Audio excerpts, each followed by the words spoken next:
Break. Cutter Grogan Thrillers Book 1 by Ty Patterson. Get a free book, also by Ty Patterson. Acknowledgements.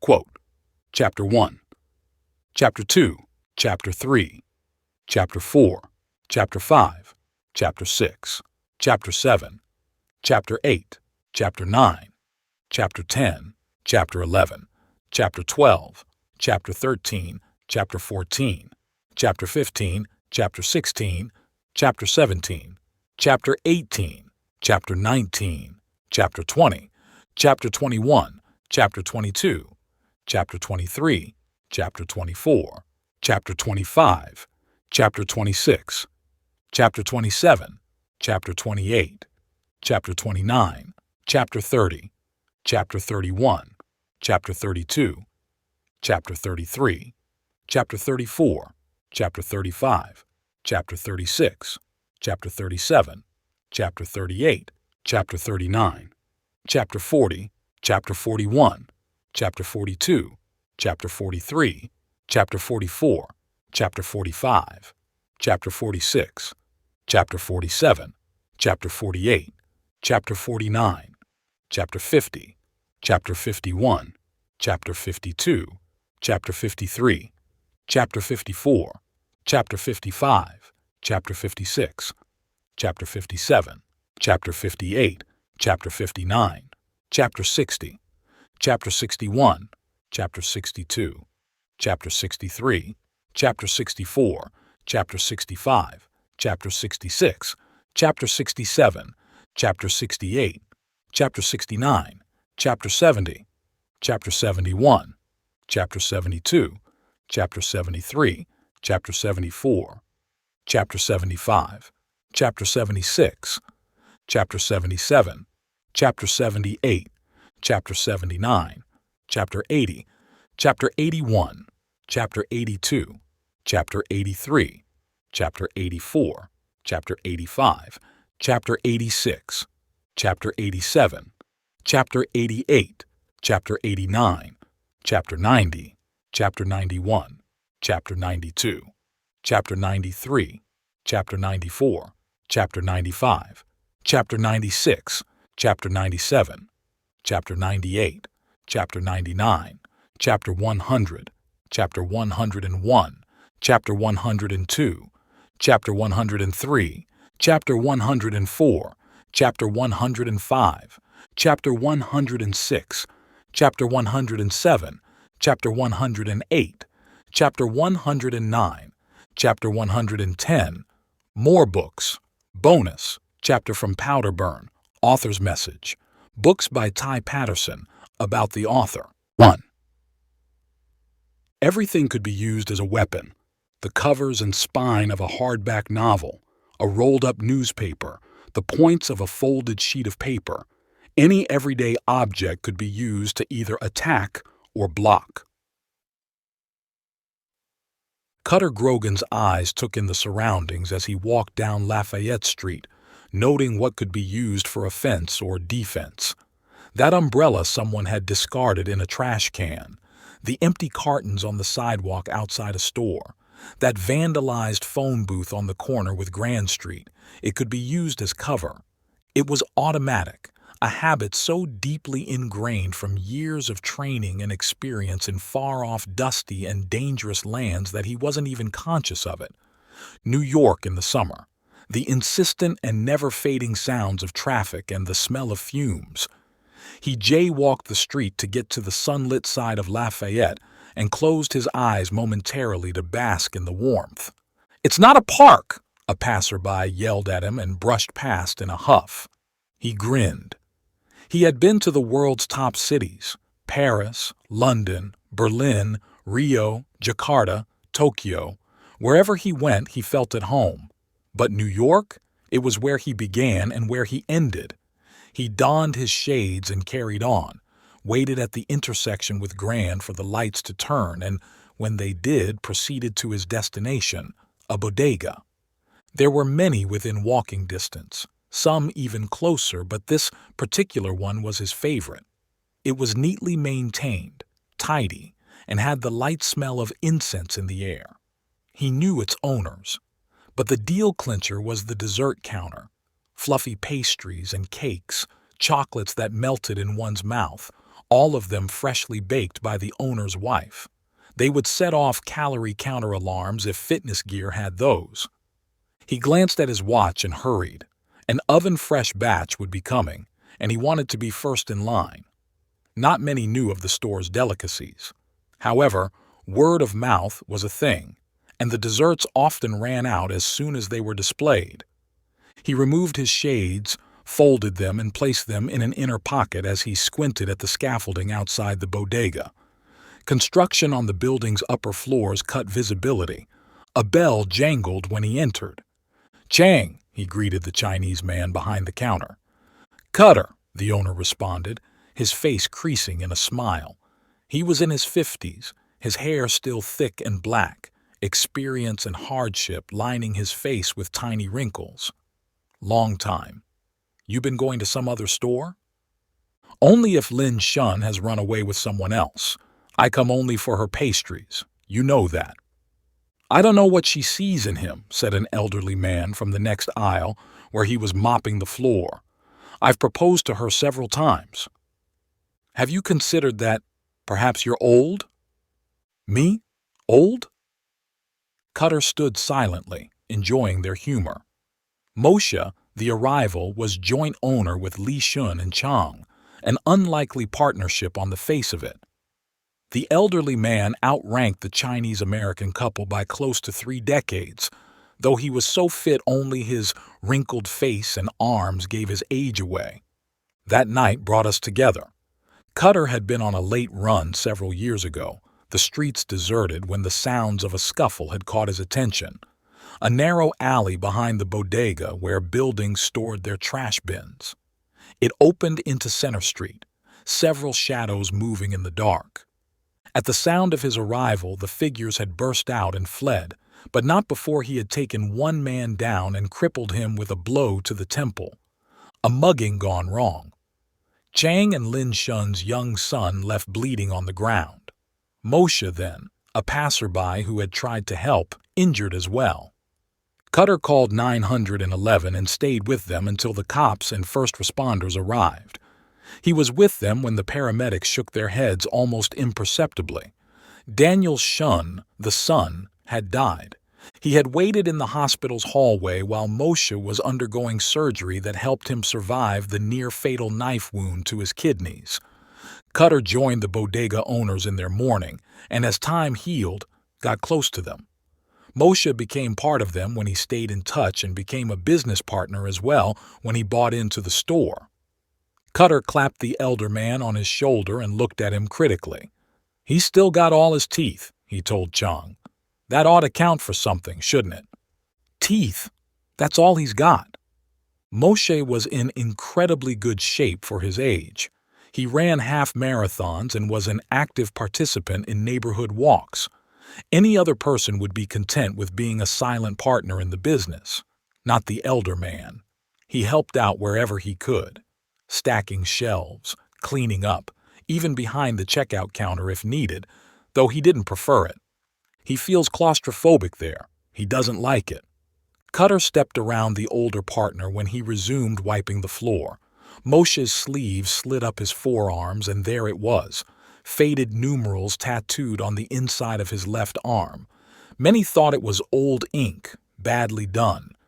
Cutter knew what it was and the horrors behind it. Moshe was an Auschwitz survivor. He had been 6 when he was deported to the camp along with his parents and elder sister, 10 when the camp was liberated, the only member of his family to survive.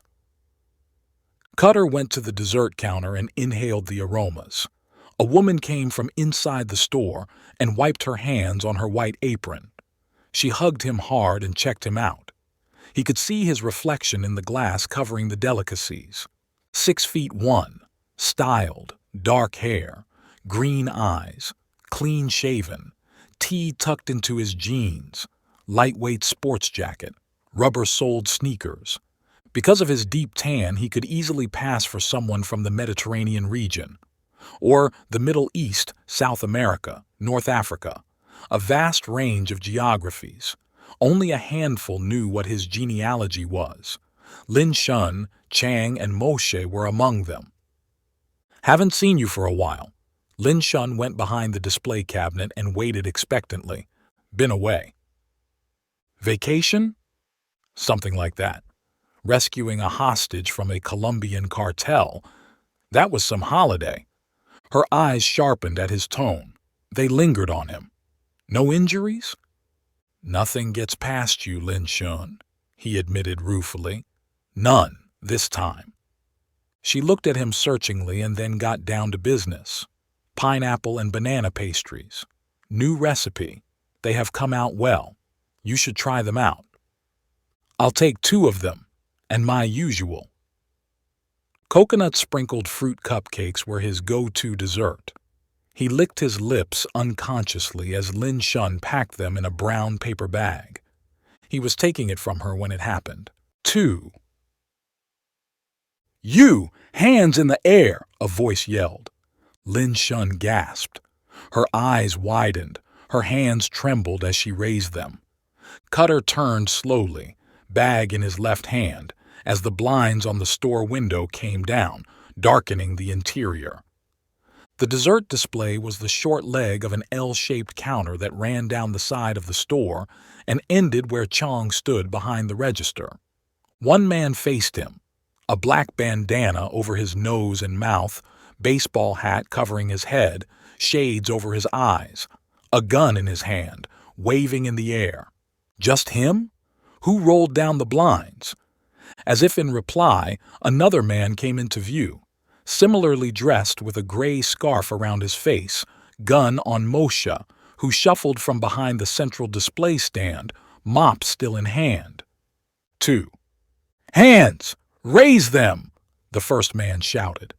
Cutter lifted his slowly. 3, he corrected himself, when a balaclava-wearing hood came around the center stand and covered him and Lin Shun with a weapon. "Money!" Bandana screamed. "Everything you have. Quick." "Who else here?" Balaclava jerked his gun. "Who?" "Just us." Lin Shun trembled. "Inside rooms are empty." "You'll die first if there's someone else." 3 gunmen. One to Cutter's right, 6 feet away, weapon angled away in the baker's direction. 2 others about 20 feet away, standing close to each other. Bandana facing Chong, gray mask watching the entrance, gun on Moshe, who stood calm, silent, his hands high above his head. "You! Jacket man!" Balaclava raged. "You think this is a joke? Our guns are empty! Lift your hands! Stand still!" Time slowed. The world blurred and reduced to the counter, the central display, and 3 gunmen. "Are you sure you want to do this?" Cutter asked softly, taking everything in. The mole on Balaclava's wrist, the bead of sweat coming from beneath the mask, going down his neck, over what looked like a tattoo just visible above the edge of his shirt. Moshe, looking at him, still calm, as if it was a routine event. Chang hustling over the counter, sweeping its contents into a plastic bag with shaking fingers. Lin Shun breathing hard. Fight or stand down, 3 against 1. What were the odds there? "What did you say? Shut your mouth!"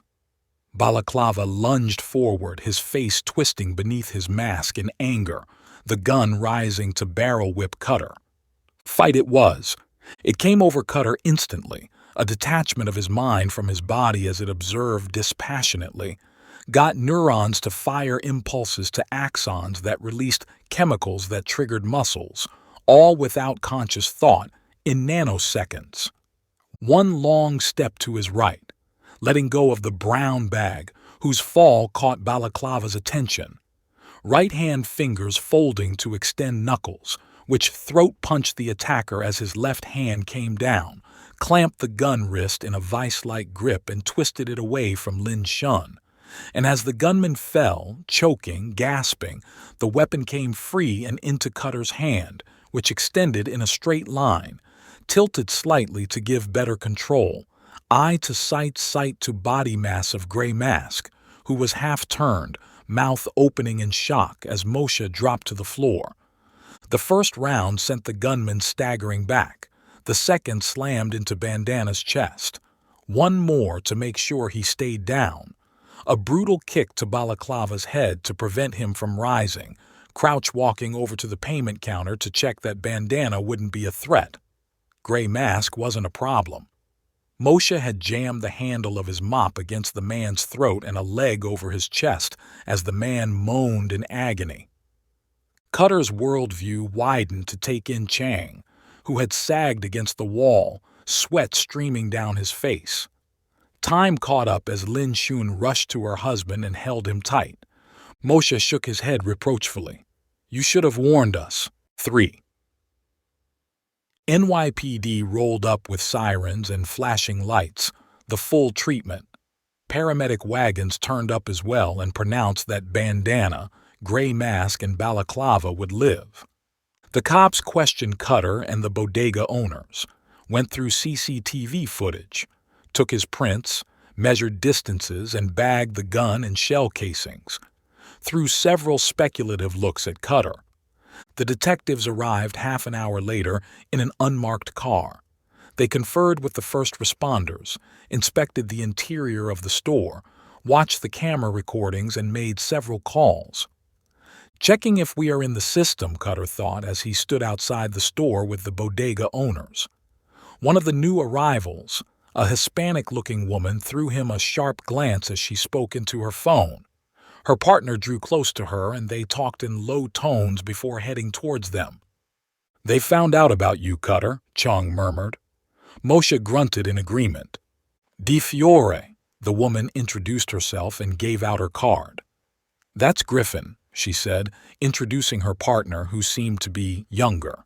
No first names. The older cop had that look, like she's seen it all. Nothing surprises her anymore. Her companion nodded at them briefly as he chewed gum and rocked on his heels. "You don't know the perps?" He removed his shades and tucked them into his pocket. "Nope." Lin Shun nodded her head at the cops in the background. "They took our statements." "You knew they would be coming?" "How would I know that?" Cutter growled, knowing the question was directed at him. "That was good shooting." Griffin ignored his reply. Someone else's weapon. 3 shots, all of them on the upper body, none of them fatal. All made under pressure. That's some skill. Cutter didn't comment. He had recognized the gun in Balaclava's hand. A Glock 19. The same model he owned, which had been with him on all his military tours. As for the shooting, that had come instinctively. "You were in the military, Mr. Grogan?" No expression in Di Fiore's voice. "Yeah." First SFOD, Special Forces Operational Detachment Delta. Known as Delta Force, or just Delta. One of the U.S. military's Tier 1 special mission units. "You could have gotten yourself killed. Your friends, too." "No. I knew what I was doing." He didn't say that, however. Everyone else would have held their hands up and let themselves be robbed. Griffin, thumbs hooked in his belt, mouth working as he chewed. Safest option. No one plays the hero, everyone stays alive. "Is that a question?" Moshe asked softly. "Do we need our lawyers?" "What do you do, Mr. Grogan?" Di Fiore threw her partner a sharp glance. "I'm sure you know," Cutter replied, tired of the games. "You will have checked who we are. You would have seen the NYPD knows me."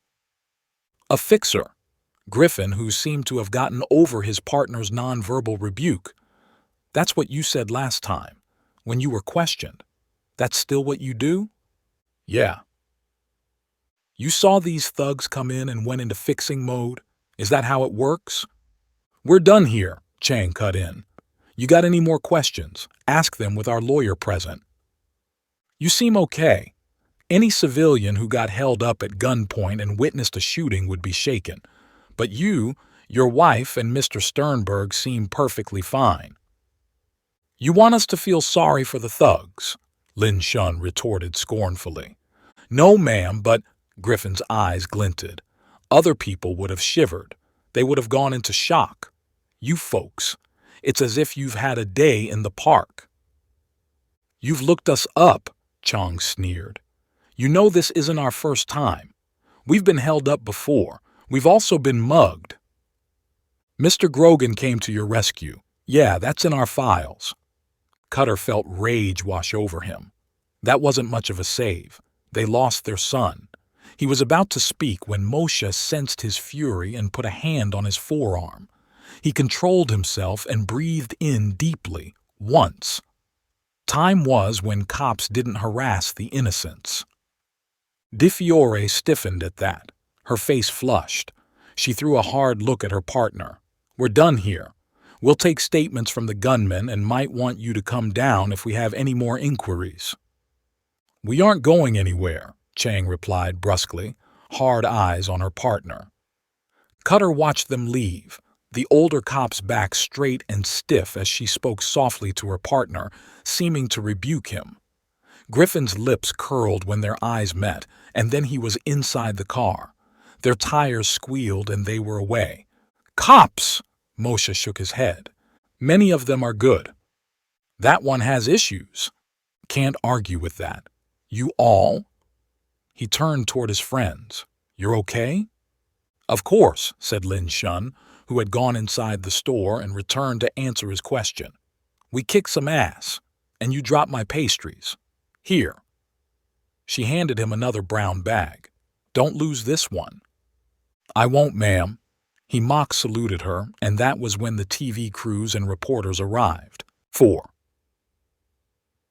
Cutter escaped the journalist's scrum after an hour of being interviewed by local media organizations. Fixer. The reporters loved that word and questioned him in detail on what he did for a living.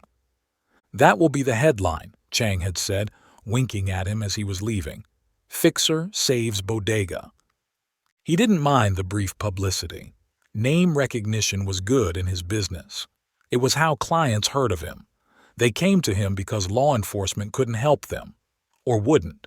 Someone was kidnapped. Their folks or partners came to Cutter for help. A wife was leaving her husband and needed a bodyguard temporarily to protect her from his threats. Corporate espionage, security advice, recovering stolen items, driving out a neighborhood gang. Cutter took on all those jobs. He got referrals from the NYPD, FBI, and several other authorities too. Cold cases where they couldn't afford to throw in any more manpower. Political complications where they were ordered to stand down. Cases where the law sided with the criminals and the victims wanted justice. He had good friends in law enforcement who mentioned his name to those who wanted closure. The military came to him from time to time. Generals in the Pentagon, or his former commanding officers who knew him well and needed his specialist skills. None of that was on his mind. He was savoring Lin Shun's pastry, unable to resist the temptation when he reached his loft office on Lafayette Street, an opaque glass door. His name etched discreetly on the brass plaque to the side. It opened smoothly to reveal a reception office. Warm lighting, couch, coffee table, magazines, and behind the desk, Arnedra Jones. Her instant smile dimmed when he entered.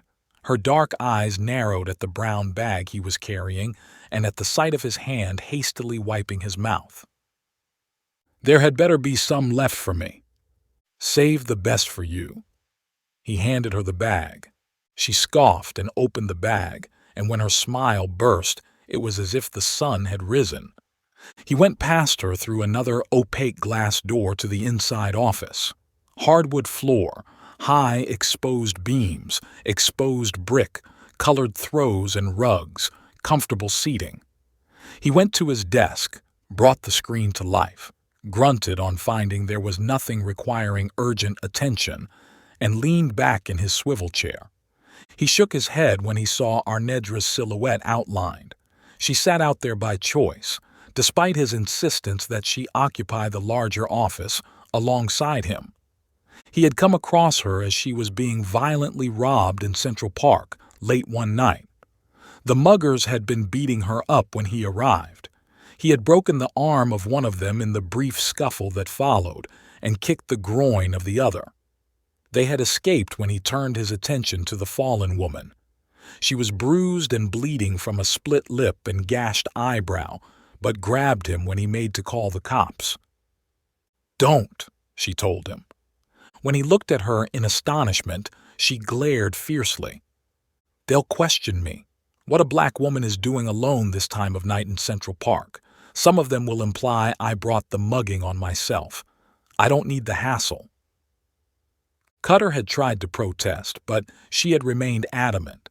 He helped her stand and got her painkillers and bandages from the nearest pharmacy and escorted her to the Columbus Circle subway. They met the next day, over coffee. Arnedra had lost her husband a year earlier to cancer. He had been a licensed private investigator. She had managed the business side of it. She was in the process of winding down the business, which required several visits to the Lafayette office. There had been nothing sinister about her walk through Central Park. She had wanted to clear her mind, nothing more. "I've met bad cops," she grimaced. "Too many of them when Curtis was alive. A few used to harass us when his cases conflicted with their investigations." Those experiences had hardened her. Cutter got to know her and, after several months, proposed a partnership.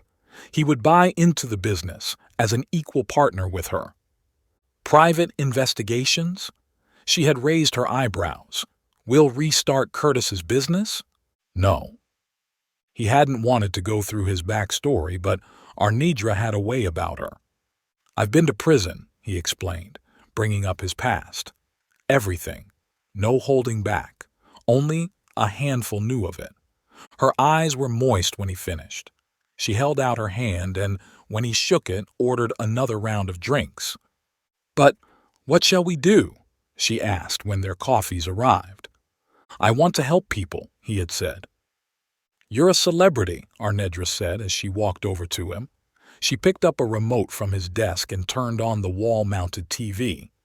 Tuned to a local news channel, a journalist reporting from outside the bodega who described Cutter's actions and interviewed Chang, Moshe, and Lin Shun, all of whom called him a hero.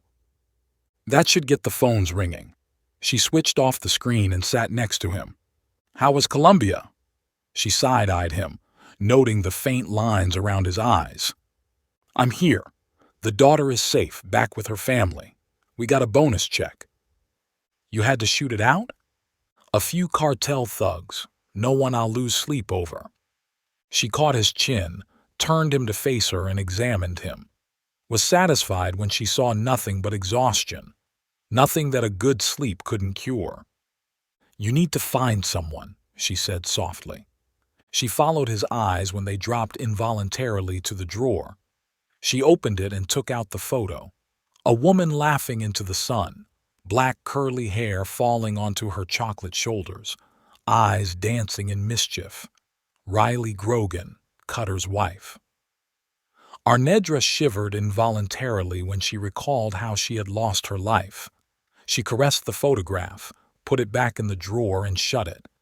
She laid her hand on his forearm and sat with him as the sun set in the city and darkness enveloped it. Cutter had helped her during her darkest days. She would never leave his side. 5. Carmel Ward caught the clip on the news channel when she was having dinner, alone in her 2-bedroom apartment in Brownsville, all by herself because Daryl, her 15-year-old son, hadn't returned home yet. 10 p.m., and he was still out. He had messaged her that he would be with friends, catching up on schoolwork, that she should not wait for him. She thought of calling him. Nope, that wasn't a good idea. Lately they had been arguing all the time. No conversations, no family time. Just one fight after the other. Nothing else. She sniffed and wiped the stray tear rolling down her cheek. 3 years ago, he had been different. That was when her no-good husband was still around. Her boy had been a bright student, getting top grades in school, had a good set of friends. It had fallen apart with her finding out her husband was cheating on her. She had ended their 16-year marriage and asked him to leave. Weeks of screaming fights ended in sudden, abrupt silence when he left. She and Daryl made new arrangements, lifestyle changes to deal with the aftermath. Carmel had to find a second job to supplement her law clerk income. That meant she came home late from Manhattan, where both jobs were, to Saratoga Avenue, where they lived. Her son, mature beyond his years, had to manage on his own. Go to school in the morning, which thankfully was a few blocks away, walking distance. Return, make his own dinner, study. If she was lucky, she arrived just before he went to sleep. Shauna, their next-door neighbor, another single parent, kept an eye on him, invited him for dinner occasionally while her children, younger than Daryl, kept him company. It had worked for a while. Then he became argumentative, questioned everything she did, sulked, and withdrew into himself. His grades started falling, and when she urged him to work harder, he talked back insolently. It got worse when he graduated to high school. He became moody, hung out with people she didn't know. Shauna had her own problems and got busy dealing with them. Their relationship broke down when she discovered the weed in his room, stuffed beneath his bed, underneath dirty laundry. She had confronted him. He had turned defensive, swore he never smoked it, didn't do drugs, didn't even drink. He was holding it for his friends. "You're hanging out with dealers?" she yelled, and a shouting match ensued. She begged and pleaded with him to give up the bad company, to get back to the smart student he had been. Got a defiant, "I'm grown. I'll make my own decisions," in reply. They became sullen strangers, mother and son. She was tempted to take a day off, follow him, check out who his friends were and challenge them. She wasn't afraid of street gangs and neighborhood dealers. She held herself back, however. That was the surest way to lose him. Carmel pushed the despairing thoughts to the back of her mind. She went to the kitchen sink, rinsed her dishes, and placed them in the washer. A plan formed in her mind. That reporter lady said that fixer dude was on Lafayette Street. That was just a block away from her law firm's offices. She could meet him during her lunch break. She didn't know how he could help, or whether he would, but at this stage, she would willingly clutch at straws. She checked her watch. Romain, her brother, would still be awake. He worked downtown too, in a hotel, as a security guard. She would take him along. He was big and could look mean. It wouldn't hurt to have him for the meeting.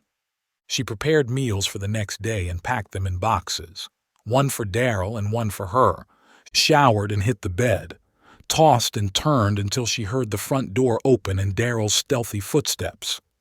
Midnight. What was he up to? Where had he been? She refused to cry. She had shed enough tears. She punched her pillow into shape angrily and forced herself to sleep. 6. Cutter was cleaning his Glock the next day when he heard voices in the outer room. He slid his weapon into a drawer when Arnedra knocked on the door and opened it. "You've got visitors," she announced, and stepped aside to let the arrivals in. Carmel Ward and her brother, Romain. He came around from his desk, shook their hands, and escorted them to a couch. "Coffees?" he asked.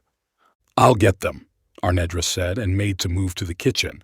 He frowned at her, telegraphed an order with his eyes. Stay here. She wasn't his EA, his executive assistant. Even if she was, he didn't believe in women having to take on the hospitality duties. "My turn." He flashed a smile and hustled faster than her. Inhaled the aroma of Jamaican Blue Mountain. They never ran out of it. Good friends of his on Columbus Avenue bought enough of the coffee and regularly sent over sufficient stock so that they never ran out. Those cookies in the glass jar came from that office too. Homemade, baked with love and care by a grandmother his friends had helped. He brewed the coffee, poured it into cups, arranged the cookies on a plate, and took the serving tray out. He handed over their cups and settled himself next to Arnedra. "I saw you on TV yesterday," Carmel Ward said as she played with a loose thread on her cuff. You said you're a fixer. What does that mean? Cutter helps people, Miss Ward, Arnedra cut in smoothly. In whatever way he can. Companies come to him for security advice. Someone gets kidnapped. The cops aren't able to do much. They come here. Those kinds of problems. Not domestic disputes. No family matters. No spying on husbands, wives, partners, cheating affairs. That isn't what he does. Like a private investigator? Is that who you are? Romaine checked out the office carefully. You could say that, but I'm not licensed. Cutter observed them, automatically taking them in. The brother was in a dark uniform, a hotel's name embroidered on his chest. That's a couple of blocks away. Neat place. He could read people quickly. It's not the brother. That's not why they're here. It's her who's got the problem. Strands of silver in her hair, lines of age and experience around her eyes and mouth. Smartly dressed in a dark suit, polished suit, neatly cut nails. She felt his eyes and fidgeted. Carmel, please call me that. I work in a law firm on Grand, Jameson Partners. I'm a legal clerk there. He waited. I have a son, Daryl. I think he's hanging out with a street gang. I discovered weed in his room. The words came out in a rush as fast as she could speak, as if a dam had broken inside her and they could no longer be contained. That's not the kind of work I do, Cutter said gently when she had finished. I told you. Romaine glared at him and then at his sister. Why would he help us? Why don't you go to the cops? Cops, the brother sneered. They would arrest Daryl. What good would that do? They're more likely to question him, get details of who he hangs out with and let him off with a stern warning. They're taking a softer approach these days. You live in a different world, Romaine snapped. You watch the news, dude? You got any idea how cops treat people like us? Cutter made a hand gesture when Arnedra made to speak. He knew what she would say. She'll defend me. He was pushing their visitors' buttons deliberately to see how they'd react. Some of his clients had ulterior motives in coming to him. Don't need those kinds. On top of that, clients sometimes found they had bitten off more than they could chew after engaging him. An early assessment helped in identifying how far clients were willing to go. It looked like Carmel was a mom in distress, nothing more. You could talk to the school. They have a duty to investigate drug dealing on their premises. Romaine shook his head incredulously and got to his feet. Come on, sis. We've wasted enough time. Carmel Ward didn't move. She looked at Cutter searchingly, and then her shoulders slumped. Defeat etched on her face, swiftly replaced by a hard expression. She made to rise, too, her mouth set tightly. Please sit. He stopped them. I think you should talk to your son. He raised his hand to stop Romaine's retort. However, let me check the school out. See if I can find out who his friends are. We can then decide how to proceed. Going to the school or the cops might be the best move, but we can make that call later. He winced inwardly at the look on Carmel Ward's face. Don't want to give her false hope.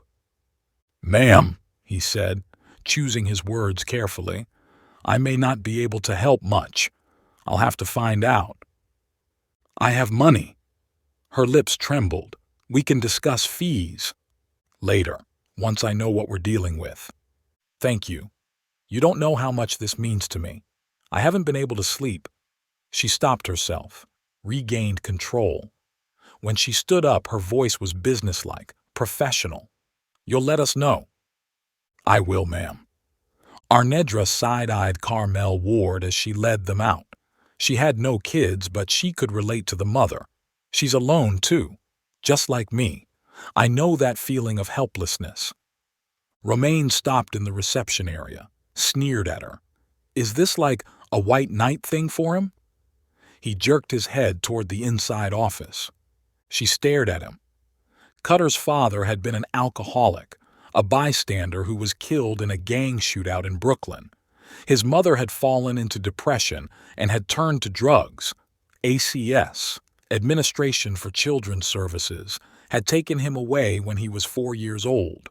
She overdosed and killed herself.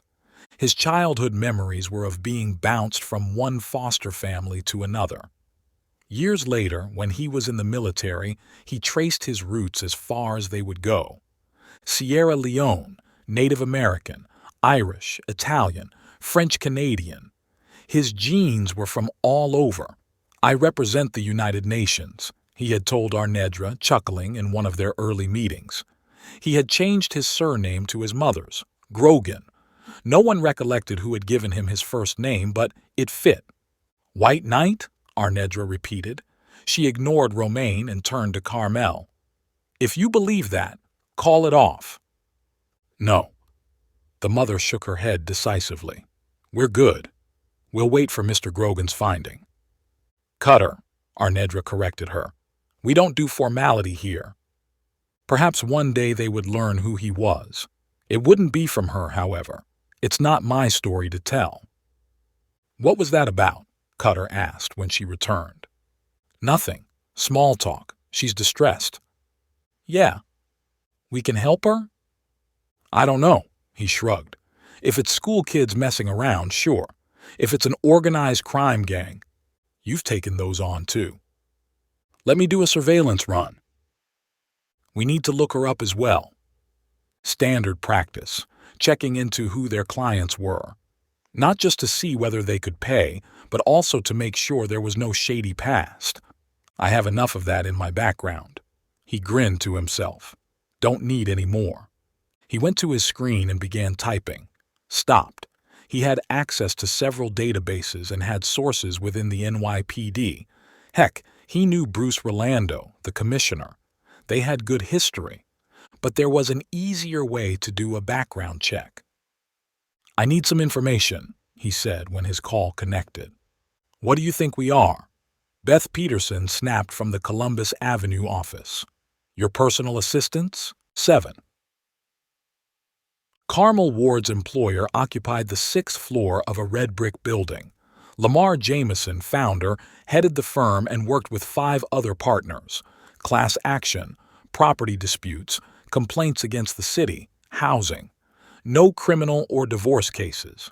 The firm usually represented the less privileged, and while it wasn't the biggest in the city, had a good reputation. "Clean," Beth had told him. Cutter grinned as he sipped a drink and checked out the front of the building. She and her twin, Megan, worked in the agency, a covert U.S. intelligence outfit that carried out counter-terrorism operations around the world. Its lead operative, Zeb Carter, was a good friend, as were the rest of the agents. The sisters were the glue in the firm and provided Arnedra and him with an endless supply of coffee and cookies. And intel. They had access to databases all over the world and more connections than he had. The twins griped whenever he called, but he knew it was for show. There was nothing he wouldn't do for them. Cutter finished his drink and hung around for a few more hours, but nothing aroused his interest. He checked his watch. Getting to Daryl's high school would take half an hour. He'll be in classes. He would time it so that he arrived when the teenager finished for the day. He got out of his car and fed the meter. Loped down the street to where his favorite food truck was parked. It served Turkish food, and the aroma, as he got closer, made his mouth water. "Fahid," he greeted the owner, who nodded and began preparing Cutter's lunch. Lahmacun, a pizza kind of dish, with vegetable toppings instead of the usual meat, with a generous splash of olive oil. He took the food, went to an upturned barrel, and munched slowly as New York passed him by. He was midway through his food when he grew aware of it. 2 women at the next barrel, a burly man and his friend eyeing them, making audible comments, not that loud that Fahid or the other customers could make them out. He studied them. Both had short hair. The large one had a tattoo on his neck, a snake spitting at a pack of cards. Both were in tees and jeans, sneakers, No briefcases or bags, just them, making lewd comments. Cutter glanced at the women, who were Asian-looking, one with glasses, the other with short, black hair, both stylishly dressed and, judging by the cameras around their necks and the maps on the barrel, tourists. They had their heads down and were eating as fast as possible, clearly uncomfortable. He waited a beat. Fahid could easily deal with unruly customers. Don't need to get involved. Besides, they might not want his intervention. One of the women raised her head, met his eyes, a look of embarrassment and pleading before ducking down again. "Can I join you?" he asked in English and repeated it in Mandarin. Surprise on their faces, tentative smiles. "Yes," they replied in the same language. Cutter took his paper plate and went to their barrel, turned to the men and eyed them. "If you keep doing that," he told them coldly, "I will break your jaws, then your fingers, and dislocate your knees. You won't walk for a month. You won't eat that kind of food for a long time. You'll have to be fed through a tube." Everyone around him froze. Shocked glances his way. The men looked startled. Then, a red flush spread over their faces. "Don't," he warned them. "You won't win. You won't even hurt me." He knew how he looked, utterly confident of carrying out his promise, of wreaking intense violence. "Cutter," Fahid called from his van. "Are those two a problem?" They were. Not anymore. They're leaving. The men read the mood. The big one cursed under his breath and slunk away, followed by his companion. "Thank you," the one with glasses said, breathing a sigh of relief. "They were rude." "Yeah, I heard them." They peppered him with questions as he ate, asked how he knew Mandarin. "Several business visits," he replied. They were from Shanghai, he learned, ran a boutique clothing outlet, and were visiting the U.S. for the first time. He gave them directions to their next site, his number, and when they were out of sight, went to the counter. "Those men, they're regulars?" "Nope," Fahid replied. "I know what they look like now." He nodded at the discreetly mounted cameras under the awning of his truck. "I won't be serving them." It was when Cutter was driving to Brownsville that it came to him. It was the big thug who had jogged his memory. That tattoo on his neck reminded him of another one he had seen. Balaclava had one. The gunman who had accosted Lin Shun and him at the bodega. It had looked like a lion's head, red, but he couldn't be sure. Only a small part of it had been showing above the man's shirt. Chang's CCTV hadn't shown it.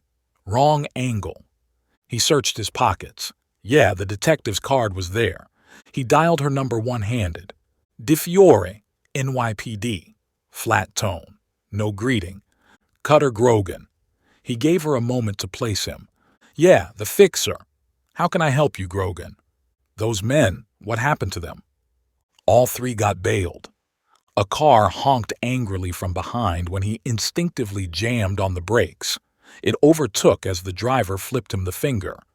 "Bailed? How the heck is that Their lawyer, yeah, one slick dude representing all of them, made a good argument that it was a holdup, nothing more, and they didn't start the shooting. Besides, none of them have priors. Judge set it high and let them go. They're tagged. We know where they are at any point." "Those men I shot, they were let go too?" "All of them. Injuries not serious. You placed well. No vital organs damaged." Staccato bursts of words. No emotion. Dry recital. "Any gang affiliations?" "Nope. All of them unemployed. Families are middle class. Pillars of the community kind." Their being white had nothing to do with bail, I guess. "I'm not the judge." "Why did they pick that bodega?" "Randomly. The idea was a dare among their friends. Came up during a drinking session with friends.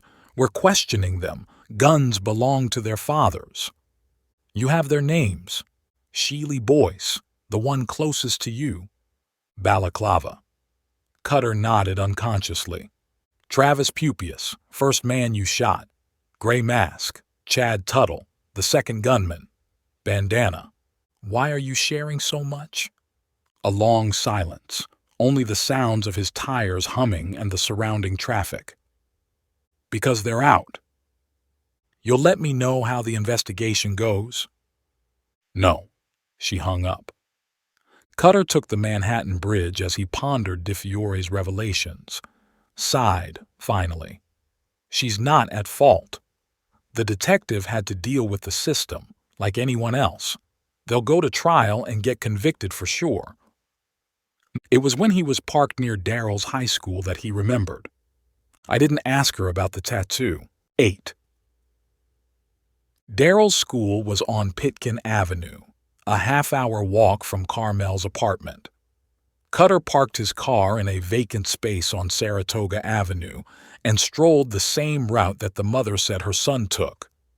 At 3 p.m., he was lounging against a wall of an office building, ball cap jammed low over his head, shades over his eyes, waiting as if he was one of the several parents who had come to pick their kids up. A tiny camera in the buttonhole of his jacket was feeding images to his cell phone, which relayed the feed to the cloud, all in high definition. Teenagers surged out of the school. The street was filled with their clamor and the honks of vehicles forced to move slower. Daryl was one of the last to emerge, with a bunch of similar-aged teenagers. Different ethnicities, no girls. He high-fived many of them, slung his backpack over his shoulder and joined 3 boys, all taller than him. They walked down the avenue, laughing, shouting, kicking at an empty soda can. One of them broke out a bag of chips and shared it. No sign of drugs or weapons. Cutter shadowed them down East New York Avenue, moving with the flow of other pedestrians, using cover wherever it was available, urban following coming to him as naturally as stealth movement in the jungles of the Congo. None of the students looked back, however. At the intersection to Eastern Parkway, Daryl broke away, more high fives as he left the group and ran across a patch of green. He brought out his phone, appeared to message someone, and went to an apartment building on Park Place. Cutter sprawled on a bench, found a discarded newspaper, and engrossed himself. Daryl emerged at 8 p.m., looked neither left nor right, headed toward Saratoga Avenue and went inside his building without stopping or making any more calls. A bedroom window lit. His shadow moved across the curtain. The light turned off, but he didn't emerge. Cutter bought a hot dog from a street stand and wolfed it down in his car, living it up.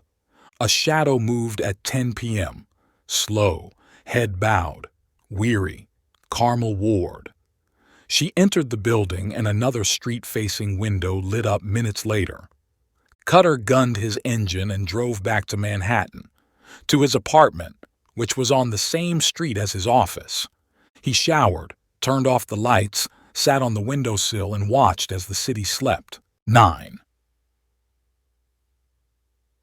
Carmel invited Arnedra and him for dinner the next day when he checked in and reported nothing alarming had happened. Don't you get back late? I'll come early. Will Daryl be there? I hope. Cutter hung up and rocked in his chair. Might be useful to see the inside of their home.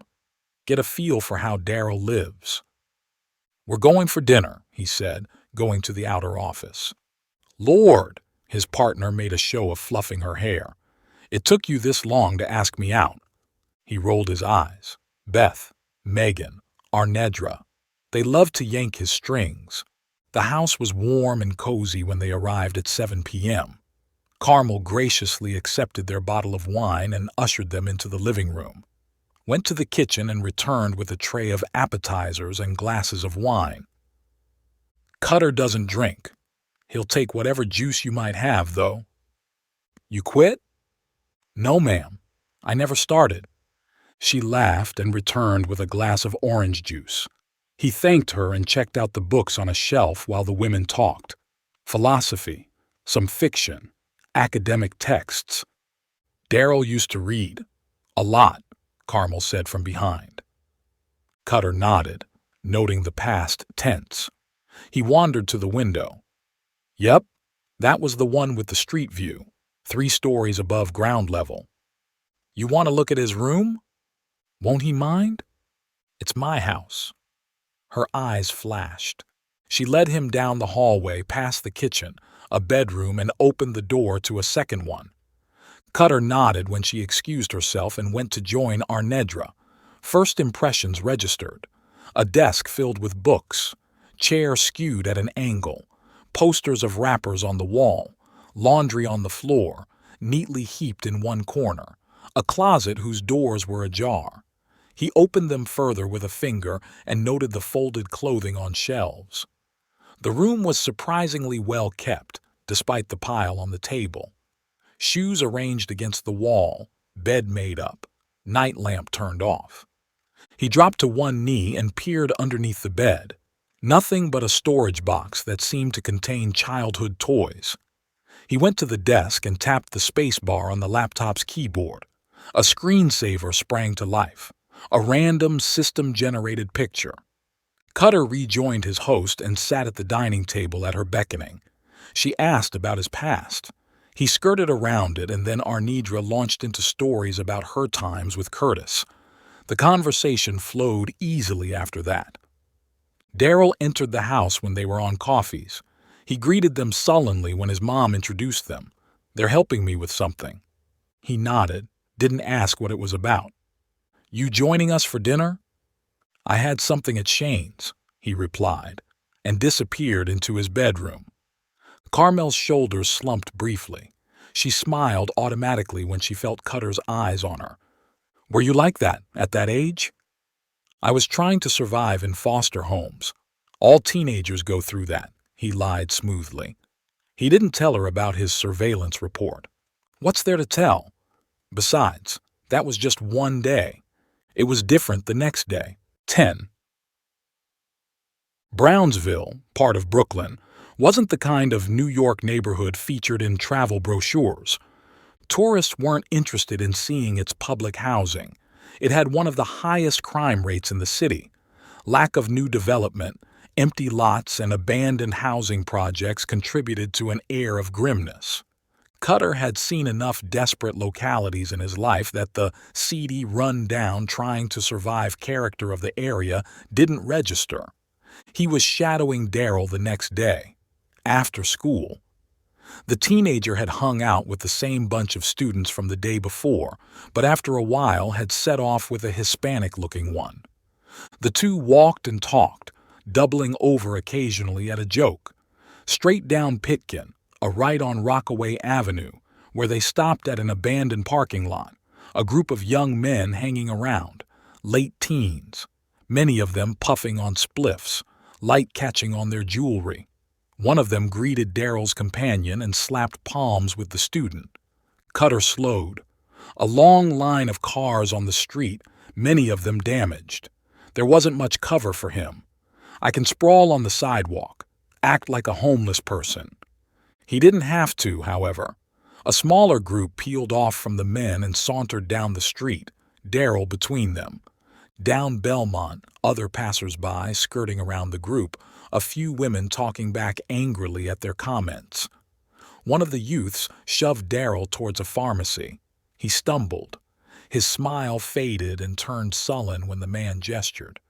He went to the store and returned with a water bottle. Cutter didn't spot any money changing hands. The student hurried to catch up, a reluctant grin lighting his face at a joke. How does he know them? Through his friend, who was at the head of the group, talking softly with a couple of men. Were these boys from school too? He shrugged mentally. It didn't matter. He kept his distance, occasionally stepping out on the street, walking against oncoming traffic. They rarely looked back, however, and when they did, it was to gesture or point out women. The peeling off happened again at Mother Gaston Boulevard. Daryl and his school friend turned left while everyone else went the other way. A nail salon, a takeout joint, and then a long stretch of open space behind a barbed wire fence. A developer's lot, according to the signs on it, awaiting permissions or stuck in some bureaucratic red tape. The sidewalk in front of it seemed to be a no-go zone. Empty bottles, litter, and the stench of urine, broken down cars on the street. Far ahead was the signage of another takeout. In the darkening gloom were 6 men. These were older, not students. Time to be a drunk. Cutter made to stumble, fell against the wall of an empty building and slid to the ground slowly. He reached into his pocket and drew out a flask that he carried for just such occasions. His hands shook as he held it to his lips and sipped the tomato juice. He wiped his lips and adjusted his position, turning sideways so that he could watch Daryl and his fellow student join the men. 100 feet away. Are those dudes white? He wasn't sure. He adjusted his jacket just so for the camera to capture all of them. Fist bumps of greeting, faint voices. He caught bro mentioned a few times. It looked like the boy knew the group. There was an air of deference about him, as if he looked up to them. Lights flared red. A car eased into a vacant space in front of them. One of the men straightened, looked up and down the street and went to a rolled-down window. The exchange was so swift that Cutter almost missed it. That's a drug deal. Street dealing had become sophisticated. Cars didn't just roll up to a bunch of shady-looking people and inquire. There were social media groups, photo identities of buyers in some cases, secure messaging apps, to coordinate a sale. Daryl was among the rest of the men, and even through the growing darkness, Cutter could make out the boy's unease. The car rolled away. The dealer returned to his friends and slipped something to another person. Roll of cash. All of it so fast and smooth that only someone watching closely would have made it out for what it was. And even then, it could be mistaken for a bunch of friends in a car making small talk. No one on the boulevard looked their way. Pedestrians seemed to have given up on that section of the sidewalk, as if there were warning signs that only they could see. Cutter knew how it was for the residents. Many of them are in survival mode, living from paycheck to paycheck. They wouldn't have the energy or the will to get involved. The cops? They have bigger fish to fry, he thought cynically. One of the men cracked open a can, drank from it and threw it on the sidewalk. It rolled lazily. Another man kicked it beneath a parked car. Another vehicle drove up, an SUV with tinted windows. A different seller went to its window. The soft conversation turned loud. He straightened and yanked the door open and dragged out a man who yelled and struggled, and then he and another thug were on him, kicking, punching. Cutter blinked. He shook his head in bemusement. Nope, he wasn't dreaming. There was a man getting beaten on the street and no one was responding. That line of parked vehicles is cutting off the view from passing traffic. The rest of the men had surrounded them, blocking pedestrian traffic on the sidewalk. Daryl was fidgeting, trying to look away, but his school friend had a hand on his shoulder, clamped firm.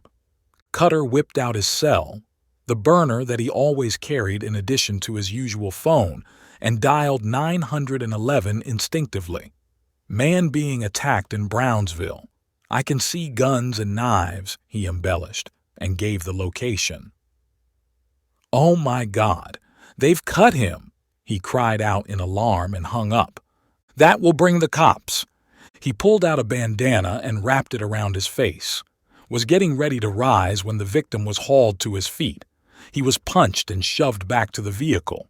The seller pushed him inside the SUV, reached deep inside and snatched out a backpack, slammed the door shut and pointed something dark and metallic looking at the driver, who took off, tires squealing. One of the hoods, seemingly the oldest of them, took the bag, unzipped it, checked its contents, zipped it up and gave it to Daryl. The student protested. He was pushed. He shook his head. He was slapped so hard his head rocked. He took the backpack reluctantly and slung it over his shoulders and slipped away, in between 2 cars with his friend. Cutter sagged back when the boy disappeared from sight. He could hear sirens in the distance. The boy wouldn't be around when the cavalry showed up. That was a small win. He would take that. 4 of the thugs split. They jogged down the boulevard toward the takeout in the distance and merged with the gloom and the thick of people. The leader straightened as the sirens grew louder. He conferred with the remaining hood and was readying to leave when Daryl returned. Alone, with the bag in hand, presenting it to the thug. "What the—" Cutter swore softly. Cops would arrive at any moment if they found the backpack on the student and it contained drugs or cash. He cursed again, and thought turned to action as he heaved himself up, took several strides, narrowing the distance to the gangbangers. "Hey!" he called out. "I saw what happened. You're dealing. I'll report you to—" "Mind your business, dude," the leader warned. 7 steps away, the 2 hoods fanning out to face him, Daryl's wide eyes looking at him, the flash of red and blue lights down the boulevard still a couple of blocks away. "I saw you punch that guy. Sell drugs to that car." "Get away, old man," the second hood snarled. "Cross the street. Forget what happened." "What's in that backpack?" Cutter lunged at Daryl, got his right hand on its strap and jerked it hard. The student shouted in pain. He stumbled back, freeing the bag. Just as the hoods attacked, Cutter was anticipating their moves. He spun on his heel and swung the backpack in an arc, connected with the nearest man's nose, which broke, brought his knee up at the same time into the incoming groin, and twisted away to let the man go sprawling. "You—" The leader swore and drew a gun. Cutter hadn't stopped moving. He dropped the backpack, ducked easily beneath the straightening arm, caught it at the elbow in a double-handed grip, and dislocated the joint with a snap. He stepped aside nimbly and used the hood's momentum to send him staggering into the side of the nearest vehicle. Smashed the thug's face on its roof to finish him. The cruisers were close by then, their sirens loud, their lights painting the street, scattering vehicles out of their way. "Go!" Cutter yelled at Daryl. 1 second to yank up the leg of his jeans, withdraw his ankle-strapped Benchmade. A snip of the sharp blade and the backpack strap, the one that he had been holding, came away. He grabbed the boy, who was frozen, staring wide-eyed, and dragged him along with him as he burst into a sprint down the boulevard. He had turned the corner when the first cruiser squealed to a stop at the fallen hoods. Left on Osborne Street, through a maze of housing projects, darting through spaces between shoppers, brushing past office-goers, running across lights and leaving curses and angry honks in their wake, and only when they were several blocks away did he slow down and let go of the boy. Daryl staggered to the wall of a store and rested against it. He sucked air harshly and wheezed. "You," he gasped when he had gathered his breath. "Are you following me?" And only then did Cutter realize his bandana had slipped off. 11. Cutter mopped his face with the scrap of cloth and stuffed it into his back pocket. "Let's go," he nudged Daryl. "We've got to keep moving." The student glowered at him and didn't move. "Your choice." He shrugged. "The cops will fan out, question people. They will find out 2 people bugged out of there." He sized the teenager up. "One of them with a backpack. Your choice." He set off at a brisk pace, stifled a grin when the boy caught up with them. They cut through lanes, doubling back several times until they reached Saratoga Avenue. "Why are you following me?" the boy demanded as they approached his house. "I wasn't. I was in the neighborhood. I was heading to that takeout joint beyond your group when I recognized you." "I don't believe you. Did my mom set you up? To watch me?" "Believe what you want." An occasional passing car lit them up. Daryl's features pinched, his lips clamped as he hurried to keep up with Cutter. "You're going to tell her, aren't you?" "I'm considering it." "Why don't you start to warm me up for her?" he said bitterly. "Warn me about gangs and drugs." "Do you need a warning? I'm sure you know how you'll end up." "Yeah? Why don't you tell me? Dead or in prison?" He didn't hold back. "That's where most hoods end up." "You don't know that." "I do." "Who are you to lecture me?" Daryl rounded on him. "You've no idea what it's like for me, what I have been through. Why don't you tell me?" So that you'll rat on me to Mom? I know what it's like for you. You feel lost, alone. Your mom comes home late. She's always tired. You think she's never there for you. When you and she talk, it's always to fight. It was different when your dad was around. You've lost that feeling of family, that gang. There's a feeling of belonging. You're a part of them. They make you feel valued.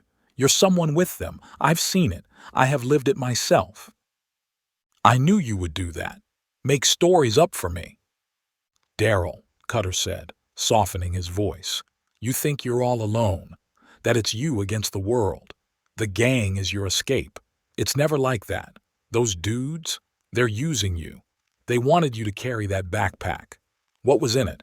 Baggies? Money? You're a mule for them. You're young. A high school student is not a priority for the cops. You'll get off lightly if you're caught. I bet those men, the ones who attacked me, have priors. They'll be facing hard time, longer sentences if they're arrested. It's business for them. With your mom, she would kill for you. You think I haven't heard this before? I hear enough of it at school. There's nothing else Mom talks about. That and my grades. It's the same at Manuel's home, too. Is that his school friend? Who is he? The student bit his lip, wiped sweat from his face. He squirmed under Cutter's intense gaze. A friend, he said sullenly. Was he the one with you? You were following me. I was at the traffic lights at Mother Gaston, at the nail bar. I saw you down the street with your friend. Didn't recognize you initially.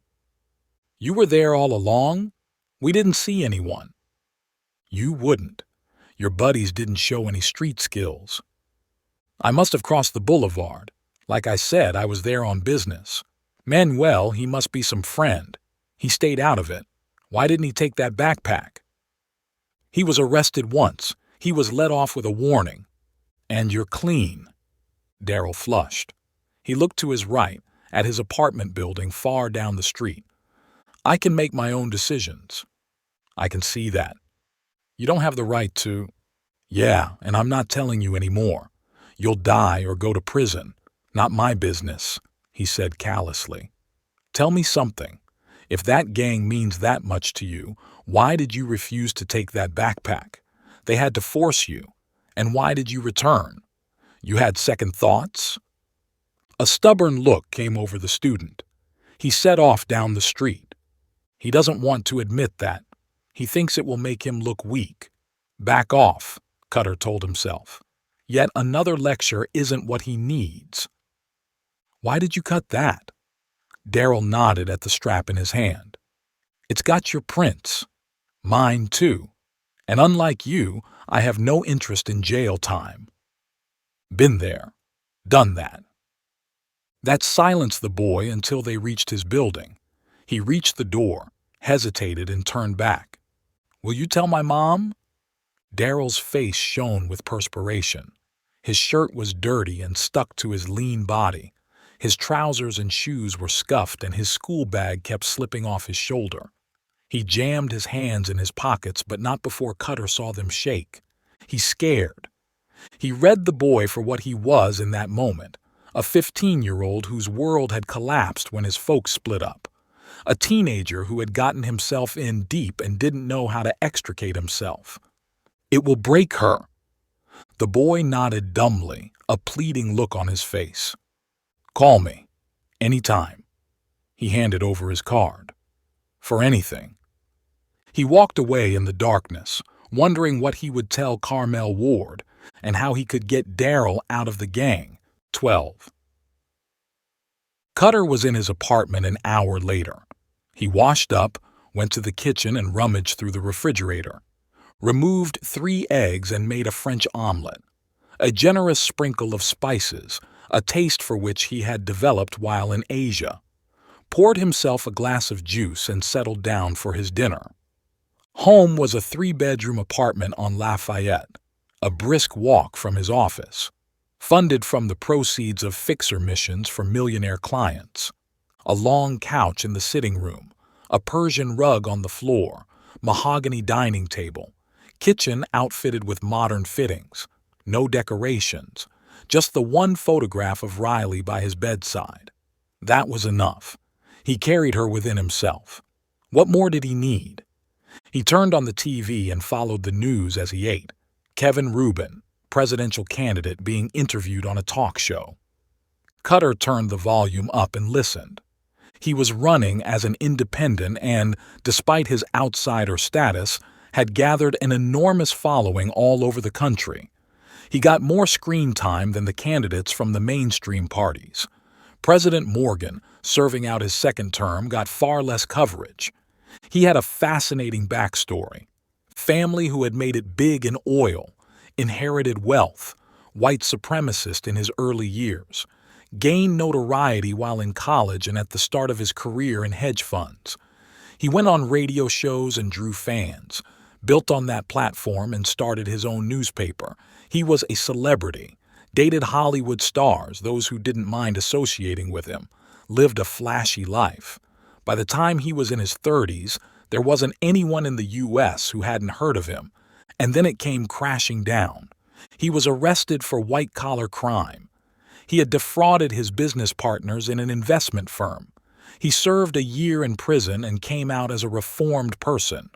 He rejected his supremacy beliefs, told the world that he had been young, naive, and foolish, became an ethical investor, backed companies that made a positive difference to society.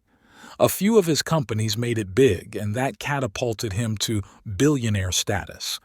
That was when he discovered his love for politics and threw his hat into the presidential race. Rubin was charismatic, and his strong oratorical skills spread his message around. Strong government and community focus. His poll performance had surprised everyone. He was trailing the Veep, Brian Thyssen, who was the lead contender but had beaten all other candidates. Many analysts figured that if elections were to be held the next day, he just could end up being the country's second truly independent president after George Washington. Experts also believed many senior politicians from one or both the major parties would come out and support him once he increased his lead in the polls. Cutter listened to him for a while as the candidate expounded on his beliefs. Hollywood couldn't have scripted his story better. He turned off the TV when he finished his dinner and cleaned up. He extracted his Benchmade and washed it, wiped it dry, and inserted it back in its Kydex sheath. He had cut the strap to small pieces, which were now part of the city's sewage. He turned on his laptop and opened his cloud account. Yeah, his jacket camera had worked. All its videos were in there. He played the one from Mother Gaston. Good picture quality, decent audio too. The surveillance device had captured his fight too. His smile faded when the leader's face came up during the attack. He did look Caucasian. No scars, no tattoo. Whoa!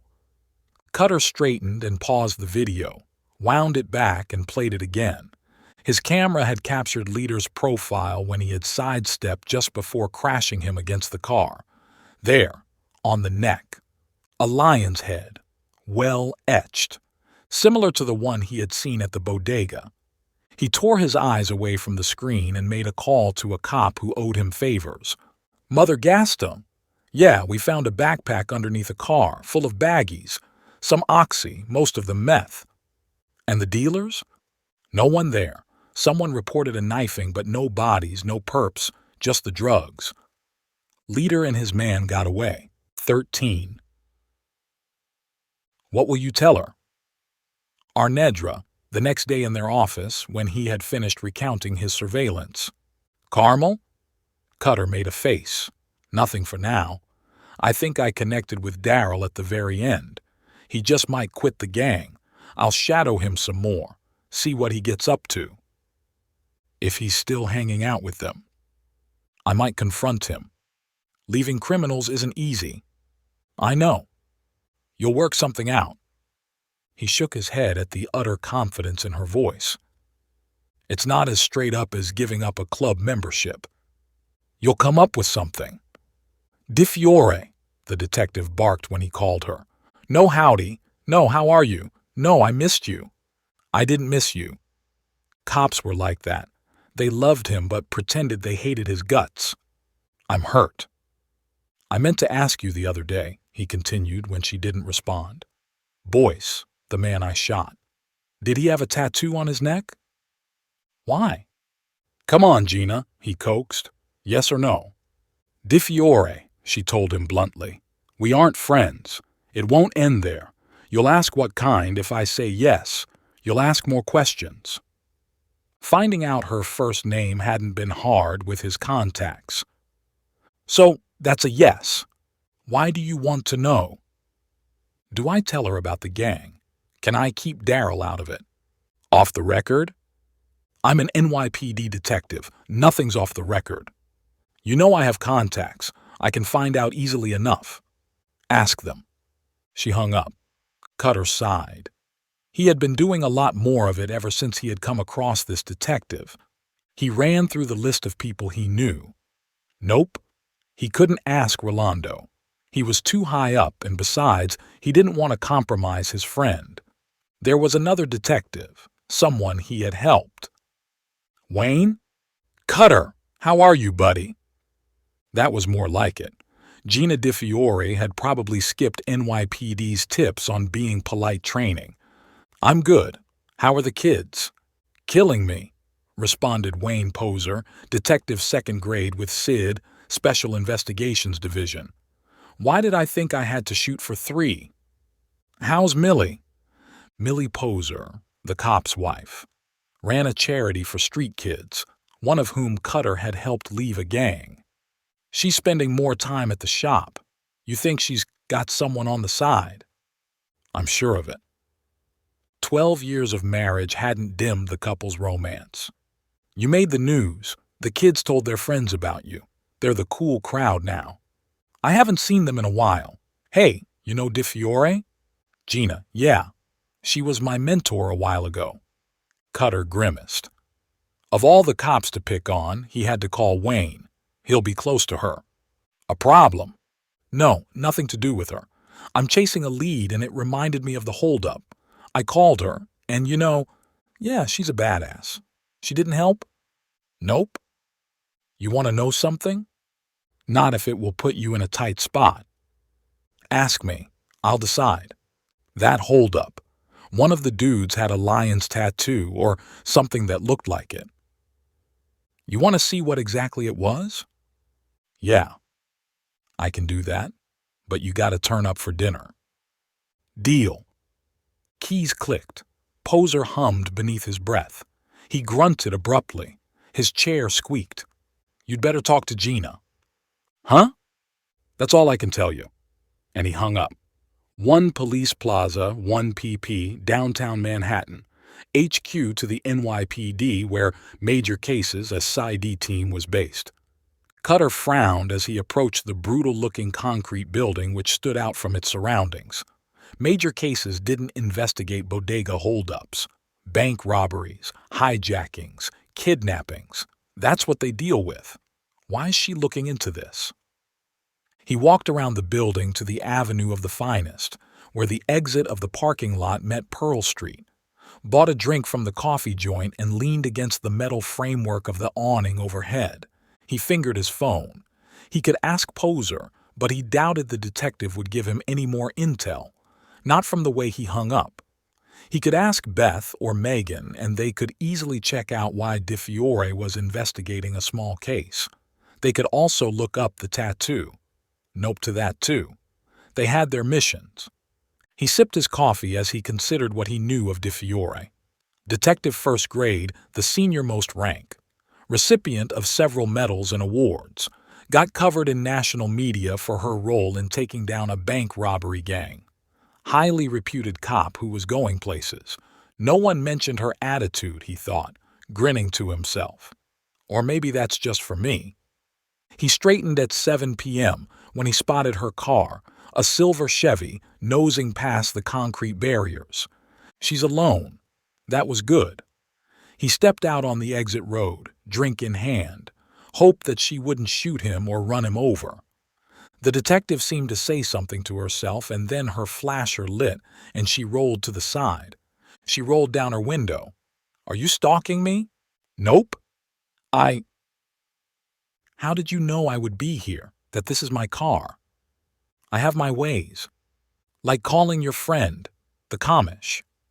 Commish, a.k.a. NYPD Police Commissioner. Cutter squeezed the paper cup involuntarily. Relax, he admonished himself. Anyone would want to know, in her position. He's not the only one I know, he replied mildly. She checked him out with hostile eyes and then seemed to make a decision. What is it? That tattoo. Boyce had one, didn't he? Yeah. He fist-pumped internally, getting her to acknowledge that was a win, however small. What kind? Why do you want to know? Why are you interested? I thought I saw another such tattoo. She gave him an incredulous look. You realize this city has 8 million people. Several million will have tattoos. Chances are, thousands will have a lion's head inked on their necks. She clamped her lips tight when she realized what she had admitted. Did it look like this? He showed her the sketch he had made. She took it warily and inspected it. Her eyes flicked at him in surprise. This is very good. You did this? Yeah. Not much else to do in a supermax prison. Yes, this is how his tattoo was. No gang connection, you said. Yeah. What do you know that I don't? Nothing. She was out of her car in an instant, her face darkening in fury. Listen, she hissed. You're holding something back. You have to trust me. Please. Trust you? She scoffed. You're interfering in an active NYPD investigation. Yeah, about that. You're with major crimes. Why are you looking into this? Ever heard of task force, dude? She sneered. And don't change the subject. Tell me. She slammed her palm on her roof. The cop in the security hut at the concrete barrier came out, nodded once when she waved at him and returned to his position. I can't. Not now. I need to run something through. I can bring you in, and all your high-powered contacts won't stop me. Look, Di Fiore, I can guess what you think of me, that I'm sort of like a vigilante. You are. I'm sure you spoke to various cops who know me. What did they say? She refused to answer. They said I was unorthodox, he quoted what Rolando had told him once. But I didn't break the law and helped the cops whenever I could, didn't they? She didn't look at him. That tattoo, I saw it on a gang member. He decided to give a little. Where? She whipped her head around. Can't tell you. Grogan, she grated through clenched teeth. If I find out, you'll know what I know. Give me some time. 1 day. A week. No. I'll need that much. Meanwhile, you can question Boyce and his friends again, where he got that ink done, whether he's hiding that he's part of a gang. I can't. They're all dead. 14. Cutter stared at her dumbly, then went to the coffee window and got 2 more drinks, handed one to her wordlessly, took his first swallow and cleared his throat. Dead? How? When? The day you called me, she spit out savagely. They went for dinner. The 3 of them, in Queens. That's where they lived. Friends since high school. They were T-boned by a box truck. That can't be an accident. It was, she said wearily. Driver was drunk. Well over the limit. He gave himself up immediately. He's got a few drunk driving violations. Nothing else. That gang. Grogan, read my lips. This wasn't a gang killing. Cutter drank the rest of his coffee, crushed the cup, and dumped it in a bin. He shook his head in disbelief. It's too coincidental.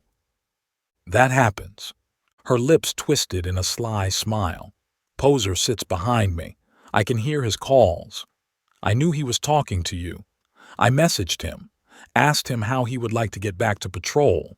He hung up on you. He's my friend. And he's my mentee. Used to be, I understand. That relationship never ends. He sighed. There would be only one winner in a headbutting contest with her. It won't be me. That bodega holdup, he said, changing tack. Have you looked up any other attacks? Hundreds of such crimes in the city. I mean, where the owners were targeted. Like how? Racially targeted. She straightened, gave him an impassive look. We're done talking. You'll get nothing else from me until you tell me what you know. You've got my number. He watched until her car joined the traffic on Pearl Street. What did she mean by that? There are more such crimes. Or was Di Fiore just being herself, stubborn, unreadable? Cutter gave up. He had two threads to pursue. He decided to follow up on the easiest one. Who is he? Peyton Quindica, FBI SAC special agent in charge, jammed her phone between shoulder and ear as her fingers flew over her keyboard. He calls himself a fixer, Di Fiore replied over a clank of metal. Hostage rescue, missing persons, that kind of thing. Like a PI? He's not licensed and he takes on more dangerous work than most investigators. I've sent his file across to you. He must be in your system too. He's well connected. There are senior people in the NYPD who vouch for him. How senior? All the way to the top. Quindica blew hair out of her eyes as she considered the detective's words. Cops have referred him to some victims. I think he's gotten a few clients that way from you folks as well. FBI? Yeah. How much does he know about the task force? Nothing, but he could find out with his contacts. He won't, Quindica assured her. Like I said before, we are as covert as we can get. Only a handful of people at the very top at your end and mine know of us. Let's hope it stays that way. Yeah, Grogan. You think we should shake him? Nothing would give me more pleasure, Di Fiore declared. But I gave him my word. Let's wait to hear from him. Keep on top. Let's sweat him if he doesn't turn up with anything. I sure as heck will. Quindica grinned at the enthusiasm in the detective's voice and hung up. She stifled a yawn and stretched, rubbed her eyes and returned to her screen. She headed the multi-agency team that had been formed when her case overlapped with Di Fiore's. She had been looking into white supremacists infiltrating law enforcement. The detective had been investigating a string of crimes that seemed to have racial connotations. Bart Jameson, the FBI director, had convened a meeting with NYPD's commissioner, which resulted in creation of the task force. When they met, the FBI SAC liked what she saw in the detective. She recognized another super smart, dedicated law enforcement officer. Both of them came from minority backgrounds. Quindica, with her Chinese-Polynesian roots, Di Fiore, with her Latin background. They had to overcome systemic and institutional biases, along with certain societal views. They'd had to wear invisible armor as they rose through the ranks to reach their positions. The detective had further impressed her when she didn't start any turf wars within the task force. Instead, she saw the joint investigation as an opportunity. With the FBI's reach and resources and the NYPD's street savvy, they could get things done. Quindica's only concern had been Griffin. He's a great cop, Di Fiore had assured her.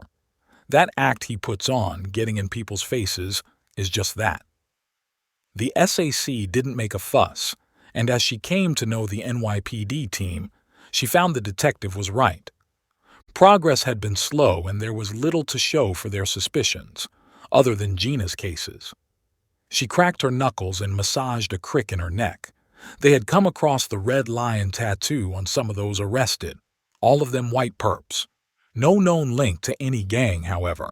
Some of those criminals had gotten away with light sentences, and in at least one case the thug had walked because his crime had been recorded wrongly. They seemed to have reached a frustrating dead end until Cutter Grogan turned up. She logged into her email and opened the file Di Fiore had sent, sucked in her breath at the redactions in the fixer's military details, searched for him in the FBI's various databases. No arrests. No criminal records, however. His name was tagged by several staff, from field agents to SACs. Her eyebrows shot up at one name, Bob Mulhoney, the deputy director to whom she reported. She checked her watch and dialed his number. "Bob, you heard of Cutter Grogan?" she asked when they had finished the small talk. "In New—" "Cutter? Yeah, not many with that name. Why?" "He's come up in a case we're looking at. Looks like he's withholding some intel. I want to come down hard and heavy on him, but Gina wants to wait." "You want to know if we can trust him?" "Yeah. I know Cutter well, but you should talk to Bart." "The director?" "Yeah." Mulhoney chuckled at her astonishment. "He knows our friend even better." "How?" "Ask him. I'll give him a heads up to expect your call." "I was Cutter's CO," the FBI director told her. It was 9 p.m., but he had taken her call promptly. "Commanding officer. On a few missions. What do you want to know about him?" "Can we trust him, sir?" "Have you seen his file?" "The one I have is heavily redacted, sir." A long silence. "Get on to Artemis." The program was for sharing highly classified files. All parties had to log on to it, verify themselves biometrically, and turn their screen cams on. The sender then delivered the requested documents to the rest and stayed online until it was read. The program registered the movements of the reader's irises and flipped the pages automatically based on the reading speed. Note-taking and photography weren't allowed. "Yes, sir." Quindica froze when, moments later, a file appeared on her screen. "Sir, I don't have clearances for this." "You do now." She skipped through the sections she already knew, found that it was still redacted, but now she could read the commendations from various officers, and her eyes slowed when she read about the Distinguished Service Cross and the Purple Heart, both of them awarded in secret for clandestine missions. "Sir, there are still many blacked-out parts, like a lot." "Yeah, you don't need to know about any of his operations. Skip to the last." "That's his civilian life, sir. Why is it in his file?" "You'll see." Quindica skimmed through it quickly. Cutter getting married to Riley, a paramedic with FDNY, Fire Department of New York, a few photographs of the couple and their friends, a honeymoon in Yanardus, Turkey, a remote part of the country. She felt she was intruding, uneasy that such personal details were included in the record, was about to end the program when it came up on screen. Terrorists bursting into their hotel room, capturing and taking them to an abandoned village. Taib Mansour, a Daesh terrorist, torturing them, raising his knife to behead Riley when she lunged forward and impaled herself on it. The SAC slowed her reading. No, she hadn't made a mistake. The report said Grogan's wife had deliberately thrust herself on the blade. Mansour and his men left Grogan's bullet-ridden body in the village, thinking he was dead. A goat herder found him barely conscious and nursed him back to life. Quindica sat back and rubbed her brows. There wasn't much more in his file. His rehabilitation, return to the U.S., his new life. "Sir," she cleared her throat, aware how hoarse she sounded. "There are a couple of years missing, after his return to New York." Her boss filled her screen when he terminated the program. He was still in his Hoover Building office in D.C., in his white shirt, sleeves rolled up to reveal powerful forearms, looking as if his day was beginning, not ending. "I shared that file with you so that you get a measure of him," Jameson said, evading her question. "Whether you trust him, that's your call to make." "You would?" "With my life. There's something you should know that's not in the file." "I bet there's a lot more that's not in there. Riley was pregnant when she died." The SAC exhaled slowly, as if the weight of the world was on her shoulders. How does one live through all that without going insane? It was a rhetorical question, but her boss answered. "Cutter's not an ordinary person." He smiled gently, his eyes distant. "I tried to recruit him into the FBI. He turned me down flat, said he was done with working in structured environments. He wanted to be free." "Permission to share those details with Di Fiore, sir?" "I cleared you for that file." He drummed his fingers and then nodded. Okay, I'll clear her as well. Your task force might lead you to places where you might need such security clearances. However, yes, sir, if we leak that info, we'll be cleaning toilet bowls in Idaho. Both of you. Understood, sir. Why is that file so detailed? Welcome to the world of covert ops, Quindica. He smiled thinly but didn't elaborate. Does he do any contract work for the CIA, sir? No. That operator life is well behind him, which is why the file ends there. Sir, didn't we capture Mansour? Yeah. A joint manhunt with the Brits and Germans. We captured him in Lebanon and brought him stateside for trial. He's doing life in a supermax. Something crossed her boss's face, a fleeting expression that disappeared so fast that she wasn't sure if she had seen it or if it was a screen flicker. About those missing years? You'll have to ask him yourself. If you do, let him know I let you read his file. Quindica was still thinking about the file's contents when she reached her small apartment in Brooklyn. She freshened and had her dinner, thinking of Riley Grogan and how she had died. She poured herself a glass of milk and went to her bedroom window.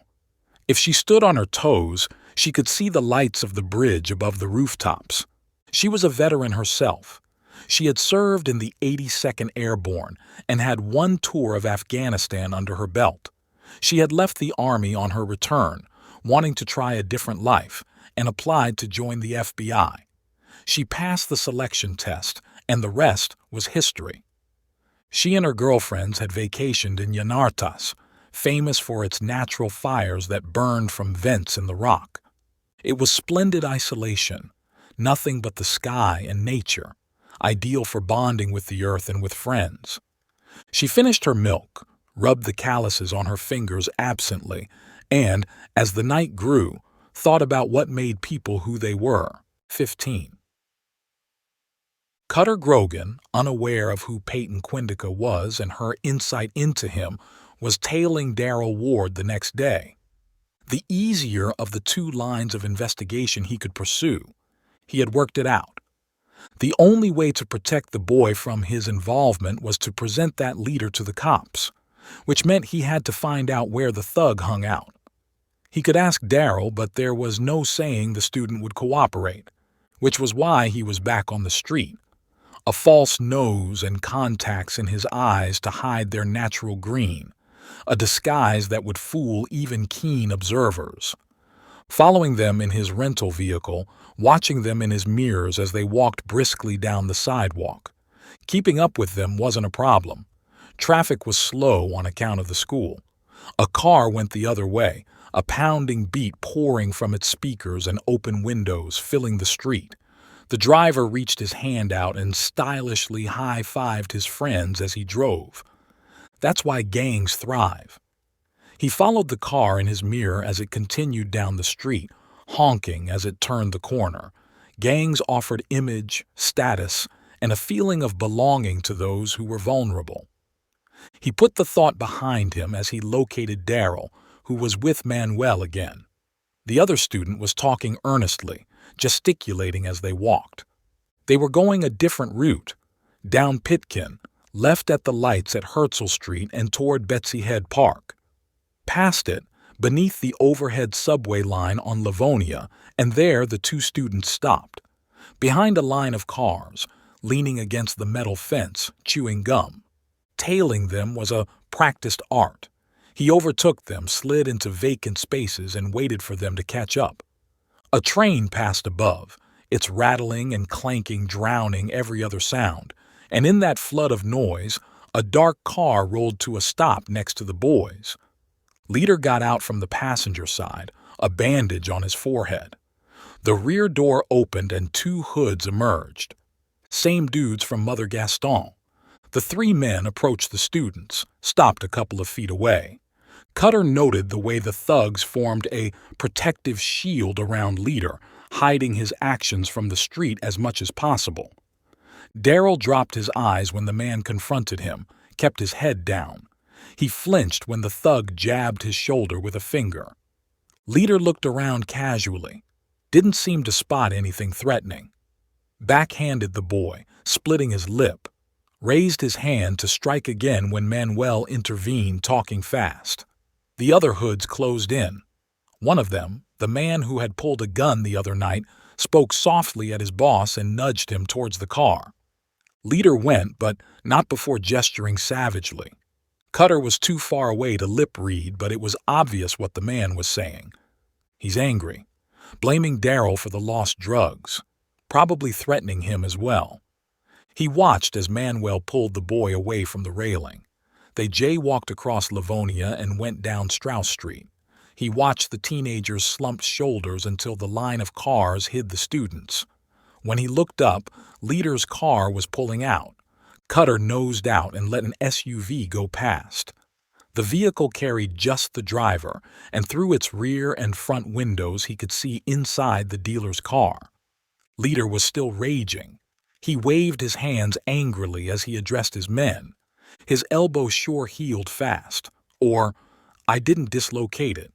He could guess why the man was furious. He's got to answer to his boss. Make the loss good. Was Daryl in danger? He thought about it as he tailed them to Rockaway, hung a right and maintained a car-length's distance. Nope, they would have acted sooner if he was a threat. They still need him as a mule. The thugs circled aimlessly in Brownsville for an hour. Hegeman Avenue, East 98th Street, Sutter Avenue, and Julia Street. A wide loop they repeated continuously. They're killing time until their next meeting. No other explanation. It wasn't a counter-surveillance operation to shake off any tails. There was no attempt to double back, switch lanes, or stop abruptly. Cutter was familiar with Brownsville, but the neighborhood never failed to jolt him when he visited. The resigned look on many people's faces as they went about their lives. Chasing the American dream had fallen by the wayside. The neighborhood had one of the highest concentrations of public housing in the county. One TV channel had dubbed the stretch of Rockaway, leading to the intersection with Livonia, as the most dangerous street in the city. He shook his head unconsciously. He had been fostered by such families. He knew how hard it was to keep hope afloat when the system and circumstances conspired against people. Taillights flared ahead, rousing him. Leader's car was heading to Livonia. He jammed the gas, cut ahead of a family vehicle, and fell behind them. Deepening evening. Traffic growing as office-goers returned home. Explosion of red again as the thug's vehicle singled and turned into at a bar's parking lot. Cutter checked it out as he drove past. Big parking lot. That was a plus. That would give him cover. He drove on, cursed under his breath when Powell Street came up. One-way street, no right turns on it. He had to go on Junius to turn, circle all the way to get to Livonia. He drove into the lot, searched swiftly, and located Leader's car in a corner.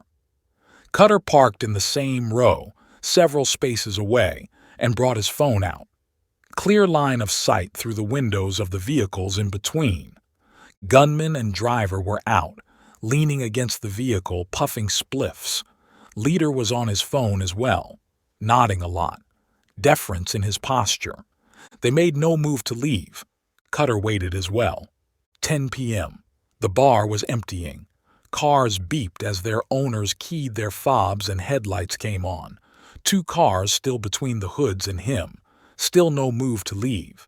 Must be a gang-owned or controlled joint. That's why they aren't worried. Headlights flashed and painted the lot brightly before they dimmed. A Suburban, dark as coal, shining under the dim lighting of the lot. He pretended to speak angrily, throwing his hands up in the air when it drove past. Can't make out who's inside. Tinted windows. It returned and slowed. Backed into a space next to Leader's vehicle. Bummer. That blocked his view. He was opening the door when a dome light came on. Leader's. It turned off, and a shadow moved. The thug came around the hood of the Suburban, whose driver window rolled down. Cutter checked his surroundings swiftly. No one was looking in his direction. He glanced down at himself. Nope, The jacket camera wouldn't work. He was sitting too low for it to capture the meeting. He raised his cell phone slowly and fingered its camera button just as the large vehicle's interior lights switched on. Leader shifted on his feet uneasily, which briefly exposed the interior of the vehicle to Cutter's view. A hatchet-faced man in the driver's seat, a larger man beyond him, his face bathed in shadow, bald. He leaned forward to speak to the thug, and then the light went off. Cutter kept taking photographs as something stirred inside him, a distant memory. Did he know the driver? And that bald man? He hadn't seen his face, but there was something familiar in the shape of his head and the way he had moved. He racked his brains as he captured the meeting, but no names or faces came to mind. More indistinct movement inside the Suburban. Leader reached out and grabbed a large travel bag, hefted it in his hand and nodded his head. The Suburban's headlights turned on before he crossed over to his vehicle. Cutter turned away when its windows rolled up and slid down in his seat. He yelled into his phone as he looked blindly out of the window. Hatchett's profile showed up when his car's headlights fell on the passing SUV. Sharp features, lean face, hollow cheeks. And then the vehicle disappeared, leaving him with that feeling again, that he had seen the man somewhere. Cutter risked a quick glance when Leader's car didn't follow. He's checking the bag. Gotta be drugs in it, making up for the stock they lost when I attacked them. Distribution lines had to be supplied and end customers had to be kept satisfied. There was no loyalty in the business. A user could find any other gang to buy from. I've seen a drug deal go down, he spoke hurriedly, panic in his voice when he got the operator on the emergency number, in the parking lot of a bar, Livonia Avenue. He gave the address and upped the anxiety. Hurry. They're still here. They've seen me. He hung up and drove out. Got lucky when a parking space opened up as a pickup truck left. Slid into it quickly and climbed out. That food truck over there, that would do nicely. It was doing brisk business even at that time of the night. He joined the line, his mouth watering at the smells coming from it. A slight angle of his head and he could side-eye the parking lot's exit. The thugs were still inside. He was at the counter placing his order when the cops arrived. Flashing lights, sirens, several vehicles, the works. 4 police interceptors and 3 patrol cars surged into the parking lot while the others ranged out on Livonia. Wow, Cutter spoke around a mouthful of burger. Wonder what went down. Drug bust, said the apron-clad vendor, leaned over his counter to look. Or a murder. Not much else happens in Brownsville. Cutter joined the crowd of curious spectators, watched and ate, grunted in satisfaction when he made out Leader and his thugs in the interceptors when they emerged. It won't make any difference, the vendor said cynically when he returned for paper towels. They'll be back on the street. Nothing changes here. Several bystanders nodded at his words. Cutter didn't argue with them. They live here. They know how it is. I'm not from their world. He wiped his hands and reached his car. Drove back with the windows down and the night air swirling inside his rental. He hoped the vendor was wrong, and that DeFiore would find out about the arrest and investigate the lion tattoo. He thought of the 2 men in the Suburban as he crossed Brooklyn Bridge, the lights of the city spread out on each side of him. Do I know them? How? 16. Doug Mees knew something was wrong from the way Jeff Gunner Scheller listened to his incoming call in silence. He drove quietly, carefully, sticking to the speed limit, waiting at the lights. He usually had a driver, but he missed getting behind the wheel and took every opportunity he could. What is it? He asked when his companion hung up.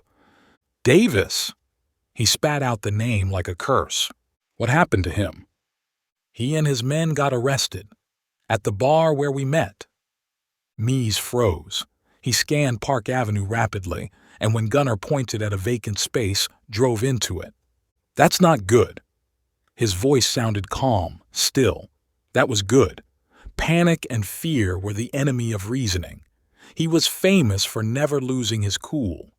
He breathed quietly and placed his hands lightly on his thighs. They didn't tremble. He's seen me. You are not a public figure. He doesn't know your name. He'll be able to recognize me. I told you to stay in the back seat. Don't drive. You didn't listen. Gunner. Mies didn't raise his voice, but Scheller stopped talking immediately. Davis needs to be taken care of. He's important to us. His gang controls a big part of Brownsville. I'm not asking. It won't be easy. We have our cops in the NYPD. We can't risk them.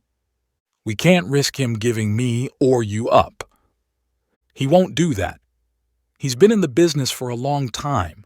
Neither he nor his people have ever revealed they're part of us. You don't know he'll keep it that way. We have a code. We also have a code for punishing people when they make mistakes. It'll be difficult. Mies looked at him impassively. Gunner was smart. People often took in his big size and mean-eyed look and thought he was all brawn. Those folks were wrong. We have a few people in the 73rd Precinct. That's where they'll be taken. Do it. You and I, both, have our contacts in the NYPD, high up. Many of them are lions as well. We can get them to cover this action. Gunner made a few calls, seemed to find the right police officer, and issued instructions. I spoke to our friend in 1PP. Mies nodded. He knew who the gang leader was referring to, a senior leader in the ranks who had sworn allegiance to the outfit. That was how they worked. He'll find a cop in the precinct who'll do the job. Remind me who this man is, the prisoner. Mies commanded when the gang leader had finished. All I know is you had to give him some stock. Do you really want to know? You want to keep distance between us and you and our friend. I want to know anything that might affect his chances. This has nothing to do with him. I'll be the judge of that. I told you, Davis is our chapter head in Brownsville. He's good. I was thinking of promoting him to take over all of Brooklyn. He lost a shipment, didn't he? We aren't selling soap or screen wipes. There's some loss in our business. Gunner didn't drop his eyes or look away when Mies pinned him with his stare. That was good, too. The man wasn't scared. He was a bull. He ran his nationwide gang with an iron fist. Nothing happened on the streets, his turf, without him knowing it. Every thug of his swore allegiance to the Lions and were aware of the dangers of violating the code. Mies's eyes lingered on the patch of pale skin, lighter than the surrounding flesh, on the man's neck, which shone in the lights of a passing car, where once a lion's tattoo had been inked. Police officer Pete Martinelli licked his lips as he went to the holding cells. The instructions he had received were specific. He went closer to the barred door and surveyed Davis. Walked down the hallway and returned, just as he would for any other well-being check on arrested suspects. He turned his back on the nearest camera and found that this time his shuffling had woken the prisoner. "Take my gun." His lips barely moved. He brought his hand up to scratch his neck and in doing so pulled down his collar to show the lion's head. "Hold me hostage." Davis didn't move. The cop went out and returned an hour later, repeated the same action, thrust his right hip forward to present his weapon. The prisoner got up. He acted on the officer's third pass. His fingers shot through the bars, caught hold of the gun, and whipped it out. Martinelli didn't react the way he had expected. "Gun!" the officer yelled and dived to the side. "He's got my gun!" Davis looked perplexed. "What? Drop it!" an officer roared as cops flooded the hallway and covered the prisoner. "But do it! Now!" Davis moved. "He's going to fire!" Martinelli screamed. His warning was drowned in the crash of shots. 17. Cutter caught the news when he was finishing cleaning up after breakfast the next day. "Prisoner shot in 73rd Precinct." The caption ran. CCTV footage that the channel had somehow obtained. His plate fell into the sink with a clatter. He wiped his hands on his jeans and lunged toward his phone. Surely it was a coincidence. Let it not be leader, he prayed as he thumbed numbers and dialed. The prisoner was indistinct in the clip as it played on repeat. His call connected just as the man's name came on screen. Leon Davis. It meant nothing to him. Brian, Cutter, yeah, he cut through the greetings. Davis, the prisoner who was shot at night, where was he arrested? He swore loudly when his worst fears were confirmed. Apologized to the cop and hung up, dialed another number. DeFiore. That's the second prisoner you've lost, he told her bitterly. What? Grogan? That you? What are you talking about? Leon Davis, the prisoner who was killed in the 73rd Precinct. I heard that. What about him? It's not my case. Check his body, DeFiore, he raged. No more first names. He ended the call before she could retort. He washed his dishes, the mechanical actions calming him. Fool, he told himself when he had regained composure. He hadn't lost it when outnumbered and under heavy fire in Syria or Iraq. There was no reason to take out his anger on the detective. He made to call her but stopped himself. She'll call me. Detective first-grade Gina DeFiore was seething when Grogan hung up on her. Who did that fixer think he was? She glared at Poser, who was looking at her curiously, counted to 20 and got her pulse back to normal. Okay, what was all that about? Why would he care about some prisoner? And why should she check his body? She read the shooting report. Several precinct officers were on administrative leave pending an investigation. That was standard procedure for an incident of that nature. She read about Leon Davis, a few priors for possession and dealing, served time, was violent and ruthless. He ran his own gang. She tapped her teeth with a pen. That wasn't normal. There were very few independents in the city. Almost every thug belonged to a larger gang. Why would it be different in Davis's case? No, she decided, the more she thought of it. The previous detectives hadn't recorded gang affiliations, or Davis had been a good liar. Her eyes narrowed at Davis's description. He was white, but that wasn't what held her attention. Now she knew why Grogan mentioned his body. Another lion tattoo. There has to be some connection, Quindica surmised when the detective broke it down for her. Nothing in our system, though. Grogan knows something. There's something you should know about him. What? Not on the phone. They met in Battery Park, the FBI SAC and the detective, both women radiating such authority that tourists skirted widely around where they were seated. What did you find out about him? It's classified. I ran it past my grand boss and he cleared you to receive it. Grand boss? The director? Yeah. He can do that? There isn't much Bart Jameson can't do. DeFiore nodded. The FBI director was a legend in law enforcement circles. America's sheriff was how Time magazine had described him once. Color me surprised and interested. Quindica went through Grogan's file, leaving nothing out, and when she had finished, the detective was silent. They watched ferries depart with travelers, some bound for Ellis Island and the statue, others for a loop of the city, all of them packed with camera-wielding tourists and excited families, making memories that would linger in their minds. And if those memories started to fade, there were digital proofs to fall back on. That's... DeFiore trailed off, her face pensive. Yeah. Quindica nodded understandingly. I had to read it a few times to take it all in. Why did Jameson share it with you? He wants us to know who Grogan is, what makes him tick. And perhaps he wants us to team up with Grogan. That thought crossed my mind. However, the fixer's an external party, a civilian. The only part he plays is by telling us what he knows. Good, we're agreed then. Yeah, we cut him no slack. 18. Cutter went for a run after his call with the detective. Early morning in Central Park was his preferred time and route. That was when the city was still slow and the air the freshest. A fast 5-mile lap, followed by sets of martial arts moves, Wing Chun, Jiu-Jitsu, alternating between fast and slow until sweat poured like a river over his body.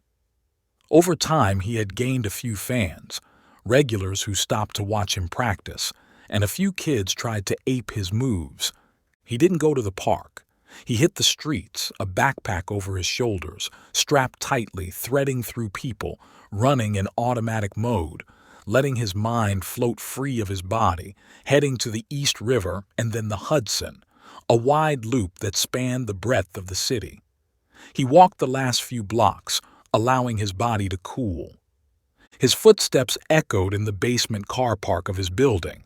Lines of vehicles, a few vacant spaces, no other person. He went to his SUV and brought out the empty water bottles for refilling. "We've been waiting." He let go of the bottles, which crashed to the concrete and rolled away. He dived to the floor, twisting his body as he fell, reaching back with his left hand to yank his backpack to the side, his right hand reaching inside its partly open mouth to come out with his Glock.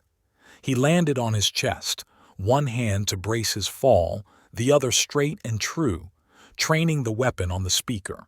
Muscles and limbs and eyes and brain working together seamlessly in one long, smooth move, executed flawlessly and completed even before the fallen bottles had stopped moving. He relaxed when he took in the figures his barrel was pointing at. 2 women, both in suits. One of them was Di Fiore, the other a stranger. "Impressive," the detective's companion said.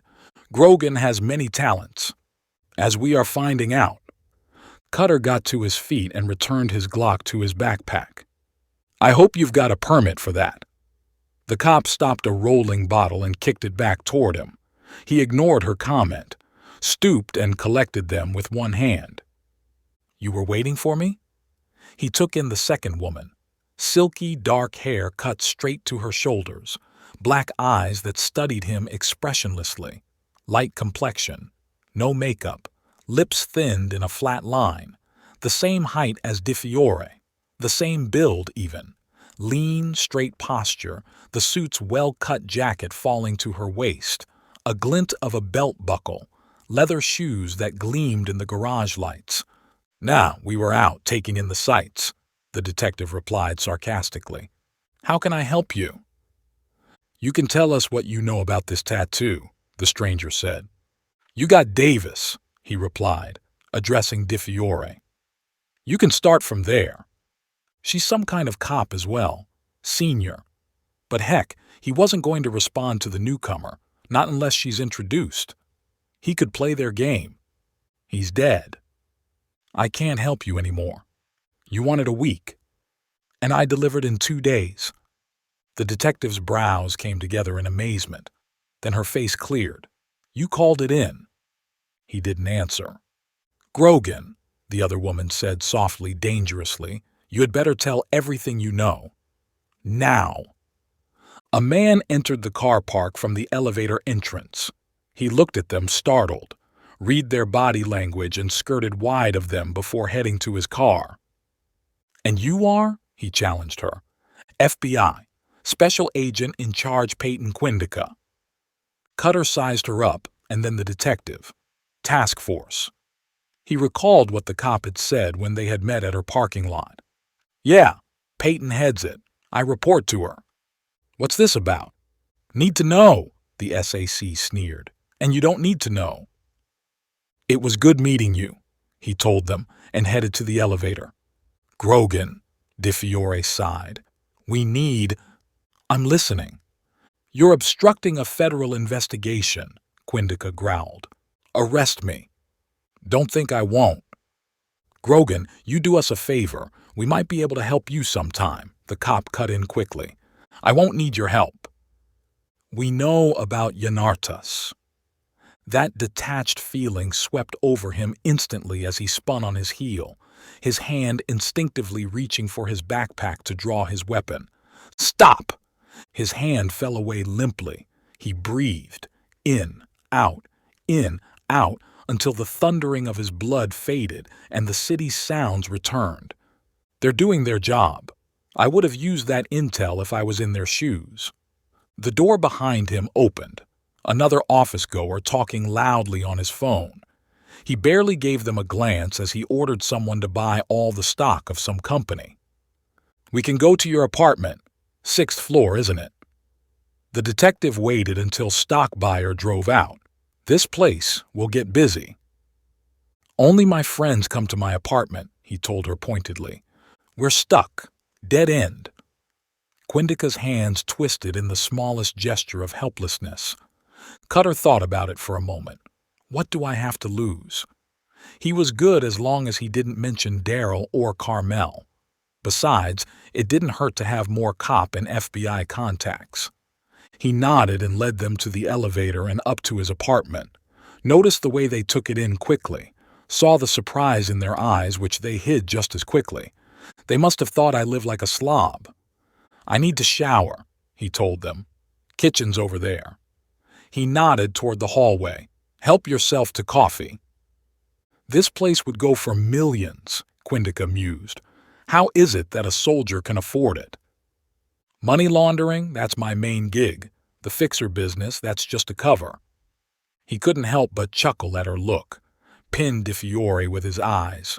"Don't steal the silverware." "We're the good people," she told him cuttingly. "It's the other side that does that." "Yeah, and all cops are clean, aren't they?" he tossed back. He had meant it flippantly, but his smile evaporated at the fast look they exchanged. Crooked cops? That's what the task force is about? 19. They had made him a cup of coffee as well when he returned to the living room. He took an appreciative sip. Di Fiore on the couch, idly flipping through a magazine, Quindica at the window, looking out pensively. "Nope." The SAC felt his eyes on her. "We didn't steal anything." "There would have to be something to grab in the first place," the detective said with a smirk. "Clearly, Grogan is into minimalism." He sighed. One snarky detective he could just about deal with. Now there was Quindica, too. He was halfway to the kitchen before he stopped. Living alone for too long did that. Made him forget his manners. "Let's talk there." He jerked his head. "I'm going to rustle up something. You want to join me?" "Depends." The detective patted her belly, which rumbled loudly. "Are you a good cook?" "He might poison us," the SAC said. He threw his hands up and went to his fridge. Brought out several wraps, bell peppers, onions, baby spinach, and a chunk of cheese. Placed them on the island. Grated the cheese efficiently while they pulled up chairs and watched him silently. He sliced and diced the veggies and spread them over each wrap. Added generous dollops of hummus and sprinkled spices. Rolled the wraps tightly and cut each end. Placed them on a tray with bowls of salsa and brought out fresh plates and cutlery. "Mexican pinwheels," he presented the preparation to them. "Talk," Quindica ordered after her first bite. "You're in my house, eating my food," he told her. "You go first." "I can shoot him," Di Fiore told her companion. "We can make it look like he was threatening us." The SAC wiped her lips, exchanged an indecipherable look with the detective and reached for the orange juice Cutter had poured them. She took a swallow and settled back.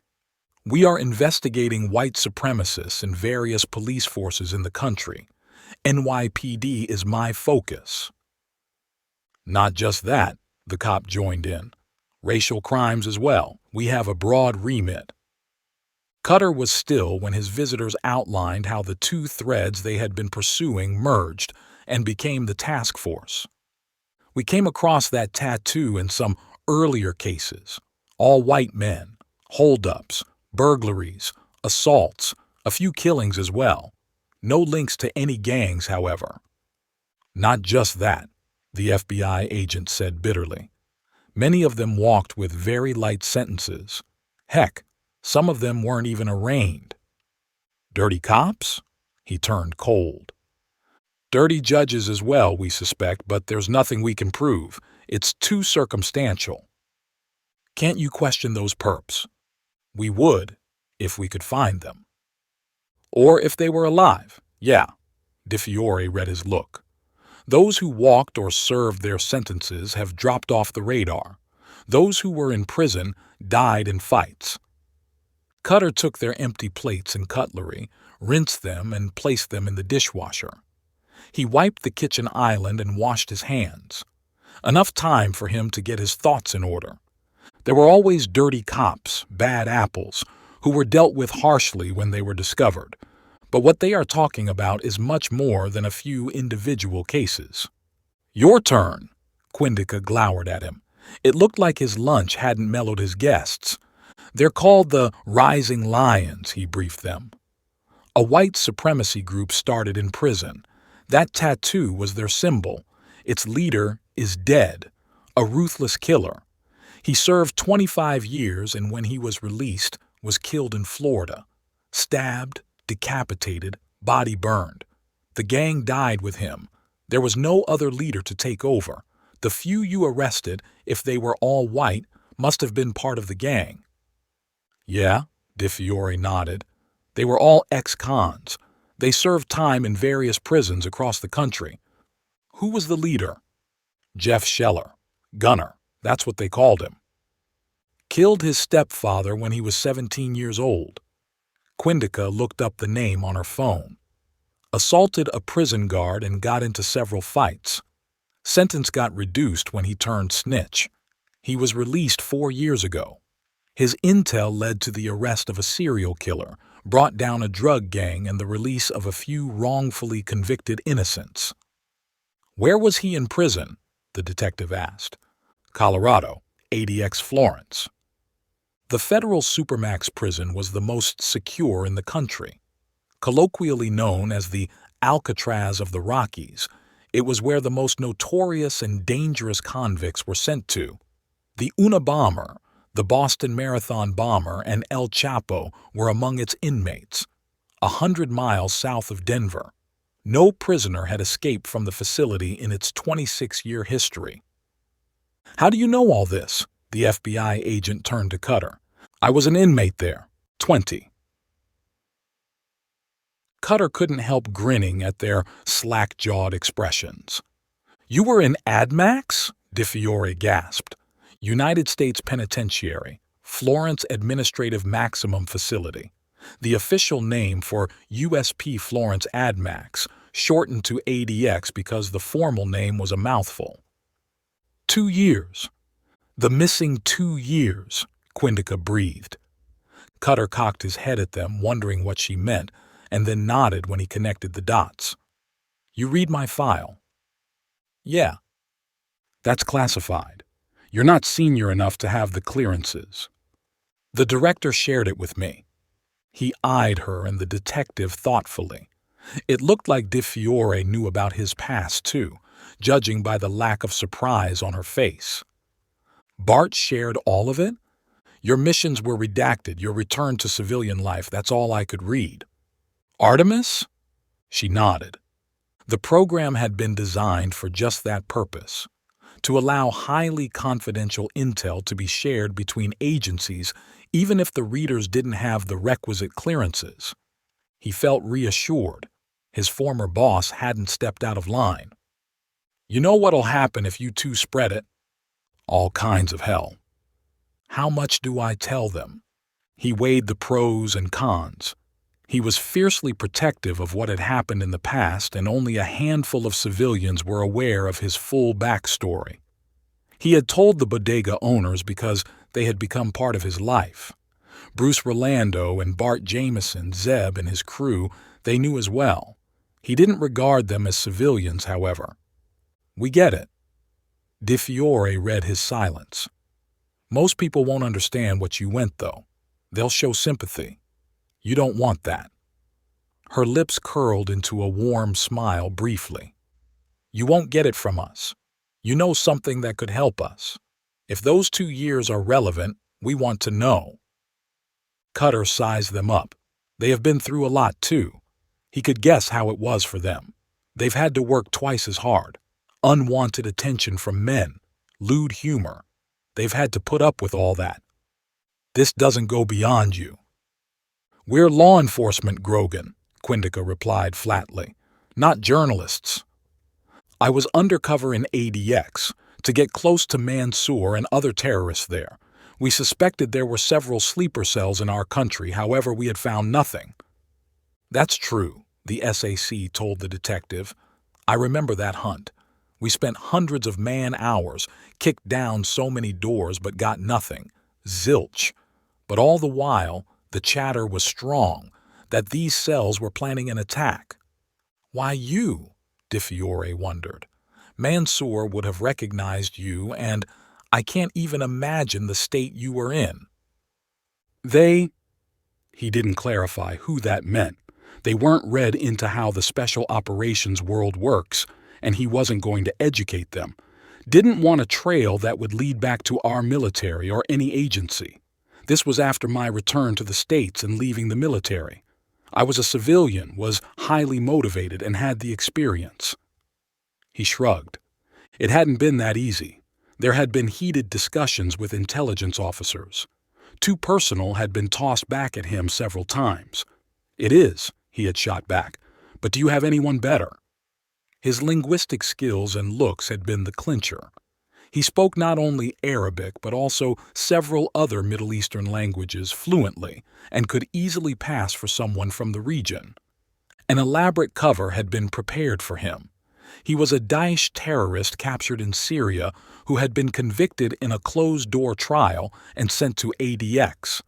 The CIA, the Defense Intelligence Agency, and several other clandestine outfits flooded the dark net with mentions of him. Bots spread the message of his heroic attacks against the West. That embellished his legend. There was no risk of Mansour seeing him, because the terrorist was in solitary and was never in the presence of other prisoners. As for being recognized, he gestured at himself, I didn't go looking like this. I had a burn scar on my face, a beard. No one could link who I was to Cutter Grogan.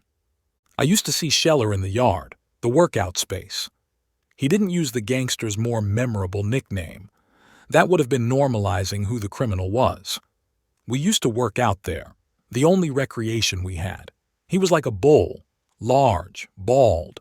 He trailed off, remembering the man in the SUV, the one who handed Davis his stash. Nope, can't be him. He's dead. No one messed with him. It was when I was there that he started the Lions. He was recruiting. He wanted it to be a bigger gang than the Aryan Brotherhood. He was charismatic, great speaker.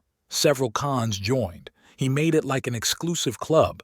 Not just everyone could join. They had to prove themselves, had to pass hazing rituals. His listeners didn't move when he paused for breath. They were listening with rapt attention. They tattooed themselves. What he was selling had appeal.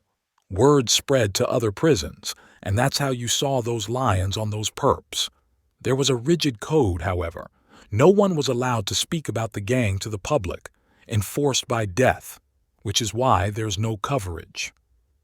How's that possible? If the gang spread to other prisons, people would have known. There would be talk. There was, and those who were indiscreet were killed. That code, it was a blood oath. Anyone who violated any rule was killed. Viciously, no mercy. Scheller was one of the most dangerous men I came across, as ruthless as any terrorist. Did he approach you? Me? He hated me. I was Daesh. There was no love between us. We had a few words. That escalated over days. He threatened that he would saw my head off. He and his group attacked me and the other terrorists a few times. I saved them, that's how I got close to them. Scheller didn't like that. He ruled ADX, and here I was challenging his authority.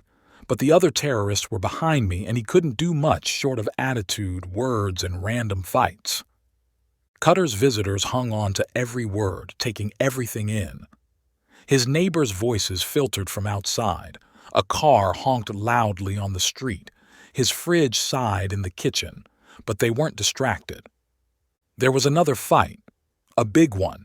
Scheller and his men were attacking another inmate, Jake Horstman. Ripper, they called him. He had killed his girlfriend and her boyfriend for cheating on him. He had joined the gang initially but then backed out. He had found religion. Scheller didn't like that. It went against his code. No one left his gang, and he decided to make an example of Jake. I intervened. Cutter rubbed his chest unconsciously, remembering the brutal showdown. I saved Horseman and got him sent to solitary where he would be safe. We became close, the one friend I made there, and Scheller's hatred for me grew. He got to his feet and stretched. He brewed more coffee and brought their cups over. "Is that all?" Di Fiore asked impatiently. "That's all you'll get from me." "He left you alone after that?" "He didn't." "What happened?" He shook his head.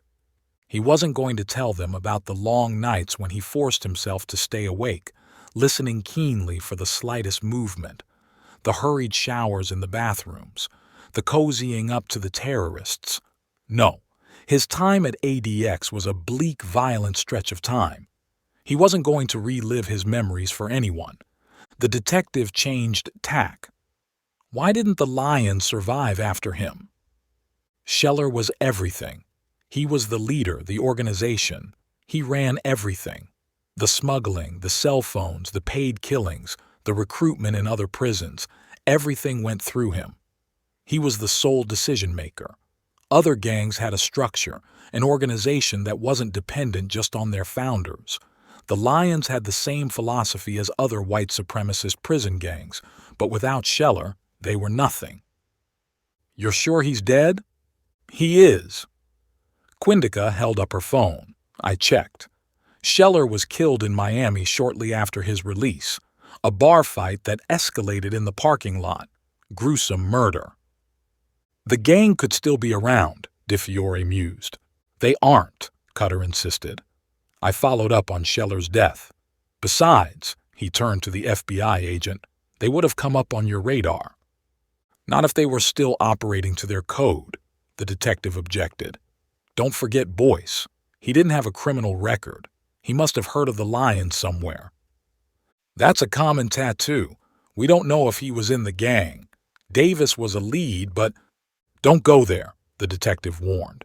"The cops who shot him—" "You heard what I said." Cutter looked at her impassive face, flat eyes. "Those officers are on her radar. She'll check if they have lions on their necks.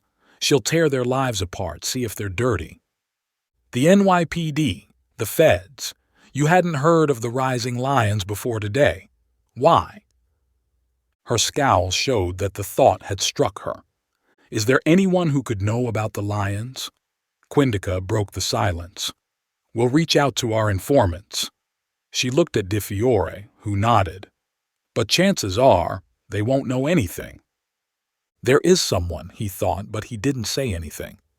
"Grogan," Di Fiore warned ominously. "You're holding out on us again. I can feel it." "No," she said when he made to protest. "Don't lie."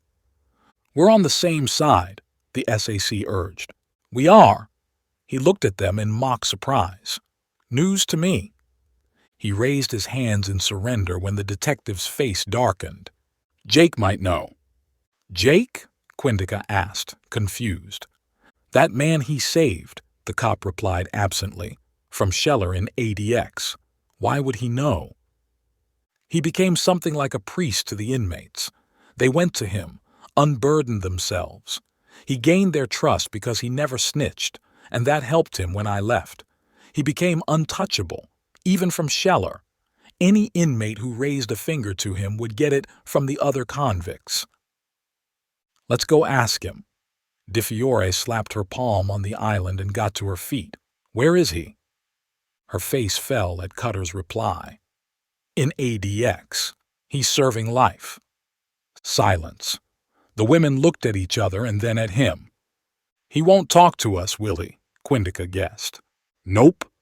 "He'll talk to you, though." "He might." Di Fiore sighed. "Will you go ask him?" "That's missing the magic word." "You were going to, weren't you?" The SAC cut in quickly before the cop exploded. "Yeah, I'll let you know what I find out." He wondered who would ask him the question.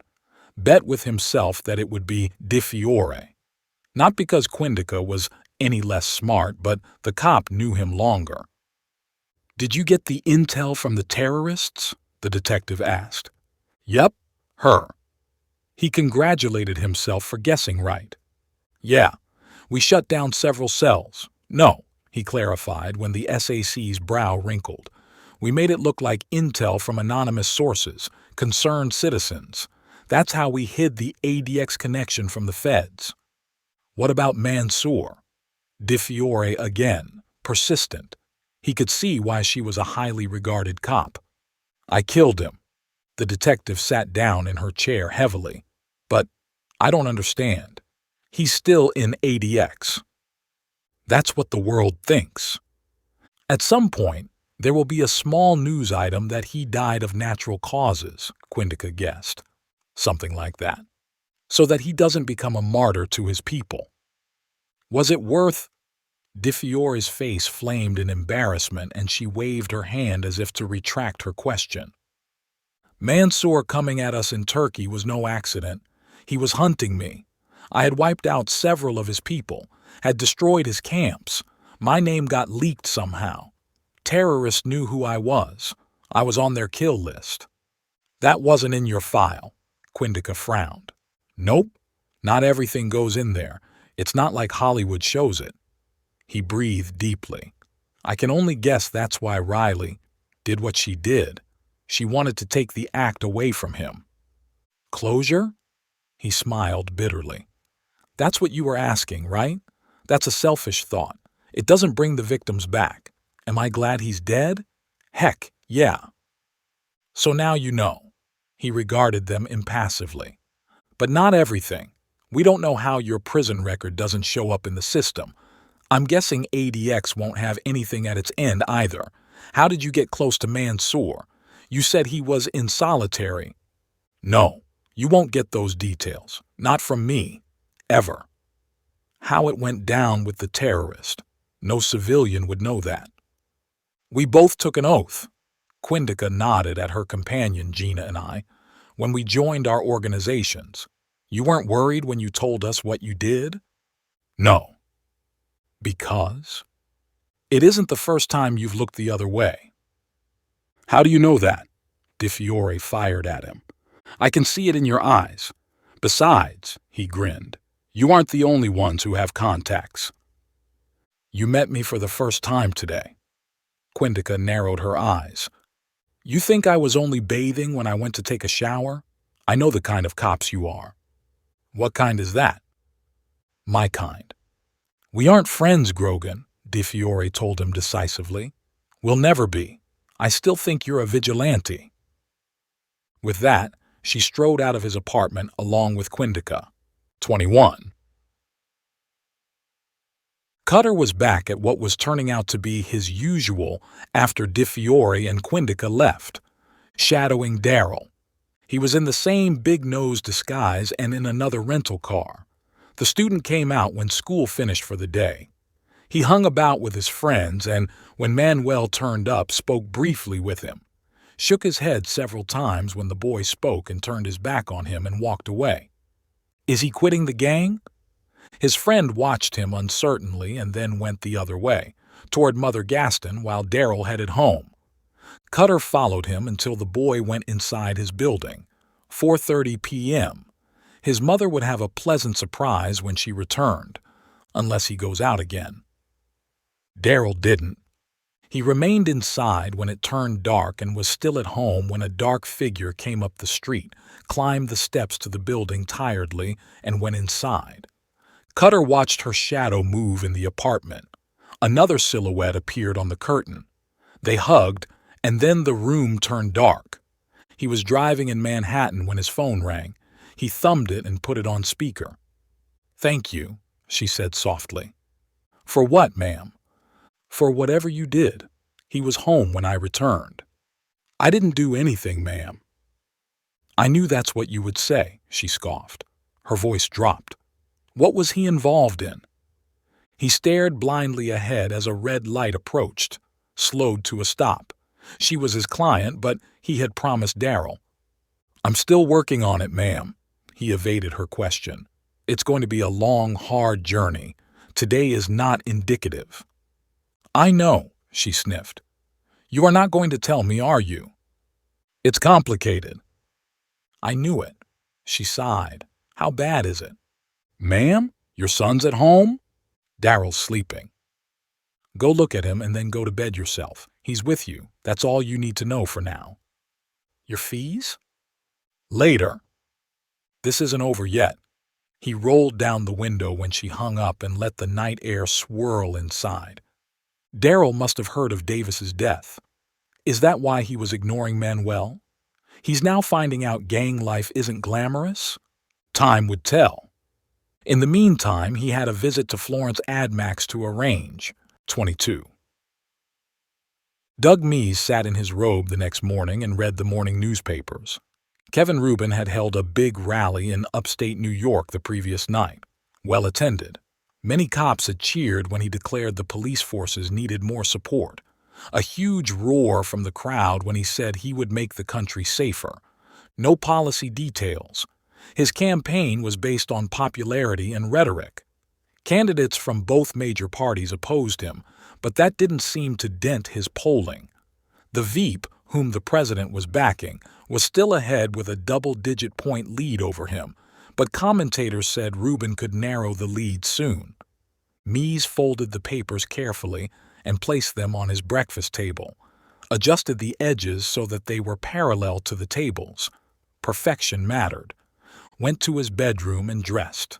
Blue shirt, striped tie, dark trousers, dark jacket, a briefcase in his hand. He opened it and checked his files were present. He brought out a burner phone and dialed a number. It bounced through several proxies and rang at an assistant chief's desk, a white nationalist who had sworn allegiance to the Lions once he had known Gunner was alive. "It's me," he introduced himself. No names were necessary. The officer hung up wordlessly. Meese knew he would go to a secluded area, their security protocol. He called after 10 minutes. "Tell me about those cops." He didn't elaborate. He didn't need to. The man would know he was calling about the 73rd Precinct. "I told all this to our mutual friend, Gunner. I want to know as well." "He doesn't update you?" "Tell me," he retorted. "Investigation's still underway. The officers are on administrative leave." "Complications?" "Martinelli's likely to face disciplinary action. He was too close to the cage." "Cage. Old-school cops still use the term for the cells. Will he snitch?" The assistant chief lowered his voice. "I've personally reminded him of his oath." Meese grunted. He didn't say what steps would have to be taken if the cop turned informant. Action would be quick and brutal. "Keep us in the loop." "Will do." He pocketed the phone and glanced at his watch. At precisely 10 a.m., he left his apartment in Queens. He had a family, a wife and 2 kids, but they were back in Texas. Work had brought him to the city, where he lived alone. He walked 2 blocks, hailed a cab, and gave the driver an address on 5th Avenue. "That's the Frick Collection." "Yeah. Should have said the name to start with," the driver grumbled as he joined the traffic. Meese put on his shades and looked out of the window as the city slid past. He paid in cash at his destination and entered the art museum. Broke away from the line and pretended to take a call. Left the building and strode briskly towards East 79th. He slowed as he approached a gray stone building 3 blocks from the Frick. He went to a side entrance on 74th and pressed the buzzer to a law firm. Went in when the door opened. Nodded politely when he joined a bunch of people in the elevator. Exited his floor. Took the fire stairs, climbed 2 floors, and pressed the buzzer to the hallway door. 2 hard-faced men faced him when it opened, both with weapons in their hands. One frisked him while the other watched. He went on into the thickly carpeted corridor, his shoes sinking in the softness. Chandeliers and walnut paneling. 2 elevators, both of them manned by more armed men. A large door with a knocker. He didn't approach it. He went down the hallway, to another entrance meant for the help. He placed his palm against a screen and it unlocked. He entered a reception area manned by another security guard who checked him out and went past a door, another hallway, the kitchen where white-aproned staff bustled about, not one of them looking at him, another carpeted hallway. More rooms on each side that looked like they could have been featured in style magazines. They had. A suited man standing at a door nodded at him. Mies knocked on the door and entered. Kevin Rubin greeted him. "You saw the polls? 23. "Yeah, you got a great reception. Scott says I need a big wave to come close to the Veep." Scott Farley, Rubin's campaign manager. "He got any ideas?" "He's thinking of a few. He's testing them out with the data scientists and the behavioral people." "What about Brad?" "Brad Parsons, chief of staff. You know what he's like. He's digging, seeing if there's any dirt on the others." "You rejected that." "I did, but no harm in seeing what comes out." Rubin went to a side table and poured them coffees, brought them back on a silver tray and served Mies. The personal touch, because the 2 men went a long way back. They had met in Otisville, the white-collar prison 80 miles north of the city. The federal institution was minimum security, had no perimeter fence or barbed wire. It had lockers for personal belongings, microwaves, ice machines to keep cool, and was once dubbed one of the cushiest prisons in the country.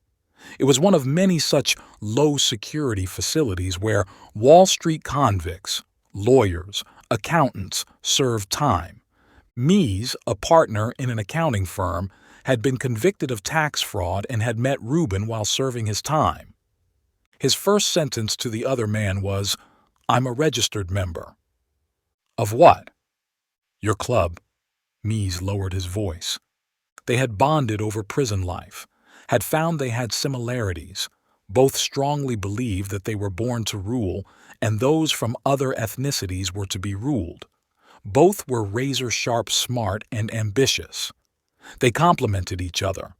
Rubin was a big-picture man, while Mies was into details. The former was an extrovert, while the latter was reserved and hid his ego deep. It was in the 3rd month that Mies brought up the idea. "You're wasting your life," he said over lunch. "Roast beef, potatoes, taco salad." "How so?" Rubin chewed his food. "What will you do when you get out? Go back to your family? Preach on the radio?" "Pretty much. I'll get back into investing, back startups." "You're capable of much more." The celebrity stopped eating, gave him all his attention. "Politics. You're a natural. Look how you've drawn people to you here. We've already got a few converts." "You've got to be kidding. Politics? With my background?" "You've got to distance yourself from it, of course. Reject it outright." Rubin stared at him. "You're serious?" "No one ever elected a white supremacist," Mies replied dryly. He didn't push. He let the idea take root. Gave time for Rubin to think about it and broke into a grin when the man approached him a week later. "What you were saying the other day." So, the disgraced celebrity's transformation began. The 2 men made a list of their most trusted confidants, all of them in high positions in government, law enforcement, and business. Used code to communicate. There was cautious support from several quarters. "Financing, that's where you'll stall," said one doubter, a mayor in one of the country's largest cities. "No one will back you." "I don't need it," Rubin scoffed. "Have you heard of my family? How much I've inherited?" Everyone they reached out to said they wanted to know more. They wanted details. That was something Mies excelled at. They got working. Rubin on a 5-year high-level plan, the accountant on the minutiae that would catapult the heir into the most powerful role in the world. "Worst case," Reuben flashed his trademark brilliant smile. "We'll have become national figures." "That will give us power to influence," Mies agreed. And that was what they were after. Power. 24. Their plan accelerated once they got out. Reuben began a carefully orchestrated series of media appearances. He renounced his white supremacy beliefs, said he had been ignorant and a fool. That prison had opened his eyes. He declared he would be an ethical investor and set up a fund, to which he was a major contributor. A few TV channels commented that he seemed to back only white male founders. He laughed, shrugged apologetically, and said that was how the technology sector was. There was a preponderance of such people in that sector. He didn't decide who founded companies. That wasn't in his control. He promised to back minorities too, however, and made a big show of women-founded companies. In the hype that followed, the fact the women were white too was barely noticed. Mies put together the plans, the funding required, the TV ads, the prominent backers they could go to, the PACs, political action committees, and super PACs that their supporters could form. The swing states, the poll leads. This was what he was good at. Several meetings followed thereafter, with high-net-worth individuals who secretly shared their beliefs. Corporation CEOs, wealthy families, politicians, government and law enforcement officers. All conducted in secret, security organized by Mies, who personally vetted every guard. And then they met Jeff Gunnar Scheller. They had heard of the Rising Lions and their founder while in prison. There was quite some distance between ADX and Otisville, and the two institutions were radically different. However, inmates had a way of communicating. News and gossip had a way of spreading, like jungle drums. There were a few lion tattoos even in the white-collar camp. Scheller shared their philosophy, and while there were many such prison gangs, they felt his outfit was unique. It was Gunnar who made the gang different from other white nationalist ones. From what they had heard, the founder was as smart as they were. Mies confirmed that for himself when they got out of Otisville. On a whim, he set up a meeting with the Lions founder in ADX. He posed as a distant cousin and pulled a few strings with high-level contacts, and that gained him face time. It was a meeting of minds in terms of shared beliefs, and while it was brief, he came away convinced that Gunnar was no ordinary thug. They hadn't thought of integrating the Lions into their plans, however, not initially. It was just shared beliefs. Mies had quickly dampened Reuben's interest in getting inked. "Not now, or ever. The world is watching.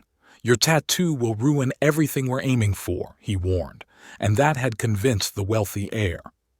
It was the gang leader who reached out once he left prison. "Seen you a lot on TV." He sent a message through a courier. "I know you haven't changed." "You think he's blackmailing us?" Reuben showed the note to Mies. The strategist, which was what the candidate called the accountant, frowned and inspected it. Written neatly, all in caps, black ink. "How did you get it?" "There was a crush of people at the last rally. Ricky found it in his pocket. Someone must have slipped it to him. He knew it was meant for me when he read it." Ricky Shillem was the head of security, former Special Operations Forces, a trusted man. He had been with Reuben for years. Mies didn't blindly take on that relationship, however. He subjected the man to the same screening everyone in the inner circle underwent. Background checks, psychological interviews, lie detector tests, which were repeated every few months. They had to not only believe in white supremacy, but also renounce those views publicly. Mies fingered the note as he paced. What if Scheller exposed them?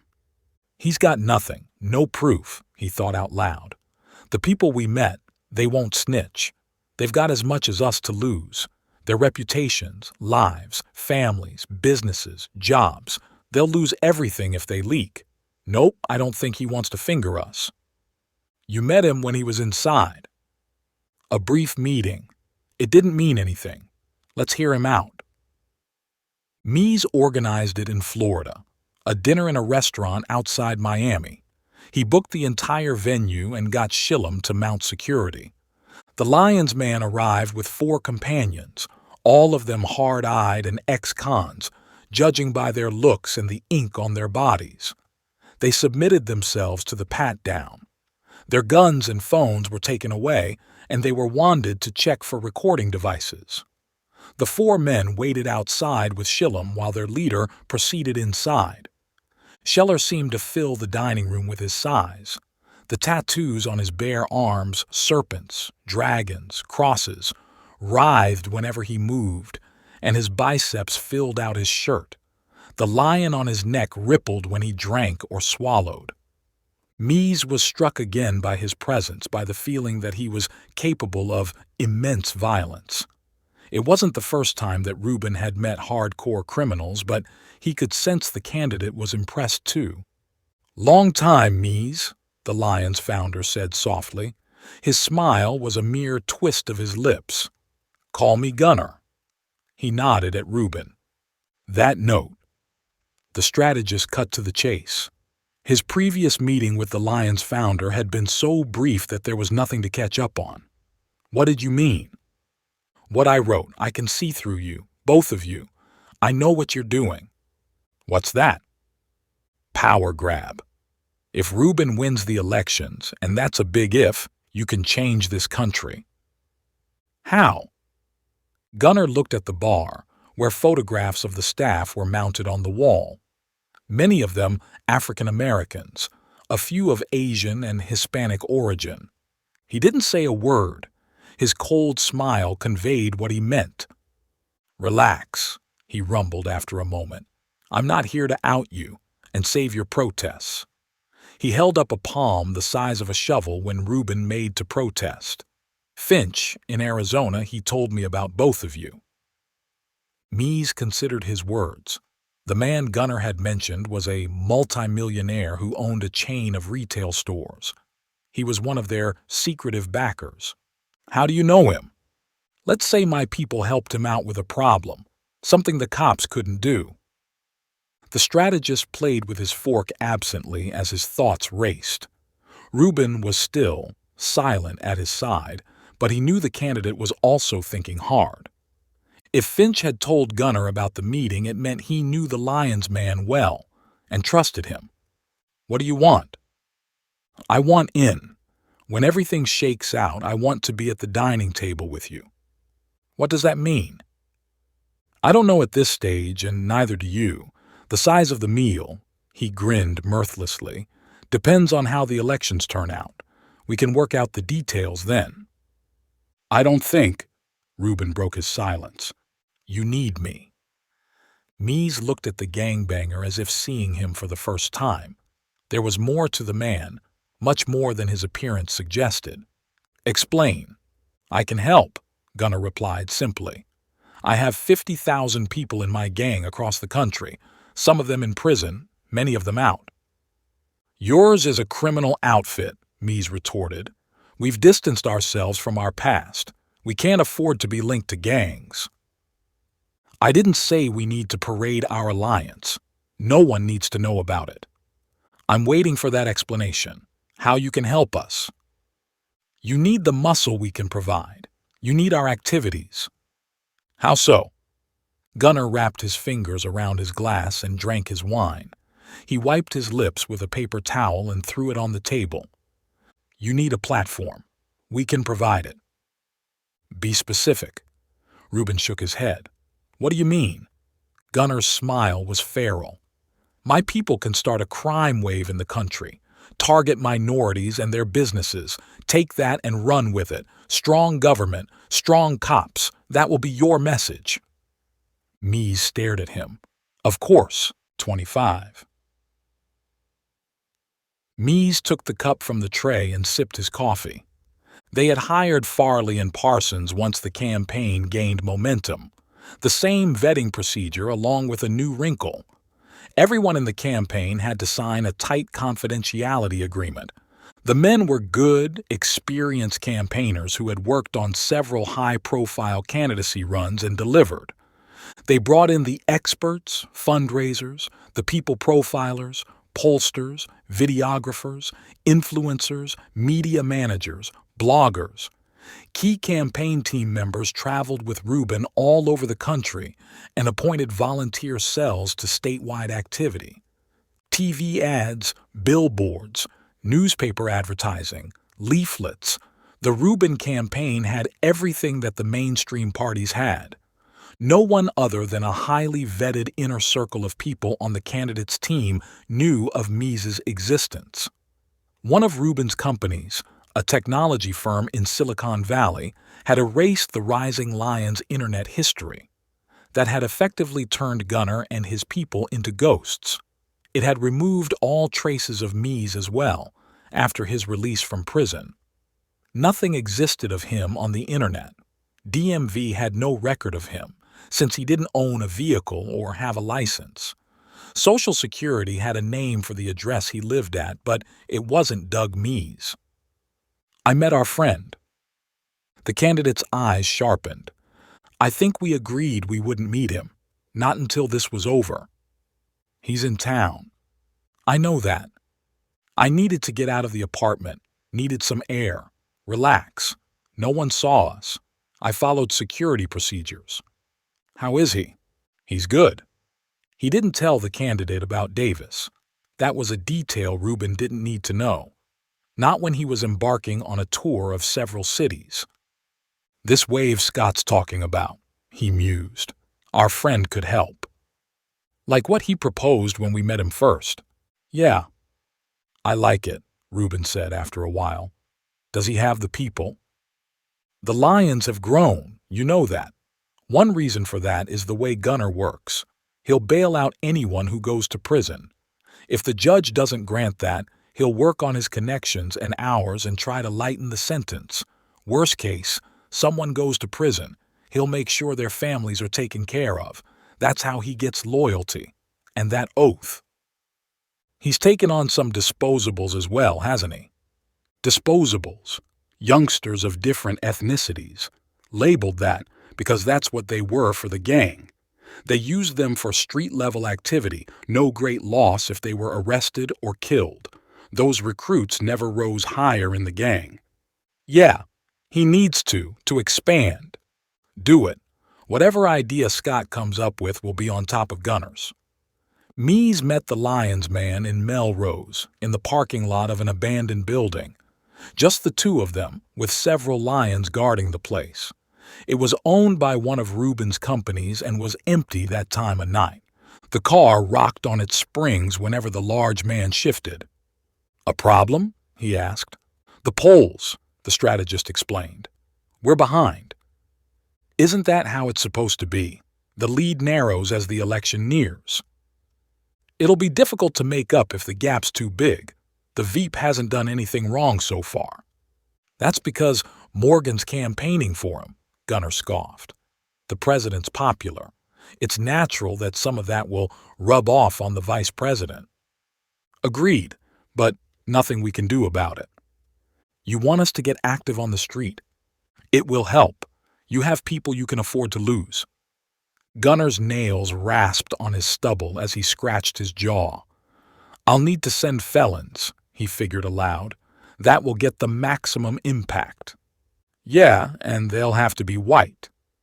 I can find those. Good people who won't squeal. Jew-owned joints? Black, Indian, Chinese as well? That will help. Not too many, though. We might need more waves later on. I'll work on the cops and judges, the ones who know about us, once there are arrests. Do that. What about Tizard? You're in touch with him? Eric? We're best buds. Eric Tizard, another felon, a prominent white nationalist in the country. Get him to organize a rally anywhere. I can make it turn violent. That'll be even better. Heck, I would have gone on the stage myself, but I'm dead, he snickered. It had been Mises' idea, once Gunner had joined forces with them. Killing him had been easier to arrange than anticipated. There had been a bar fight which spilled over into the parking lot. It had been carefully orchestrated. A Cuban gang was cutting into the Lions' business in Miami. Gunner had decided to take him out. He and his lieutenant started the fight with the man, dragged him out and killed him. They slashed his face beyond recognition, cut his head off and burned his body, leaving its charred remains. The lieutenant was the sole witness and testified that the dead man was his former boss, Jeff Scheller. Friendly cops ensured that his witness statement held. Mies had also convinced the Lions founder to erase his tattoo. Gunner cottoned on instantly. He got his ink lasered away and ordered his highest ranks to do the same. New, white recruits were explicitly forbidden from tattooing themselves. That was part of the oath, too. He put a new structure in place. He personally appointed every street-level boss, who could recruit members however they wished, as long as a significant percentage were white. The leaders could call their gangs anything except the Lions. No one bucked his orders. His authority was such that no arrested or convicted gang leader gave up the outfit's real name. Gunner lived in the shadows, never appearing on law enforcement radar. He had proven a worthy ally, Mies and Ruben's invisible ace. "I'll get on to it," he promised. "I'll make contact with Eric. The earlier the better, I guess." "Yeah. What about Davis?" "I've sent a replacement. He's taken over that gang. He's smart. Our business won't suffer in Brownsville." Mies gripped his shoulder and left the rendezvous. He hit the street and shivered in the cool air, drew his jacket tight around him and raised its collar. There were benefits to being anonymous. No one associated him with Ruben. He could walk the streets alone without being followed by reporters. He looked up at the night sky and spotted a shooting star. Mies was neither spiritual nor religious, however. That sight felt like an omen to him. Destination White House was coming together. 26. Paperwork. When Cutter had joined Arnedra and started the fixing business, he hadn't anticipated the filing, the invoices, the ledger maintenance that came along with it. All the small things that made a business tick. He worked with his partner for several hours in the morning and, when everything was in order and to her satisfaction, sat back and stretched. "Daryl?" she reminded him. He stayed away from the gang. He had shadowed the student the previous day, another early return home for the boy. "He's done with the gang." "Can't say. He's stubborn." He opened a drawer and took out his Glock and Kydex holster. "I'll be gone a couple of days." "ADX?" "Yeah." He had told her about DeFiore and Quindica's visit. There were no secrets between them. "Those two sound feisty." "They are," he said with feeling. "It was bad enough having DeFiore on my case. Now there's a Fed, too." Her peal of laughter accompanied him as he went down to the basement. Nope, no cops this time. He checked the line of parked vehicles just in case. These law enforcement officers were wily.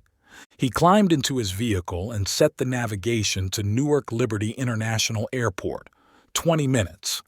The satellite didn't give him a quicker route. He drove through Soho and Hudson Square and out of the city through the Holland Tunnel, lights reflecting off its ceramic tiles, casting a glow on his face. He tuned his radio when he emerged. Found Aretha Franklin, the Queen. "When the river was deep, I didn't falter." Powerful lyrics that had comforted him when he was lost after Riley. They carried him to the airport. He parked his SUV in the long-term lot and went to the terminal building. Of all the airports that served the city, he disliked Newark the most. It was small, in a perennial state of construction, and didn't have the feel of other airports. He got no sense of adventure when he traversed through it. He cleared security and searched for his gate. Strode to it, a tall figure flowing through human traffic like a stream of water, naturally finding the easiest passage. He paid for an upgrade, a window seat and more leg room. It didn't make much of a difference, considering the size of the aircraft, but he would take whatever little luxuries he could get. He looked out as the aircraft took off, defied the laws of gravity, and surged into the sky. The city grew tiny and disappeared from sight, though he could still feel its pull. A gravitational force that seemed to draw people from all over the world to it. Denver, first stop. Time for coffee and a comfort break. He brushed off conversational attempts by another passenger, grabbed his paper cup, took his first swallow, and searched for the gate. There was just enough time to finish his drink before his boarding call was announced. The second leg of travel was so short that it felt as though he had barely buckled in before his flight was landing at Colorado Springs Airport. When he emerged from the aircraft, which had parked close enough to the terminal that passengers could walk in instead of taking a shuttle bus, he breathed in the crisp air, brilliant blue sky and bright sunlight and a vast expanse of space, the kind of which he never saw in his home city. And there, in the distance, was Pikes Peak, the highest mountain in the southern Front Range of the Rockies. A 14er, the summit was supposedly the second most visited peak in the world. Cutter had his doubts about that claim, but heck, who was he to argue with the state's tourism board? He hired a vehicle in the airport, 4 p.m., not enough time to get to the prison. He drove to the city and stayed overnight. He met Horseman the next day, 27. Before flying, Cutter had called a 3-star general at the Pentagon, who had pulled strings that resulted in a member of the security personnel looking up from his screen and nodding when Cutter arrived at ADX.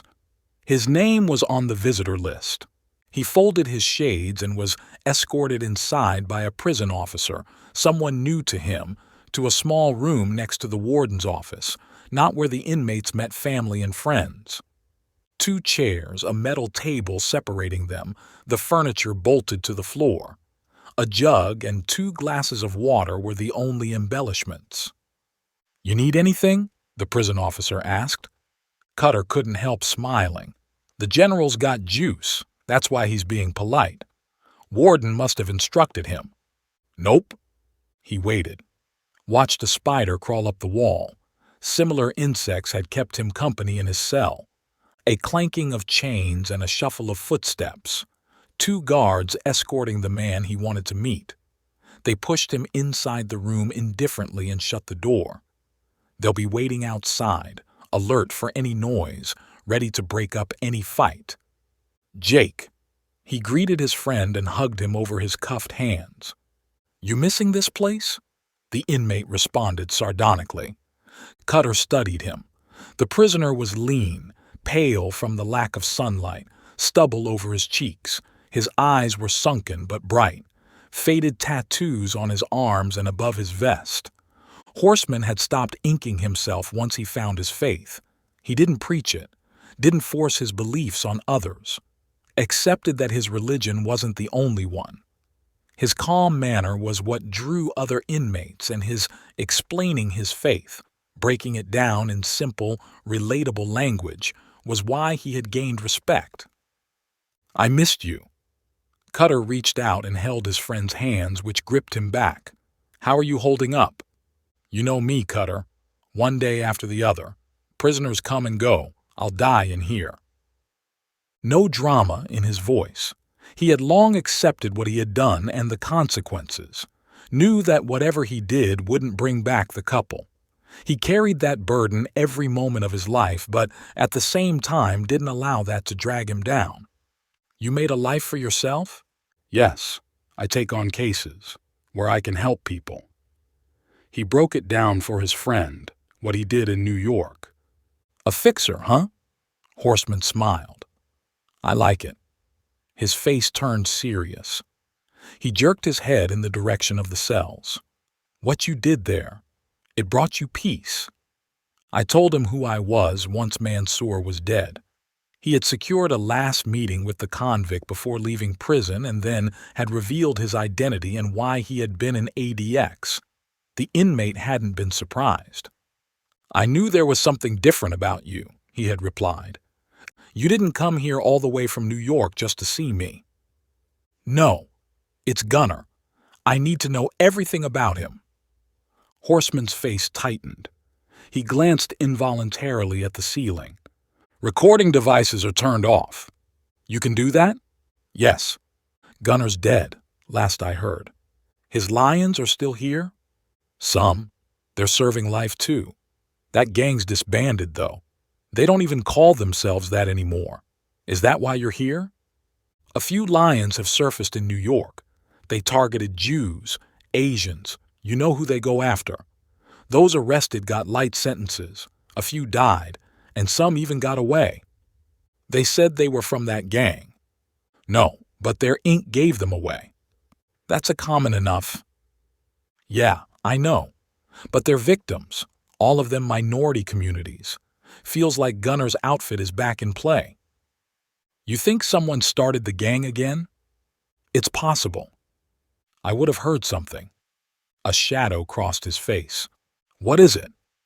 Horseman lifted a finger for quiet. He looked away, his eyes deep in thought, and then sighed. "Bull." He leaned forward, his lips barely moving. "One of the prisoners here, on life. He was a lion." He snapped his fingers, remembering. "You know him." Cutter searched his memory. Nicknames and faces. Slim build, broken nose. They call him that because he's not built like one? "That's him. He comes to me often. We talk. He said something that didn't make sense. Not until you came here." "What?" "We were talking about life after death, and I told him there were religions that believed we had several lives. Beliefs, faith, that kind of discussion. He said he knew one person who had come back from the dead on this earth, in this world. No magic about it. I made a joke and he turned serious, insisted that it was true, and said I knew that person. He clammed up when I pressed. I let it go. Didn't think much of it. You know how it is in here. It's not hard to lose touch with reality." "How close was he to Gunner?" "Very. He was in the kill group to get me. You fought them off, remember?" Cutter nodded. "Can you find out? Discreetly?" "I'll try." No protests, no pushback that prisoners confided in him, and he couldn't misuse their trust. Ripper had his own code. Doing right was part of it. "Leave a message with the warden. He'll get back to me. Don't be obvious about me." "I've been here a long while, Cutter," Horseman said with a wry smile. "I know how communication works here." Cutter didn't pay attention to the scenery on the drive back to Colorado Springs. The mountain range was in the distance, fleecy clouds around it, postcard perfect. But none of it registered. He was thinking about the bar on Livonia, the parking lot, and the Suburban. That large silhouette, the bald man. It was Gunner. He was sure of it. The man had come back from the dead. 28. Di Fiore. "We need to meet." "You found something?" "Lunch. There's a bar near Trinity Church." "We'll be there, if you're buying." "I am sure you and Quindica can claim expenses." "We can't feed taxpayers, Grogan, meaning you." Cutter shook his head and hung up. The cop always had to have the last word. He had returned late the previous night, had read up on what the media had covered about Gunner's death. It was cut and dried. Had woken up and perused the same headlines and articles. They hadn't changed overnight, and yet he's alive. Di Fiore and Quindica showed up at 12:30. It had better be good. The detective slid down on the leather seat, the SAC next to her. "It will be. I mean the food." "Don't look at me like that." Quindica raised her hands. "She's gotten worse ever since she met you." "The steak's good. Fish, too. Almost everything here." "How would you know?" The detective challenged him without looking up from the menu. "You're a vegetarian." How does she know that? He tried to figure it out, gave up, and placed his order. "He's alive." "Scheller," he said bluntly when the server had left. Di Fiore blinked. Quindica sipped the drink she had ordered. No theatrics, no surprised exclamations, but he could see the interest flaring in their eyes. That's not much to go on, the SAC said thoughtfully when he had finished briefing them. Just the word of a prisoner. Vague at that, DeFiore added. I saw him. That got their attention. When? Where? The detective demanded. How much could he share? Where Davis was captured. I knew it. You were involved somehow, she muttered. Scheller was there? He told them about the SUV, its occupants. You didn't see him clearly, Quindica said. It could be any bald man. It's him. Who was the other man? I don't know. He hadn't placed the driver even though that feeling of having seen him before persisted. Why were you there? I was driving past, he lied, got a call and drove inside to take it. DeFiore didn't believe him. Her expression was scornful, but she didn't push him. Why would he go through that? Quindica again, tracing the lines on the table with a finger. Stage his death. Go to all that trouble. He could have run the lions just as he was. Many gang leaders do. Good question. There's another you should ask yourselves. Who does he know inside the system? How far does his reach go? That killing, he couldn't have done it himself. The coroner, the cops, Davis's death. He trailed off when DeFiore went impassive, the wooden face that he was becoming familiar with fast. The thoughts crossed our minds, she ground out. They picked at their food silently when it arrived. He paid for it, and when they were leaving, Quindica caught his sleeve. Thanks, she said. You'll let us know when your friend gets back? Yeah. Grogan, DeFiore warned him. Stay out of this. You've helped, great, but that's the end of your involvement. He nodded. He wouldn't stay out of it. He had to be sure Daryl left the gang, that there would be no blowback. Scheller's out there too. If he's based here, he must know I'm here too. The man would come for him at some point if he recognized him from their prison days. If that happened, their enmity would spill over to the street. 29. Cutter swore when he saw Daryl with Manuel that evening. The two boys were loping down Pitkin Avenue and headed towards Mother Gaston. Have you lost your senses? He said savagely in the silence of his car. He parked it after a light and felt his false nose. Yeah, it was in position, as were the pads on his chest and belly to give him a heavy-set look, and his Glock in his shoulder holster. He put on his shades and got out of his vehicle, followed them at a distance to the same stretch of sidewalk in front of the developer's lot. He couldn't risk pretending to be a drunk again. He turned on his jacket cam and proceeded, looked dubiously at the group of thugs and stepped to the street and went past them with the line of vehicles in between, a wary civilian who wanted no truck with the bunch of hoods on the sidewalk. Where are the cops? He wondered. Wouldn't they patrol this area after what happened? They would. But the gang was also there, which meant they were fearless or stupid, or they have a pass, which seemed most likely, given that Scheller was alive. Cutter went down several car lengths and then patted his pocket and brought out his cell phone. He leaned against a vehicle and checked the recording, made a face when he found there were no close-ups of the gang members. He had to know who had come in place of Davis, 40 yards between him and the lions. He could make Daryl out, a small figure who kept his distance from the bunch on the sidewalk. He shook his head when Manuel turned to him and beckoned. Doesn't look like he's committed to them. Cutter faced them to allow his jacket cam to take everything in, brought his phone to his ear and started speaking with a non-existent caller. No thugs looked his way. It didn't look like the new leader, a taller man around whom many men were bunched, had put in place any surveillance. You waiting for someone? Cutter turned around slowly and found out how wrong he was. The speaker was short, bearded, in a loose tee over jeans. One hand hooked loosely in his pocket, something hard and flat outlined at his waist. A gun, ink all over his arms and up his neck. He must have been crouching between cars, watching the street from sidewalk level. Excellent tradecraft. Hold up a moment, Pete. Cutter spoke loudly and held his phone away from his ear. Yeah? You said something? He queried the arrival. What are you doing here? Me? Can't you see? What business is it of yours? The speaker's face hardened. He took a step closer. Move. Take your call somewhere else. Huh? Who are you? What's that on your jacket? Cutter looked down, cursed mentally when he saw the camera had slid out of its buttonhole. You're a cop, the man hollered, his face twisting in anger. He started reaching for his weapon. Who? Me? No. Cops, the man yelled again furiously, his hand emerging from beneath his tee. Cutter risked a glance down the sidewalk. The lions had heard the call. They split up. Some of them leapt over the barbed wire and fled through the open lot. Daryl was a distant figure.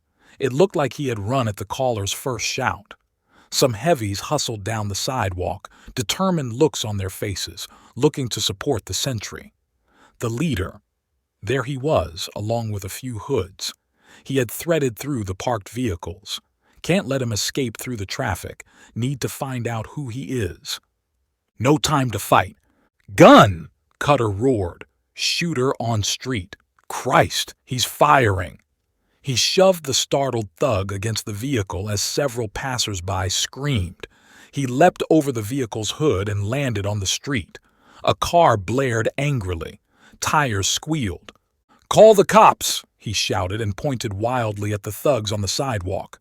They're shooting. Word spread. Cars honked. People cleared away from the street. Cutter didn't stay to watch. He ran through the traffic, prayed that the drivers had more sense than him. They did, but not before several cursed him loudly through rolled-down windows. He didn't pay them any attention. His eyes were on the tall man who was fleeing with 3 hoods. Can't let him get away. He put on a burst of speed. Yells behind him. Spotted the caller and one more thug in a storefront's reflective window, chasing him. Cutter put them out of his mind as he sprinted through an opening, landed on the sidewalk and raced to catch up with the leader. Down Mother Gaston, shoving past shoppers, leaping over a baby stroller, the mother's angry shout burning his ears. Right on Livonia, and then the hoods veered suddenly to the right, into a housing project, over a metal fence, through a children's play area, past grim-looking buildings and narrow lanes, the sounds of their footsteps echoing in the small passageways. No one else present, just the gang's leader and his men, who had spotted their pursuer and more hoods behind. A left and a sudden right, and Cutter slithered to a stop. A dead end. A storage alley lined with trash bins. Several doors, all of them shut. 2 hoods standing, grinning wickedly, their guns by their sides. No sign of leader, pounding footsteps behind him.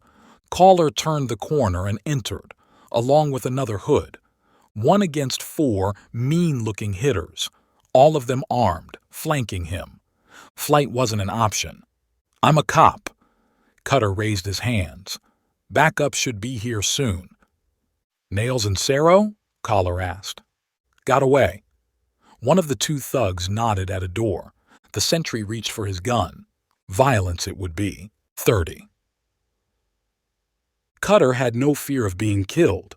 He had faced down that enemy a long time ago, after Riley died. If he had to meet his end in the housing project, however, killed by punks, it wouldn't be alone. He would take as many as he could with him. He ran at Caller with a ferocious yell, drawing his Glock with blinding speed as the emptiness filled him. The sudden move gave him a fractional advantage. No one charged at a gun-wielding assailant. Caller was startled and was late in raising his gun. His first shot caught the sentry in the shoulder and then he was in the air. He landed on the 2 men, full body contact, lashed out with his legs and caught the second shooter in the face, swiped wildly with his Glock and felt it connect with the man's nose. He landed on his feet, stumbled, and that saved his life when a round buzzed angrily over his head. Another spat into a concrete wall as the roar of shots filled the narrow passage. Move! He got an arm around Caller's neck and dragged him back as a human shield. fired wildly behind him, and felt the distinct sounds of rounds slamming into the flesh of the fallen man. Brought the Glock up and trained them on the three hoods. "Your call." Calm voice. No panic or desperation. "Let me go, or he dies." The two hoods had their guns on him. The man he had shot gasped and shuddered. Caller swore and struggled and stilled when Cutter's arm tightened around his neck.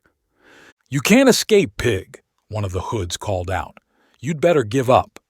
He didn't reply. He backstepped, dragging his captive with him. 1 step. 2 steps.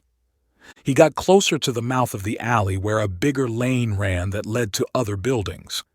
He could escape through the congestion of the housing project, which had enough nooks and twists and turns for cover, provided more hoods weren't flooding the space. And those two facing me stay where they are. The hoods didn't stay where they were. They spread out and came forward. "Are you all from that gang, Rising Lions?" Caller stiffened. "Flack," he wheezed. One of the thugs fired. Cutter reacted immediately. He pushed Caller at them and dived out of the alley. Something burned his shoulder. A round brushed his hair, and then he was out, staggering, as shots reverberated in the confined space. "Go right." He regained his balance and ran past a scared face in a window. A woman, pale, eyes wide in shock. Turned another corner. More densely packed buildings. No other person visible. Lights in various apartments. Clothing on lines, but no one showed themselves, as if shooting in the neighborhood was commonplace. He leapt over a tricycle, risked a glance back, and spotted 2 hoods chasing him. No one else. A growl escaped him. 2 against 1. Those were odds he could deal with, even if that shoulder throbbed insistently. He twisted and turned, changed direction unpredictably as they kept firing. A window shattered. A bullet clipped a metal door, a trash bin ahead. He grabbed its circular cover, spun on his heel, and sent it flying toward the attackers. He heard one of them swear and fall, but he didn't stop to watch. He resumed running, long, ground-eating paces as he scanned his surroundings, swiftly looking for cover. He came out of the passage he was running through and faltered.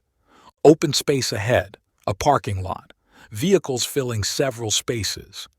He dived to the ground when a shot rang out, crawled quickly and ducked beneath an SUV, peered from under. Another building behind him, one to the side, and to his right was a street. A feeder that went from the housing project to Livonia. A line of cars ahead of him, blocking out the thugs. No, he corrected himself as a heel scraped on concrete. Can see their feet. Just then, a pair came into sight. 1 pair of feet visible, 1 car between him and the thug. No sign of the second shooter. He could guess where the other man would be, though. Flanking wide, checking out the parked vehicles. 1 shooter not moving, deliberately making a noise to set himself as bait. The other crouching, ready to fire. The second gunman would be facing his gang member either fully or partially to get the best firing line, which meant he would come up from Cutter's blind side on the left or right. A trap in the urban jungle of a parking lot from which he wasn't sure he could escape, but there was no give in him.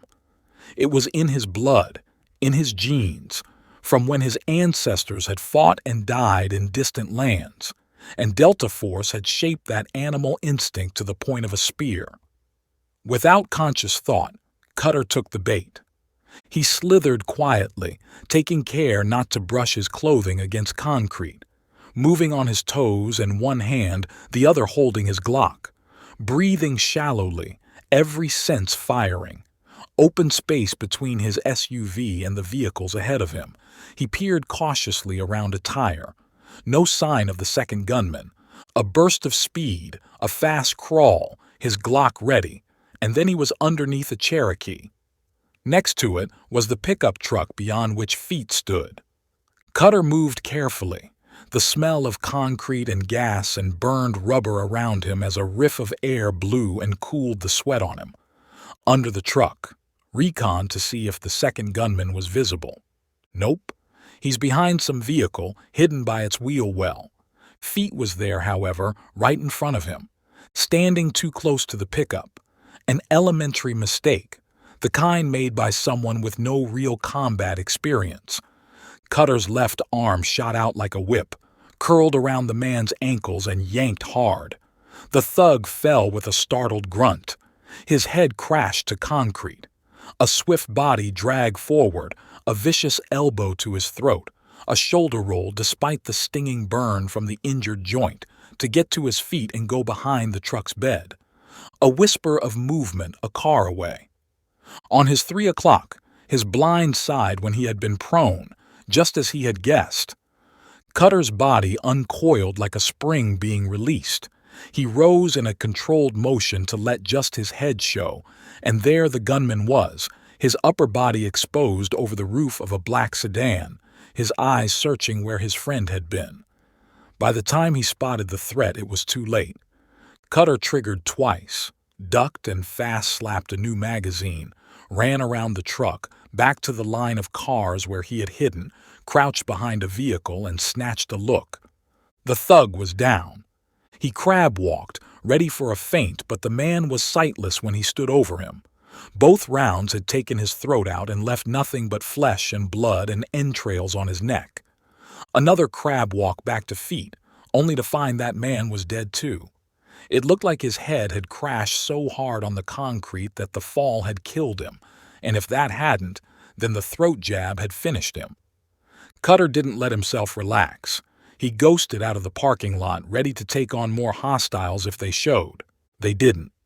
He went back into the maze of lanes, circled and doubled back until he came into the dead-end alley. Caller was dead, as was the other thug, both of them killed by their own men. It was Scheller's code, 31. Cutter pocketed his spent brass wherever he could find it and got out of the housing project just as sirens wailed in the distance. He got to Livonia as cruisers and emergency vehicles flooded the buildings and turned the evening into flashes of blue and red. He walked without hurrying, back to Mother Gaston to check if Leader had returned. The strip of sidewalk where they hung out was empty. He went to his car and drove out of Brownsville as his blood cooled and the adrenaline spike diminished and the earth resumed spinning on its axis. He shook his head, bemused at how he had survived the fight. They were too eager, overconfident about their numbers. Still, he had pushed his luck when he charged at Caller. Any of those rounds could have found me. At the parking lot, that had been different. He had been in control. He drove aimlessly, deliberately to let the endorphins dissipate. What had he learned that evening? That Davis had been replaced by someone called Nails. Sarah was a gang member, as was Flack, but the latter was dead. He hadn't spotted the distinctive ink on the men he had killed, but that didn't mean anything. They are lions, which brought him to Scheller. And Joshua Gruber, an ADX inmate whom he had known before Horstman. An ascetic-looking prisoner who kept to himself and rarely opened up to anyone. Cutter and he had bonded over their love for chess. The men played whenever they could, quietly pondering their moves. Gruber had killed his abusive parents in a fit of rage, and that had gotten him to Florence. Beneath the calm exterior was a killer capable of enormous violence, and his initial months in the penitentiary had taught other inmates to leave him alone. He had given up violence, had decided to go to college if he got parole. And then Gunner had happened. He picked on Gruber to stamp his authority, to show the lions were serious business, kept taunting him, needling him, and Cutter wondered whether the prisoner finally broke and retaliated. He had found the inmate's body in the showers, stabbed several times. He had held him as his life bled away and had seen the triumphant scorn on Scheller's face at dinner. Scheller had killed Gruber just because he was the wrong color. It had become personal for Cutter from that day on, his hatred for Scheller. He hadn't told any of this to Arnedra and DeFiore and Quindica because it hadn't been relevant. He had left that life behind him. Until now. A honk brought him back to the present. He startled when he realized he was now on the east side, on Fifth Avenue. A couple of cruisers and a TV van marked Kevin Rubin's building. He drove past and thought of Daryl. He had to question him, find out what his intentions were.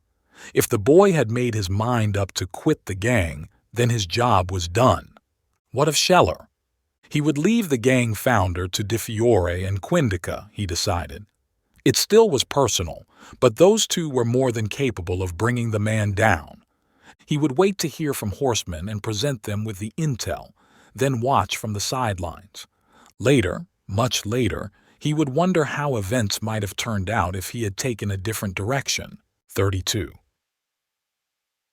Cutter had one detour to make before he returned to his apartment, a metal shop in the Bronx that fabricated iron railings and decorative pieces for fancy apartments. "Kareem," he said, hugging the elderly owner whose balding head shone in the light.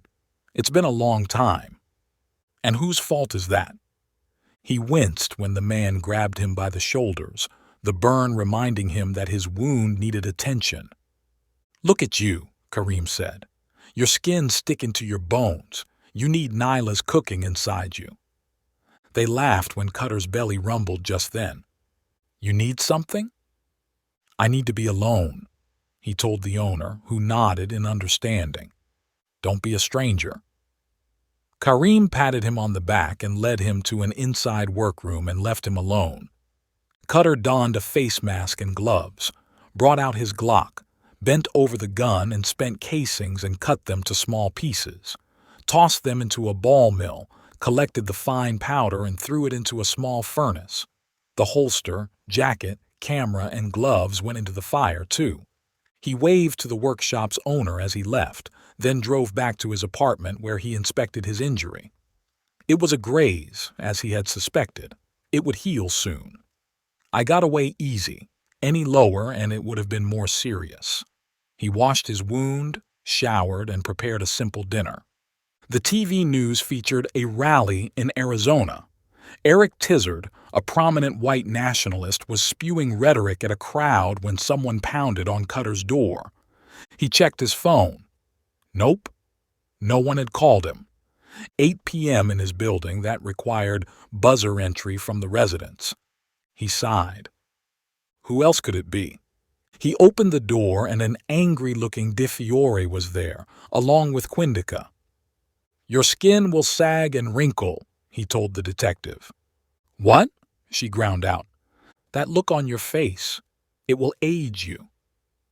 He thought he had gone too far, that she would pull out her service weapon and plug him on the spot. The SAC tugged her sleeve, and that seemed to dissipate the cop's fury. "Where were you today?" "Here and there," he said. "Why?" "Where were you for the last few hours?" "Driving all over the city." There were several shootings in Brownsville. Quindica intervened before the volcano on legs that was DeFiore exploded. In a housing project, 2 in an alley and 2 others in a parking lot. "What's that got to do with me?" "All 4 were felons," the detective seethed. "They were in Davis's gang." "They're dead?" "Great. Fewer criminals in our city. I didn't kill them, however." "You got Davis arrested." "For which I deserve a medal, not an interrogation at night. Wait, how do you know they were in that gang?" "You heard of CIs, dude? Informants? Snitches." "I haven't been near Brownsville." He muted the TV when a roar came from the crowd. His visitors looked at the screen. A fleeting expression of distaste crossed their faces. "Your SUV's got a low jack?" "Disabled." "That's helpful," DeFiore snarled. "Yeah, to me." "You own a Glock?" Quindica's eyes roamed the living room. "Yeah. They were killed by a 9mm? Looks like it." "Let's see it," the detective ordered. "Nope. There are thousands of guns that fire that caliber rounds in the city." "We can come back," the SAC said mildly, clearly playing the good cop role, "with a warrant. This will be easier and quicker. You know how it is. We need to cross every suspect off." "Since when have I become a suspect?" Since you turned into a vigilante, the detective retorted. I am not. Save it. Your choice. You can show us the gun, or we can return later. He led them to his bedroom, saw them look at Riley's photograph, but neither of them commented. DeFiore tested the spring-tight bed cover with a finger and nodded approvingly. Once in the military, always in the military. She crossed her arms and watched when he went to the wardrobe and opened the door wide, blocked their view with his body and opened the rear wall, which swung away to reveal a gun cabinet. Quindica whistled at his collection. Is that a Barrett? And that one's an AWM? Yeah, I have permits for all of them. He addressed DeFiore, who didn't respond. Cutter reached inside and drew out a Glock from its holster and presented it to the cops. Quindica sniffed it, broke it down, and assembled it back expertly. This hasn't been fired. Nope. I bet these aren't the only weapons he has, DeFiore sniffed. Why do you need that many guns? I don't, he admitted. Many of those came with me from my time in Delta. He started to explain that he wasn't a gun enthusiast. His collection hadn't grown over time.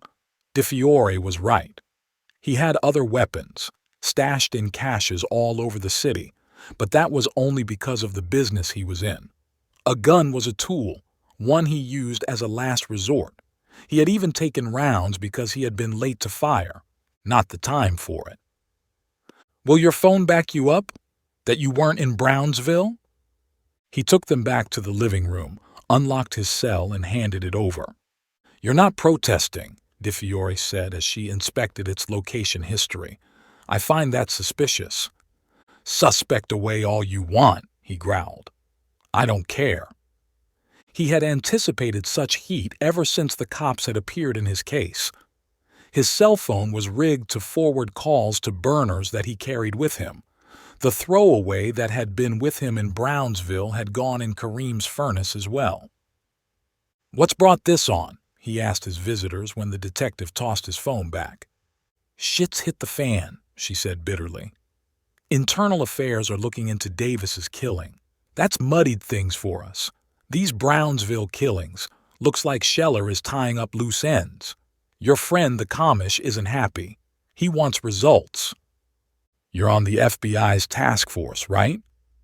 Yeah, but it's his city, she flared. We've been chasing down every lead, tapping every snitch we have, and we've got squat. How can a gang operate so below the radar that no one, not even those in the street, know of it? Dirty cops? He raised his hand up to stop her outburst. Dirty judges, a lot of corruption everywhere. They're helping Scheller hide.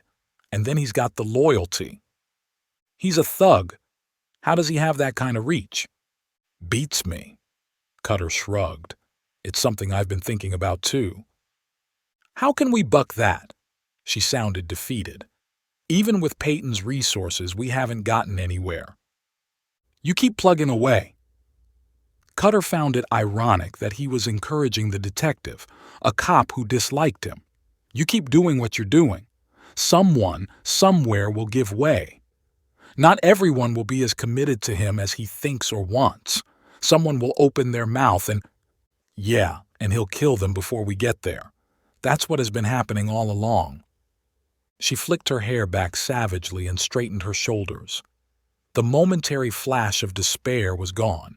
She was back to her in-your-face self. If we find you lied, you'll nail my butt, he completed for her. Quindica's lips twitched. She put on a wooden facade swiftly when DeFiore glowered at her. Never a dull moment, he murmured to Quindica when the detective exited the apartment. Never, she agreed. He shut the door when they left and flopped on his couch. Checked his phone carefully. He wouldn't put it beyond the detective to insert some software in it. It looked clean, however. Lucky for me, I deleted the recording when I returned home. He removed the SIM card, cut it into small pieces, and crushed the phone beneath his heel. It had outlived its usefulness. He unwrapped another burner from its plastic cover and set it up to take calls from his cell. He frowned when he noticed the TV was still on and read the headlines. Eric Tizard's rally turns into a riot.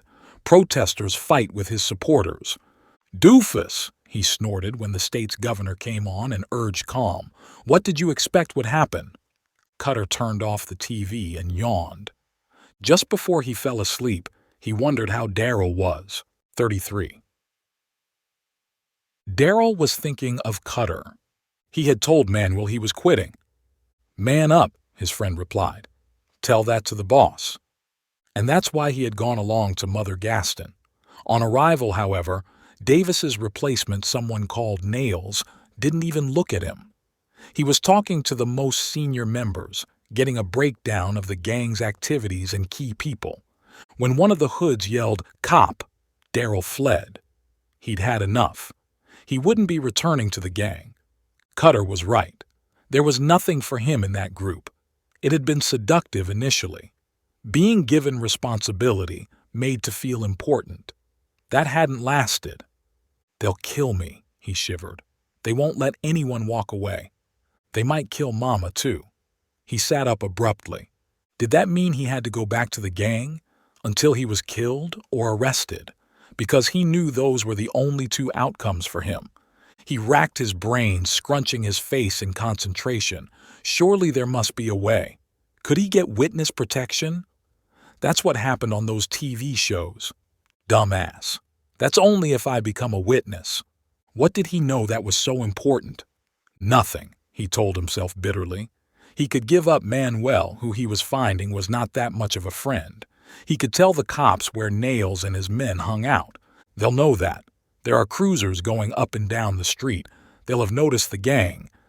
He clutched the sheet hard as he tried to remember. There must be something. What about that bit about the lions? He had heard one of the thugs talk softly, but Davis had shushed him immediately. That was just a name. I didn't hear it again. Nope. Nothing came to mind. But the plan took root. Getting witness protection in return for snitching on the gang. That was the surest way to leave the gang safely. He climbed out of bed and searched his school bag for Cutter's card. It was there, soiled and wrinkled, but readable. He memorized the number and scampered back into bed when he heard his mother enter the apartment. He pretended to be asleep when she opened his door softly and peered in. "I'll find a way out, Mama.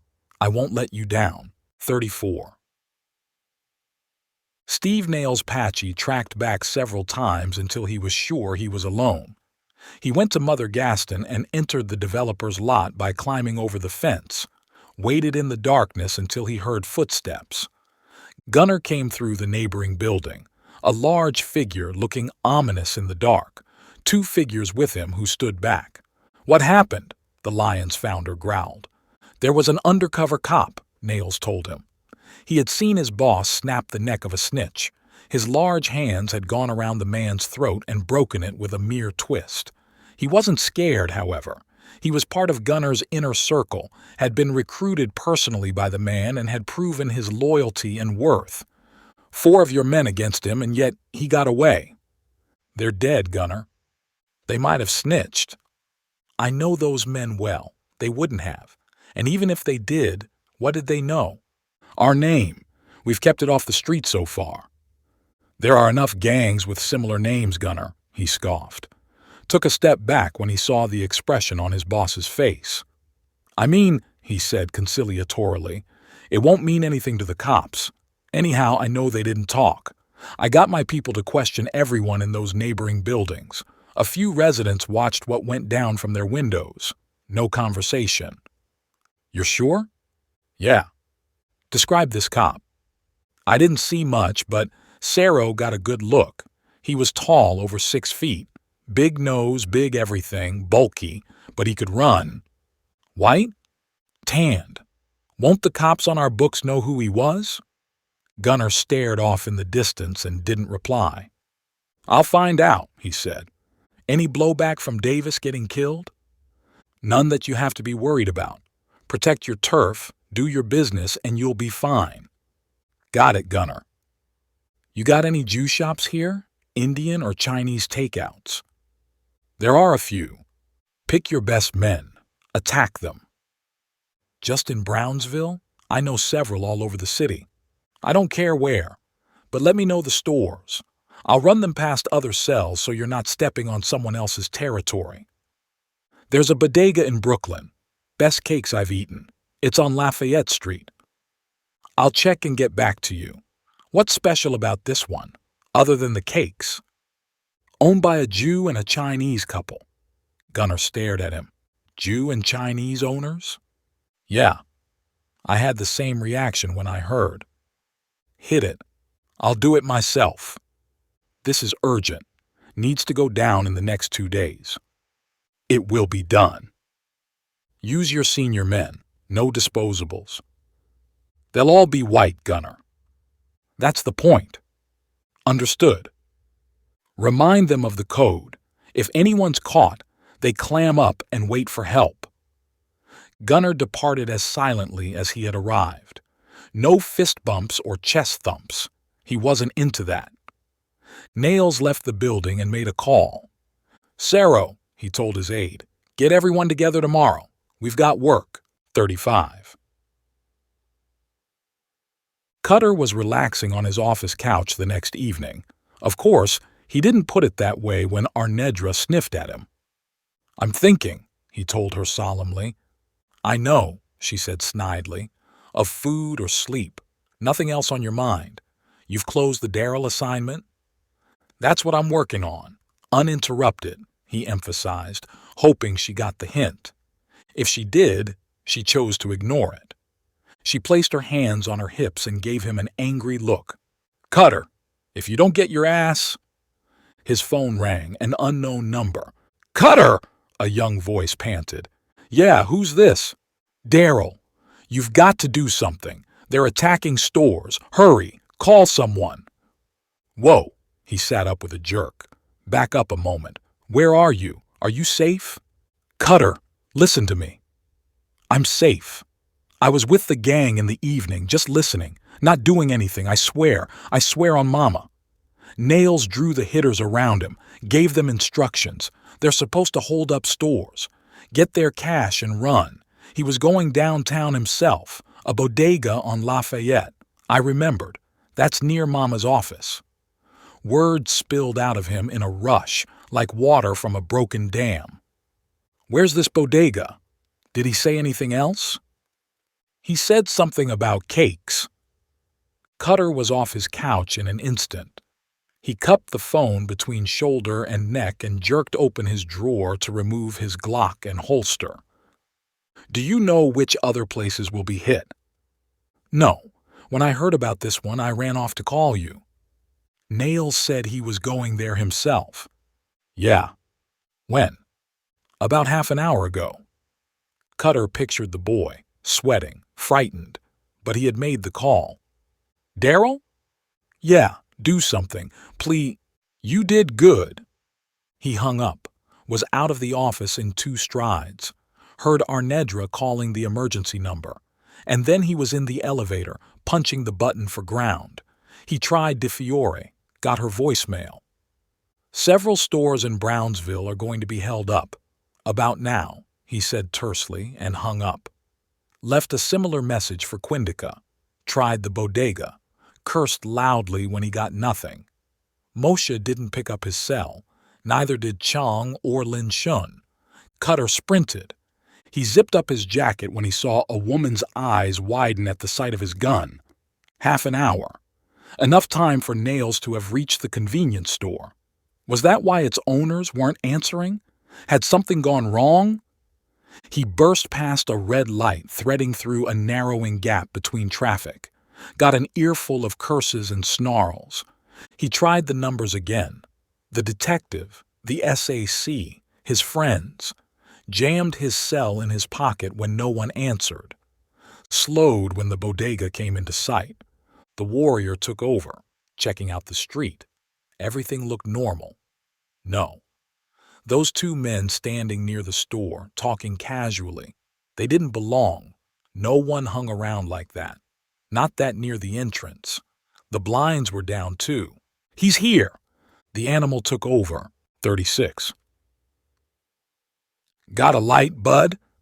Cutter used the time-worn trick to get close to the men, left hand in his pocket as if searching for a smoke, right hand near his jacket. "Nope, don't." He slashed the speaker across the temple with the barrel of his Glock, brought the gun back and jammed it against the second thug's teeth. "One word out of you and I'll spray you on the street." He shoved the man ahead, slammed him against the door so hard that it swung open and the bell rang. Masked man with gun pointed at Chang and Lin Shun, Moshe by their side, as calm as ever, all of them behind the counter. All of them turned toward the door when he and his captive crashed through the door. Nails! Cutter recognized the man's hair and build. He sent his prisoner crashing against the display stand and dove to the floor when the thug fired. Bottles exploded behind him and showered him with liquid. He raised his Glock to fire a warning shot when the gangbanger reacted unexpectedly. He jumped through the window, shattering the glass, bringing the blinds around him. "What the—" Cutter lunged out through the door, felt a shadow move, ducked too late and caught a wicked blow on his temple. His head swam, his vision blinded for a moment. He reached out to his assailant, the second guard, caught his shirt with his free hand and tugged hard, felt movement. Nails, looking like a sci-fi movie character with the remains of the blinds around him. His scarf had slipped to reveal his snarl. Cutter felt slow. His gun hand wasn't rising fast enough. His body felt sluggish. He took the only option he had. He body-slammed the thug and sent him stumbling towards the leader, got another blow to the back of his neck as reward, and fell to the ground. Clawed desperately for his Glock, which had slipped out of his hand, and then a kick sent him into darkness. "You were out just a few moments." Moshe was swabbing his face with a paper towel. He handed him a bottle of water. Cutter drank greedily and wiped his mouth with his sleeve. He winced at the movement. His body throbbed and his head felt tender. He was in the bodega, on the floor, back resting against a fridge. It felt cool and brought some relief to the burning inside him. "What happened?" he said hoarsely. "You got beat up," Lin Shun said simply. "That last kick knocked you out." "I'm disappointed." Chang shook his head. "There weren't 6 of them, just 2. You let them take you." Cutter flipped him the finger and let his eyes search the interior of the store. "Where's the third man?" The owner's face fell. "He got away too. We had him cornered, but we were distracted when we saw you outside. What they were doing. He barged into Lin Shun and escaped through the window." "Did he hurt you?" he asked Lin Shun. "Busted cheekbone," her husband declared before she could respond. "We'll have to x-ray it. It's a wonder she didn't break her neck." Cutter breathed a sigh of relief when she winked at him. "We had them," Chong continued, "and then you had to show up. You had them. That man had a gun on all of you. We had it under control." "So, it's my fault?" "Totally," Moshe agreed and swabbed his face again. Their eyes belied their words, anxiety, concern as they hovered around him. "You got it on tape?" Cutter got to his feet with Moshe's help. No swimming head, no dizziness. He took another long swallow, the water working its magic inside him. "Tape? Who uses that?" Chang snorted. "Yeah, cameras were recording. Here come your friends," he broke off when cruisers rolled up. "You're still alive." DeFiore greeted him, 37. Cutter raised his hands in resignation at her words and let Lin Shun brief the cops. The detective and the SAC recorded her statement on a phone while patrol cops checked out the store and questioned witnesses on the street. Tape barricaded the sidewalk while another cop directed traffic. "Now, you," DeFiore ordered, nothing on her face giving her thoughts away. Quindica watched silently, thumbs hooked in the pockets of her neatly cut trousers. He went through it, how he had raced up, spotted the thugs outside and played himself in. His eyebrows rose when she turned off the recording and pocketed the phone. "How did you know this would go down?" I have a network on the streets, too. One of my informants told me. This snitch has a name? Not to the cops. Why isn't she recording this? She didn't push him. Any of those assailants have a name? Nails. He was the hold-up man. The one with the gun. How do you know him? I don't, but I'm told he's taken over from Davis. The detective and the SAC pierced him with their eyes. Street talk, he said helpfully. That's what my CI told me. Cops have confidential informants, DeFiore said tightly. Not, I do too. How many stores were attacked? 10, she growled. All over the city. Hold-ups. All in the last 3 hours. Cutter checked his watch. It was just past 9 p.m. Daryl had called him at 6. You caught any perps? They got away. She looked accusingly at him. As if I'm to blame for that too, he grouched inwardly. Quindica straightened. The patrol cops left the store at a silent command from her. It seems to be coordinated. The attacks. She fingered a broken blind and tossed it away. All the attackers were white. Young men, late 20s or 30s. Cutter sensed it coming but still felt shock when he heard her. All the stores were minority-owned, people of color. Any particular race targeted? No. Lions behind it? We don't know. We've asked our CIs too, but who knows what kind of word gets back. Cutter knew what she meant. Dirty cops might not relay everything their snitches tell them. His face turned bleak when another thought struck him. Some of those cops will know who the perps are. They might be in contact with Gunner. He was sure it was Scheller who was behind the attacks. Lions don't have a monopoly on race crimes, DeFiore channeled his thoughts. There are other gangs who could have committed these, or all of them, copying one another. He nodded, unconvinced. You might get something from CCTV. We'll be on it. You're wondering why I didn't record your statement. DeFiore said it so softly that Cutter had to bend his head to catch it. He followed her and the SAC when they went outside. I'm sure you can figure out why. Your department is dirty. Not every cop. You don't want everything you see or hear going into your system. What about the feds? Quindica gave him a wooden face. The FBI, too? He asked, shocked. We can't take anything for granted, the detective responded. I know Bart and Bruce, he replied heatedly. Not them. I'm on the side of angels now? He grinned.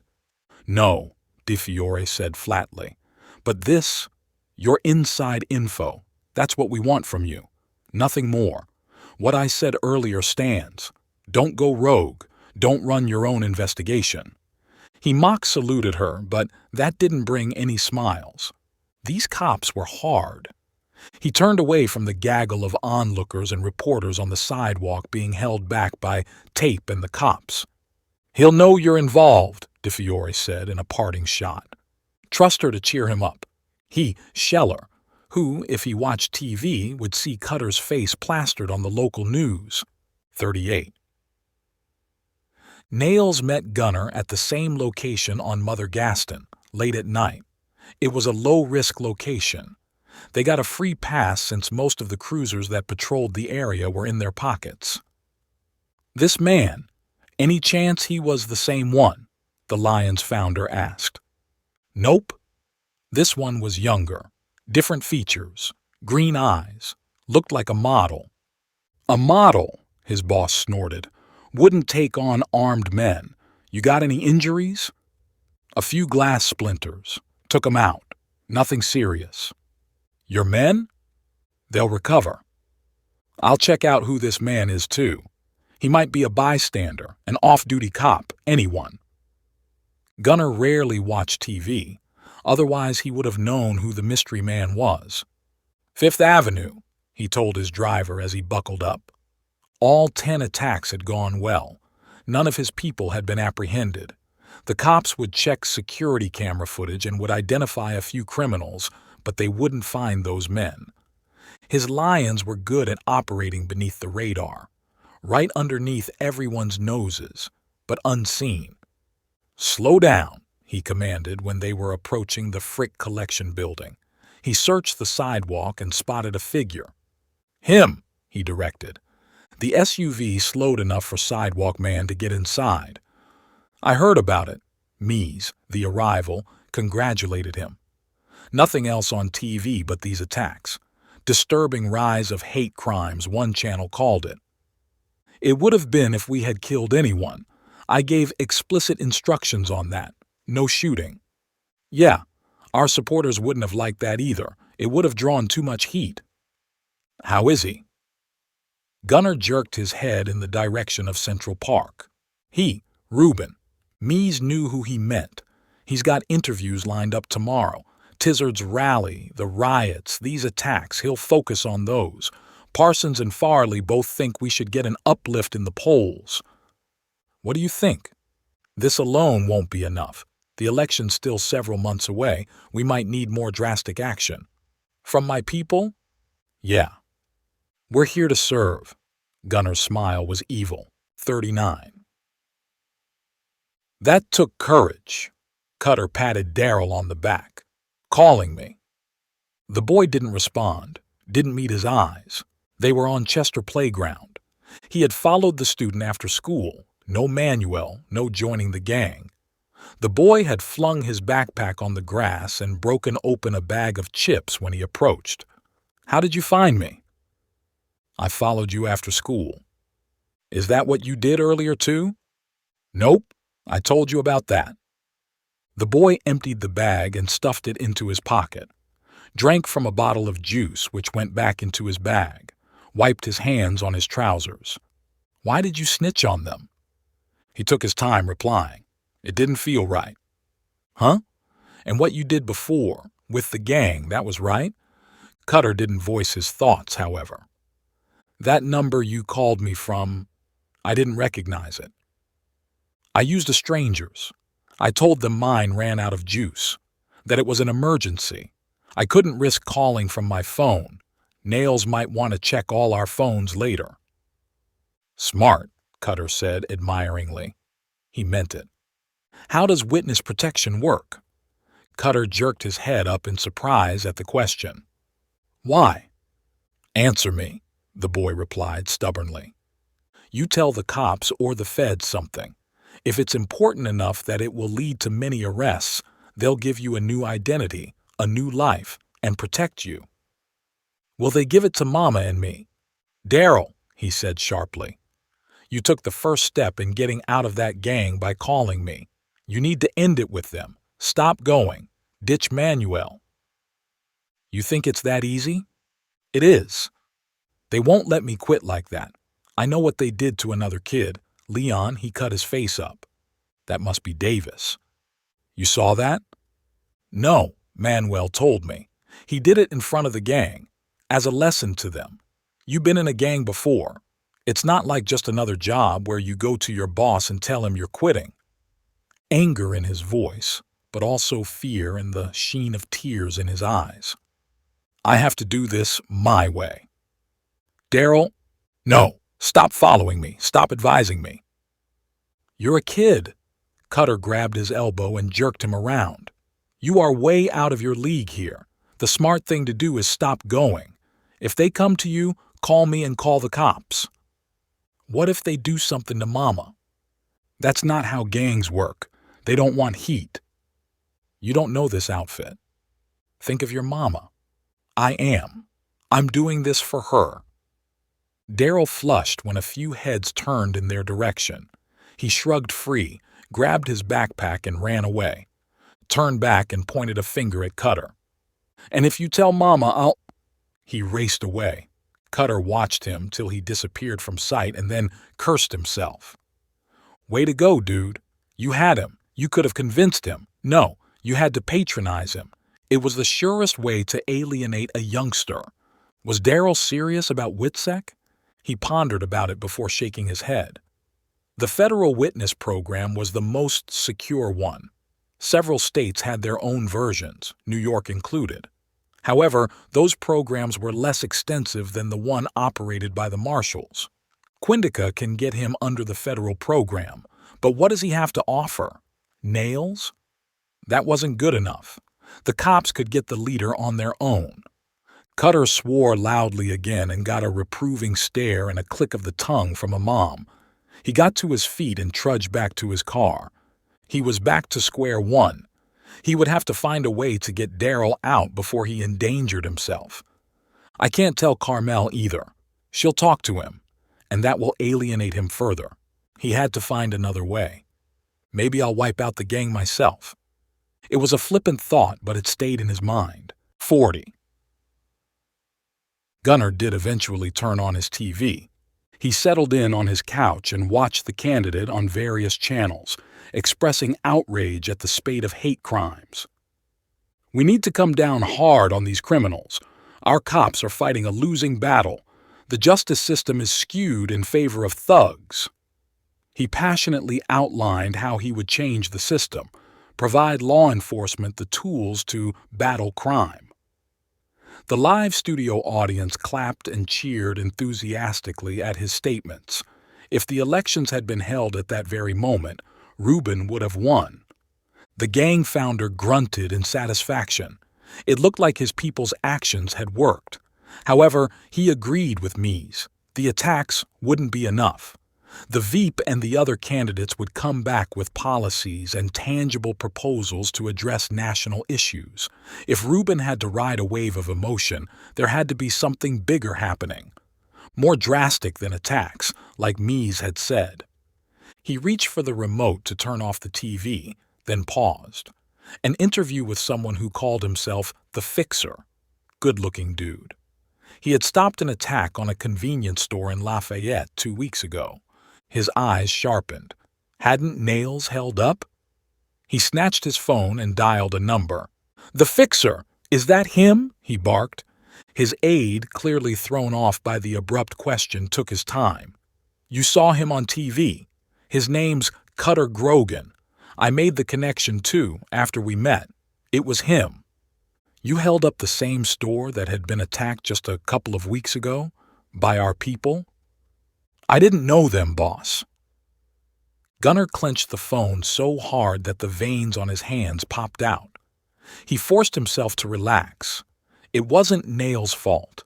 That was how the gang worked. One cell didn't know what the other did. Only he and a very few trusted lieutenants could see the entire picture. Boyce, Pupius, and Tuttle were new entrants to the Queen's chapter. They had been explicitly ordered not to get inked, but Boyce had gone ahead and done just that. They had been told to lie low and learn how the gang worked. They went and held up that bodega. Gunnar had gotten Mies to pull strings so they would get bail. He then arranged for their deaths. Those who dared disobey his orders found out quickly how harsh his sentences were. How did he come back to that same store? "Don't know, boss. Do you want me to find out?" "No. Stay out of it." He dialed another number. "Cray?" "Yeah, Gunnar." "I want you to find everything you can on the Fixer. The one on TV." "Yeah. On it." His tech specialist hung up. Gunnar had worked out early on that a computer whiz would be needed to support the Lion's growth. Enter Cray, a hacker who had done time at Lompoc, who had heard of Gunnar and the Lions through the prison grapevine. He shared the philosophy, was an enthusiastic member, and his skills were just what the gang needed. Gunnar called Mies. "Do we have a heavy-set cop on our side?" He described the undercover cop who had killed Nail's people and what he had done. "Our friends would have told me if there was any surveillance. I'll find out." Mies hung up, straightened the table linen while he scrolled through his mental list of contacts. "It's me," he told the same assistant chief he had called days ago. "How's Martinelli holding up?" "He's fine. Looks like the investigation will find some fault in his actions. However, he won't be fired or suspended. He'll be given light work. Admin stuff that cops hate, but he'll get away." "Great. He can expect a sizable bonus." "He knows that." "Do you have anyone undercover working in Brownsville?" "Nope," the chief replied categorically. "Yeah, I would have known. Why do you ask? Those killings in Brownsville. Shooter got away. We're still hunting him. Those men were ours. I know. We think he was a Leo. Law enforcement officer. Not from the NYPD. Could be DEA or some other agency. Mies's brow wrinkled. Federal involvement was the last thing they wanted. He thanked the chief and called another number, this one in D.C. Cosman, he said, and hung up. Minutes later, his phone rang. The associate deputy administrator in the DEA's intelligence division called him back from his burner. Mies, he hissed. We have a protocol. You can't call me at the office. I wouldn't if it wasn't important. Do you have any undercover agents in Brooklyn? This about those shootings? Nope. I would have given you a heads up. You sure? Of course I am. He hung up. The strategist stroked his chin. He believed Cosman. The DEA official had too much to lose to lie. Mies had recorded him accepting bribes in return for intel. As if that wasn't enough, they had a recording revealing his white supremacy views. His and Rubin's network of contacts was filled with believers. Blackmail helped too. Gunner took his call an hour later. He isn't any kind of Leo. He thanked Mies and brewed himself coffee. The heavy-set man wasn't a priority. However, he had come up from ADX, where any sign of weakness could be fatal. He applied the same philosophy to running the gang. Spread the word, he told his cell leaders as he called each one. We need to find that shooter. 41. Cutter was back at ADX Florence. A hastily arranged visit when the warden had called him and told him cryptically that a mutual friend needed to see him. Don't you have a message for me? That's what Jake and I agreed. Just that you need to get your butt moving ASAP. Why the heck did I agree to be a postman? He had slammed the phone down with that, which led to Cutter flying back, repeating his previous itinerary. The same meeting room at the prison. The warden conspicuous by his absence.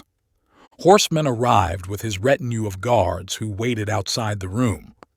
People will talk if we meet this often, Cutter joked, but there was an underlying seriousness. Walls had ears and the ones at prisons had sharp hearing. It couldn't wait. Bull and I talked. He was high. He had gotten some weed. Don't ask me how. You know how the trade is in here. Every prison had a strong smuggling operation and did brisk business in contraband items. Cigarettes, phones, food, anything was available for a price.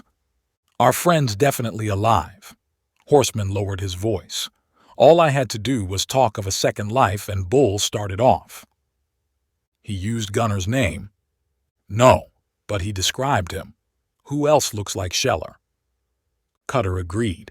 He had been expecting such a revelation, but hearing it jolted him to alertness anyway. You didn't summon me to tell me just that. He said Gunner had help in staging his death. External help.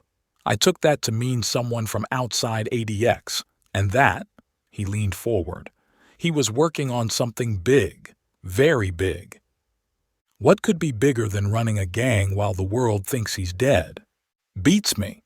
I couldn't tell the warden to convey all that. He say anything else? He started rambling afterwards, and I didn't dare question him. Don't bring it up again, not by yourself. If he does, show that you aren't interested. Yeah. Do you know if Bull has any visitors? Family, no one else. That didn't mean anything. A convict's loved ones usually doubled up as messengers. He could be in active contact with Gunner that way. Cutter left ADX troubled. Horseman's findings were useful, but how could he act on them? How do I find a dead man? De Fiore and Quindica could help, but the ex-con had stayed off their radar too. What could they do? He boarded his flight, still thinking furiously. You looked into Scheller's death, he asked on a call to De Fiore when he landed at Newark. Dead ends. Coroner's dead. Killed in a hunting accident. The detectives who had the case, 2 of them, One's retired to Mexico, untraceable. The other's on some European cruise. Their case notes? Nothing there. What about the body? The person who was killed? Released to Scheller's distant family who are untraceable.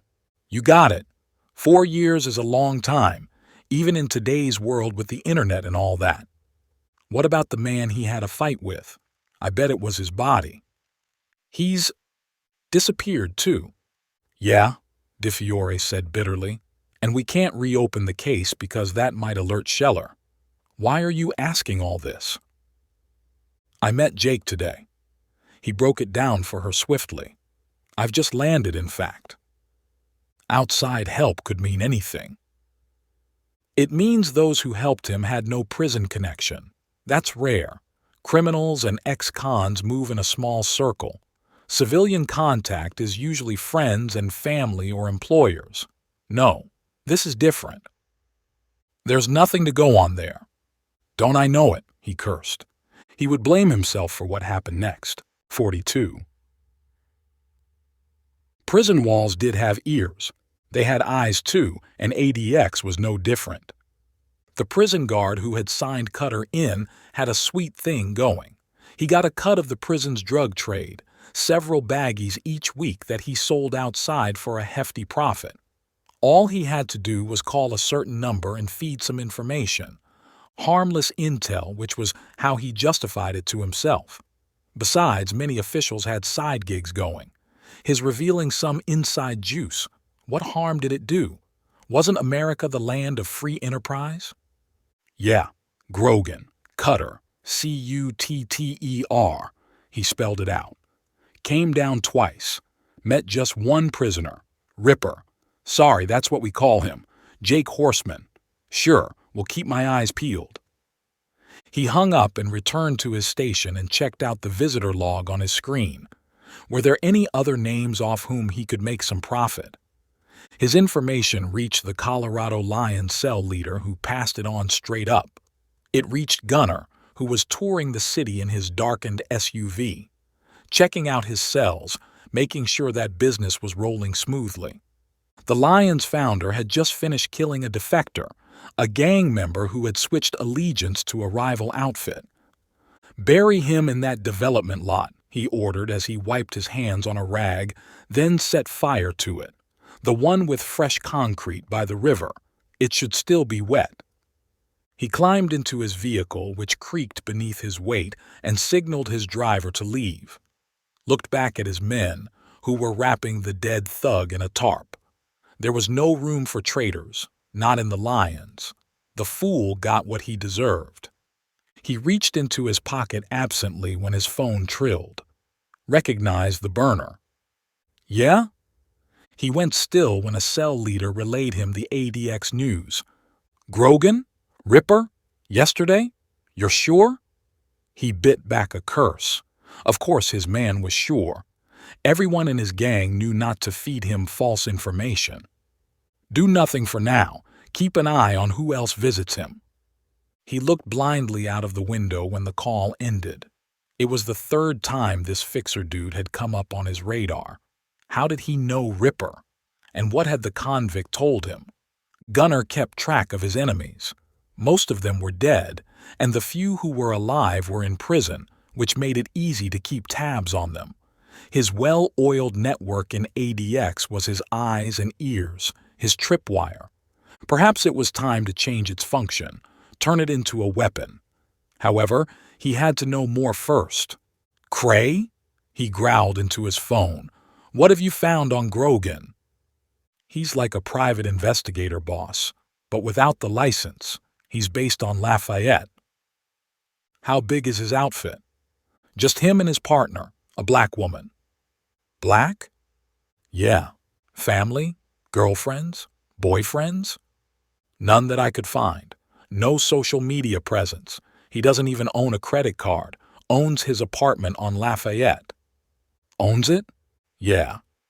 That meant the fixer was loaded, which also meant he might be well connected. He had to find out more before deciding on a course of action. Daryl was nervous. He looked back frequently, ignored Manuel's quizzical looks. "We gotta be careful," he told his friends. "That hangout got attention." "Relax, bro," his friend snorted. "Nails has got it sorted out. We'll know if the cops come on to us." "We got friendly cops?" "Yeah." "Who are they?" "You don't want to know, bro. I thought you were leaving the gang." "What made you think that?" "You hang back when we're with the dudes. You don't take the backpack anymore. People have noticed." "What are they saying?" "This and that." His friend didn't elaborate.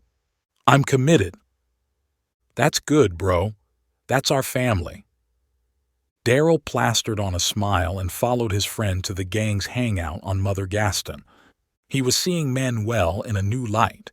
His friend wasn't the same boy he had grown up with. He had become harder, ruthless. "I don't want to be like him. I want out." Which meant he had to find something on the gang, soon. "I was waiting to hear from you." Cutter looked up to see Carmel Ward burst into his office, Arnedra behind her. Afternoon. Rays of light coming through the windows, lighting up the hardwood floor, a floral arrangement that his partner had bought adding color to the room, none of which distracted the mother. She shook her finger accusingly at him. "I thought you would call and update me on what's happening. Daryl came home early a few nights. I thought that was it. I have my boy back. But he texted me today, said he would be late. I checked with Manuel's mom. He's out too. What is going on? What's my son involved in?" "Bad company, ma'am," Cutter said smoothly, "just like you suspected." His admission stopped her mid-tirade. She blindly reached for the back of a chair, maneuvered it, and sat heavily.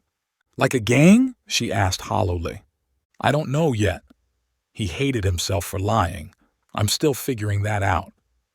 "Can we go to the cops?" "We can, ma'am. But Daryl might get into trouble too." She twisted her hands nervously as her lips trembled and her eyes filled. "I thought I had my son back. When I got his text today." She sniffled, brushed her tears away, and squared her shoulders. "Mr. Grogan, please save my son." "Cutter, ma'am." "Everything I have is yours." She brushed his words away. "All I want is my son." He was brooding when Arnedra returned after seeing their visitor out. "I thought you had a connection with Daryl. He called you to warn about the attack on that store." "I screwed up. I pushed him too far, too quickly." "Does he know how dangerous it is?" She sighed when he told her about his last meeting with the student. "He thinks it's like how Hollywood shows it. What are you going to do?" "Follow him as much as I can. Be there for him." "You could go to the cops." "I will if I can't come up with another way. I'll see if I can get DeFiore to go easy on him." "She just might. I mean, he's not gotten into anything more serious than storing drugs." "Yeah, it's not her I'm worried about." "The gang?" "Yes." He nodded soberly. "The Lions will retaliate. With their network inside the NYPD, they'll know who snitched on them. And what Daryl tells them won't be important enough to afford protection." "Oh, they'll send a few cruisers, mount some vigilance, but what if those cops are dirty?" "You're screwed." He grinned reluctantly. Arnedra had a way of cutting to the chase. His smile disappeared when she went back to her desk. He had completed every assignment they had taken satisfactorily. Sure, Carmel Ward hadn't paid him, but she was his client, and it looked like he would fail her. 43. Terry Kobach was serving a life sentence for a string of offenses that had shocked the country. He had raped an underage girl in front of her parents and then murdered the entire family. He had escaped in their car and had shot up the neighborhood while being pursued by cops. 2 more victims had died before he had been arrested. He arrived at ADX with a reputation. He got tested by other convicts. He smashed the skull of one prisoner against a wall and permanently maimed another. No one troubled him after that. He had found a friend in Gunner. The Lions man was as much a stone-cold killer as he was, and what was there to dislike about the white supremacy views? He became the gang's enforcer in prison. A convict needed to be threatened.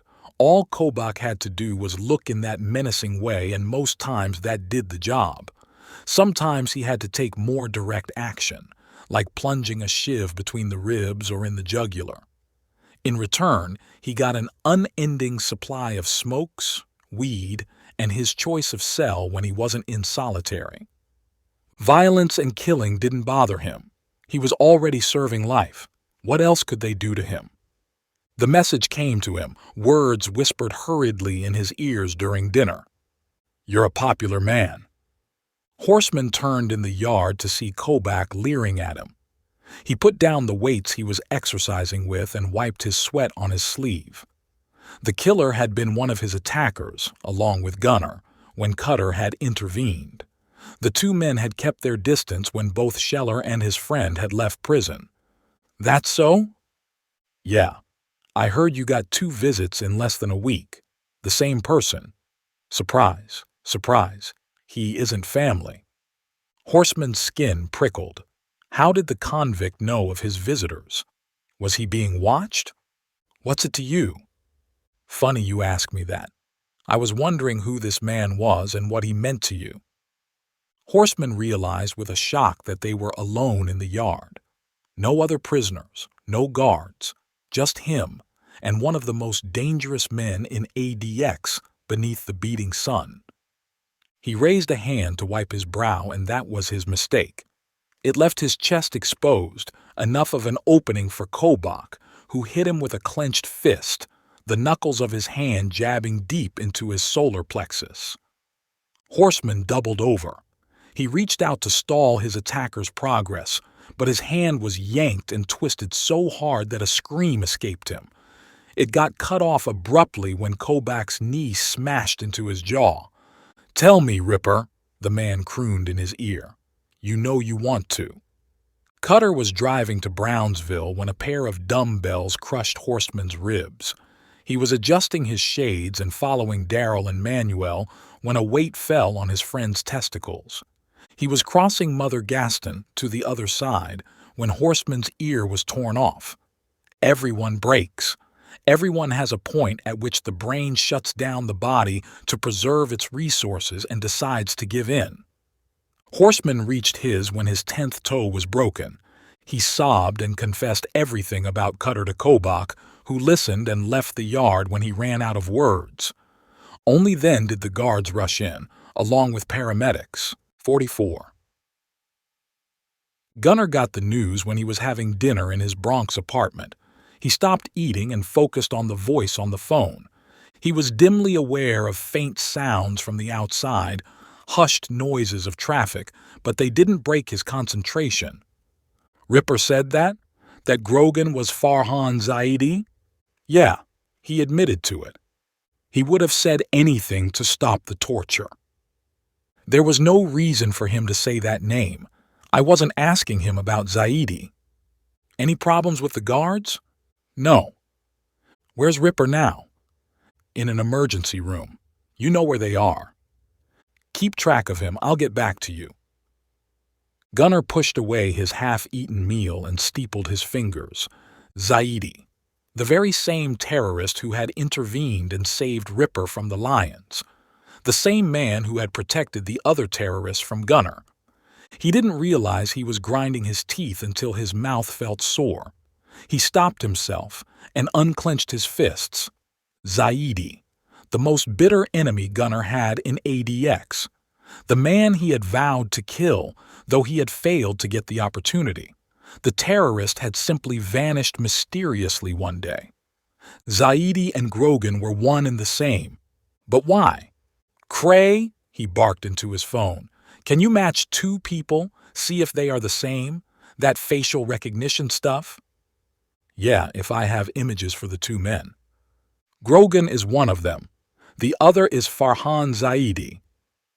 A long pause. "Zaidi, wasn't he the terrorist who was in ADX with you?" "The same person." "I'm not understanding, boss. The fixer dude and this—" "Cray," Gunner snarled. "I don't need you to understand. Find out if the 2 men are the same with that fancy software you have." He swore loudly and went to his computer, searched for Grogan and watched several interview clips of him. He then searched for Zaidi. There had been some coverage of the terrorist when he had been captured. Nope. The Daesh man had a burn on his face, a thick beard. He had an accent. Only their heights were similar. But he could be in a disguise. Another thought came to him. That heavy-set man who had killed Nail's people. Could he be Grogan? It was possible. Did Zaidi or the fixer or whoever he really was suspect Gunner was alive? Was that why he had targeted the Lions and gone to Ripper for information? The gang founder's fists opened and closed repeatedly as he imagined they were around Grogan's neck.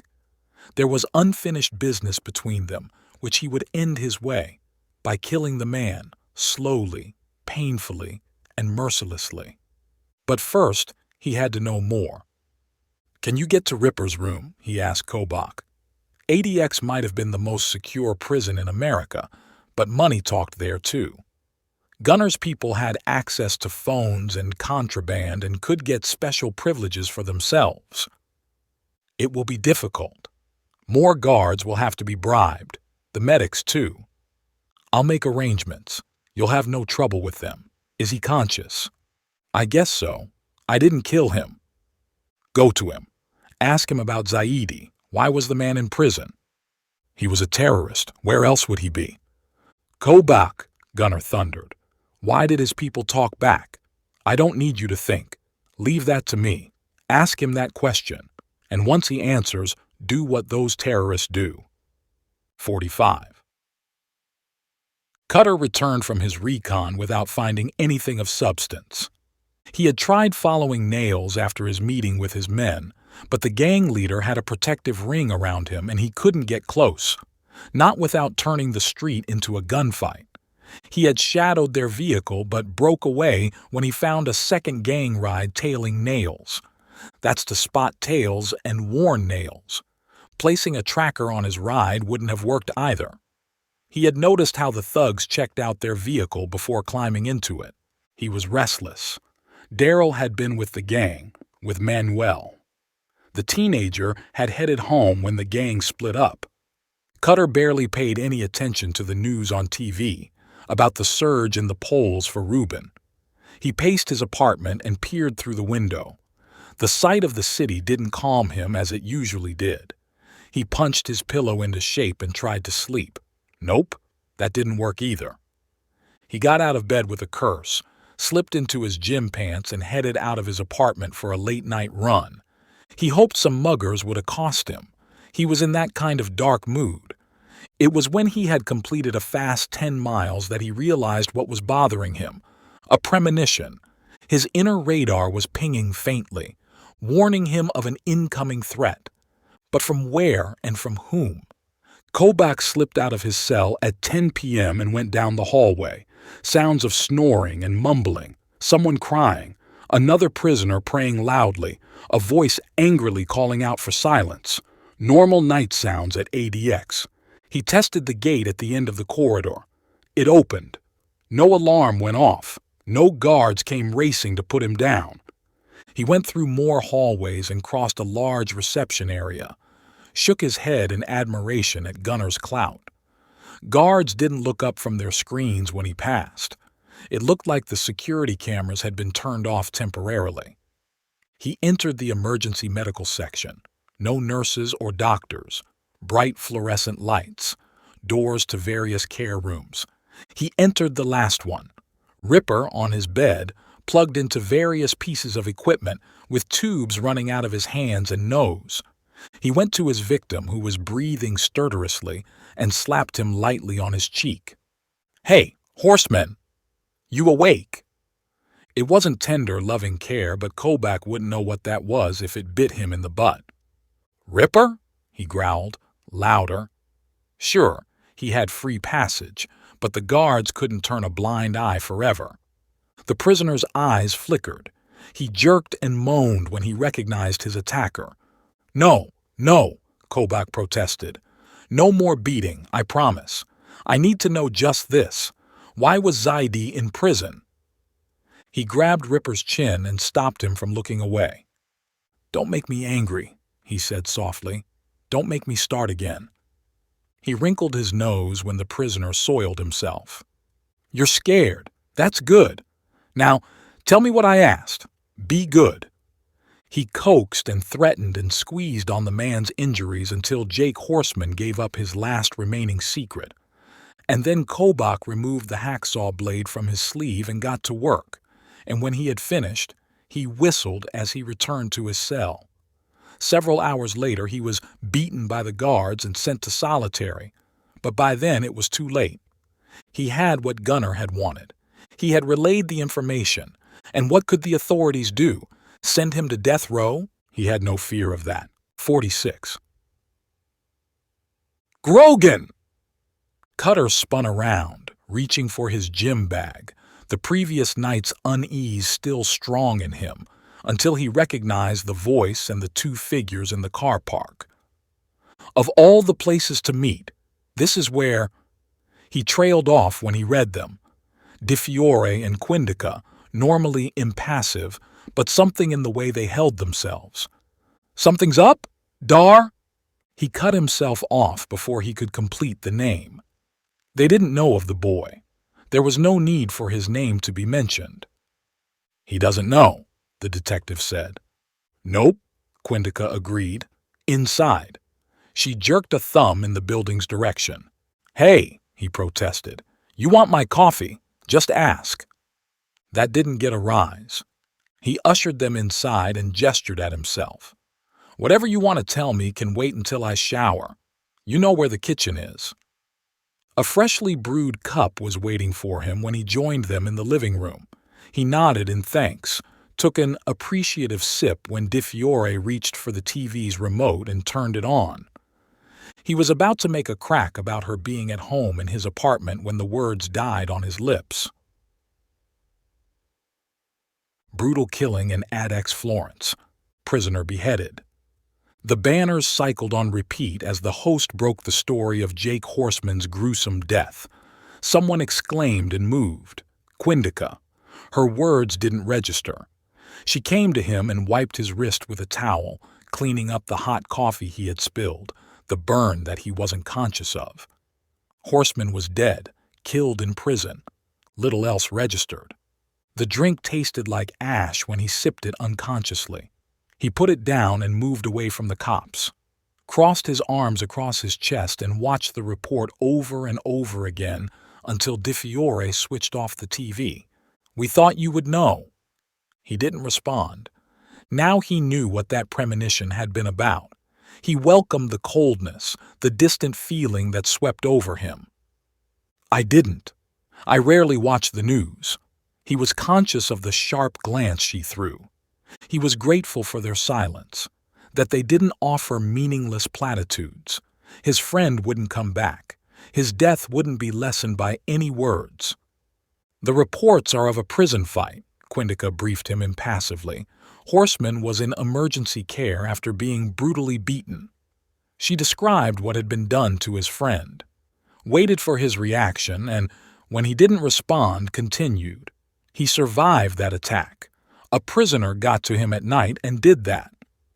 "Kobach," Di Fiore added. "That's his name, the perp. His name's not yet released, but it will come out. He'll face charges. I know him. It won't matter to him. You know why? Scheller. It's his doing." "That's a leap. We spoke to the warden and the various authorities. Kobach is suspected of killing other prisoners. He and your friend had several run-ins. He's behind it. He's sending me a message." "How do you figure that?" Quindica frowned.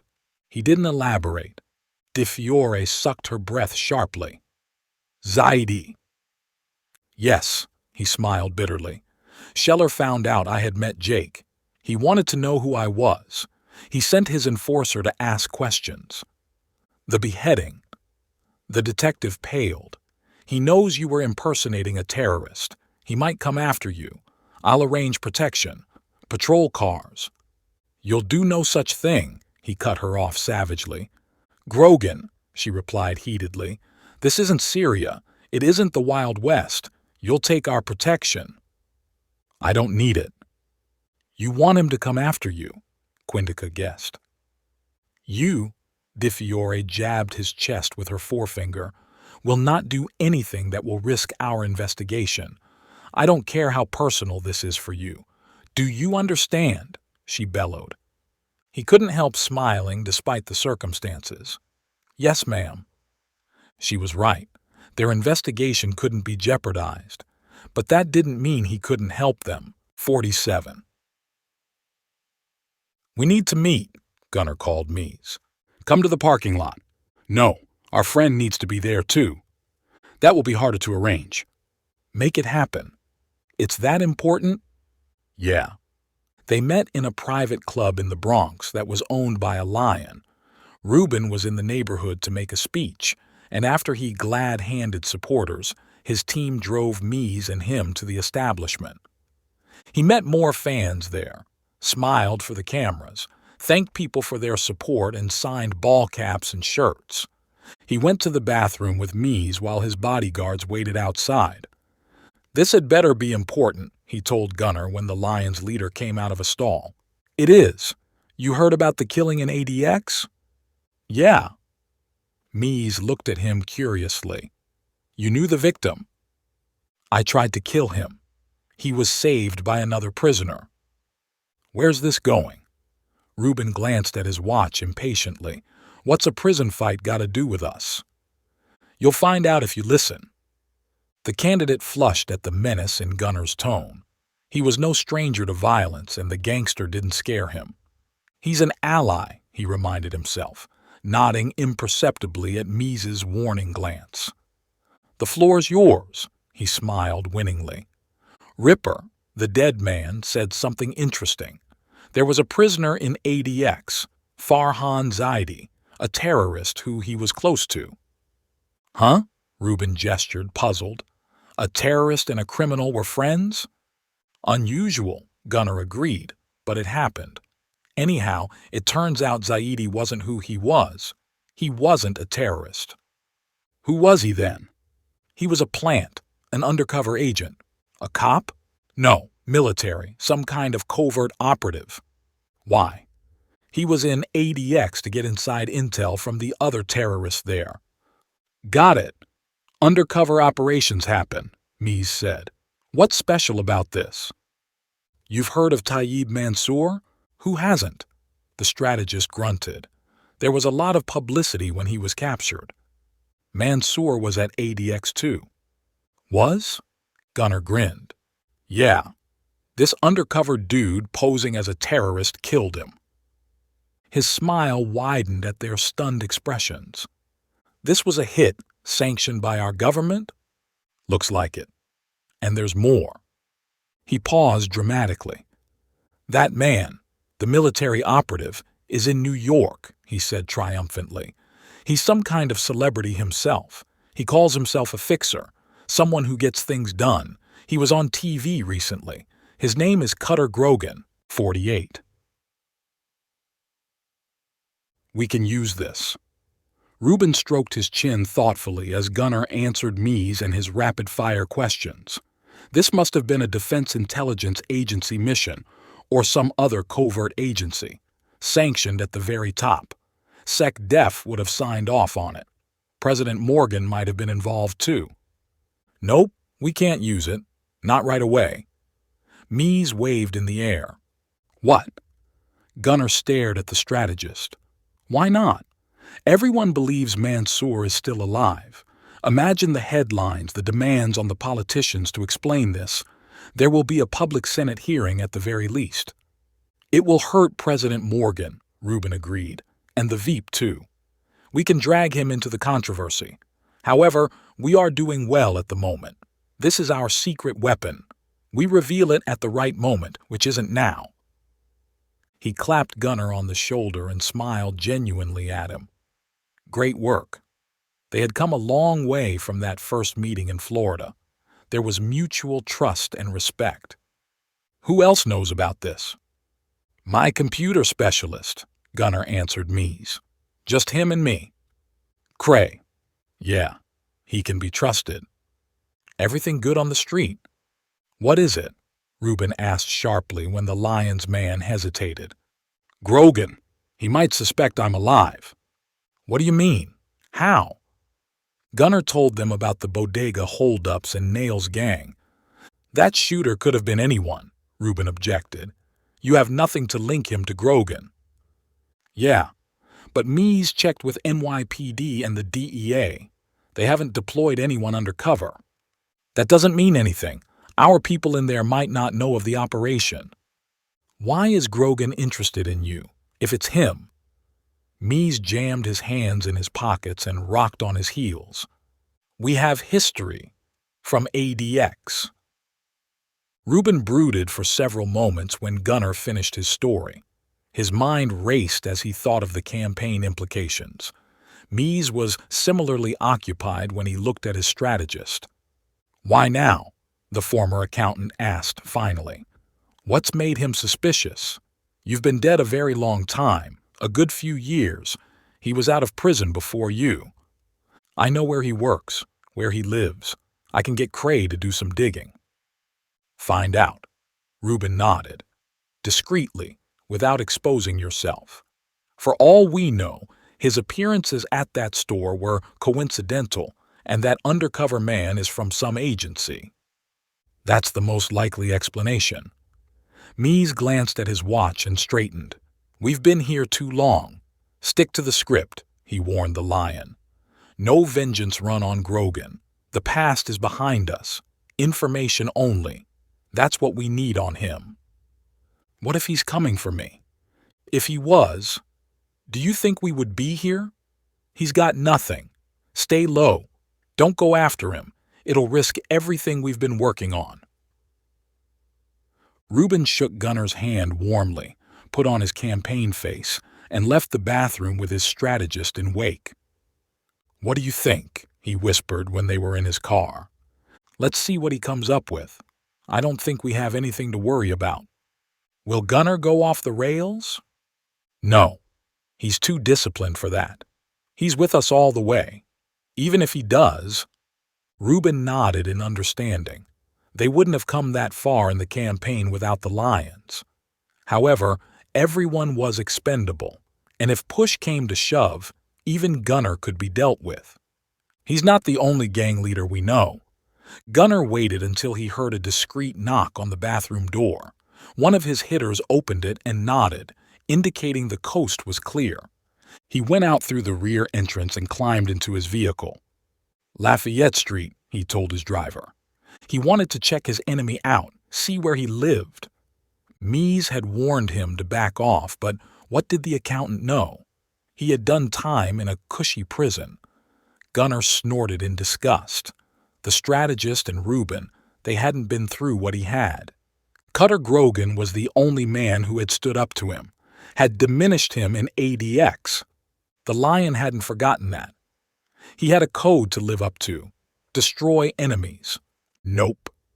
The fixer wasn't off limits, whatever Mies and Reuben said. However, he wouldn't hurry to deliver punishment. I'll find out what he's up to, then take him down. 49. Pete Martinelli, Cutter decided. The cop was the one to look into. If he was a Lion supporter, a white nationalist, then he would have received orders in some way. Find out who had given him the word. Track back from there, and it would lead to Scheller. He could go after Nails too, since he knew where his gang hung out. I got nowhere when I followed him, and they'll be prepared now. They'll be alert for strangers, tails. They've lost Davis and several men. They think someone's undercover and looking into them. Nope, the cop's easier to go after. He wasn't home when Scheller's vehicle swept past his building. He was in a Columbus Avenue high-rise jabbing the elevator button when the Lion looked out of his vehicle at Cutter's darkened apartment and signaled his driver to take him home. Cutter got out at his floor, used a swipe card to enter a darkened office. Motion sensors turned on lights as he progressed.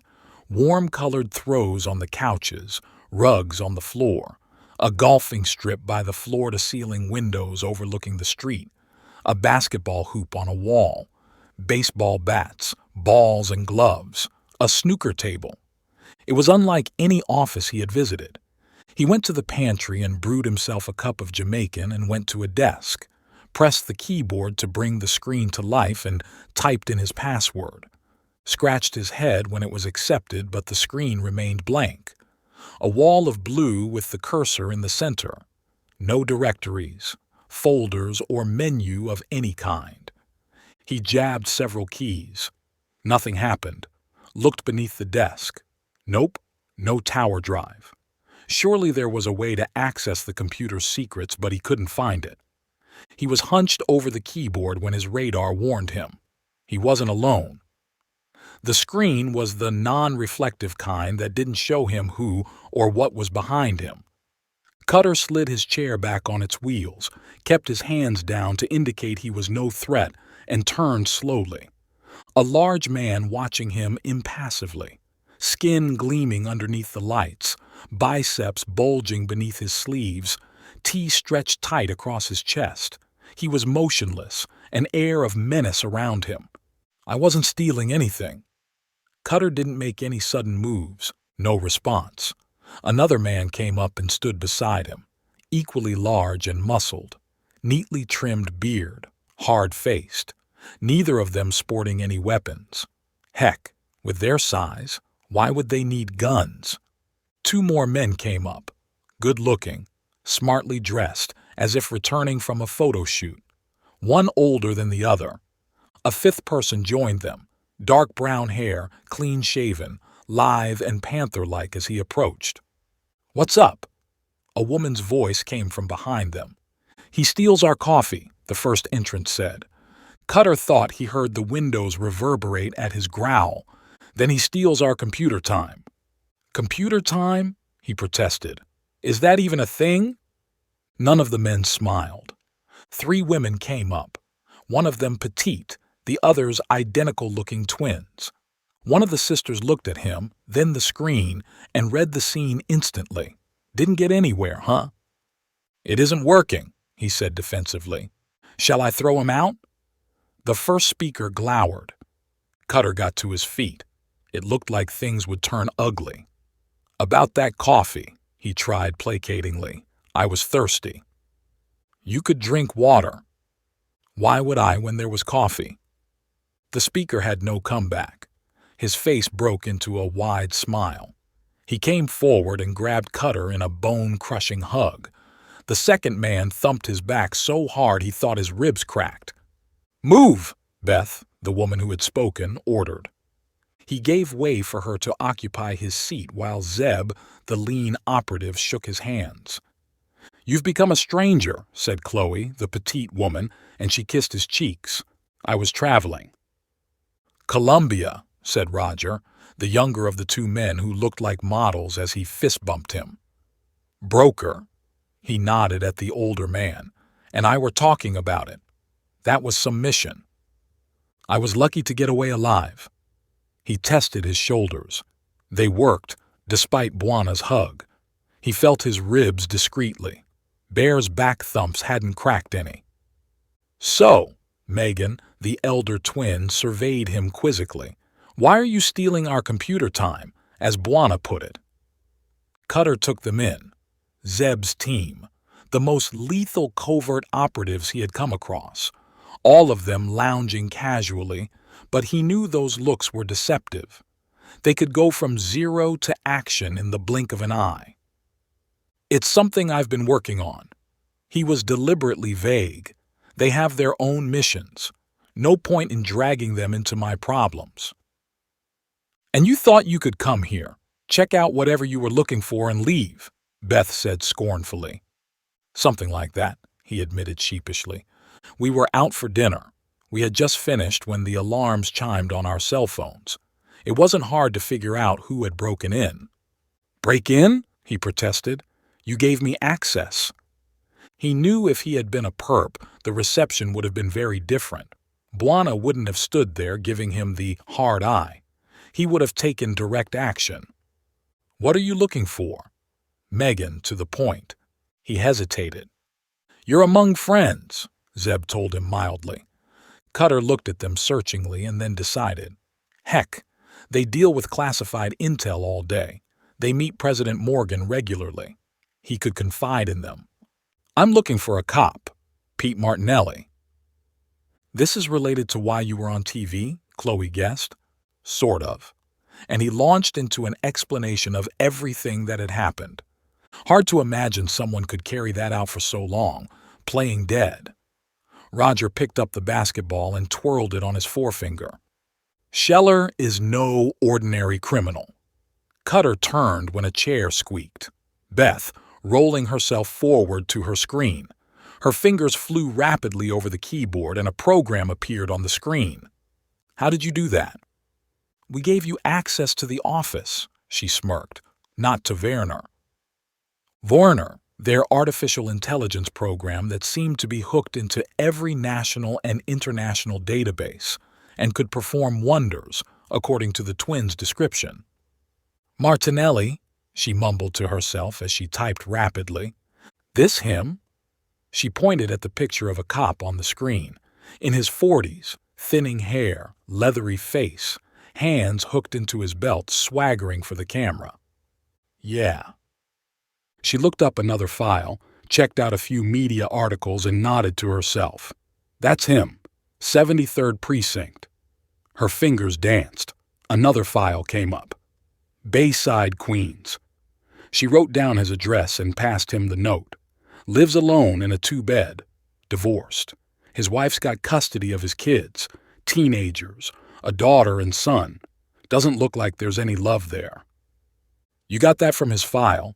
He gaped at her. X is in Hempstead. His phone hasn't traveled to her house in years, which means he hasn't visited them. She shrugged as if anyone could have made the deduction. Credit rating is fine. Doesn't save much.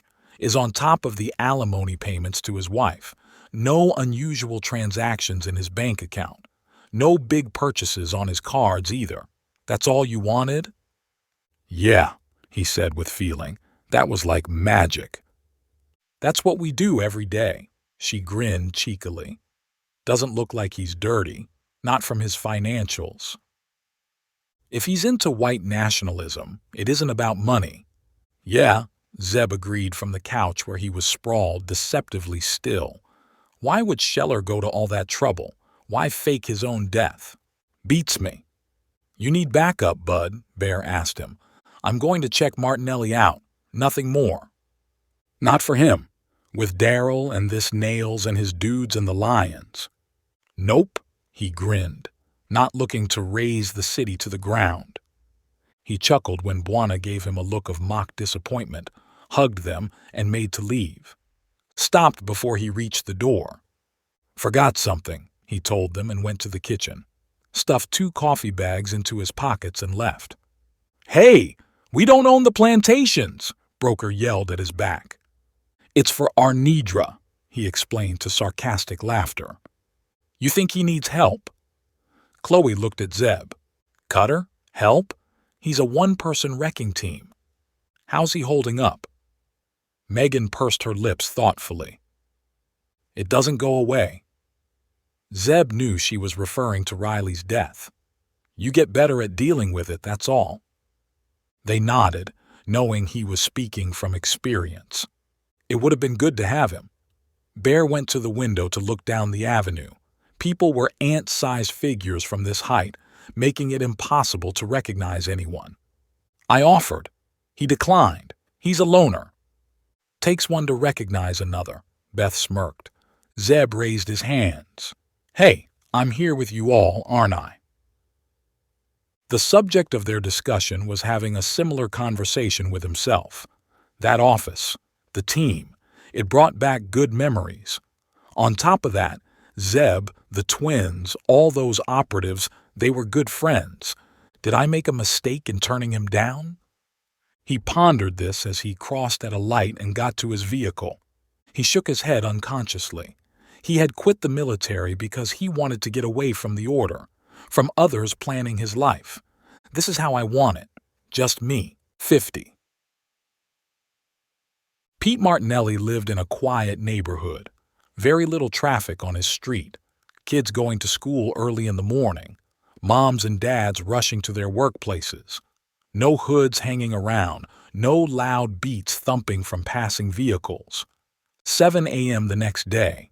Cutter in his SUV, drinking store-bought coffee and biting into a croissant, a newspaper unrolled on the wheel, giving the impression he was reading it. Life in the fast lane for the intrepid fixer. Martinelli came out of his building and nodded to a neighbor. The officer was in plain clothes and lit up the lights of a sedan with his key fob. So far, so good. No secret handshakes or gestures with anyone, which didn't mean anything. De Fiore hadn't confirmed that the cop was dirty, nor had she told him how the internal investigation had progressed. He snorted in his coffee, as if she reveals anything. He placed the cup in its holder and keyed the engine and set out to follow the cop. Martinelli drove to the precinct without any stops or detours. He disappeared inside the building and didn't return until the evening. Cutter slept. Rest and food. It was drilled into him during his training and reinforced at Fort Bragg. Eat and sleep whenever the opportunity came up. He wasn't in deep slumber. He was conscious of his surroundings and passing traffic. However, he wasn't alert enough to notice the brown Ford that passed him twice and the curious eyes that looked at him from the rolled-down window on its second pass. He woke up instinctively when Martinelli's car nosed out of the precinct's lot. He followed the cop to a takeout, grabbed a bag of food, and shadowed him home. By 9 p.m., Cutter had had enough. He wasn't going to get anywhere with the shadowing. He stuffed a bandana into his pocket and strapped on his shoulder holster, covered it with a dark jacket and stepped out of his vehicle.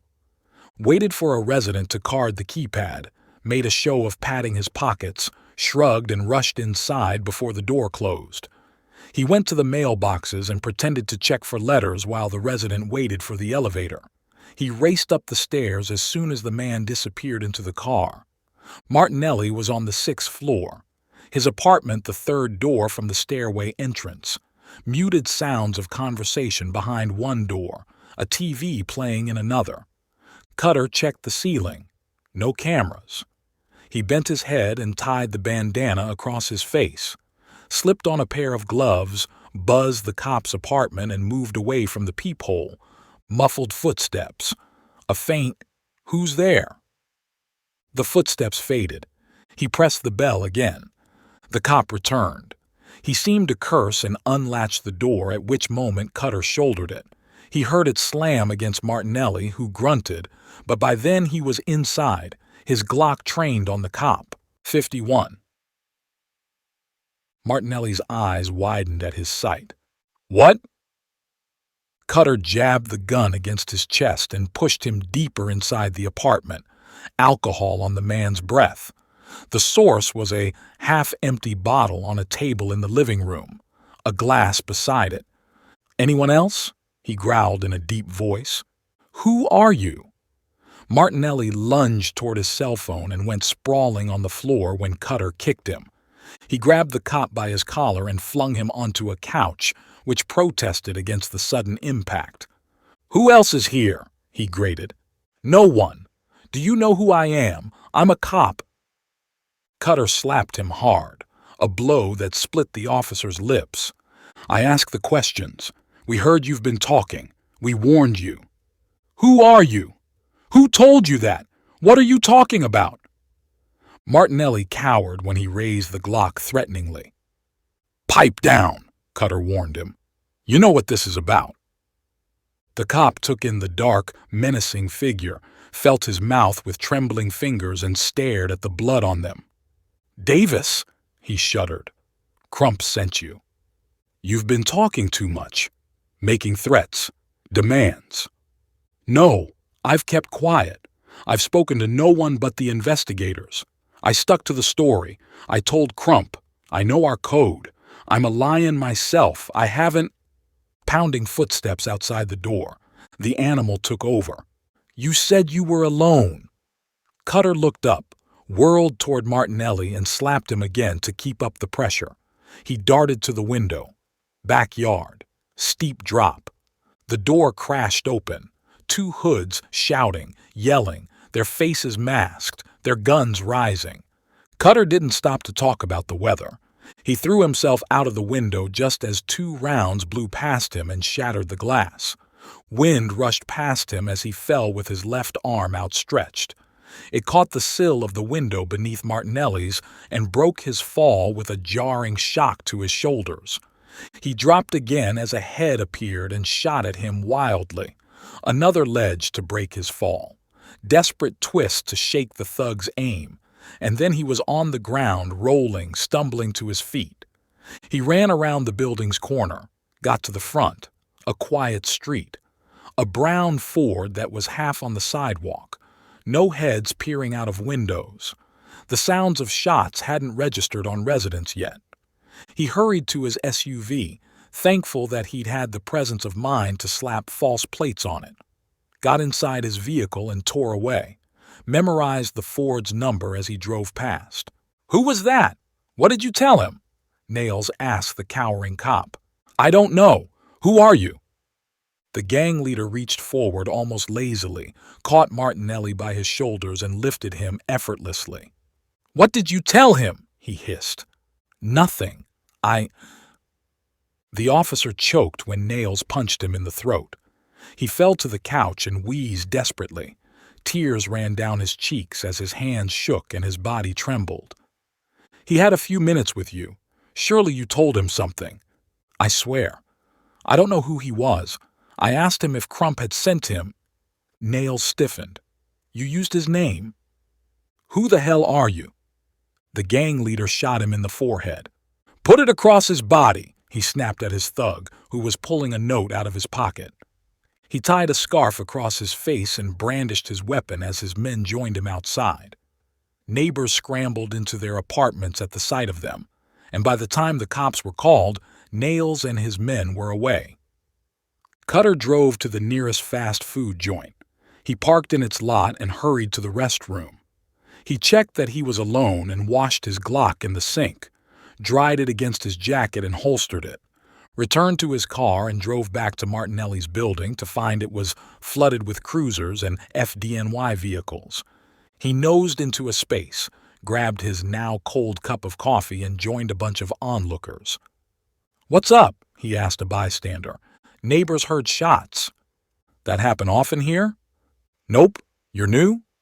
"Just moved in across the street, wondering if I made a mistake. Wife will be joining me in 2 days. She'll give me hell when she finds out about the shootings. Find a quiet place, she told me." "Buddy, this is New York. Shootings happen everywhere here. You wanted quiet, you should have stayed in, Missouri." "Yeah, there. Wherever it is." New Yorkers.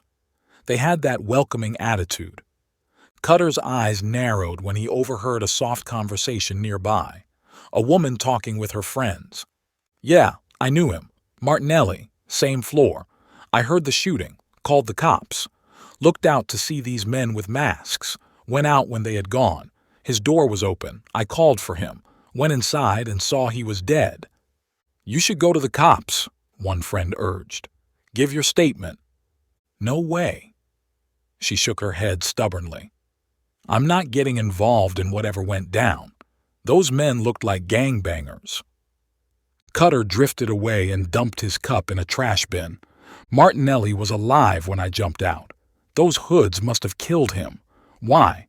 How did they arrive just then? Was he being followed? No. Checking for tails came naturally to him, and he would have gotten that warning feeling. Martinelli. They were watching him. How did they know I was with him?"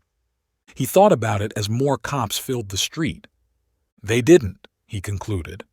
"They must have known who the residents are. Saw I was a stranger.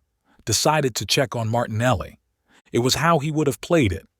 De Fiore and Quindica arrived at 10:30 p.m. in the detective's unmarked vehicle. He watched them as they conferred with the cops and went into the building. He was still there when they returned 45 minutes later. He moved deeper into the darkness, using other bystanders as cover when the detective searched the street with a hard glance. She nodded at a cop, spoke to Quindica, and the two returned to her car and drove away. 11:30 p.m., driving to Manhattan when his phone rang. He didn't pick it up. DeFiore left a message. "Grogan, I know you are involved. Call me." He shook his head. There was no way the cops could place him at the scene. They would have tracked him down if they knew. The detective was playing her usual hard self. His smile disappeared when he recalled what Martinelli had told him. Crump. He had a name to check out. 52. No way of knowing who that man was, Gunner mused when Nails called and briefed him. No, boss. You say your men saw him and followed him to the precinct? Yeah, but he's got dark windows. They couldn't make out who he was. They didn't get a good look at him on the street. The stranger had jumped out of Martinelli's window. That showed quick thinking. He hadn't fired back, even though he had a gun. That showed control. Was it Grogan? He ended the call and dialed his tech wizard, 12 a.m. It wasn't too late for the geek. The night was when he was most active. Yeah? Cray mumbled. You know that building where Martinelli lived? What about it? Check if there are any security cameras. Find out who entered the building tonight. Why? Martinelli's dead. Who killed him? We did. Why? He was a liability, Cray. Stop asking questions and get to work. Crump. He fired off a text, and a moment later his phone buzzed. You heard what went down?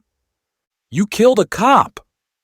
Despite the late hour, the assistant chief of the NYPD sounded awake and alert, and furious. How do you know that? Who else would? Your goon shot him and made it look like a revenge killing. What have the detectives found? Crump seethed and raged for a minute before he got hold of himself. They're treating it like a gang killing because of that note. Doesn't look like they have much to go on. No witnesses, at least none who'll come forward. No camera evidence, nothing. DeFiore's the detective. She's smart, tough, won't back off for anyone. She won't get anything. It was a clean kill. I hope so, for your shooter's sake. Something's a little off.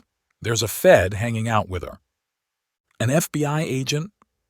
Gunner looked up and stared blankly at the TV, which was muted and playing reports of the shooting. Yeah. Who is he? She? I don't know. No one knows. She wasn't introduced. She flashed her badge at the scene, and that's how we know. Nothing about her in the system? No. She's got no role in the investigation. It could be anything. Yeah, that's what I'm assuming. Not everything's related to us. But why did you shoot him? The cop exploded. I called him personally. He was going to keep his mouth shut. Martinelli was a good officer. He was a lion. He was one of us. There were complications, the Lion's founder told him coldly. The assistant chief needed reminding who was in charge. Nothing can get in our way. Our way? It looks like your way. You could have told me. I could have done something, but you had to act bull. Stop! Gunner roared. Don't forget your place. Yeah? You don't forget who you're talking to. I'm an assistant chief in the New York Police Department. You're a lion first. I'm wondering how that helps me in any way, the cop said bitterly. Killing a cop is a big deal. What was the complication? I could have helped with it. There's a stranger nosing around in our business. Gunner gave it to him. He was in Martinelli's apartment, who mentioned you. By name. He grinned evilly at Crump's sharp suck of air. You're not yelling now, are you? How do you know? We were watching Martinelli. We thought this dude would approach him. My suspicion was right. That's why you killed him. Yeah, we did it to protect you. The window. It was broken. I read DeFiore's initial report. That's how that man escaped when our people entered. NYPD doesn't know about this person. Keep it that way. Why? Because Grogan, if arrested, could reveal his suspicions. If DeFiore was as smart as Crump made her out to be, she would pursue that angle. And that Fed with her might get involved too. I'm dealing with it. Can I do anything? Crump turned conciliatory. Who is this man? Is he a journalist? No. NYPD knows him well. Cutter Grogan. He works out of Lafayette. The fixer. He intervened in those bodega attacks. Yeah, we know him. He's got a record? Why hadn't Cray let him know about that? No, Crump corrected him. In fact, he's helped out in a few cases. I know some detectives farm out cases to him where we can't help. And then he's been at the scene of some attacks. Randomly, like at that store. Was that by chance? Cray was looking into it. You'll handle it. I will, Gunner promised. He called another number when the cop ended the call. Clint, he told another of his Brooklyn cell leaders. We have a problem. I need you to take care of it. Personally, take your best men. He gave instructions and went to bed satisfied. It looked like the thorn in his side would be pulled out soon enough. 53. The TV was all over it the next day. Revenge killing. Drug gang hits back. The banners rolled on as reporters and talking heads covered the story breathlessly. Commissioner Rolando came on and warned the public not to leap to conclusions. It was an active investigation, he said. His words had no effect. The killers had left a note on Martinelli's chest. One word scrawled on it. Pig. That was enough for journalists to draw conclusions. Davis's gang had retaliated. Since the outfit had no official name, the media had dubbed it the Brownsville Gang. That'll help Scheller, Cutter thought sourly. A different identity meant any link to the Rising Lions would get buried even deeper. He was surprised DeFiore and Quindica hadn't pounded on his door yet. I left no trail. Even if street cameras captured me, I was unidentifiable. He thought he had recognized one of the shooters from his hair, a criminal who hung close to nails. But he wasn't sure. It had been no time to stop and ask for identification, and he wasn't going to volunteer information to the detective. Not unless I want my butt in prison. He smiled as he washed his breakfast dishes and wiped his hands. Crump. He had a name. It was unusual enough that he could narrow down who Martinelli had been referring to. He went to his computer and searched for the name: a real estate agent, a finance company, an insurance salesman in New Jersey. A few political connections came up. The opposition party's spokesperson was a Crump. A lobbyist in D.C. had the name. Cutter tossed a tennis ball high in the air and caught it as he leaned back in his swivel chair. He couldn't track all those people down and check them out. Perhaps there was an easier way. "How can I be of service?" Beth asked him sweetly when he called. He stared at his phone suspiciously. Had he dialed the right number? That response was too saccharine. Your personal secretary is awaiting your instructions, Cutter," she told him. That snarky attitude was more like it. "That software you have—" "Werner. It's got a name." "Yeah, Werner. It's AI, right?" "Not just AI, Cutter. It's the best in the world." "Got it. Can it make correlations?" "There's not much it can't."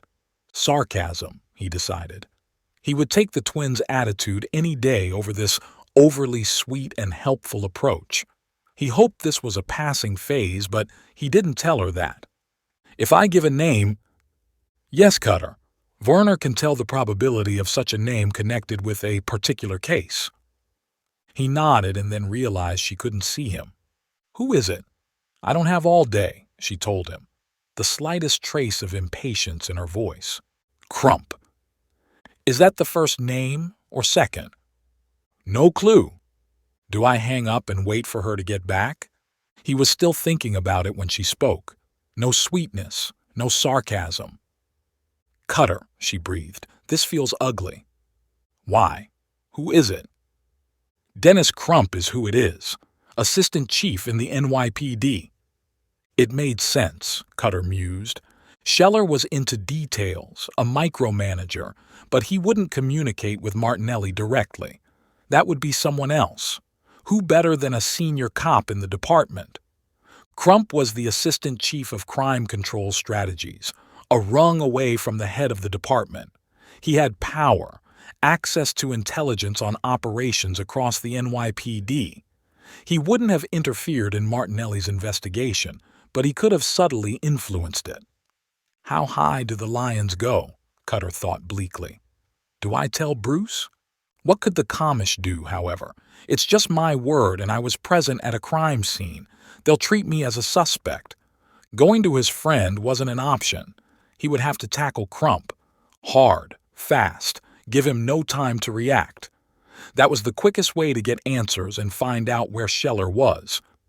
New false plates on his SUV, which was an anonymous gray color, a fake nose, brown contacts in his eyes, and blonde streaks in his hair, body armor beneath his tee and jacket giving him a bigger appearance, and gloves over his hands.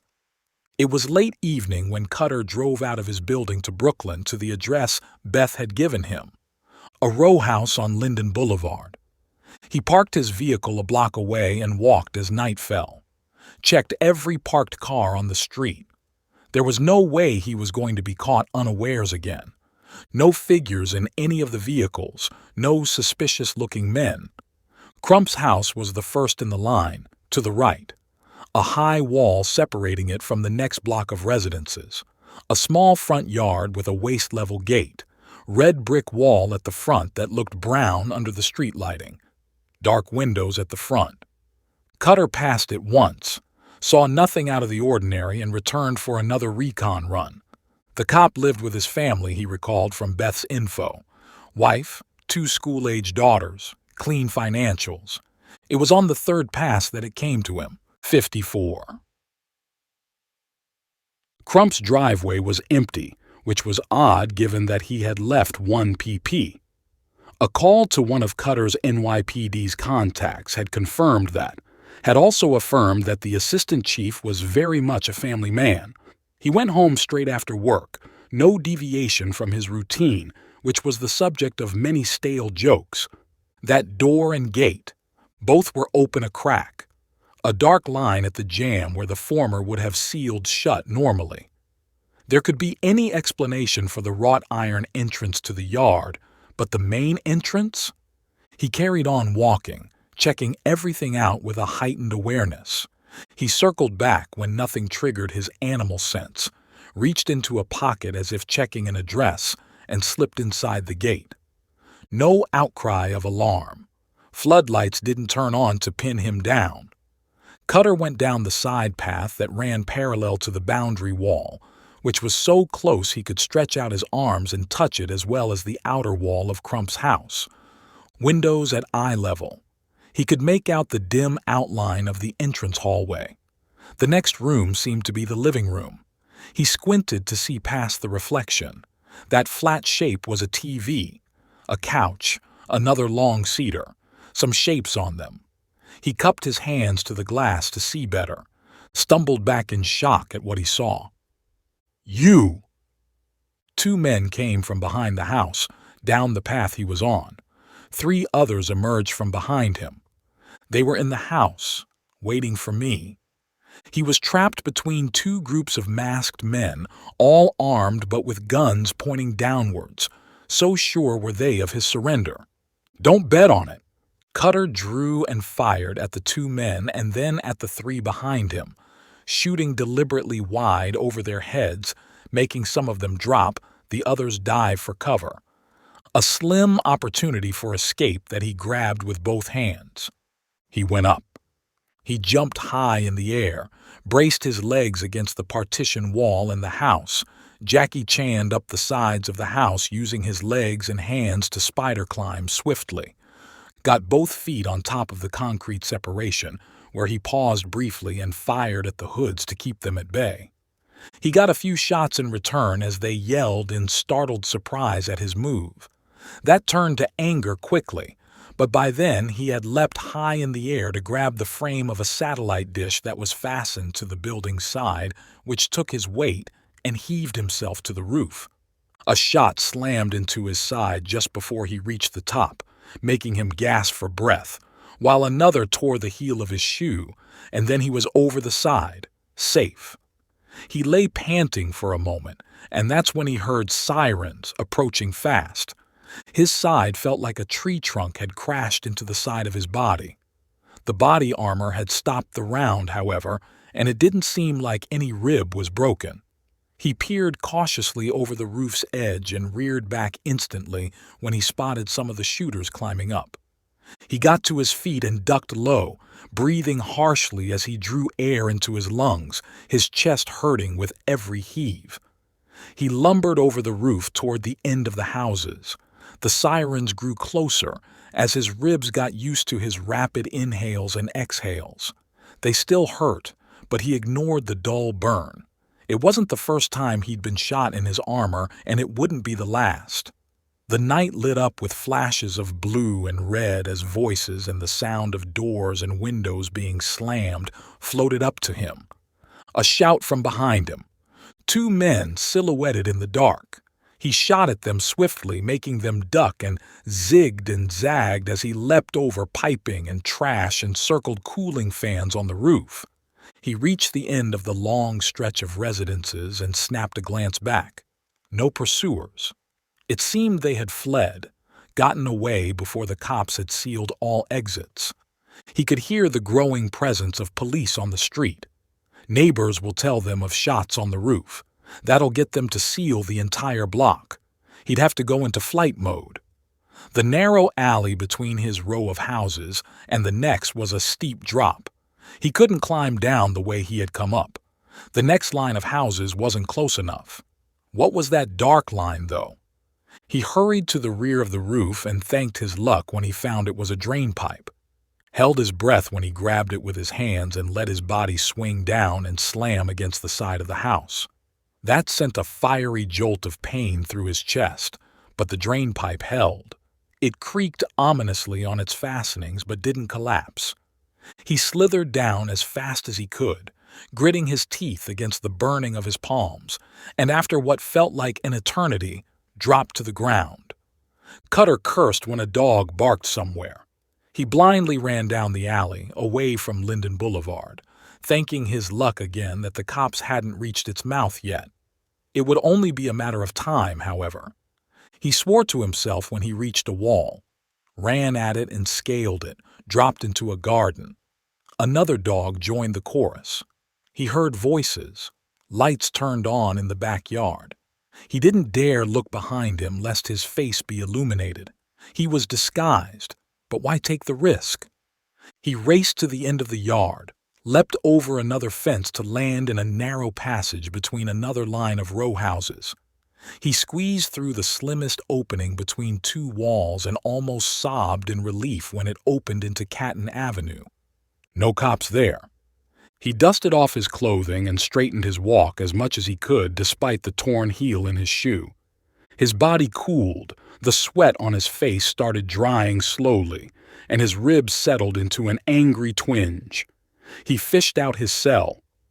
"Kareem," he said when the metal shop owner answered after several rings. "Can you open up for me?" "Of course," the owner replied. He didn't complain, didn't ask why. Nothing in his voice but ready agreement. Their shared history was such that no explanations or questions were needed. "I also need some clothing. They'll be a tight fit, my friend. I need them just for the night. Anything I have is yours, even my life." Cutter grinned in the darkness. Melodrama. No one could top Kareem when it came to that. He means it, though. 55. Cutter circled back to his parked SUV. No cops near it. The boulevard was blocked. Cruisers, command vehicles, FDNY, forensic technicians, and the inevitable TV vans. He navigated out with difficulty and exhaled in relief when no one stopped him. He drove to the metal shop and parked in its front yard, a line of light beneath its shutters. He raised them a crack to roll beneath them and was greeted by a beaming Kareem, holding a steaming cup of coffee. "I knew you would need this." Cutter nodded gratefully. Slipped out of his clothes, then picked them up and stuffed them into the furnace. Broke his cell phone and tossed its remains into the heat. He dressed in the owner's clothes, a close fit, but that was okay. "I need them just for the drive back." He ground his Glock into powder and followed it up with his ammo. He held his armor speculatively and looked up when he felt a hand on his shoulder. "I'll take care of that." Kareem, "I'll take care of that," the owner repeated and thrust the cup of coffee at him. Cutter sipped and closed his eyes at the warmth that seeped through him. He sat down in a leather chair in the corner of the shop and let his body relax. Kareem returned presently, wiping his hands on his apron. "Done," he said simply. "No trace of your clothing." Machinery and tools behind him, brightly lit. A photograph discreetly hanging from a wall. A woman laughing as if the world was hers. Kareem's daughter, whom Cutter had rescued from a prostitution ring. She was a mom of 2 kids, enjoying her life on the West Coast. His only child, whom he had reared as a single parent. The owner followed his eyes and smiled gently. "Even my life will not be enough." "Humph! Stop." Cutter heaved himself up and hugged his friend. Headed out and replaced the false plates on his SUV with spare ones in his vehicle. Handed the old ones to his friend, who took them. An hour later he was back home with a new burner phone, a new Glock in his holster. He didn't sleep for a long while. What he had seen through the window played over and over again in his mind. Crump, his wife and kids on the couch, staring sightlessly, dead. Scheller had acted faster than he had and had tied up all loose ends. I'm no closer to getting to him. 56.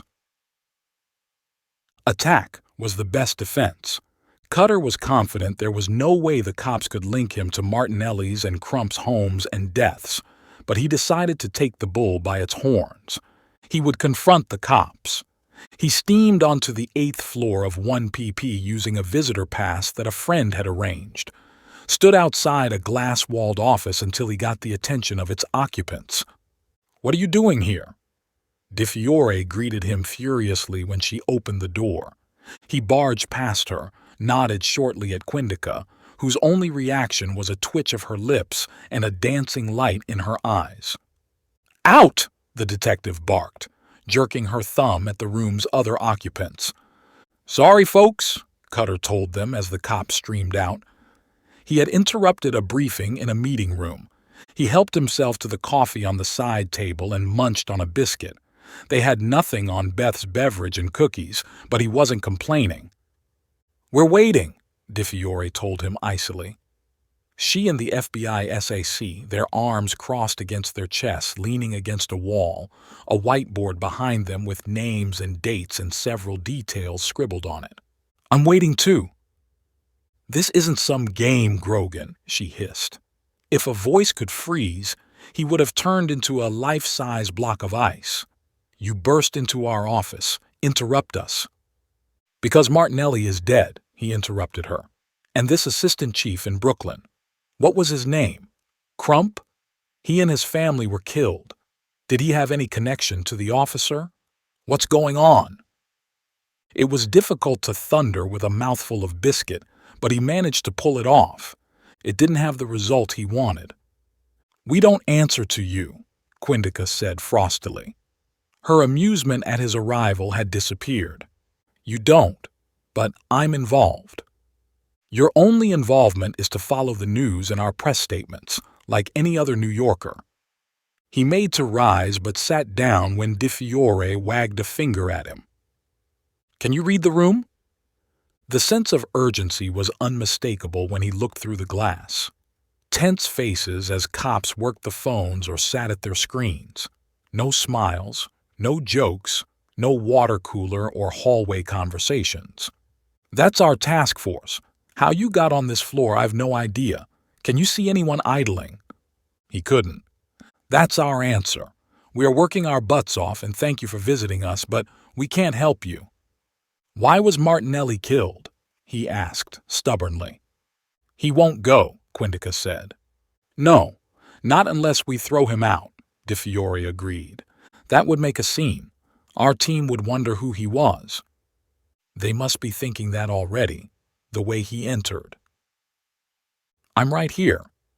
Cutter waved a hand, but they ignored him. Something unreadable passed between the women, who pulled out 2 chairs and sat across from him. "What do you want to know?" the detective asked. Martinelli's death, Crump's killing, a day apart. That can't be a coincidence. We're pursuing all leads. Don't give me that, he exploded. I deserve to know more.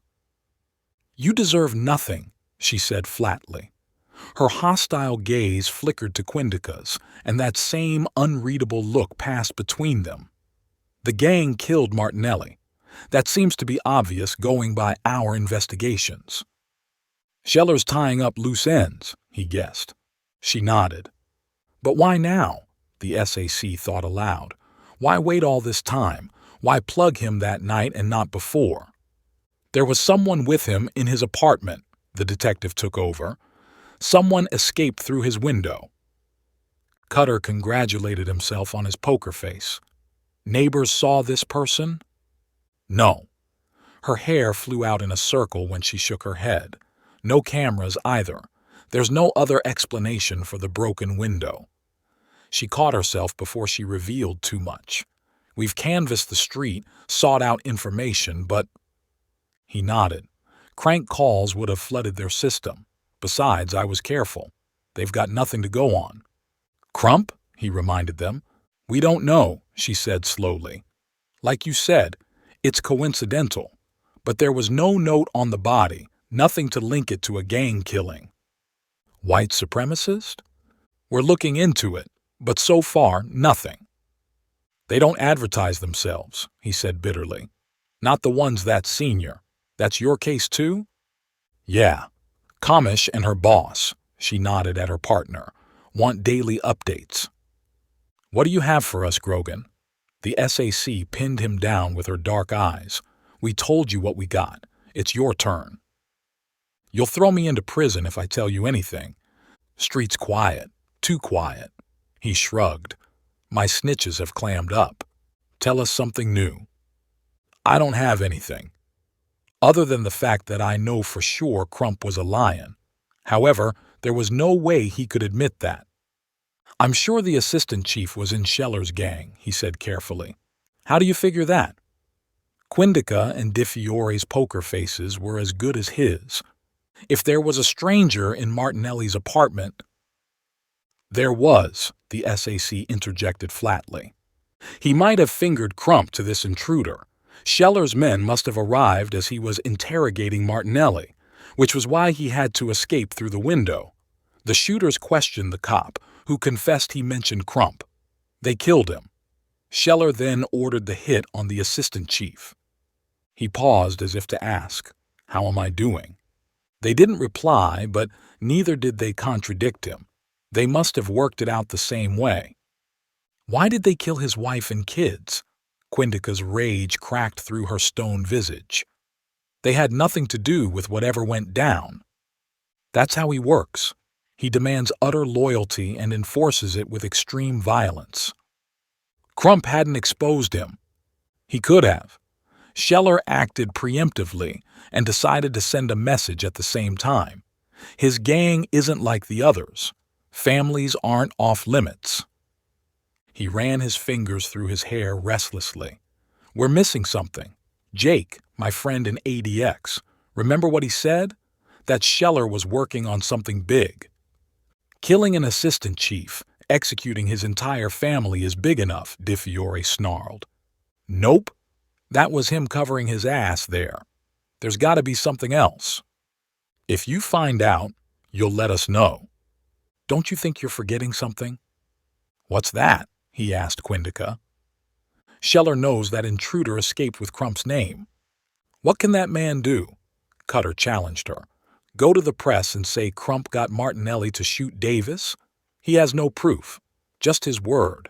And, he smiled wickedly, I guess he would be a suspect for you too. DiFiore stirred after a short silence. It just struck me. What's that? Every lion in the city, heck, all white supremacists, every one of Scheller's cops, will be looking for that person. How long can he hide? Cutter left them on that upbeat note. He put on his shades as he exited 1PP. At least they didn't arrest me, he told himself. That was a win. Quindica's right. Scheller will have everyone looking for me. He stopped so abruptly that someone bumped into him from behind and cursed. He didn't pay heed. Scheller knows I am Zaidi. That's why he got Kobach to kill Jake that way. He might suspect I was the person at Martinelli's, which is why his hitters were at Crump's. Why hadn't the gang leader come after him? He can easily find out where I live and work. It had to be that project he was working on. It's why he's holding back from an all-out attack. Cutter couldn't think of any other explanation. However, the Scheller he knew wouldn't let anything stand in his way to get to his enemies. He'll still come after me, sneakily. He won't rest until he's killed me. Nope, Arnedra huffed. No thug's going to stop me from coming to our office. This is no ordinary gangster, Cutter fumed. He's the most dangerous man I know. Even more than that terrorist, Mansour? Yeah. Listen to me, he urged. This will be temporary, until the cops find out where he is. It's okay for you to come here, she glared at him. But not for me? Arnedra, he's after me. And you'll expose yourself, set yourself as bait. I know you. Nope, I'm not running away. I'll be right here. She jumped when he slammed his palm on her table. Yes, he told her ominously. I want to set him up, but I can't do that if I am constantly worrying about you. He doesn't want me. Heck, I bet he doesn't even know of me. He knows. He's smart. He's evil. He knows about this place, where I live, where you live. He works like that. I don't believe you. He cut off Jake Horseman's head, he yelled. Isn't that warning enough for you? That was his doing. You must have heard it on TV. Her eyes widened. Her shoulders sagged.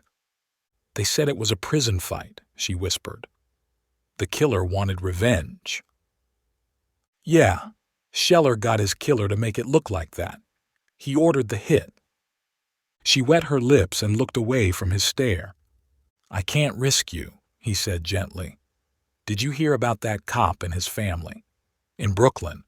He's behind that too. He brought her up to speed on all the incidents and his findings since their last meeting. He didn't have to kill Crump's family. Scheller. He's the most vicious and brutal man I've ever known. You've convinced me, she laughed shakily. I'll go. No, don't go to your Bronx apartment. Your sister, she's in California, isn't she? Yeah, but visit her. I know you have a standing invitation from her. Take her up on it. I'm not sure. Arnedra, he said savagely. I don't want to come to the office one day and find your head on the floor. That clinched it. 57. Cutter mounted more cameras in the office once Arnedra had hugged him tight and left him. He installed pressure pads at the entrance and near the windows. There were 2 escape routes for quick getaways. One was through the bathroom window, down the drain pipe, into the bathroom of an office 2 floors below. That property was rented by him on a long-term lease. The other was through the kitchen. He could jump up and grab the sill of the window above that opened into an office on the upper floor. That space was also leased by him. He had similar escape routes at his apartment building. It was standard operating practice for him. There had to be multiple ingress and egress options wherever he spent considerable time. He surveyed his installations, tested them to check that they sent alerts to his cell and burner phones. He washed his hands at the kitchen sink and went down to the parking lot. Back to Daryl's school in the evening because there was no other way to find out about Scheller, shadowing him with custom-built Ray-Bans over his eyes, provided by Megan. Their stems were bored out and miniature cameras fitted into the hollows. They projected the rear views on a small portion of their lenses, turning the upscale eyewear into a counter-surveillance device that let him monitor his six. The schoolboy was with Manuel, but even from a distance it was apparent the previous camaraderie was absent. The students didn't joke with each other, didn't high-five or fist-bump the other. They seemed to speak in monosyllables and rarely looked each other in the eye. They didn't go to Mother Gaston. They cut down to Rockaway Avenue and continued down it all the way to Hegemon. They leapt over a chain fence that had a keep out, private property sign on it. Cutter checked it out on his first pass. The remains of a garage by the looks of it. The crumbling building was leaning against a line of stores and shops, the rusting hulks of vehicles in its yard, a car wash standing forlornly in the corner. Some developer must have bought the plot to rebuild it, which never happened. An island of desolation in the neighborhood that the lions had taken over. Their presence was visible. Hard-faced men and youngsters huddled around a central figure. Nails he recognized on his second pass, giving out instructions to his people while Daryl stood at a distance. Nothing of significance happened. They're right in the open. Any passing cruiser can see them. It spoke of the clout the lions had that they could flaunt themselves so openly. They've posted sentries in any case. That thug at the light, the one on my side of the street, they're gang members. There'll be more that I can't see. Their job would be to keep away inquisitive people and warn if any cops arrived. Cutter sat at a juice bar on the opposite sidewalk and ordered a drink. Some of the hoods glanced his way, but his old man getup didn't seem to arouse any suspicion. He heaved himself up when night was falling, crossed at a light and hobbled past the chain fence. Nails was crouching in front of Daryl, wagging his finger furiously at the boy who was shaking his head. He went to the end of the street and leaned against a store wall drunkenly, sang aloud as he waited for the gang to disperse. Nails came out of the lot, surrounded by his men. He got into his vehicle, which tore away. 2 other rides followed at a distance. Nope, can't risk following him. Not when I'm alone. But he had an idea. This is a piece of junk. Megan sniffed in disgust as she examined the burner. You think I'm going to use a $300 phone for surveillance? Cutter demanded. He's got a point. Beth nodded sagely. So, you want us to install cloning software on your device so that you can transfer it to another phone. And that second phone. We'll clone a third phone when it's close to another one. I am interested in cell number 3. 9 p.m. in the agency's Columbus Avenue office. Just him and the twins who had stayed back to work on some missions OPSEC. They had invited him when he called to see if they were around. You'll have to explain better. Megan frowned when he finished. He studied them. Nope. He couldn't see past their bland faces, didn't know if they were pulling his leg. Nevertheless, he launched into what he wanted. It's Daryl. He hangs out with the... We know. You told us, Beth interrupted. I want his phone to clone Nail's cell when they're close. But first, I'll have to clone his device. Yeah, but he'll be close to so many others as well. His classmates, his teachers, heck, his mom. The software isn't intelligent enough to know which device should be copied. That floored him. Why do you think I came here? He yelped. What you're asking is science fiction, Megan told him solemnly. Cutter's face fell. He tried to keep the disappointment off his face and made to rise. Lucky for you, Beth cracked. We can do the impossible. We'll get the software to activate at a certain time only, Megan explained. After school and until midnight. We'll program it to ignore his mom's phone. He spends time with Manuel, his friend. We'll get his number, she said patiently. Block that too. I might have to ditch that burner. Your main phone will have that program. It will connect to a cloud account that will deploy the software to all the burners connected to it. All the data from all the cloned phones will get backed up there. The cops are nosy. Di Fiore. He stopped when the twins turned their backs on him and typed away on their keyboards. Gina Di Fiore and Peyton Quindica? Megan asked. Yeah. Tough cops. Both of them, the elder twin murmured. Yep, you sure hit the jackpot there. Beth smirked as she turned back to him. They're trouble for the likes of you. Don't I know it? What if they find that software on my phone? They won't. You know, Nails has a real name, Steve Patchy. He leaned forward, intrigued. No, he didn't know. He's got a record? Yeah. Her fingers performed some magic and an NYPD file came up. "Don't ask how we can access that. You wouldn't understand," she told him pityingly. He read it swiftly. Burglary, assault, kidnapping, all of them on Black and other minority victims. No wonder Schellers appointed him as leader. He's a lion even if he has no tattoo. "Now make yourself useful." She shooed him away when he had finished. "Make us some coffee and let the adults work." Lines of code were flying on their screens when he returned with their steaming cups. Neither of them looked at him as they reached out blindly and sipped. "Good," Beth grunted. "You want to come work here as our chef?" He hurried to the couch before they got any more employment ideas for him, plopped himself on it and flipped through a magazine as he bit into a cookie. He was snoozing when a throat cleared beside him, resting my eyes. He sprang to his feet. "We didn't say anything." Megan chuckled and handed him the phone. "You'll have to hook this to Daryl's cell. We couldn't work around that. Then the software will do its job.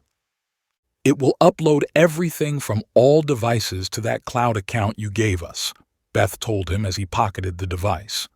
"A file for every device." He thanked them and cocked his head toward the ceiling. "Rest of the crew are sleeping?" He knew each one of them had apartments above the office. "Nope," Beth replied. "Recon run. You don't need to know anything more." Cutter left into the night. He had a reconnaissance mission himself. "You think he'll find out?" Beth asked her sister as they turned off the lights and headed to the elevator. "That we cloned his phone? Nope." It was a protective measure. They now had eyes and ears on their friend. Werner would alert them if Cutter was in danger. 58. Saratoga Avenue was dark when he reached it at 2 a.m. There were street lights, but only a few of them worked, casting a dim glow around their immediate vicinity. Carmel's building had a motion sensor front light over the keypad. He knew from his previous visit that there were no cameras. He went down the length of the street to check the parked vehicles, and on his return pulled a balaclava mask over his face and gloves on his hands, tested the backpack and ensured it was securely fastened, with straps running across his chest. He took a running leap and pivoted off a ground-floor apartment's windowsill, jumped higher, caught hold of another ledge, and climbed his way up to Carmel's living room window. He tried it gently. It was fastened from the inside. That wasn't a deal-breaker. He had automatically checked out the window during his visit to the apartment. Old wood frame, simple latch on the inside. No wiring for any alarm. He hung off the sill with his left hand while his right came up with his Benchmade. He jammed its point into the soft wood and sliced away a sliver of frame. That made room for his blade to go deeper inside. Rinse and repeat until he connected its point to the latch, jimmied it free. He held his breath when the window creaked as it swung open. No one stirred, however. He clambered in swiftly and closed the window, breathed shallowly and lowered his chi, his inner energy, and felt things out with his senses. The apartment was warm and had the lived-in feeling that empty ones didn't. He skirted the center table and padded through the hallway. Carmel's bedroom door was closed, no light showing through. A dim light in the kitchen illuminated the passage as he went to Daryl's door and tried the knob. He ghosted inside when it turned easily. The sounds of breathing, a shapeless lump on the bed beneath the duvet. He went over to Daryl and peered over his body. Nope, no phone. He slid a hand gingerly beneath the pillow. Still nothing. He moved the hand beneath his shoulders. The boy twitched, but didn't turn. His fingers touched the hard shape after several seconds of probing. He fist-pumped mentally when he extracted the phone with 2 fingers and cable connected to his phone. Beth's instructions had been clear. He had to do nothing else. There would be a warning beep when the software was uploaded, which would be his cue to disconnect the phones. He brought out a business card from his backpack, scribbled on it, and placed it on top of Daryl's school bag. removed the cable and powered Daryl's phone off and on when the warning sound came on. Its screen glowed to life, looking no different. He shrugged in the darkness. The twins had promised him the software would work. He trusted them. "I still think you should quit the gang, bud," he murmured softly. "Call me if you're in trouble." No reaction from Daryl. Cutter exited the apartment the way he had arrived. He was counting on Carmel not noticing the slashed window. Even if she did, what would she do? Nothing was stolen. She'll suspect someone tried to break in but won't call the cops. People of color rarely did, he thought bleakly. Not when the crime seemed insignificant. There wasn't a great deal of trust in the police. 59. Daryl woke up at 8 a.m. and stumbled sleepily to the bathroom. By the time he had freshened up, his mom was ready for work. She hugged him hard, enveloping him in her unique scent that was all mother. He resisted and grumbled because that's what teenagers did, but secretly reveled in the contact. She ruffled his hair and told him breakfast was ready and warned him not to be late. His eyes fell away guiltily when she sighed and marched out of the apartment. There was no way he could tell her he was involved with a gang. "I'll get out of it, Mama. My way, and we'll be safe." While dressing for school, he remembered the previous night. He thought he had heard Cutter's voice asking him to leave the gang, but that wasn't possible. It must have been a dream. He froze when he saw the card on his backpack. Cutter was here. He looked around wildly as if the fixer was still in his room. How did he get inside? Did he steal anything? "No, he isn't a burglar. He came to warn me." Daryl's lips jutted out stubbornly. No one was going to tell him what to do. That reminded him. He checked his phone. Yep, full charge. He checked his Bluetooth earbuds. Those were juiced up too. He raised his shirt and taped his phone to his bare chest. Practiced turning on the voice recording app he had downloaded. Lowered his shirt and finished dressing. Stood in front of the mirror and practiced until his hands found their way automatically to the right spot on his phone. He was ready to record his gang. He had one last detail to check out before leaving for school. How did Cutter get inside? He found the window and grinned to himself. That's how. He wouldn't tell Mama, and if she discovered it, he would confess that it was he who had slashed the window. Cutter's entry route would be of use to him. 60. "Tell me," Gunner commanded. Cray bobbed his head and spread several printouts out on the table. 11 a.m. in a Lion's-owned bar in Harlem. Just the two of them, with a protective ring of hitters outside the room.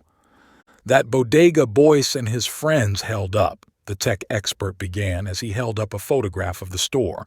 "Its owners are Grogan's friends." Gunner nodded. He had been expecting something like that. How did that happen? The Jew getting together with the Chinese? "I had to dig into police records for that. Relax. I left no trail. I'm one of the best hackers in the country." He said it like it was fact, not a boast. The Lion's founder believed him.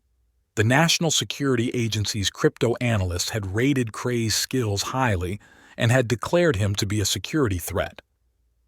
Grogan saved Chang and Lin Shun, the Chinese owners, from a mugging a few years ago. Moshe Sternberg was passing by as well. He helped too. That's how the four of them met. The Chinese lost their son in that incident. I suspect that got the Jew close to them. Gunner drummed his fingers, stopped when Cray noticed. He didn't like to show any mannerisms in front of his people. They were a sign of weakness. He glanced at the images of Sternberg and the couple. "Is Grogan an owner too?" "Nope, those three are equal owners." "Jews!" the felon spat. "They control everything." "He's 1/3. Cray subsided when Gunner glared at him. Jews were responsible for many of the world's problems. It didn't matter how large a piece Sternberg owned. From the police records, Grogan was heading to the store when Boyce and his pals held it up. What about the second time? How did he get there? He almost got nails. That's the troublesome bit. The owner said they didn't call Grogan. He sticks to a schedule when visiting the store. The holdup was outside his window. He said he was passing by. You don't believe him? It's too coincidental. If I can track his movements, I'll know for sure. If I can get his phone records, that will even be better. I'm working on those. What about Martinelli and Crump? Was he the man at their places? No cameras, boss, so can't be sure. But the height fits. The stranger was stocky at both places, and Grogan is lean, but he could be wearing a disguise. Gunnar didn't need any video confirmation. He was sure the intruder at both places was the fixer. His fingers started to curl into fists before he stopped himself. He straightened them consciously and wiped his palms against his jeans. Who's his partner? A black woman. Black. Yeah. She and her husband ran a PI business from that address. They were doing well until he died of an illness. Grogan saved her from a mugging in Central Park. He seems to have a habit for that. He bought into her business after that. He's a PI, too. Nope. Never applied for a license. Because of his time in ADX. No one knows about that, though, boss. He was using a different identity. He didn't want attention.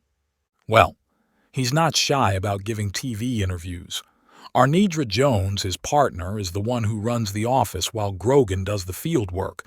But, Cray paused dramatically, there's no one at their office today. Calls go to a recorded voicemail that they will get back. Where does she live?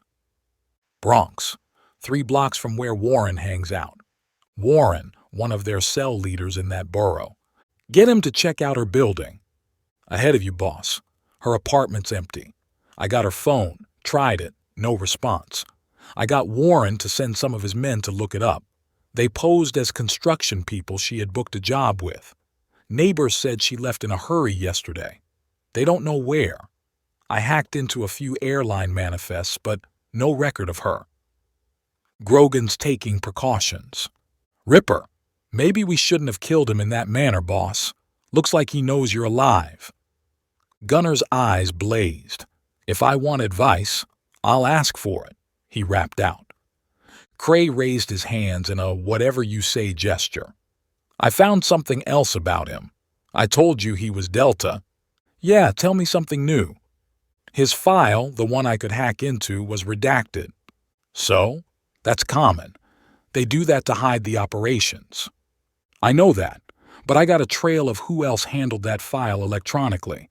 It was most recently looked at by the FBI director, just over 2 weeks ago. Gunnar stared at his man. FBI? He repeated. Yeah. Why would they be interested in him? Beats me. I would have hacked into the FBI's systems, but that takes time and it might set off alarms. The Lion's boss looked at the photographs absent-mindedly as his mind raced. Crump had told him something about an FBI agent tagging along with the NYPD detective. What was her name? Some Italian. Di Fiore. That was it. Give me 10, he ordered his man. He waited till Cray went outside and joined the ring of hitters, one of whom passed a joint. Gunnar opened his mouth to yell at them. Everyone in his senior ranks was to stay clean. No drugs, no joints, no heavy drinking. He stopped himself from shouting. He had to cut his men some slack. He brought out his burner phone and called another number. Crump wasn't the only senior cop he or Mies knew. There were several others. Yeah, a deputy chief answered in a low voice, after both men had gone through the security protocol. There's this detective, Di Fiore, who's investigating several cases. I heard there's an FBI agent with her. What's that about? Quindica, that's her name. She isn't an ordinary agent. She heads the New York office, special agent in charge. She's leading a joint task force, which Di Fiore is part of. Gunnar stilled. Task force? What are they looking into? Cartels. The FBI thinks the Mexican gangs are muscling into every other gang's activities, even low-level ones, such as burglaries, hold-ups, as if they want to own the city. You're sure? Crump didn't mention this. Yeah, Kamish called a meeting of all chiefs after his killing, announced that the task force would no longer share information with all of us. Why's Di Fiore still investigating those holdups? And why does she have the Martinelli and Crump cases? Possible cartel connection is what I've heard. Gunner breathed easier at the news. Cops are going down a false trail. What about Grogan, that dude who calls himself the Fixer? Is he involved in any way? Him? The task force looked into him because he was present at those holdups, but he's clean. That's why the FBI requested his file. He thanked the cop and hung up. It made sense, but still it didn't hurt to confirm. He dialed a DC number and instructed an FBI contact to look into it. "Cray," he called out when he had finished. "That FBI woman got his file," he told the hacker, to clear him off. "Nothing more to it. I've got someone to double-check, however. You keep digging, see if you can get Grogan's phone records." "Will do, boss." Gunner dismissed him and called Nails. "I've got a job for you. This one needs to be handled by your disposables." It was time to test his enemy, 61. Nothing on him? NYPD Commissioner Bruce Rolando looked piercingly at Di Fiore and Quindica. His office, late evening, the task force leaders briefing him, and FBI Director Bart Jameson, who was on video. "No, sir," the detective confessed. "The few witnesses we have at Martinelli's said he was tall, heavily built, and had an SUV. No one saw his face." "That description could fit a few million people, sir," Quindica offered. "What about the scene at Crump's building?" "Our technicians pieced together the shooting, sir. Looks like several gunmen were hiding in his house. They fired on an unknown person who escaped over the roof. We found several casings from different guns. Ballistics is trying to match those to previous shootings." They looked at the TV screen as Jameson's chair creaked. "I've looked at the photographs you shared. The side of the building is steep. Going up that way takes great skill. You think it was the same man who showed up at Martinelli's?" "It feels logical, sir," the SAC admitted. The cop told him about Crump. He went to question the assistant chief. "There's a layer of dust in that side alley. We have some shoe prints. We worked it out that he went to the side windows and looked inside. That's when the shooters showed up."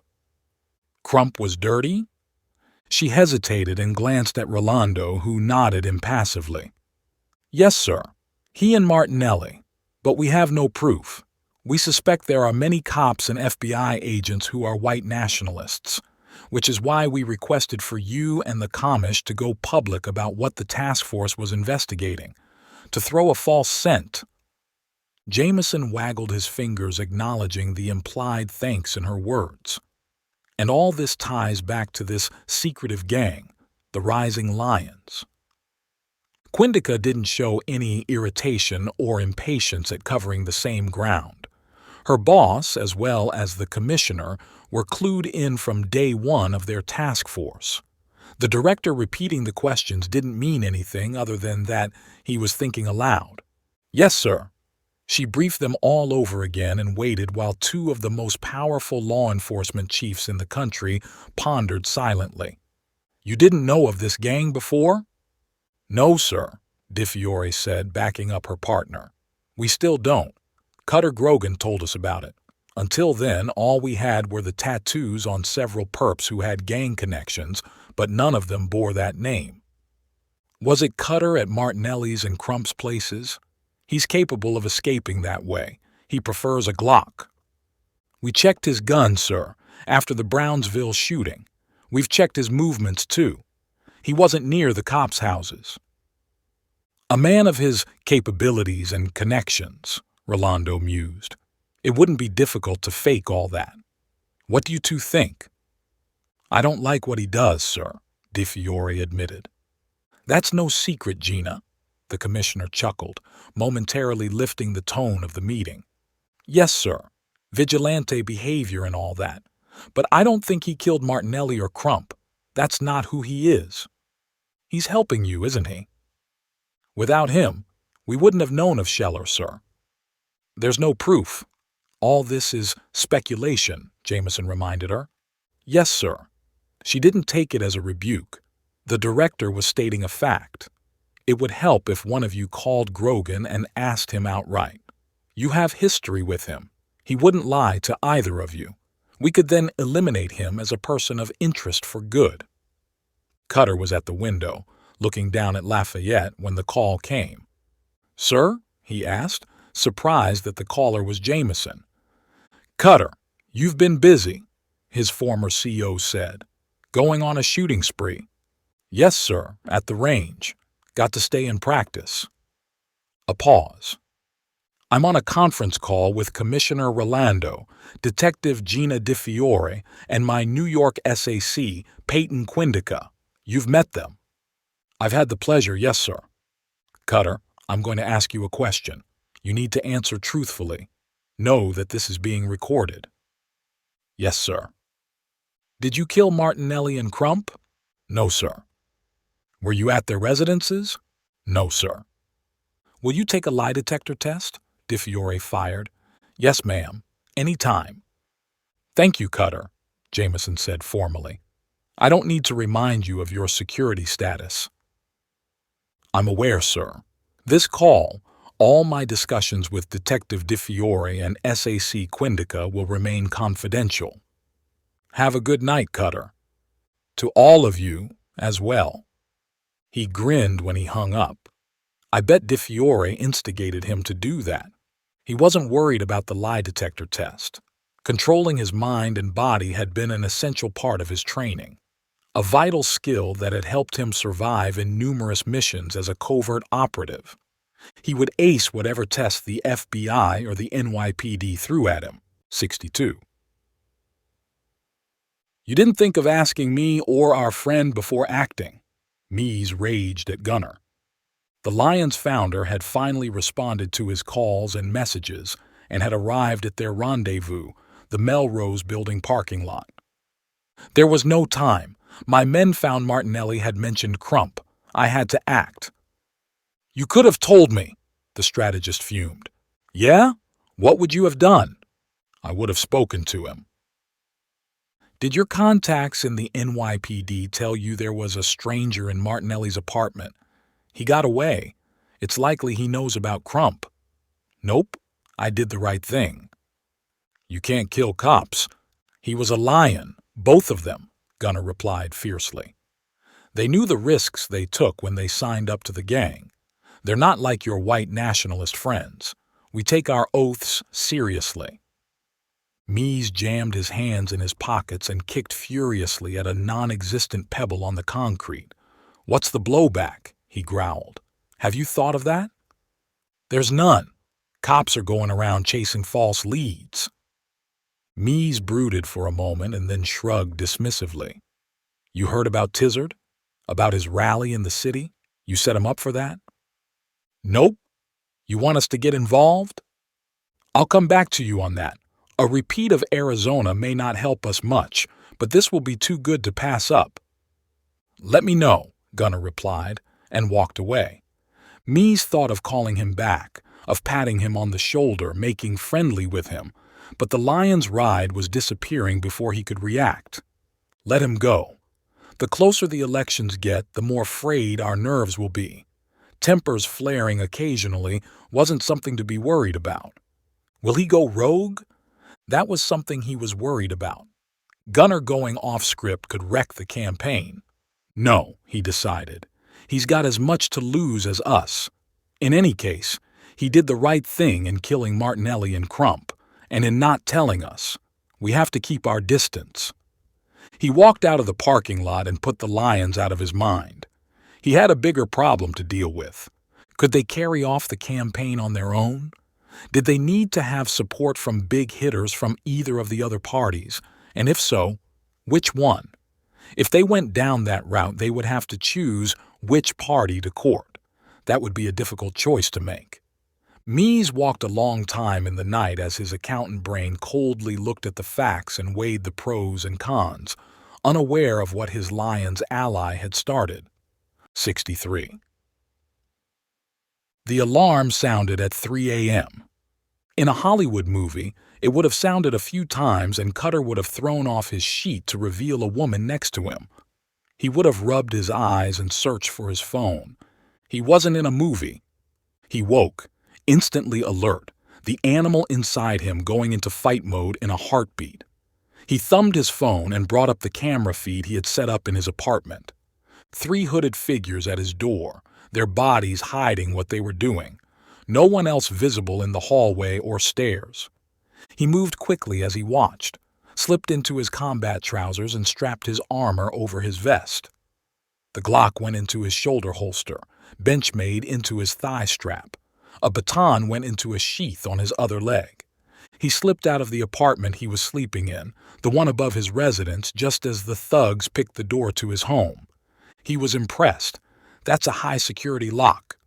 He took the stairs carefully, encountering no one, no sentry on his floor. He went down 1 level to check. No watchers. One last check on his phone to see the thugs had spread out in his living room, holding dimmed flashlights, unaware of the infrared cameras capturing their every move.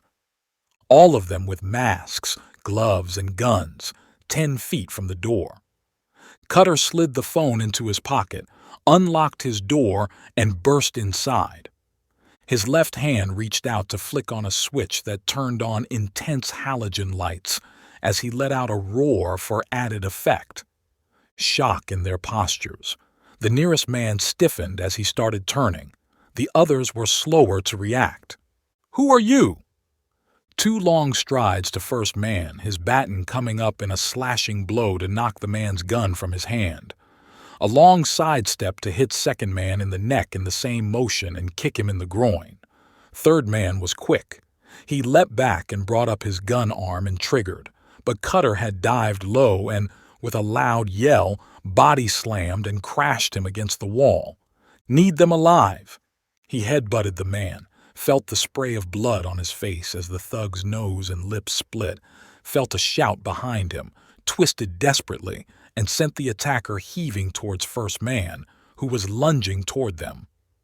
The rushing man turned at the last second, but not before both the hoods crashed and were off balance. He placed second man automatically, still out of commission, groaning, doubled up and clutching his groin. Cutter grabbed a chair and threw it at the other attackers, followed that up with a vase as the first missile struck and a thug yelped. He was reaching for another chair when someone staggered inside the apartment and yelled, "Cops!" That voice. He turned to the door, stunned to see Daryl, whose face twisted in shocked recognition. "Move!" the animal warned him, but he had given away his advantage with the split-second pause. A blow to his back sent him stumbling. Someone swore and a gun crashed into his temple. Cutter reeled and was clawing for his Glock when a shot punched into his belly. He fell to the floor, the world swimming around him, his vision dimming. "Let's go! They're here!" Daryl screamed. Cutter thought he heard pounding footsteps and raised his head drunkenly. Then a kick to the head knocked him out. "You were out about 15 minutes, the EMT nurse told him. "Maybe a few more, but there's no way of knowing. Neighbor called the cops when she heard shouting." Cutter peered over her shoulder and smiled tiredly at Ellen Conta, who lived in the other apartment on the floor. "Thank you," he mouthed and got a worried nod from her. He sagged back against the wall as the medic cleaned the cut on his temple and surveyed him critically. "You got lucky. No broken ribs. Limbs and joints seem to be intact. We'll need to take you in for a checkup. You might have a concussion." Her eyes lingered on his armor, but she didn't comment. She and the cops had been surrounding him when he came back to consciousness. He was still groggy, but cooperated with them as they removed his protective vest and cut his tea. They had taken his statement when he regained his faculties. A sergeant arrived soon after and supervised grimly. "No hospital," he protested. "Mr. Grogan," DeSanto, the senior officer, growled as politely as he could. "That's not an option. We haven't finished with you, but you need to get attended to first." He jerked his head at the armor. "That's different from what we have in the NYPD. Even our ESU teams don't have those." ESU, Emergency Service Unit, which performed SWAT operations in addition to other duties.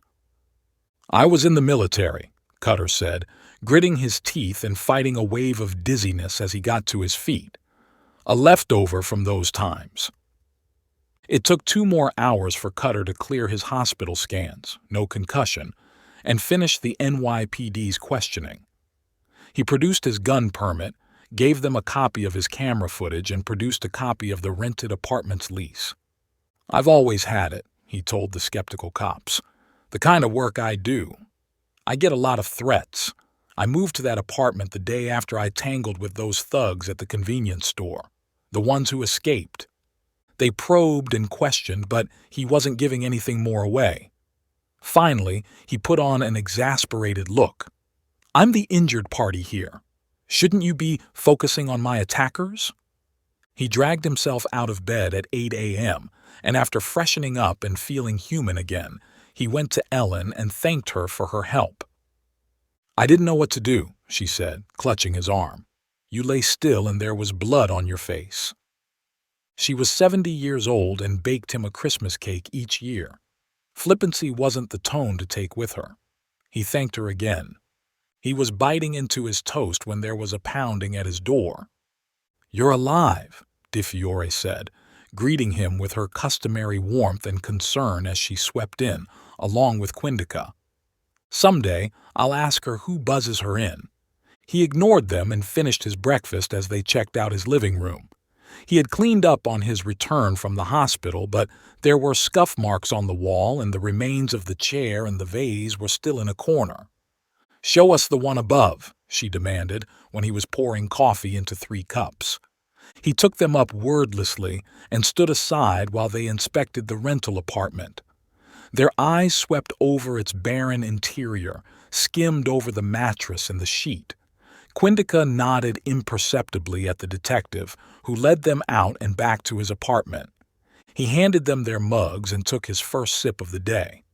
His head throbbed and his body ached, but it was better than the alternative. "Walk us through it. Everything." Clearly his beverage hadn't softened the cop. He thought of protesting but rejected the idea immediately. "She's persistent, won't give up." "Why did they escape? They could have killed you," Quindica asked when he had finished. "Don't know," he shrugged. He wasn't going to mention Daryl or his intervention. "Scheller." "Who else?" "I didn't think killing you like that was his style." He peered at her over the rim of his cup. The FBI SAC was her usual stoic self, letting the detective do the talking. Her silence didn't fool Cutter. She's as sharp as Di Fiore. "I think it was a grab operation," he admitted. "You're right. Finishing me like this would give him no joy. He'll want his hands on me." "Is that why your office is closed?" "Yeah. I persuaded Arnedra to go to a secure location, somewhere far off." "Blood results came back." "Yeah?" She chuckled mirthlessly.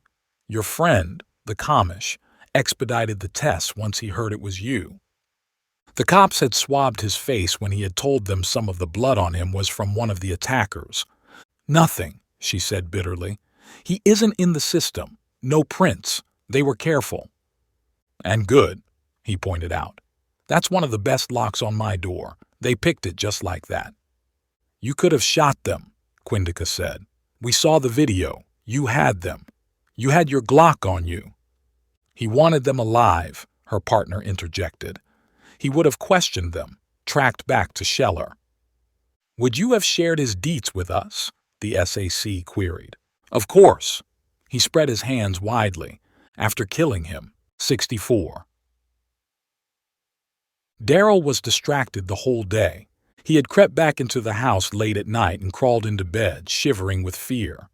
He had slept fitfully, waking up every now and then to check the news on his phone. Cutter's face haunted him. The shock at his arrival, the blood on it, the way he had fallen when shot.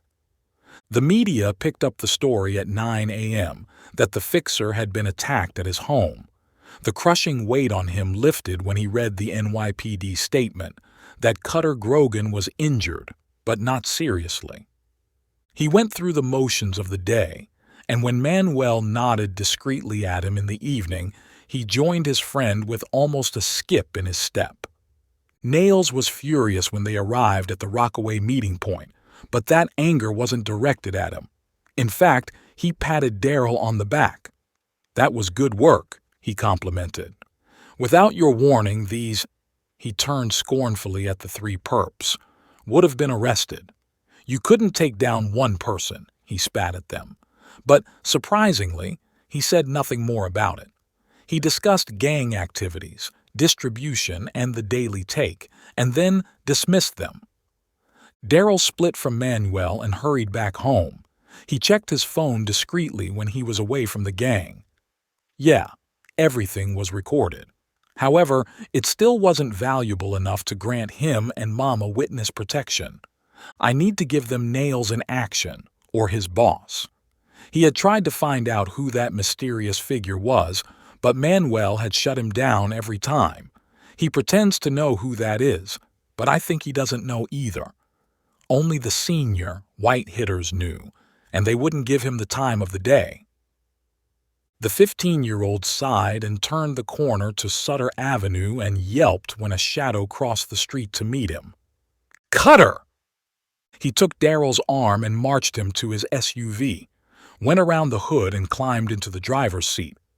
"I didn't know it was your house. They weren't going to kill you, I swear. I would have warned you if I had known.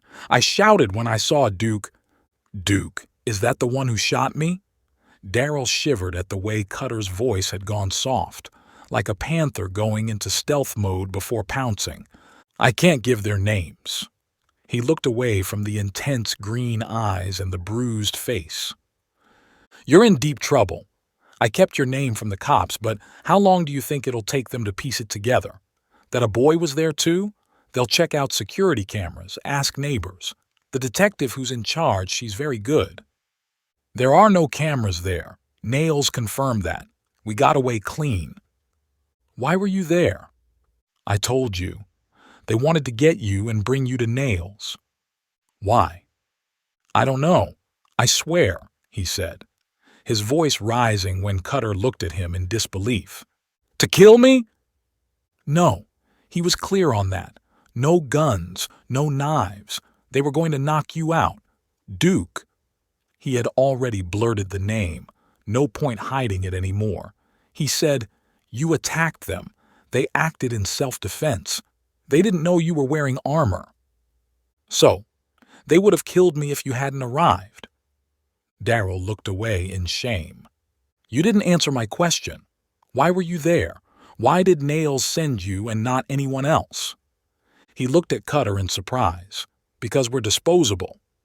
"Disposable? What does that mean?" "Only white hitters go on important jobs," Daryl explained. "Didn't Cutter get it? Duke, Trigger, Kelly, they're like—" He gestured at himself. "Is that the word they use? That soft voice again?" Daryl shifted uneasily on his seat. He didn't like the way Cutter's eyes had gone flat and hard. "Yes," he mumbled. "Manuel explained it to me. We don't know much about the way the gang works. There's no big loss to the gang if we get caught. If Marv, Chino, some of the others, or even Nails, if they're arrested, then the gang goes bust. They know a lot more than we do, and the cops can make them talk." "And you still want to be with them?" Daryl flushed and looked away. "Not anymore." "You were on a grab mission. That doesn't feel like you want to quit." "I have to get enough information." His shame turned to anger. "Until then, I have to go along with them." "It will get you arrested or killed. Your mother, what will she do then?" Daryl's rage exploded. "I don't have to listen to you." He escaped out of the vehicle before Cutter could react and slammed the door hard. He raced away and slowed down only when the fixer wasn't following him. Cutter closed his eyes tiredly as the teenager ran away. He had flubbed it again. He should have taken a more understanding approach. He was on a kidnapping attempt, he flared at himself. Doesn't he get how serious that is? He does. He thinks he can work out his exit. I should go to Carmel, tell her everything. Really? That will fix everything? She'll confront him, drag him to the cops. The Lions will find out and send shooters, and no cop will be able to save them. Or Daryl might run from home. That will be worse. He had no choice. He had to let the teenager ferret out whatever information he could. He checked his cloud account and grimaced when he found Daryl's phone hadn't turned up anything useful. It had cloned with the 3 kidnappers' devices. Nothing useful on them, he thought as he went through the messages and calls. Talk about the kidnapping incident, drug deals. There was an upcoming one in the neighborhood.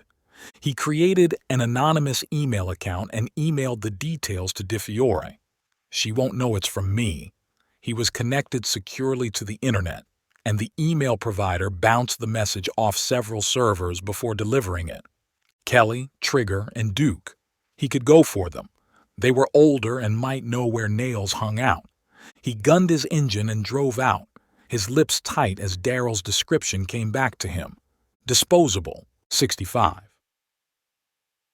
Gunner met Nails in the Harlem bar with Cray by his side. The cops don't have anything, the Brownsville leader said as he finished his narration. No description of our men, no witnesses, nothing. He had cameras. No other explanation for how he got there.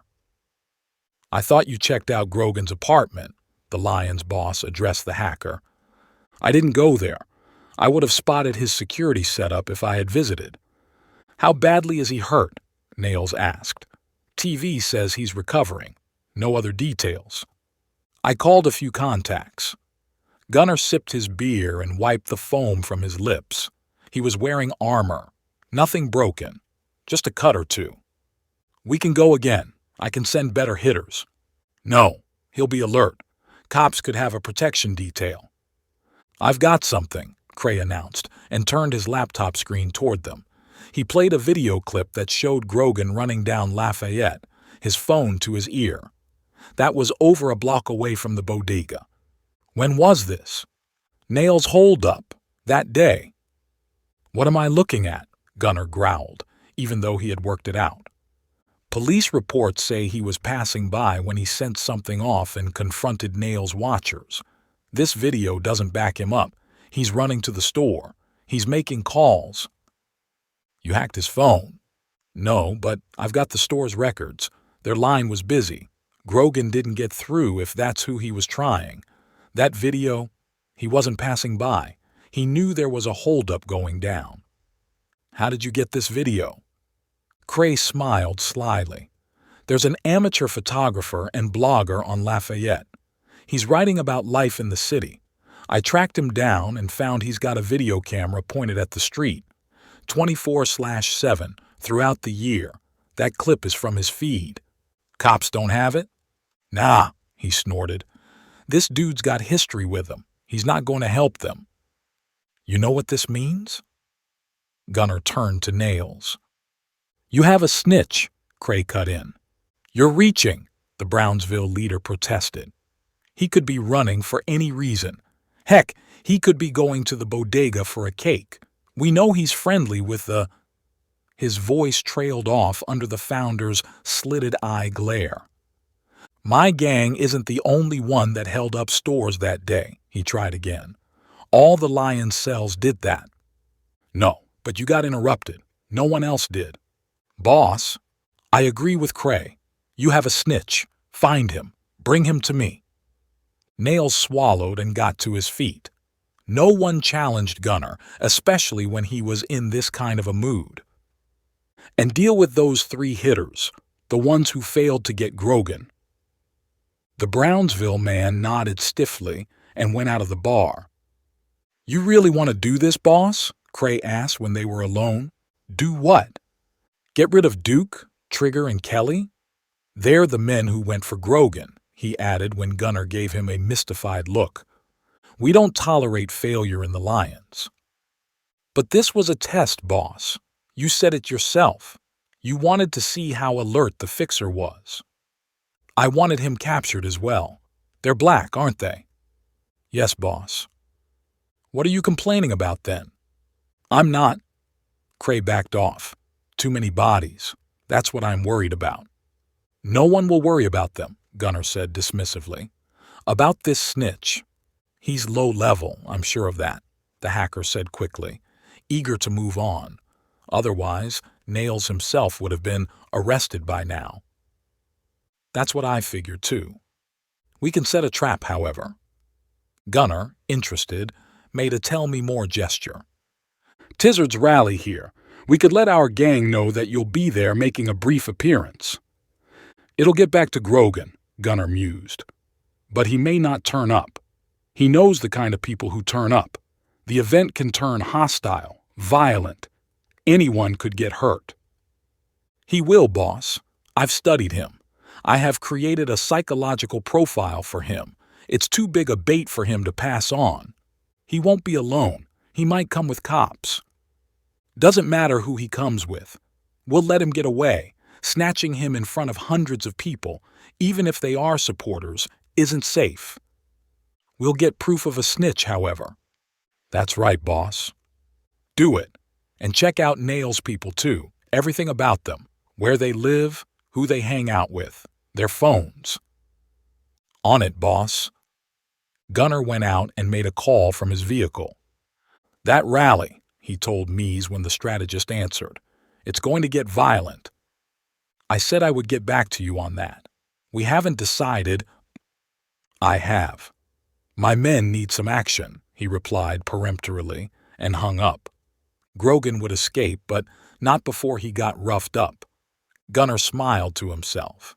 He was toying with the fixer, testing him, probing, landing a soft punch occasionally, preparing him for the finish, which he would deliver in person. 66.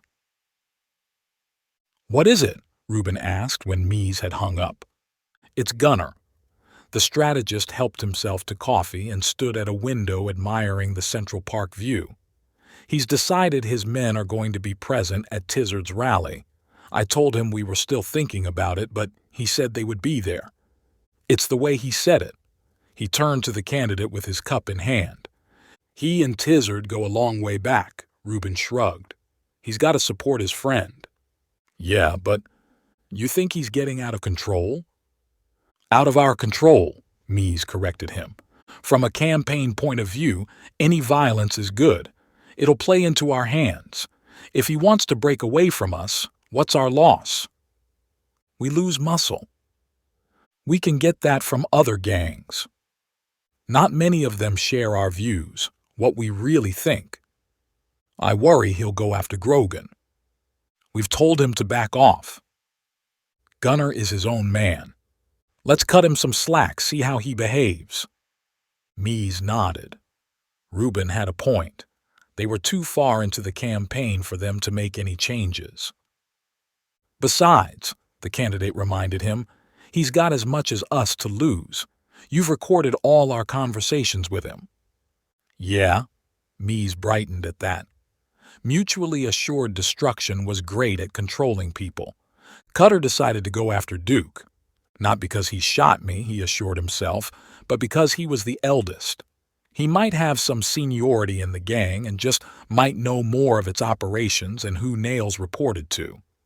The hitter lived in a public housing project on the outskirts of Brownsville, between Atlantic Avenue and Fulton Street. Red brick buildings, small parks, waist-high metal fences, children playing under the watchful eyes of parents and relatives. Cutter parked his SUV 2 blocks away and walked down Herkimer Street. The program the twins had uploaded didn't just clone the phones. It also tracked them, letting him know where they were at any point in time. At 8 p.m., the day after his confrontation with Nails' men, the hitter was in his apartment on the 6th floor. It looked like he was alone because his phone hadn't interacted with any other. He had been worried the cloning software would duplicate any random device it came into contact with, but that hadn't happened. Beth and Meg did some fancy programming. They hadn't explained it to him, and he hadn't asked. Ma'am, he smiled and held the door open for a mom who was leading her daughter into the building. This where Duke lives? A little shorter than me, tats all over him. Duke Posey? Yeah, 6th floor, she replied. sounding harried as she dealt with a restless child. "Thank you, ma'am. I've got a second name for him now. I'm a friend of his, visiting the city. Thought of surprising him." "You don't look like any of his buddies." Her opinion of Duke's visitors was clear from the way she sniffed. "I've seen some of them. We took different paths in life, ma'am. I haven't been in touch with him for a long time. Now I'm wondering if I should have let him know." "You're here," she said grudgingly. "Just know that people change. What you know of him might be different to what you make of him now." He checked her out as they went into the elevator and noticed her punch the sixth-floor button. "Ma'am, if you don't mind being honest, has he fallen into bad company?" "Hell yeah. He runs with a gang." She clamped her lips tight as if she had realized she had said too much. "I understand, ma'am. I'll knock on his door. If he recognizes me, great. We'll shoot the breeze for a few minutes and then I'm gone. If he doesn't, I'll get out fast." She looked at the door, clearly not wanting to engage anymore. Can't blame her. I'm just a stranger to her.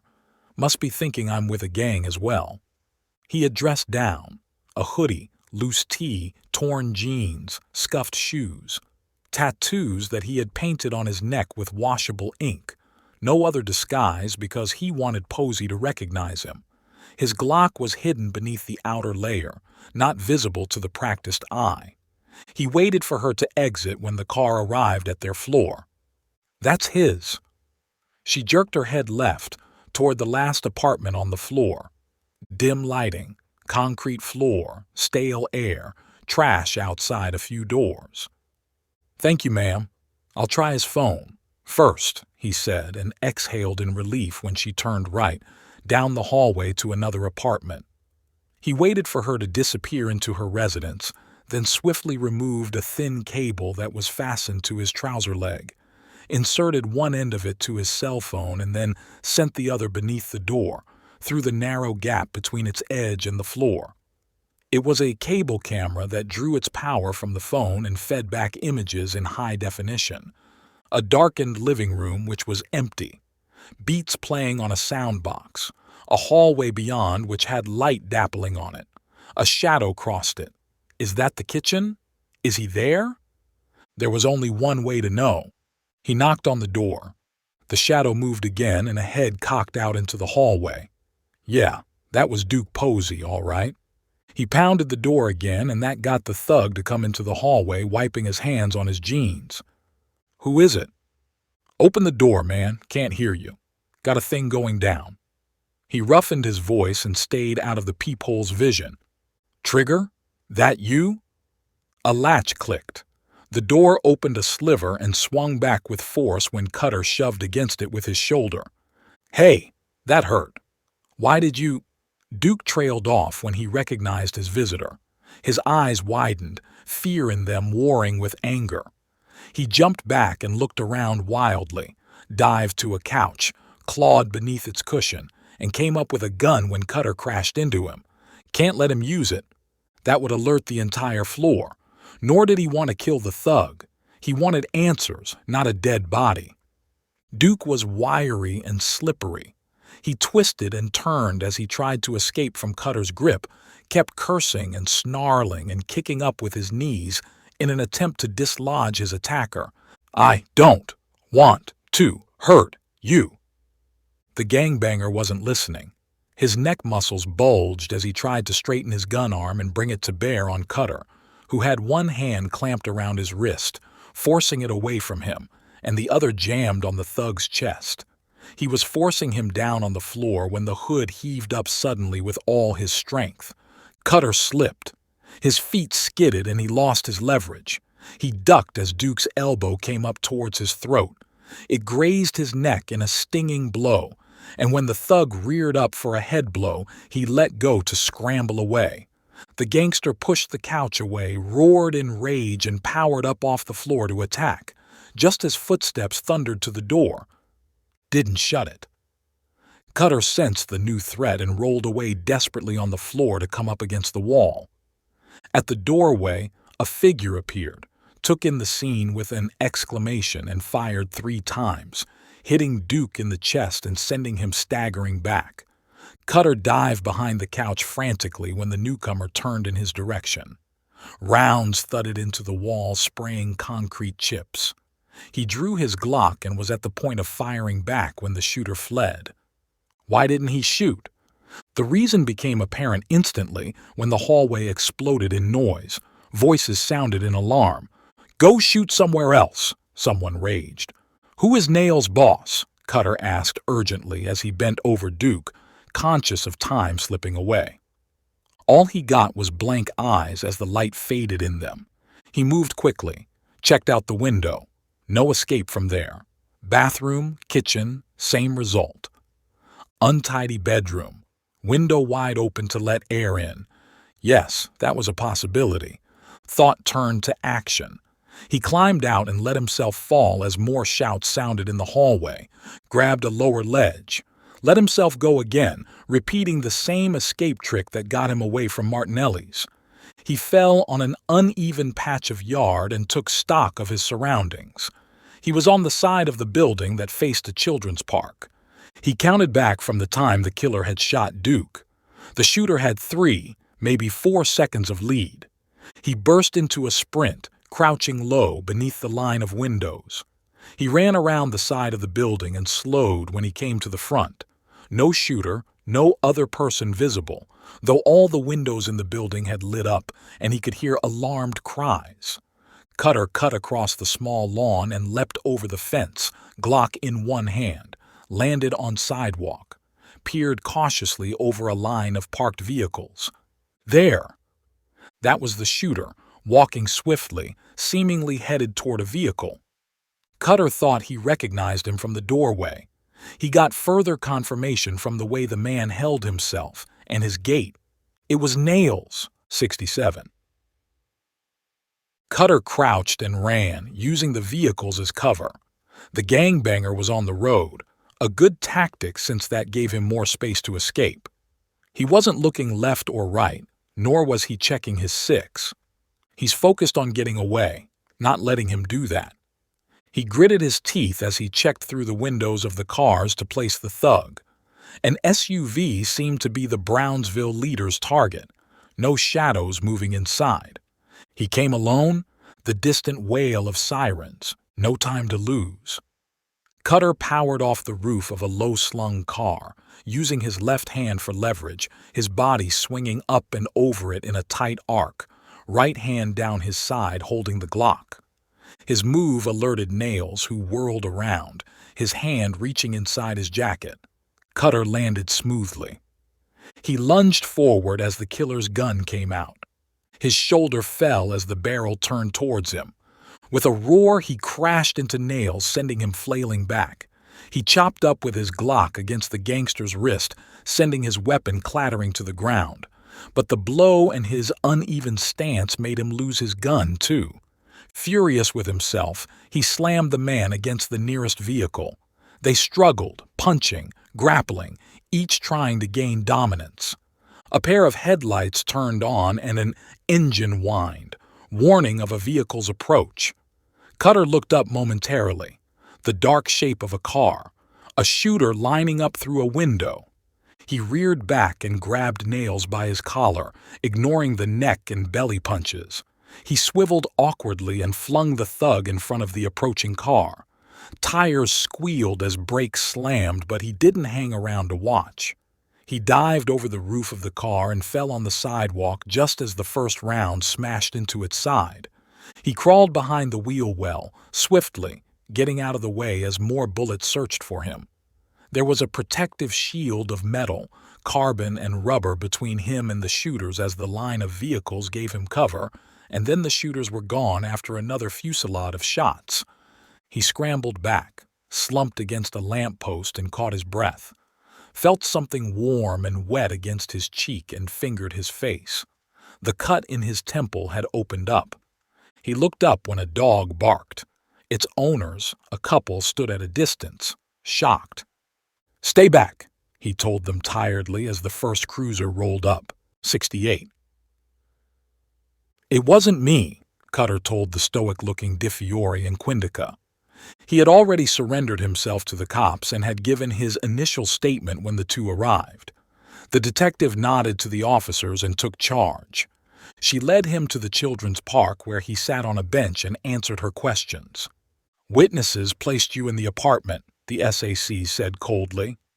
"Yeah, that was me. I went up the elevator. I was in Duke Posey's apartment, but I didn't kill him." "How did you know his name? Where he lived? Why didn't you call me?" A staccato burst of questions from DeFiore. "My street snitch. He told me about him. That he was one of the thugs who invaded my apartment. Calling you? Why should I trust the NYPD? You know you've got dirty cops." Her rage was so palpable that he thought she would strike him. Quindica placed a hand on the detective's shoulder, and that seemed to have an effect. DeFiore's face turned wooden. She shrugged off the SAC's hand and looped her thumbs in her belt. "That's some control." I would have lashed out in her place. "Your gun," she demanded. "Your people have taken it. They'll find I didn't shoot. The bullets in his body won't match my gun. Walk us through it again." "I've done that 3 times now." "Once again won't hurt." He sighed theatrically and launched into his recital, describing what happened from the time he had approached the building to the arrival of the cruisers. "None of the bullets on the street are from my gun. You could match them to other crimes." "You're teaching me how to detective?" "That's not a verb." Going by her expression, the finer points of language wouldn't interest her or the SAC. Quindica broke away from her hostile stare and looked up the side of the building. "You want us to believe you jumped out of the 6th floor and landed without a scratch?" "Believe what you want. Your technicians will find glove marks on those ledges. They will match these." He held up his tactical mitts. DeFiore bagged them and handed them over to an officer. "Is this the shooter?" She scrolled through her screen and showed him a photograph. "Yeah," he recognized it. "That's Nails. He's taken over the Brownsville gang. I told you about him. AKA Steve Patchy. He's got a record. Served several years for assault, burglary, a nasty, vicious piece of work." "Tell me about it," he replied with feeling as he kept a straight face. No need to let on I knew who he was. The walking volcano that was DeFiore would explode at that. "Something funny?" The detective fumed when his lips twitched. He summoned anger and glared back at her. "You know him, and yet he's out there on the street." She let his comment slide, looked away broodingly, and then turned back to him. "What were you really doing there?" "I told you. My informant found out about Posey, that he was one of the attackers in my apartment. I wanted to question him, find out who had sent him and his men." "You get any answers?" "Nope," he admitted truthfully. "He recognized me and went into fight mode. That was when Patchy showed up. Have you placed the other attackers? The ones in my building?" "No." "No hurry now." "What do you mean?" Quindica asked sharply. "Why do you think Patchy came here? He would have killed Posey even if I wasn't there. Any guesses where he is right now? 69. "Yeah, that was Grogan." Nails winced and rubbed his neck as he squinted to see the photograph Gunner presented. "I recognized him. He can hit. You should know that by now." The founder chewed on a toothpick as he looked at the night over Brownsville. They were in their usual rendezvous with a security perimeter on the outside. "Who jumps out of the 6th floor?" he snorted. "You sound as if you admire him, boss." "I hate his guts. I want to pound his face into pulp. I want to see his eyes as I cut his belly and his intestines flop out," Gunner said viciously. "But he's got steel in him. I'll give him that." He straightened, and his command voice came back on. "How bad is our exposure?" "Grogan will have told the cops about me. I don't think he saw Marv and Chino. They were in the getaway car and things happened quickly. In any case, they were masked." "Why didn't you wear one?" "Boss, I would have been noticed, and Duke wouldn't have opened the door if I had my face covered."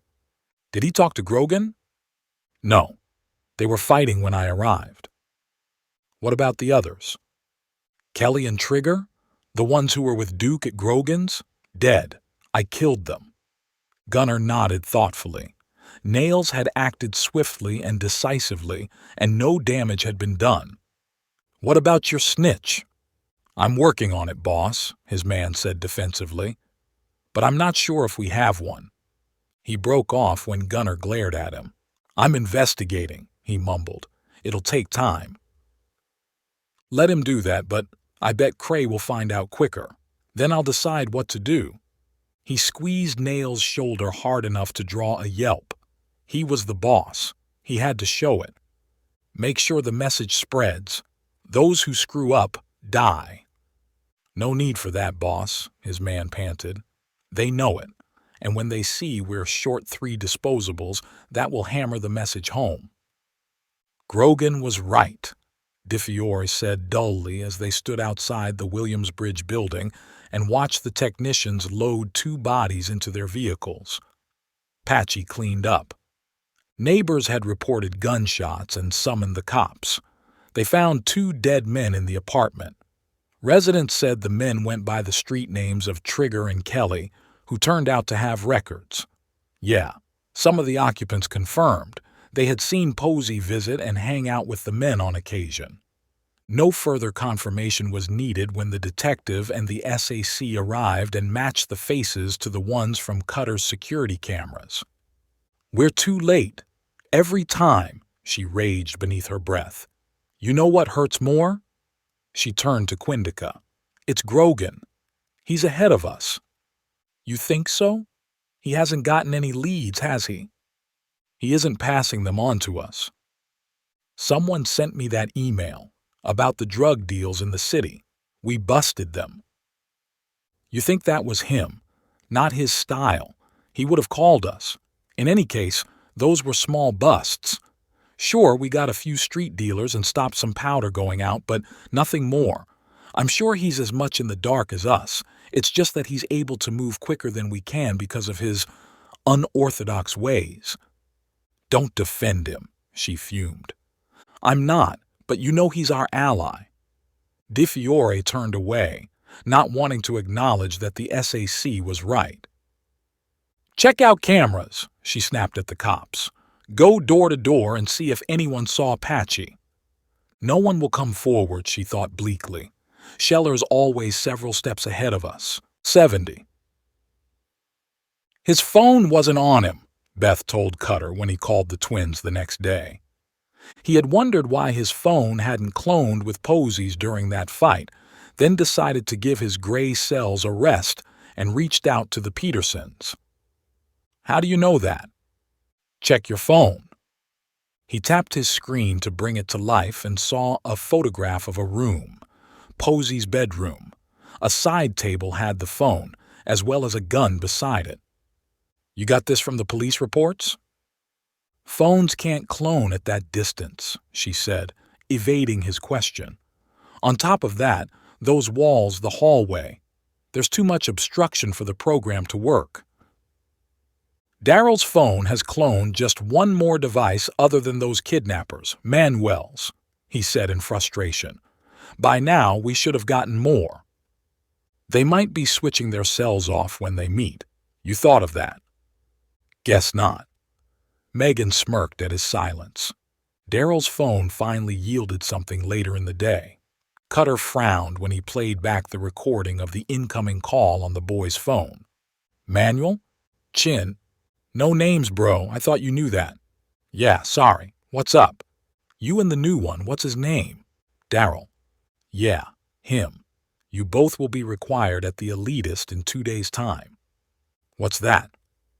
A private club on 45th West, between 5th and 6th Avenue. A big speech by Eric Tizard. You heard of him? Yeah. Isn't he That's who he is. Daryl and you, heck, every one of us has to be there. Orders of the boss. Nails? We were at the hangout today. He didn't say anything. His boss. Nails heard it just now. I'm calling everyone. What do we need to do there? Help out, whatever's required. There's going to be a big crowd, a surprise guest." "Who is that?" "It wouldn't be a surprise if I told you," the caller chuckled. "It's someone who has come back from the— Nah, that would be giving it away. Be there with the other kid, too." He issued a few more instructions before hanging up. Cutter played back the call again and steepled his fingers when it ended. The caller was Chino. Who else could it be? Manuel had all but blurted his name. He looked up the elitist and found it was an exclusive, men-only private club. Founded a century ago by a wealthy banker, it carefully screened members who paid $30,000 to join and sign non-disclosure agreements. He dug deeper in the internet and found a few mentions of the club being a white men's outfit. If Tizard's speaking there, he's got to have supporters there. Heck, all its members could be white nationalists. It wasn't the club's composition or the fact the supremacist was speaking there that interested him. It was Chino's line, where he had cut himself off. Someone who has come back from the dead? Would that be Scheller? Would he show himself at the rally? 71. Gunnar had come up with the idea after meeting Mies that morning. The strategist had briefed him on how the campaign was doing. "Everything's heading in the right direction," he declared. "Ruben's got a few TV appearances, town halls all over the country. He'll consolidate his lead over his opponents. That's what our pollsters say. That leaves just him and Thyssen. I'm hearing rumors of his getting support from other parties. Several politicians have reached out discreetly. Big names. We've discussed that possibility. We won't make any decision until just before the elections. That will give us maximum leverage." "Yeah." Mies smiled at the felon's use of us. "Tizard's speech is going to turn violent.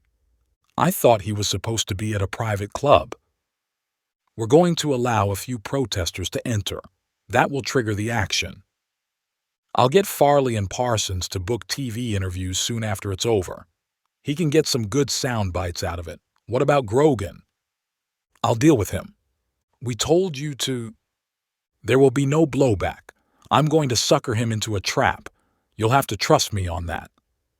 "Spread it around that I might show up," he instructed Nails. "Don't mention my name, however." He repeated the message that Cray had crafted. Use that line, exactly in that manner. "I'm working on the snitch, boss," his man protested. "There's no need to do it this way. If there's a snitch, he might suspect he's being set up." "Nails," Gunnar said softly in the way his people had grown to fear.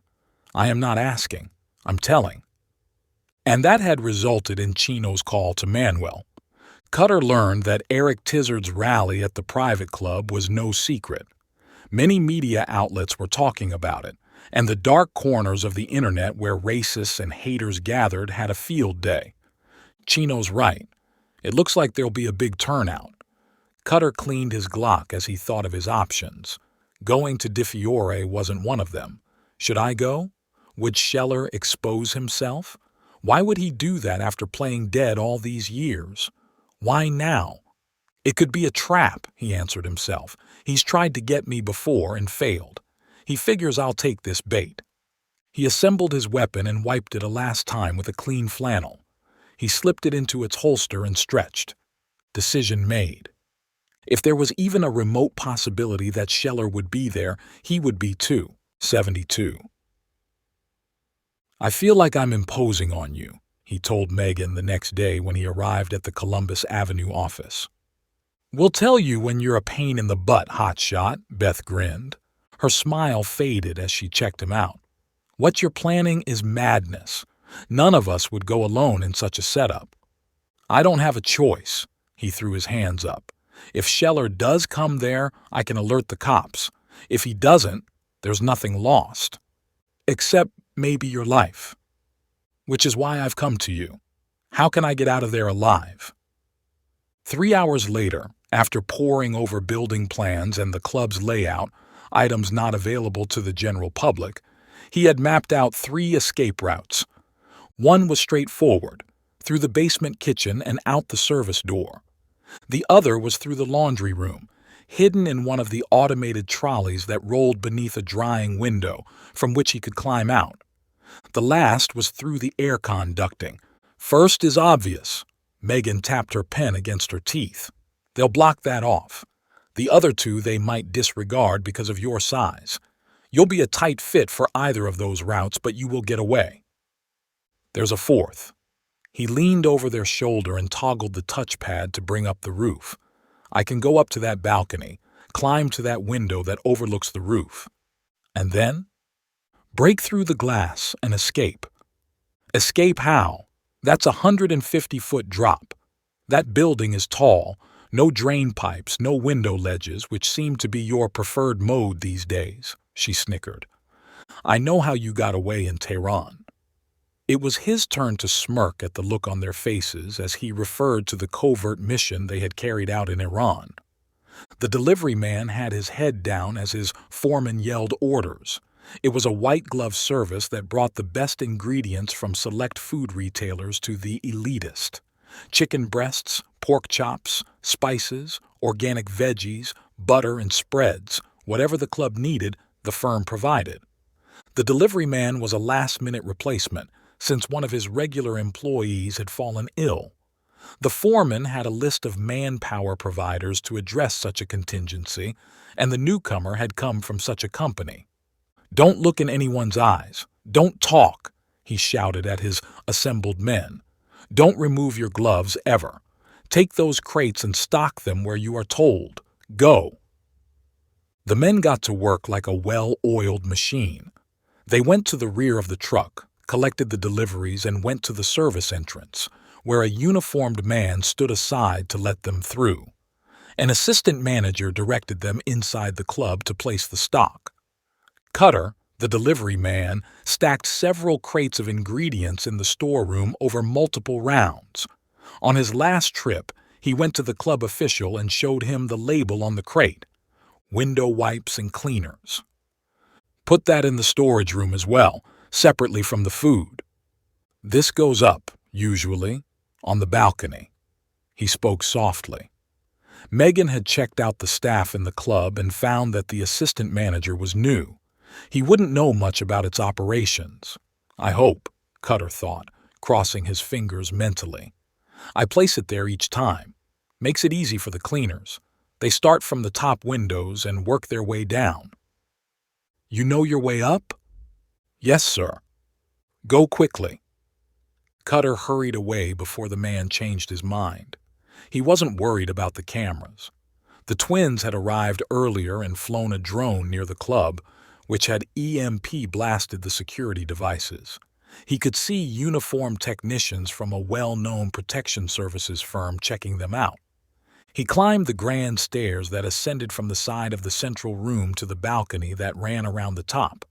He checked out the various windows quickly and found one that opened to the sloping roof. The city's skyline was visible through the clear glass. He placed the crate beneath it and wiped his hands. Looked around to check that no one was watching him. He went to the nearest curtain and slashed with his knife to tear away a large chunk of its inner lining. Repeated the act until he had a substantial pile of fabric. He bundled it up and stuffed it in the crate. Checked that he had everything he needed in it: Glock, magazines, the Benchmade that he tossed in it, and a bottle of lighter fluid.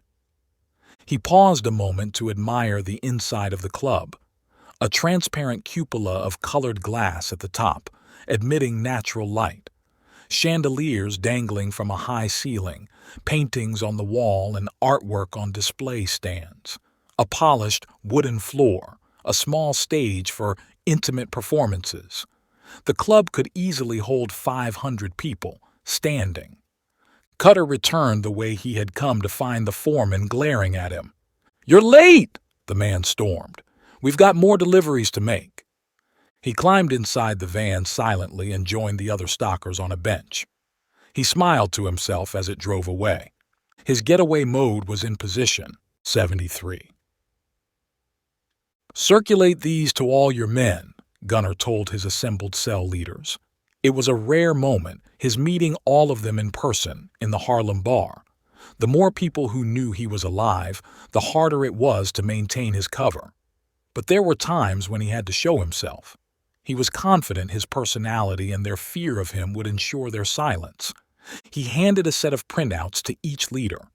Some of you might have seen him on TV. Cutter Grogan calls himself a fixer, claims to help people. What's he done, boss? His Queens man inspected the first photograph. Nails knows what he's done.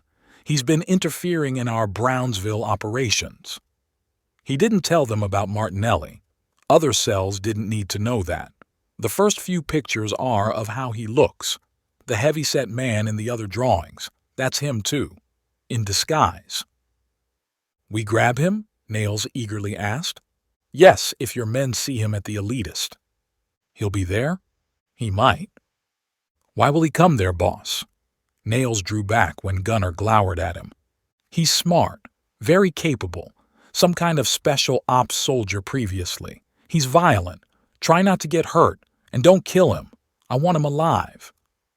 He waved at them dismissively and returned to the counter to join Cray as they filed out of the bar. Clint didn't leave. He hung around until the other leaders had left and went to Gunner. That was him, boss? At Crump's house? We didn't get a good look. All we could make out was that he was big. Yeah. He's got some skills. The way he got away from us. I told you all. He's a soldier. Don't underestimate him. We won't, boss.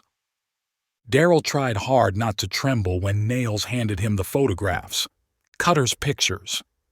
You're Daryl, right? Manuel's friend? The leader's eyes were sharp, probing as they sized him up. Yes, boss, he whispered. I have my eyes on you. The teenager froze at that. The gangster smiled. You've been doing well. Thank you, boss. What are these about? Who's he? Daryl congratulated himself on his steady voice. You'll find out in a moment. Nails straightened. Listen up. He called out his men to gather them close. We got our orders. He held up the images. There will be protesters at the elitist tomorrow. We rough them up, but not so much that we start a riot. No, sir. The good people there, they came for a nice evening. Can't spoil their dinners. He got a laugh at that. This dude might turn up as well. Him, we can rough up as much as we want, but we gotta take him alive. Daryl raced back to his apartment as soon as he got free. Checked his phone. Yeah, it had recorded everything. He emailed the recording to himself and deleted it from the phone. His insides clenched when he glanced at the photographs. He could warn Cutter. He had to. He was reaching for his cell when something stopped him. That's the only time Nails has spoken to me. There was that one moment when the cell leader had patted him, but it had been a fleeting gesture. Does he suspect me? He shivered in fear. Sweat popped up on his forehead. He forced himself to get up and checked out the street-facing windows. He couldn't see any watchers. Nails would have done something if he knew, he reassured himself. No. There was no deeper meaning in the leaders talking to him. Still, he had to be careful, which meant he couldn't warn Cutter. He went to bed uneasily and hoped the fixer wouldn't show up at the club, because if he did, there was no way he could escape from the gang. Cutter stiffened when he saw Daryl's cell had cloned a phone and there was a recording. He played it. Clint? He recognized the caller's voice, Nails.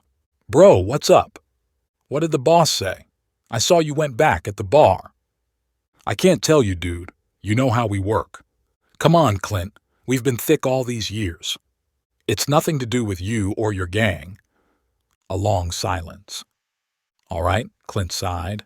But you can't leak this, ever, to anyone. I won't. Crump. I took him out. This dude Grogan was at the scene. We didn't recognize him. It was dark. He was big, though. The boss confirmed that it was him. That was some shooting, bro. Nothing to it. You would have killed them if the boss had told you to. Yeah. I was wondering who he gave the order to. This stays between us. Of course, bro. See you tomorrow. We'll get him at the club. I hope so. I want to get my hands on him." Cutter kept staring at the phone when the call ended. He roused himself finally and called Beth. "Can you run a recording for me? See if you're—" "Werner." "Yeah, see if it can identify a voice."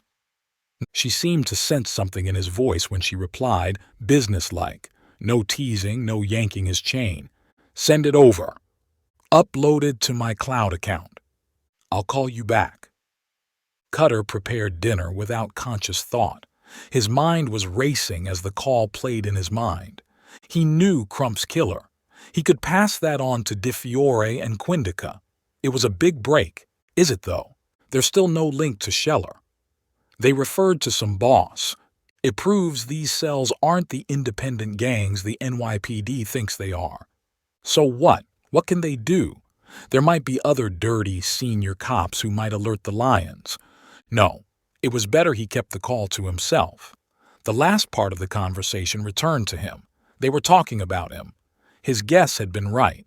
Scheller had set a trap. Does that mean he won't turn up?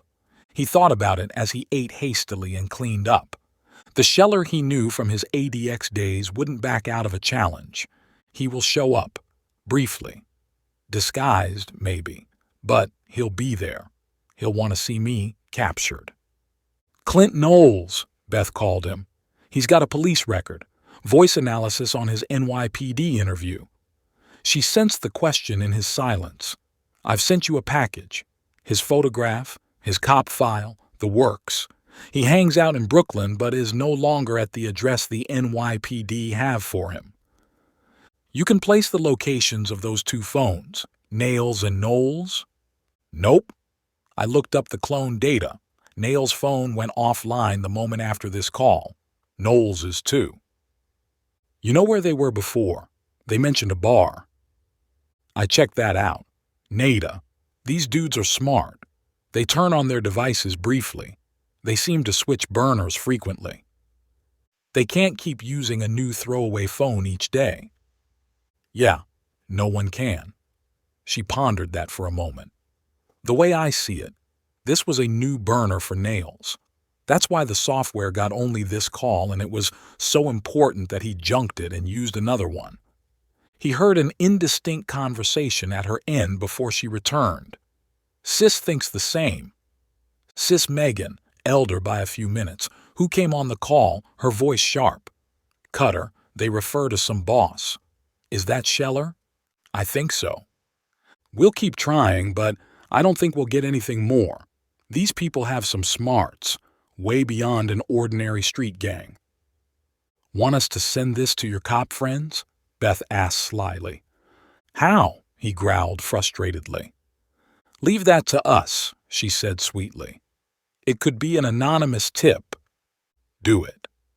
They might figure out it's you they're talking about. If that brings them to the club, great.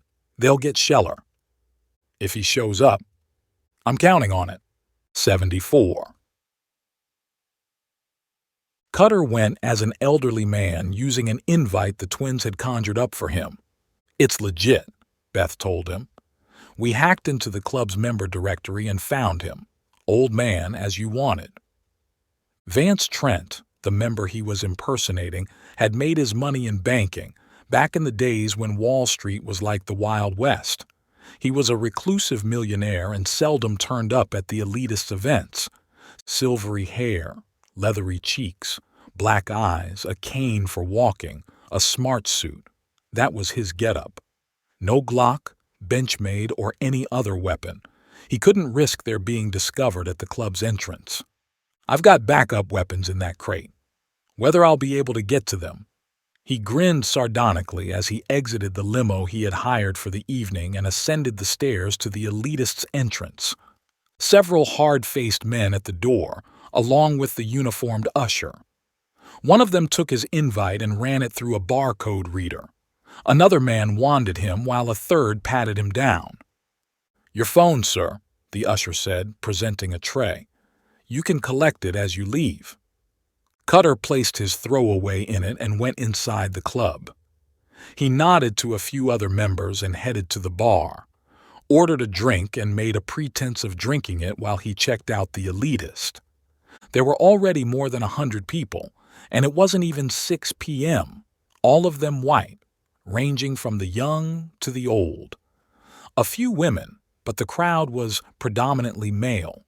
The event wasn't free. Each attendee had to shell out $300. Tizards got a peel and a fan following who will pay. A range of attire was on display, from the formal to tees and jeans. Fancy tattoos and haircuts proudly displayed along with a few flags. No Lions Inc., but they'll be here. He peered over the heads of those around him to see if he could detect nails or knolls, but there were too many people. At 7 p.m., the chandeliers lit up and a gasp swept through the room at their majestic glow. Cutter took his seat to the side of the crowd as the host appeared. He checked out the staircase, just behind him. It was cordoned off, a security guard watching impassively. The balcony was dark and empty. Escape routes clear. A drum roll from the band on the stage and the program began. A comedian took the spotlight and soon had the crowd in stitches. Cutter couldn't help grinning at some of the gags. None of them are racist, so far. The band played light music at the change of program. Several attendees went to the bar and helped themselves to drinks. The lights dimmed again and another speaker came up. A well-known nationalist, not as prominent as Tizard. The smaller guns are coming out to warm up the crowd. Cutter clapped and got a grin from the man beside him. Quite a show, huh? Yeah. You been to any of these before? A couple of Tizard's rallies. It was true. He had attended some of the man's speeches around the country. Once was out of curiosity to see what his appeal was, the other was during an assignment. The back of his neck prickled when a shadow drifted up his side. He recognized the man immediately, a hitter who hung out with Nails, one of his trusted men. The thug wore a loose jacket as he checked out the seated attendees. He met Cutter's eyes, nodded politely, and moved on. They're looking for me. He searched the hall and found more men around the hall, making their way up and down the edges of the room, sizing up the attendees. Many had cell phones cupped to their ears. None of the security guards challenged them, and participants seemed to take them for organizers. At 9 p.m., the main act arrived, to loud cheers and applause. Eric Tizard cocked his head and mock frowned. Is that all you got? Are you being politically correct? The accompanying roar and clapping were thunderous. He's a good speaker. Reads a crowd well. It showed, as the supremacist soon had the attendees eating out of his hand. He trotted out familiar tropes and sound bites none of them knew, but that didn't matter to the crowd. They cheered and yelled their support at every punchline. Dinner break. Cutter joined the line for the side tables, made casual conversation with those around him. More thugs passed him, standing out easily from the way they dressed and carried themselves. None recognized him. He didn't see Scheller.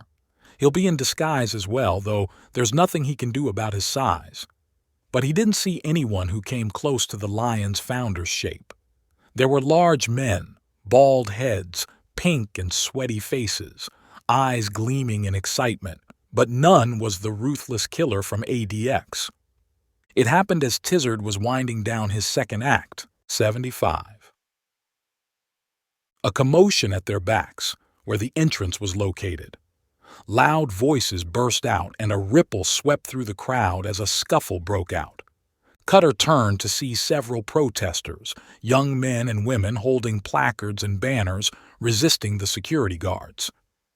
"Here come the do-gooders," Tizard sneered. "They can't hold their own rallies. The food's over there," he shouted, to loud laughter.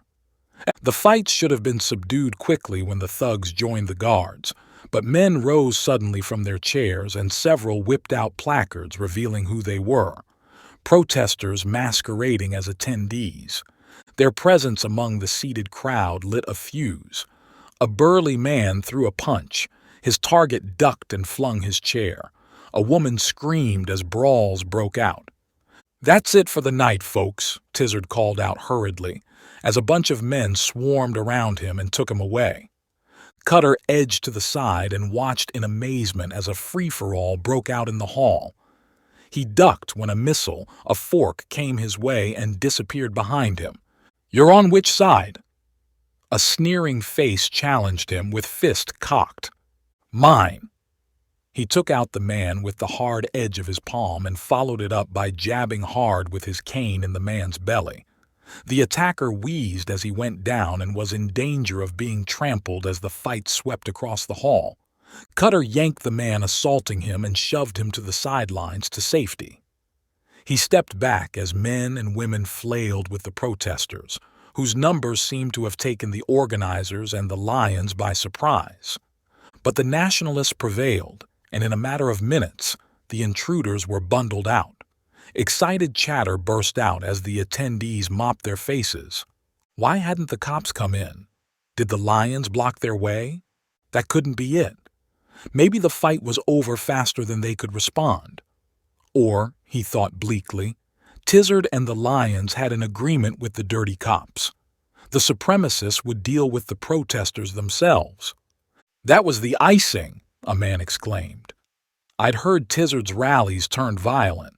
I was hoping something like that would happen here too." Cutter looked contemptuously at him, checked the hall again, his eyes sweeping it in tight sections. Nope. There was no one who looked like Scheller. A trap for me. But he didn't show up. He was sure that if he had appeared as himself or in his heavy-set disguise, he would have been captured. He headed to the bathroom at the far end.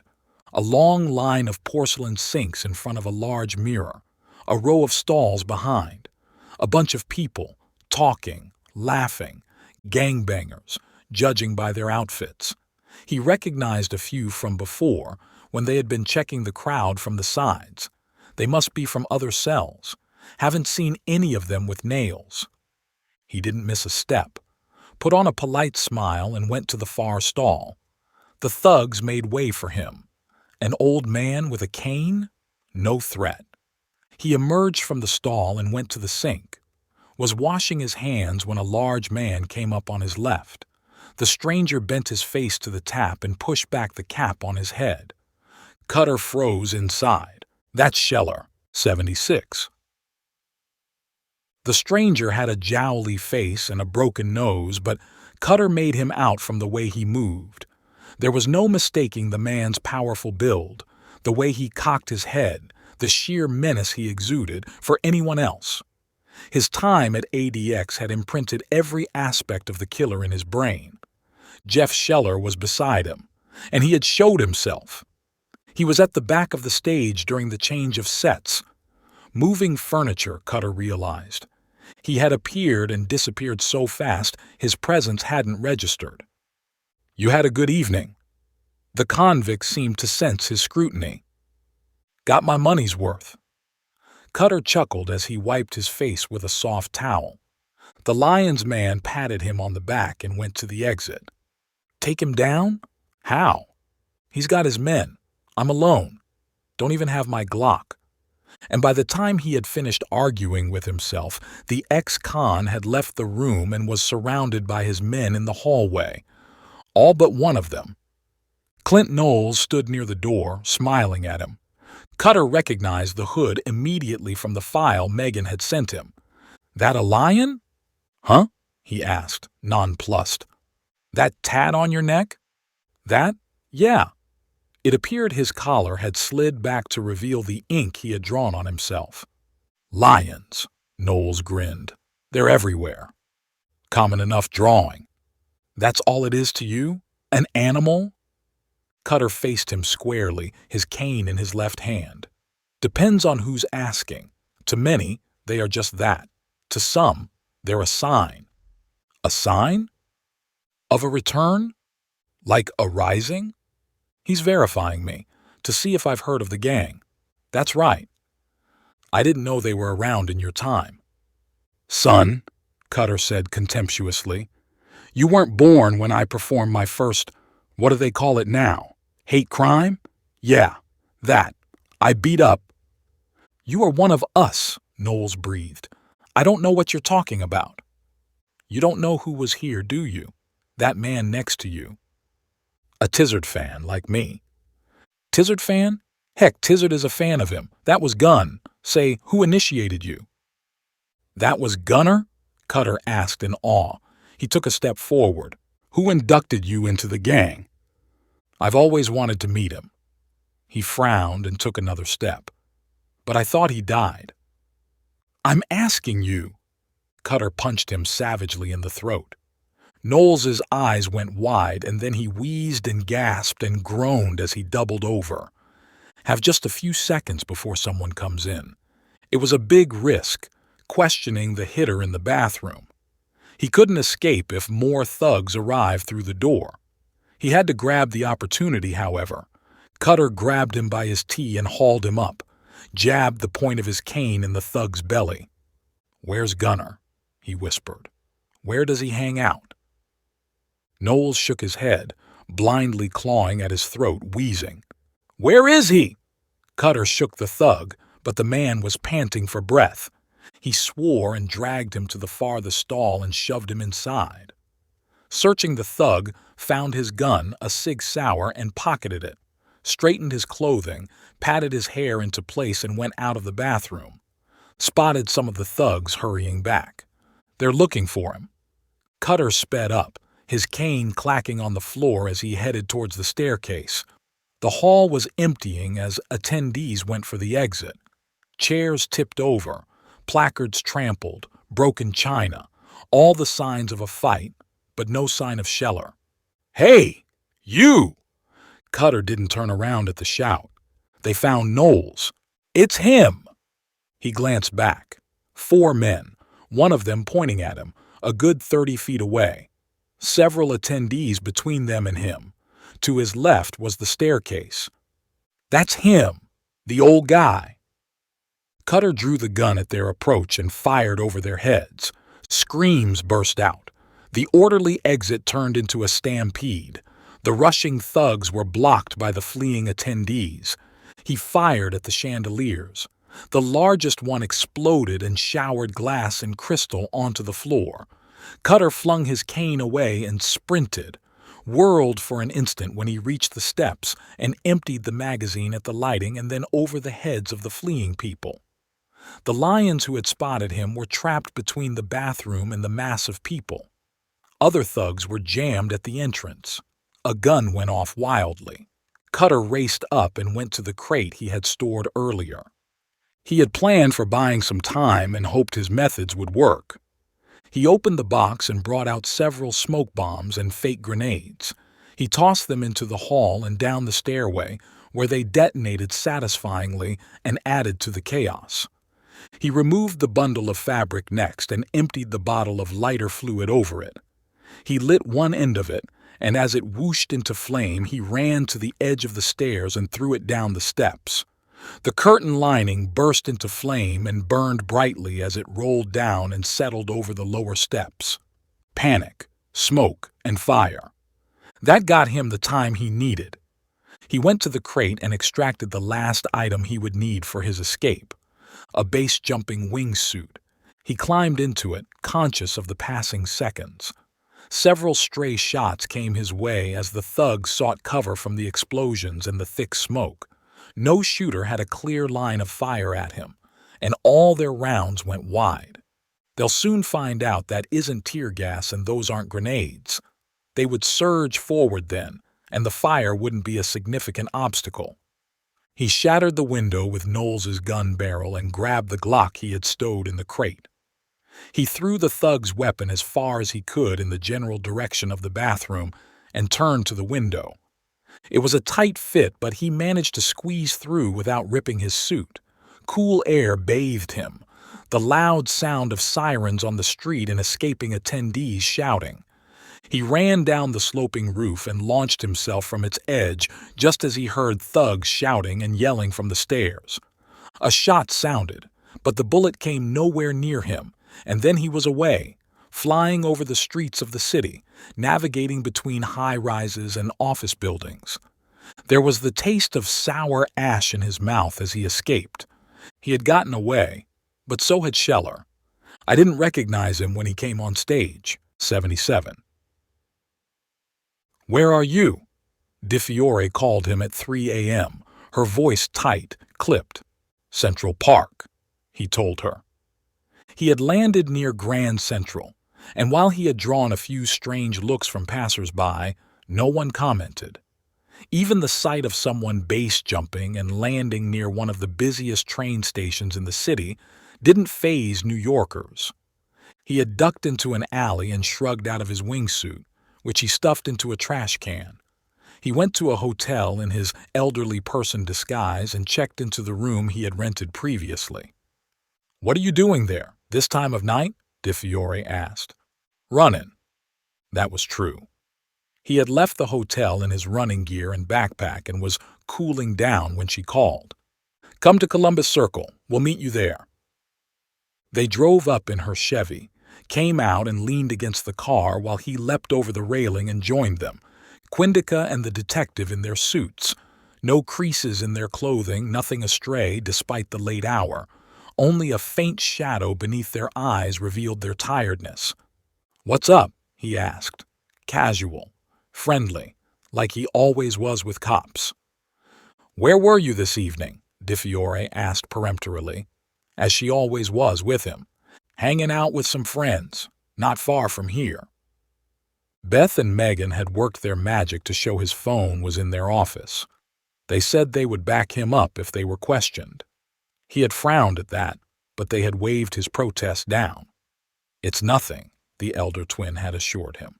"We'll be your alibis." "Don't get killed," Beth had warned him. "All night?" the cop asked him suspiciously. He uncapped a bottle of water and took a generous swallow. "What's this about?" He wiped his mouth. "I'm sure you've checked my phone, placed its location." "Heard of the elitist?" Quindica looked at a cruiser which raced past, siren wailing. "Nope. What's that?" "A private club on West 45th. "Never heard of it. The only clubs I go to are gyms, and those rarely. It's a men-only establishment, for the super rich and connected." "Is this going somewhere?" Eric Tizard gave a speech last night. She glanced at her watch. 9 p.m. Protesters burst into the building, heckled him, fights broke out. That's standard for his rallies, isn't it? There were shots this time. The club nearly burned down. And I am involved. How? "Grogan," DeFiore broke in before the SAC could speak. "You know a lot more than you let on. You've got some contacts we would love to talk to." "What the heck's going on?" He shrugged helplessly and looked at Quindica with a "what's she talking about" expression. "We found the gun that killed Crump. It was in the club," the FBI agent explained. "We also found a body, Clint Knowles. His throat was crushed. He was a hardened criminal. His prints were on the gun. We think he was the shooter. He's dead? Did I punch him that hard?" "You got Crump's killer? That's great. Why the long faces?" "We think Scheller was there. Witnesses say an elderly man was in the bathroom with Knowles. He came out shooting. Grenades, tear gas, fire, the works." "Sounds like he started a war." Cutter grinned and immediately wiped the smile from his face when the detective glared at him. "That's what witnesses say. The grenades were dummies. They gave off a loud bang. The smoke was just that, not tear gas. The fire was real, though." "I wasn't there, if that's what you're thinking. I was with my friends, Beth and Megan Peterson, at their office on Columbus Avenue." "Give me their details." He recited their numbers and address. "Why do you think I would be there? You think I was that man? Do I look elderly to you?" "Have you heard of disguises? That man escaped in a wingsuit. Base jumped from what we can work out. That sounds just like you." "Search me." He held his hands up. "No wingsuit on me. That club will have cameras. You can run your facial recognition program and see if that man's me. I'm sure the tech you've got can see past disguises." "Their cameras were down," Quindica spat in disgust. "Very conveniently, don't you think? Several people saw him fly, and there are a few videos floating on the internet. but they're too dark or blurry. Cops are searching for anyone who looks like him and his wingsuit, the detective glowered at him. He couldn't have been carrying it around with him. Too noticeable. They haven't found it yet, nor the hotel either. Base jumping, grenades. This dude must be a Hollywood stuntman, Cutter chuckled. Grogan, DeFiore warned him, low and fierce. This has become personal for you. With Scheller, back off. Let us do our job. We'll bring him down. No, you can't. He bit his lip before the words escaped him. Not without help. 78. Describe him, Gunner commanded the men facing him. Again. To his left was Cray.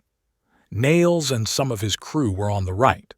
Standing in front of him were 5 men, the senior hitters in Knowles' cell. He was tall, boss, a thug named Krebs responded. White hair, cane. He was a member. He shifted his feet uneasily. He was in the bathroom when you were washing up. You spoke to him. He didn't look like Grogan. The Lion's founder raged inwardly, though he didn't let his anger show. It was Grogan, no one else.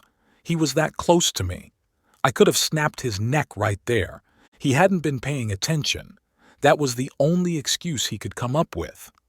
Knowles had checked out the bathroom and had assured him it was empty.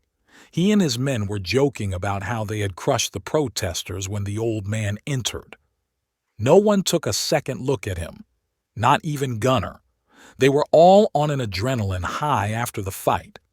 The Lion's founder had worked it out with Tizard that he would appear in a disguise briefly and then go into the security room to watch the proceedings.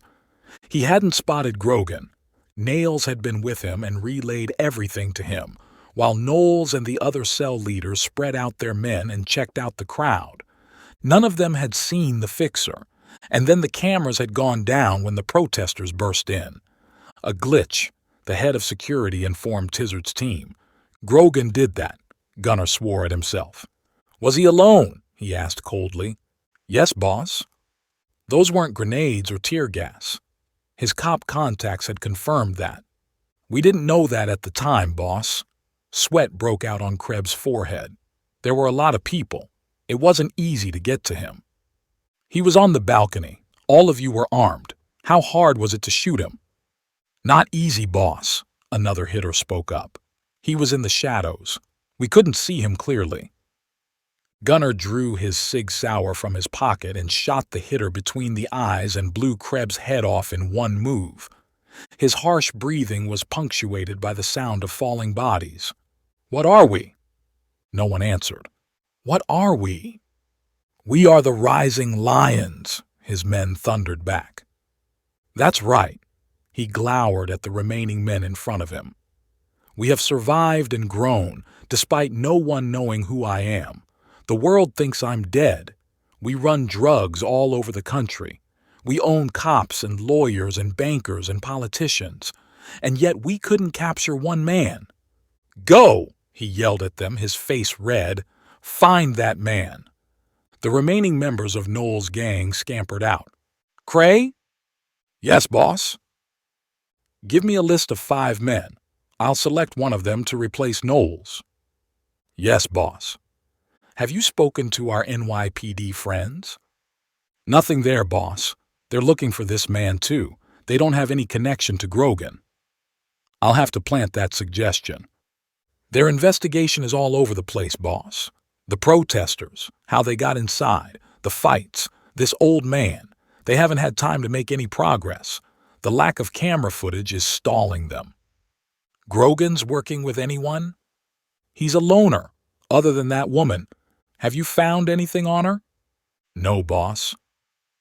Nails, anything on your snitch? No, boss. I spread the word around, like you said, but I don't know who might have leaked it. It got complicated. There were rumors on social media. Grogan might have seen those and come to the club. I don't think I have a snitch. You have. Cray. Gunner turned to the hacker. You told me Grogan was friendly with that bodega's owners? Yes, boss. Nails? The Brownsville leader raised his head. Spread the word that you're going to kill them. Yes, boss. And do it. There was more than one way to draw Grogan out of hiding and hurt him. 79. Have you seen him? No. Keep looking. Cutter kept playing the 3 lines over and over again. His phone had gotten them from Knowles, which had more calls and messages on it, none of which were related to Gunner. That first speaker sounded like Nails. There was some background noise, however, as if Patchy was relaying the info to someone else. Cutter inserted the voice file into an audio editing program and played around with various filters and eliminators. The crease in his forehead smoothed when he heard a voice just before Nail's last command. Tell him to keep looking. That sounded like Scheller. It had been a long time since he had heard the ex-con, but the voice of authority in that order sounded just like him. He sighed and slid back from his chair. He was in his office alone, his security set up to warn him of any intruders. Why didn't I recognize him quickly? He asked himself aloud. Those jowls were as fake as my silver hair, that broken nose as well. He hadn't been looking for the killer in the bathroom. He hadn't anticipated that, which was why his radar hadn't been working. That's how you get killed, he swore at himself, by being careless.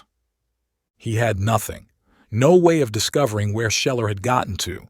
The cloning software hadn't provided anything useful. He crashed his bunched fist on his desk and got to his feet. What would Scheller do next? The answer was obvious. Arnedra? He rapped out when he got his friend and business partner on the call. Are you safe? Yeah, why? Just checking. How is it over there? There's so much sun here, she gushed. I might stay longer. Take all the time you want. I'll let you know when it's all over here. How are you? Could be better, he admitted, and gave her the bare outlines of what had gone down since her departure. I need to be with you, she said. You need to go where I know you're safe, he told her firmly, which is with your sister. He threw the phone on the desk, jammed his hands in his pockets and paced. There had to be a way to bring Scheller out of hiding. Di Fiore? He reached for his phone and dialed another number. Yeah. He glanced at it. None of the usual rudeness in her voice. She sounded flat, exhausted. I want to set myself up. No response. Are you there? Yeah. What do you mean? Let it be known that I'm planning to cooperate with you, that I've got info that's so explosive that the NYPD will take formal statements from me under tight protection. The Lions will come for you. Interest in her voice. They already are looking for me. Was that you at the Elitist? Yes or no, Di Fiore? Be on your number. I'll need to check with Peyton, the commish, and her boss, Jameson. Reuben was beaming when Mies met him. I just finished with Farley Parsons, the pollsters. We're getting there. He had gone in front of the cameras in the immediate aftermath of the fights in the Elitist. Those interviews had resumed in the morning when more details emerged of the fire. The base-jumping escape dominated the headlines, which the candidate made full use of. Vigilantes running loose in the city, he thundered, because the police are toothless and powerless. Judging by the opinion polls, he had done a great job of presenting himself, and his message was resonating across the country. He still trailed the Veep, but the gap had been reduced to low double-digit points. Let's not get ahead of ourselves, Mies warned him. We've got a long way to go. I know. Reuben hadn't stopped smiling. Look. He picked up a few sheets of paper. This is what I've been working on. The strategist scanned the bulleted lines quickly and looked up in amazement when he had finished. These points are going to be your first legislation, he asked in awe. Yeah. Stop all immigration unless it's to join families. Roll back anti-discrimination laws. Employers should be free to choose who they hire. If bosses don't like blacks or Jews, they shouldn't be forced to even consider those candidates. Abortion, gone. None of that women's right to decide nonsense. He chuckled when he noticed the strategist's fingers tremble in excitement. You should have seen our meeting. We can smell the victory. Calls have been pouring in from all over the country. Donors wanting to contribute. People want to start new PACs and super PACs. The main parties?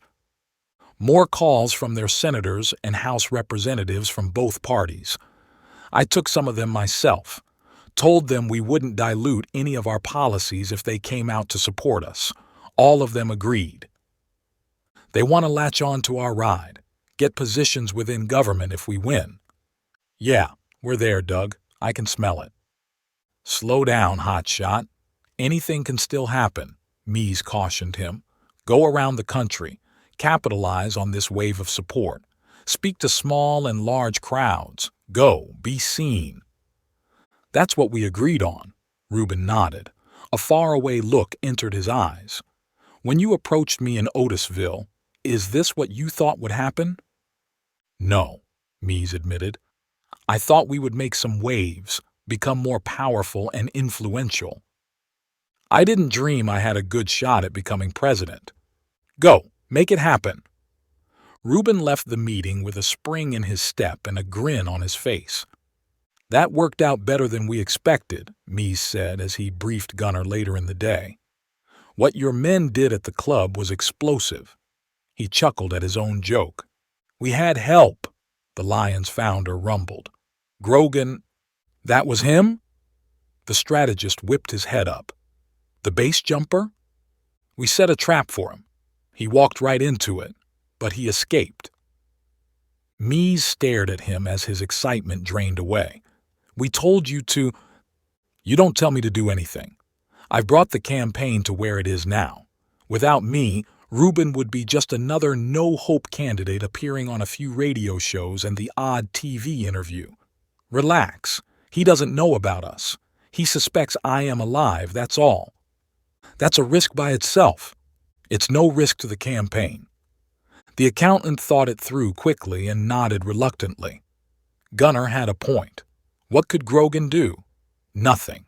He and the ex-convict were like two prize fighters circling one another in a ring. Let them go at each other. We're safe. You plan to take him down? No, I'm going to crush him, Gunnar said menacingly.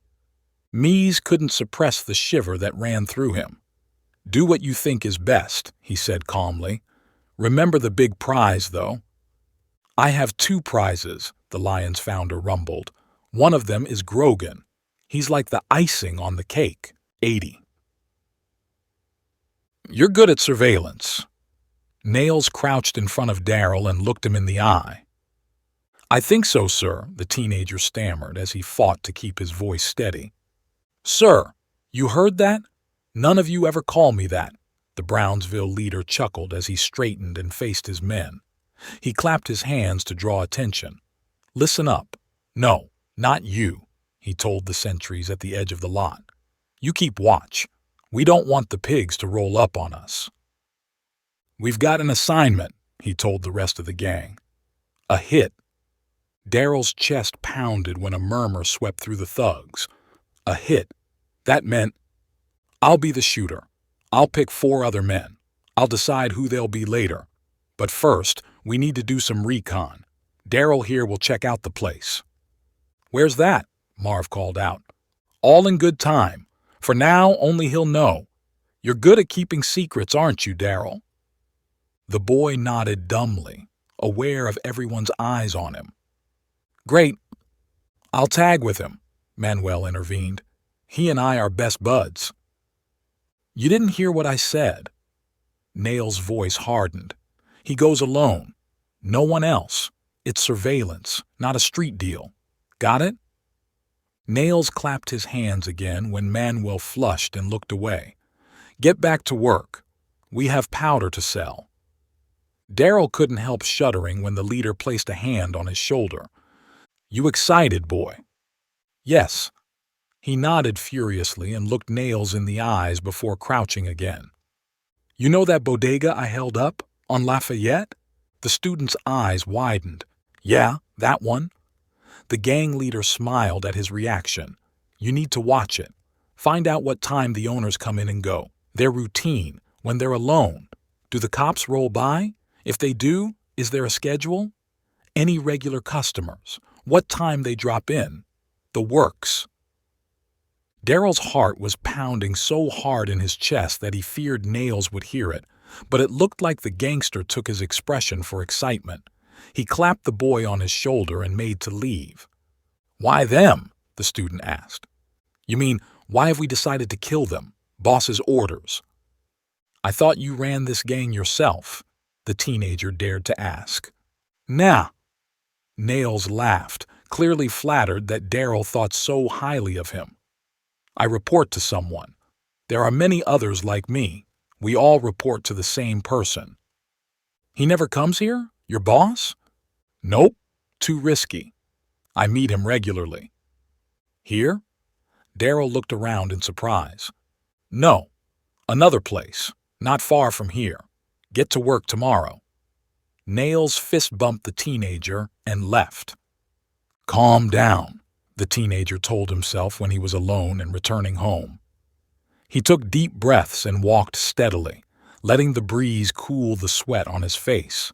The thumping in his chest slowed, but the sickly feeling inside him didn't go away. He knew Cutter was friendly with the store's owners. He had worked that out from the fixer's actions during the holdup and the TV coverage that followed. I should warn him. What can he do? He'll be there with the cops and they'll arrest Nails. Would that be sufficient to get him and Mama witness protection? He didn't think so. Besides, he didn't know when the hit would go down. No, it was better to carry out the recon and warn Cutter when he had all the details. He nearly tripped when another thought struck him.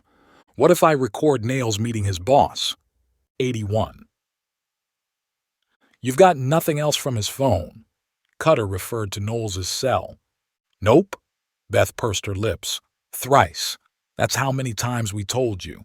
That's not counting how many times we told you yesterday." He grabbed his coffee mug and drank distractedly as he checked out their office. Empty, except for the three of them. "You can run voice analysis?" "Against what?" she asked impatiently. "One voice is patchy. We know how he sounds from NYPD's files. Scheller. We don't have anything for him." "ADX?" "Yeah. There's a lot of video and audio of him from there, but that's not the problem. What you've got on that call, that's not big enough to run a sample." "Why do you need confirmation it's him? You know it's him, don't you?" Megan peered at him. "I need to know where he is," Cutter ground out in frustration. "And if that was him—" "We've already run his voice prints and done a social media check," the older twin interrupted calmly. "We got no hits. We could have checked out the cameras at the club to see where he disappeared. But when we EMP'd them in the evening, all of them went out. That was the only way we could protect you, even the ones outside the club." "We got nothing then." "I wouldn't say that," Beth smirked. Her fingers flew and a brief video appeared on the screen. A boxy-looking SUV speeding along an avenue. That's his getaway vehicle. She held a finger up to silence him. "Watch." He obeyed. The ride raced down the street and slowed at a traffic light. Its rear was illuminated by the lights of another vehicle, and even through the darkened windows the shape of a man was visible. Bald head, rear seat. We ran comparisons against all the footage we have from ADX. Werner says there's a high probability that's Scheller in that vehicle, going north on 5th Avenue. Cutter leaned forward in excitement. "If we can track where that vehicle went," he half spoke to himself. "We hit a block there," Beth said regretfully. "We got lucky with that one street camera, but—" She brought up another image, a parked SUV. "That's the vehicle we were tracking. It was left on West 53rd. "They switched rides," he guessed. "Yeah, and we lost them there. Harlem, Bronx, Yonkers, they could be anywhere." He glanced at his watch and got to his feet. He had one more card to play. NYPD Police Commissioner Bruce Rolando took out his wallet and passed two $10 notes to Quindica and DiFiore. It's your fault, he told Cutter as he burst into the conference room in the afternoon. Gina and Peyton were adamant you would insert yourself in this meeting. Cutter, Jameson greeted him from D.C. Sir. He nodded at the video conference screen and turned to his friend. I had to represent myself. De Fiore snorted, turned it into a coughing fit, and was studiously impassive when he looked at her suspiciously. This idea of yours, the FBI director began, is the only way we can draw out Scheller, sir. It's risky. Yes, sir. Is there any other option? Detective De Fiore and Special Agent in charge Quindica haven't made much progress.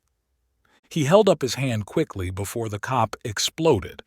I mean, your task force is held back by procedures, and then there are the dirty cops. We got your point, Cutter, said Rolando, granite-faced. No one liked to hear they had corrupt employees. How will it go down? Jameson filled the awkward silence. Quindica and De Fiore will hold a press conference, announce they have a significant lead. In what? The task force is not public knowledge. On the elitists, the race crimes, Crump, Martinelli, they'll say they've found a link, a common thread. That alone will not be enough. I'll go on TV. Say my statement will blow apart the establishment. I will reveal some details of my past, not the classified parts, but I'll drop enough hints that Scheller will know I'm talking about him. We'll have to put you up in a safe house, Quindica said. We have several in the city. We have them too, the detective chimed in, but yours might be compromised. Cutter shook his head. The feds, too. I'll find one. You think he'll take the bait? Rolando polished his reading glasses. Yeah, I'm the one who knows the most about him. On the law enforcement side. He won't want his cover blown. Only if Knowles had talked. Cutter started to nod, but caught himself quickly when he found Quindica and De Fiore staring at him. There was no opportunity to question him? He asked smoothly. Nope. He was dead before we arrived. You found out who that club member was? Vance Trent. But the real member is in Cancun, where he's got a second home. He hasn't been to the club in months. This intruder faked his appearance and membership card. He also hacked into Trent's email, Quindica added, and sent a confirmation to Tizard's team that he was attending. That's serious chops. He's got a team behind him, Cutter asserted. There's no way he could do all that himself. How do you figure that? De Fiore asked him when everyone's eyes swung his way. I haven't come across many lone operators who can do everything, good at disguises, hacking. Nope, fake Trent wasn't acting alone. We found no signs that there was anyone else with him, sir, the detective told her boss. We're still investigating, however. What about these rumors on social media? That Scheller would turn up at the rally? Jameson's chair squeaked in protest when he leaned back and stretched. No one who looks like him at the event, sir, Quindica replied. We ran facial recognition on all the attendees. However, all cameras burned out earlier in the morning. All? Jameson frowned. Yes, sir. We're looking into that too. The club installed new ones, but not all were replaced. We don't have full coverage of the inside. They burned out in the evening too, didn't they? Rolando growled. Yes, sir. Grogan's right. The impersonator had help. Find out who he is and set this up. Cutter's idea, crazy as it sounds, it just might work. Yes, sir. 82. Daryl was nervous, sweating, when he took up his position opposite the bodega. He had gone to school in the morning and then slipped out during a change of class. He had raced back home and changed into a tee and jeans. Not feeling well, he texted Manuel. Liar. You're going for recon. Daryl didn't respond. He deleted the text and went to the subway. Hoped and prayed his mom wouldn't find out that he had skipped school. The store was easy to find. It was the only one of its kind for several blocks, and Nail's description had been accurate. He drew out a bar of chocolate from his pocket, unwrapped it, and bit into it as he watched. At 12 p.m., Di Fiore went in front of the press. She and Quindica decided the SAC wouldn't be with her. "Let's not mention the task force. That will raise more questions." The detective had agreed. She straightened her suit, drank from a glass of water, and took the first question. "The NYPD's giving us the runaround," the reporter growled. "The last few weeks have seen a rise in crime and shootings. The commissioner has nothing to say about those. He repeats his stock phrases, Duh. Is there a question in that?"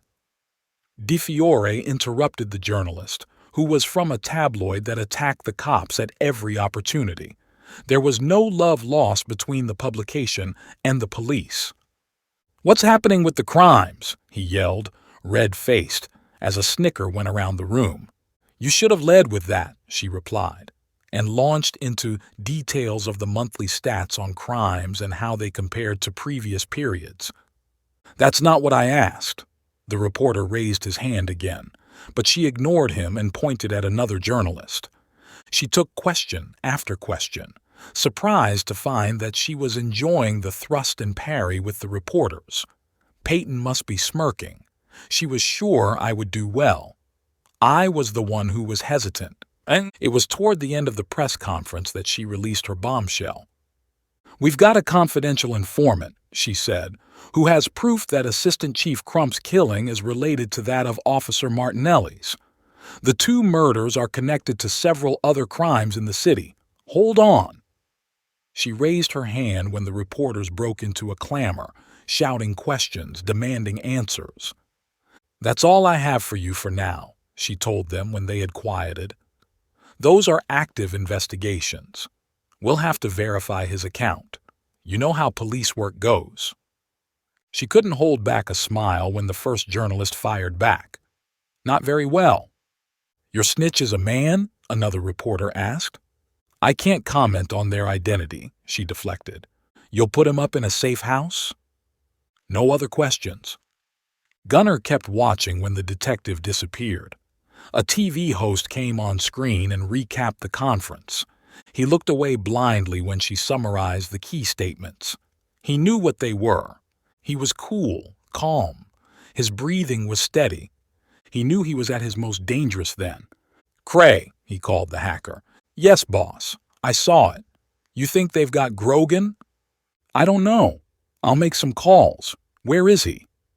"He's not answering his office phone. I can send someone to check it out in person." "Do that. At his apartment, too." "He's got cameras there." "Get someone to walk up and down the stairs, casually, like a visitor to another floor." "Gotcha." He called the deputy chief he had spoken to earlier. "Trejo, what was that about? That press conference?" he growled softly. "Beats me," the high-ranking officer confessed. "It took us all by surprise. Di Fiore keeps to herself, like I said before." "Who's her informant?" "I don't know. No one does. I tried to find out. I just finished a meeting with the commish. Asked him too. He brushed me away." "Find out, and where they've stowed him." He made more calls and got the same responses. It looked like the press conference had been authorized by Rolando himself, and other than he and Di Fiore, no one at the NYPD knew what was up. "None of my contacts," Gunnar corrected himself. He called Mies. "Ring your NYPD friends," he told the strategist. "Find out what that press conference was about. You don't know? It would help if you watched other news rather than just the campaign coverage." He broke it down for the accountant, who sucked in his breath sharply. "Have they connected you?" "That's what I want you to find out," Gunnar raged and ended the call. 3 p.m. Daryl was exhausted, but he still watched. He didn't stick to one spot. He kept moving, finding different observation posts on opposite sides of the street as he made notes discreetly. He could see the Chinese couple and the third owner, Moshe, occasionally through the windows. They had a smile for customers and frequently came out of the bodega and greeted passers-by. He could guess who the regulars were by the way they were greeted and made a note of their arrival times. He would hang around till 7 p.m., and then he would head home. Cutter rang some of his favorite TV reporters and invited them to a hotel room for an interview. "It will be explosive," he promised them. "However, you cannot tell anyone beforehand that you're meeting me, or where it will be held. That's the only way it will go down, and it has to be live." A few reporters protested, but most went along. He provided good sound bites, and his teasers on the back of DeFiore's conference were enough to hook them. Cutter booked a suite in a downtown luxury hotel and made arrangements with the manager, whom he knew. "No shooting," Don Perez warned him. "There won't be. It's a press conference." The manager, who had served with him, looked at him cynically. "I know you, Cutter. The last time you booked a room with us, cartel shooters invaded my hotel." "Hey, that was over a year ago. Besides, you got good publicity out of it. These are well-known TV hosts." He dropped a few names. "No hitters this time, I promise." "I gave you the best suite," his friend said grudgingly. "Appreciate it. However, your front desk should take their phones and only then give them the room details." "Security," he said hurriedly, when Perez raised an eyebrow. "I don't want anyone to know which room I'll be in, not until the last minute. I'll deploy some security personnel." "You're a rock star." "Flattery won't get you anywhere, but an introduction to Ellen Ronning might."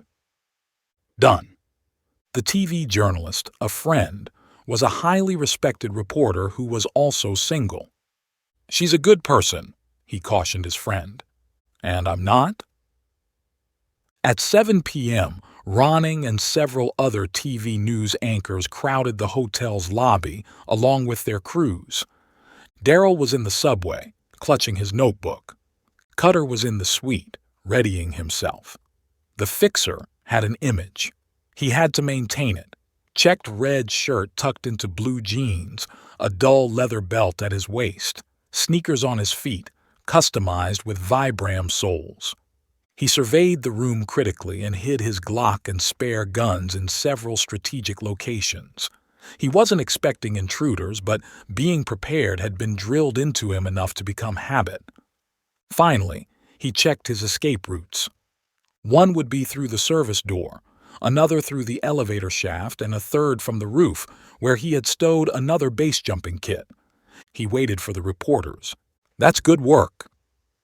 Nails studied Daryl's notes. He took a photograph with his cell phone and handed the journal back to the teenager. "Go back tomorrow and keep watch." "But will that be a problem?" The student moistened his lips and shook his head. "I'll have to skip school a second day. If Mama finds out, there'll be hell to pay." "You might have heard Detective DeFiore's press conference today," Cutter began when Ronning signaled they were ready. 6 TV reporters seated on chairs facing him, their camera crews behind filming the scene. He was on a couch, relaxed, left arm stretched out, right hand close to a cushion beneath which was his Glock. "I'm the NYPD's informant," he smiled. 83. Gunner's spoon stopped in midair. His eyes bulged when he took in Grogan's face on TV. He thumbed up the volume on the remote and pushed away his half-eaten dinner. What the fixer had to say was more important. "Why have you come forward?" Ellen Ronning answered. "Aren't you risking the investigation?" "What's there to risk?" He smiled broadly. "I'm not going to reveal any inside information to you. Back to your first question. I am hoping this gig," he gestured at the cameras, "will encourage others. There will be many who know exactly what's gone down and who's behind it. Some of them will be troubled. Their consciences will be pricking them. My message to them is, step out. Tell the NYPD what you know. Help them take the masterminds down. The cops will protect you." "We don't see any police here," another reporter called out. "You won't see them." Grogan smiled confidently. "They're there, however. I'll be going into a safe house after this interview." He waggled his fingers to invite questions, and they came thick and fast. Many of them were about what he knew, who Crump's killer was, who the shadowy perps were. He smiled, deflected some, but answered other ones. With his dark hair slicked back, his green eyes standing out in the hotel room, Grogan had even the experienced TV host eating out of his hand. Gunnar became aware of a sound like the hard scrape of rocks and realized with a start that it came from him. He was gritting his teeth. He stopped himself and forced himself to stay calm until the interview was over. He turned off the TV and flung his dinner plate against the wall. His rage partly vented, he picked up his phone. There were already several missed calls. He took the most important ones. "Trejo, stop talking and listen," he rapped out when the cop's voice rose. "He knows nothing. He and the NYPD are playing a game. Do you think you'd still be in your office if he had real information? You'd be arrested by now. I'll take care of it. Where's Di Fiore?" "She's with her task force. I checked. She and that FBI woman were watching the interview." "Find out where this safe house is." "I'll try, but I'll take care of it." He called another assistant chief, a deputy, several lower-ranked cops, and several politicians. He repeated the same message, that he would take care of it. Mies was last. "You saw it?" "Yeah," the accountant replied. "How worried should we be?" "Not at all. Grogan's playing a game." "Are you sure?" "Did cops burst inside your house? Has Ruben been arrested? I'm still here. He's got nothing. I'll take care of him." "There should be no blowback." "There won't be." He called his cell leaders and checked that business was uninterrupted. It was. "Nails, did you see the interview?" "What interview?" his Brownsville leader asked. "I've been on the street." "All good?" "Yeah, why do you ask?" "We need to meet, same place." "Cray," he yelled on his next call, "why haven't you found where Grogan is?" "Boss, he's gone off the radar." "Gone off the radar," Gunnar roared. "He was on TV, live, just a few minutes ago. Didn't you see that?" "I did, boss. I'm checking with hotels to see where it took place." "He would have already left by now. Reach out to our contacts in TV. They'll know." "What about that snitch? Why are you taking so long?" "None of Nail's men called Grogan. I checked their call records. Our rat must be using some other phone or meeting Grogan somewhere. I'm checking out his office." "Why would they meet there?" "Hiding in plain sight, boss, like you've done all these years. It's so effective." "Find him. I don't care how. And find Grogan." Daryl texted his mom to say he would be late and shook his head when her usual reply came back. Anxious, concerned, angry. "It won't be for long, Mama," he told himself. He wasn't so sure about that, however. Cold dread filled him whenever he thought of Nail's hit. The store's owners seemed like nice people. I should warn Cutter, but not yet. I need to know when it will happen. He ducked behind a car when Nails, whom he had been tailing, stopped to take a call on his cell. He had hung around discreetly after the gang split up in the evening. Finding out who the boss was would be his ticket to witness protection, for which he had to follow the gang leader and see if he met the mysterious person. The gangster hadn't been in any hurry. He had walked the length of Rockaway and spoken to several dealers, had checked out street corners and parking lots where deals went down, and had then disappeared into a restaurant. Daryl was worried that was where the boss would be, but when he saw Nails alone at a table, he was reassured. He brought out his last snack bar and had a cold, unsatisfactory dinner while the gang leader feasted on chicken thighs and lamb chops. It was 2 a.m. when Nails finally made a move. He walked back on Rockaway and took a circular route to Mother Gaston. Daryl followed him from a distance, which wasn't difficult since he was small and could blend into the shadows. They passed their usual hangout and arrived at a fenced-in yard littered with trash. A shadow moved and approached Nails. Was that the boss? No. The gang leader said something, climbed over the barrier, and disappeared from sight. There were a few abandoned vehicles right in front of the yard, but there were also some men who seemed to be a protection unit. Daryl breathed shallowly as he crouched low and stepped off the sidewalk. No vehicles in sight. Store signs and dim street lighting cast a glow, but the sentries, 4 of them, were alert for vehicles and cops, not a small-sized teenager. His heart in his mouth, he got as close as he could and rolled swiftly underneath a truck when a guard looked his way. Had he been spotted? He heard a chuckle and a soft murmur. A lighter flicked. A passing car illuminated him, but no one was paying attention. Daryl crawled on his hands and knees and came to the hood of the vehicle. Checked the coast and found the next vehicle was an SUV. He held his breath and crept forward quickly and squeezed beneath it. The yard was to his left. He inched forward until he had the best view and let his eyes adjust to the darkness. He could see Nail's faint outline as he shifted weight from one foot to the other. He's alone. Did the boss leave? Why would the sentry still be there if he had? The darkness in the yard seemed to part half an hour later. Something large and big moved. That's the boss. He was huge. He clapped Nails on the shoulder. He seemed to be bald. His head gleamed faintly. Daryl clawed at his chest and extracted his phone from the tape. He froze when his head bumped against the chassis. The guard's murmur stopped. It felt like the earth stopped for long moments, and then a laugh reached him. He relaxed, held up the phone with trembling fingers, and aimed its camera at the 2 men in the yard. He zoomed in as much as he could and turned on video recording. "Have you got everything for the hit?" Gunner rasped at his cell leader. "Yesterday was our first recon, boss. There'll be another run later today, and we hit tomorrow." "No time for that. Take them out today." "Boss." "You heard me. It has to happen today," Gunner repeated loudly.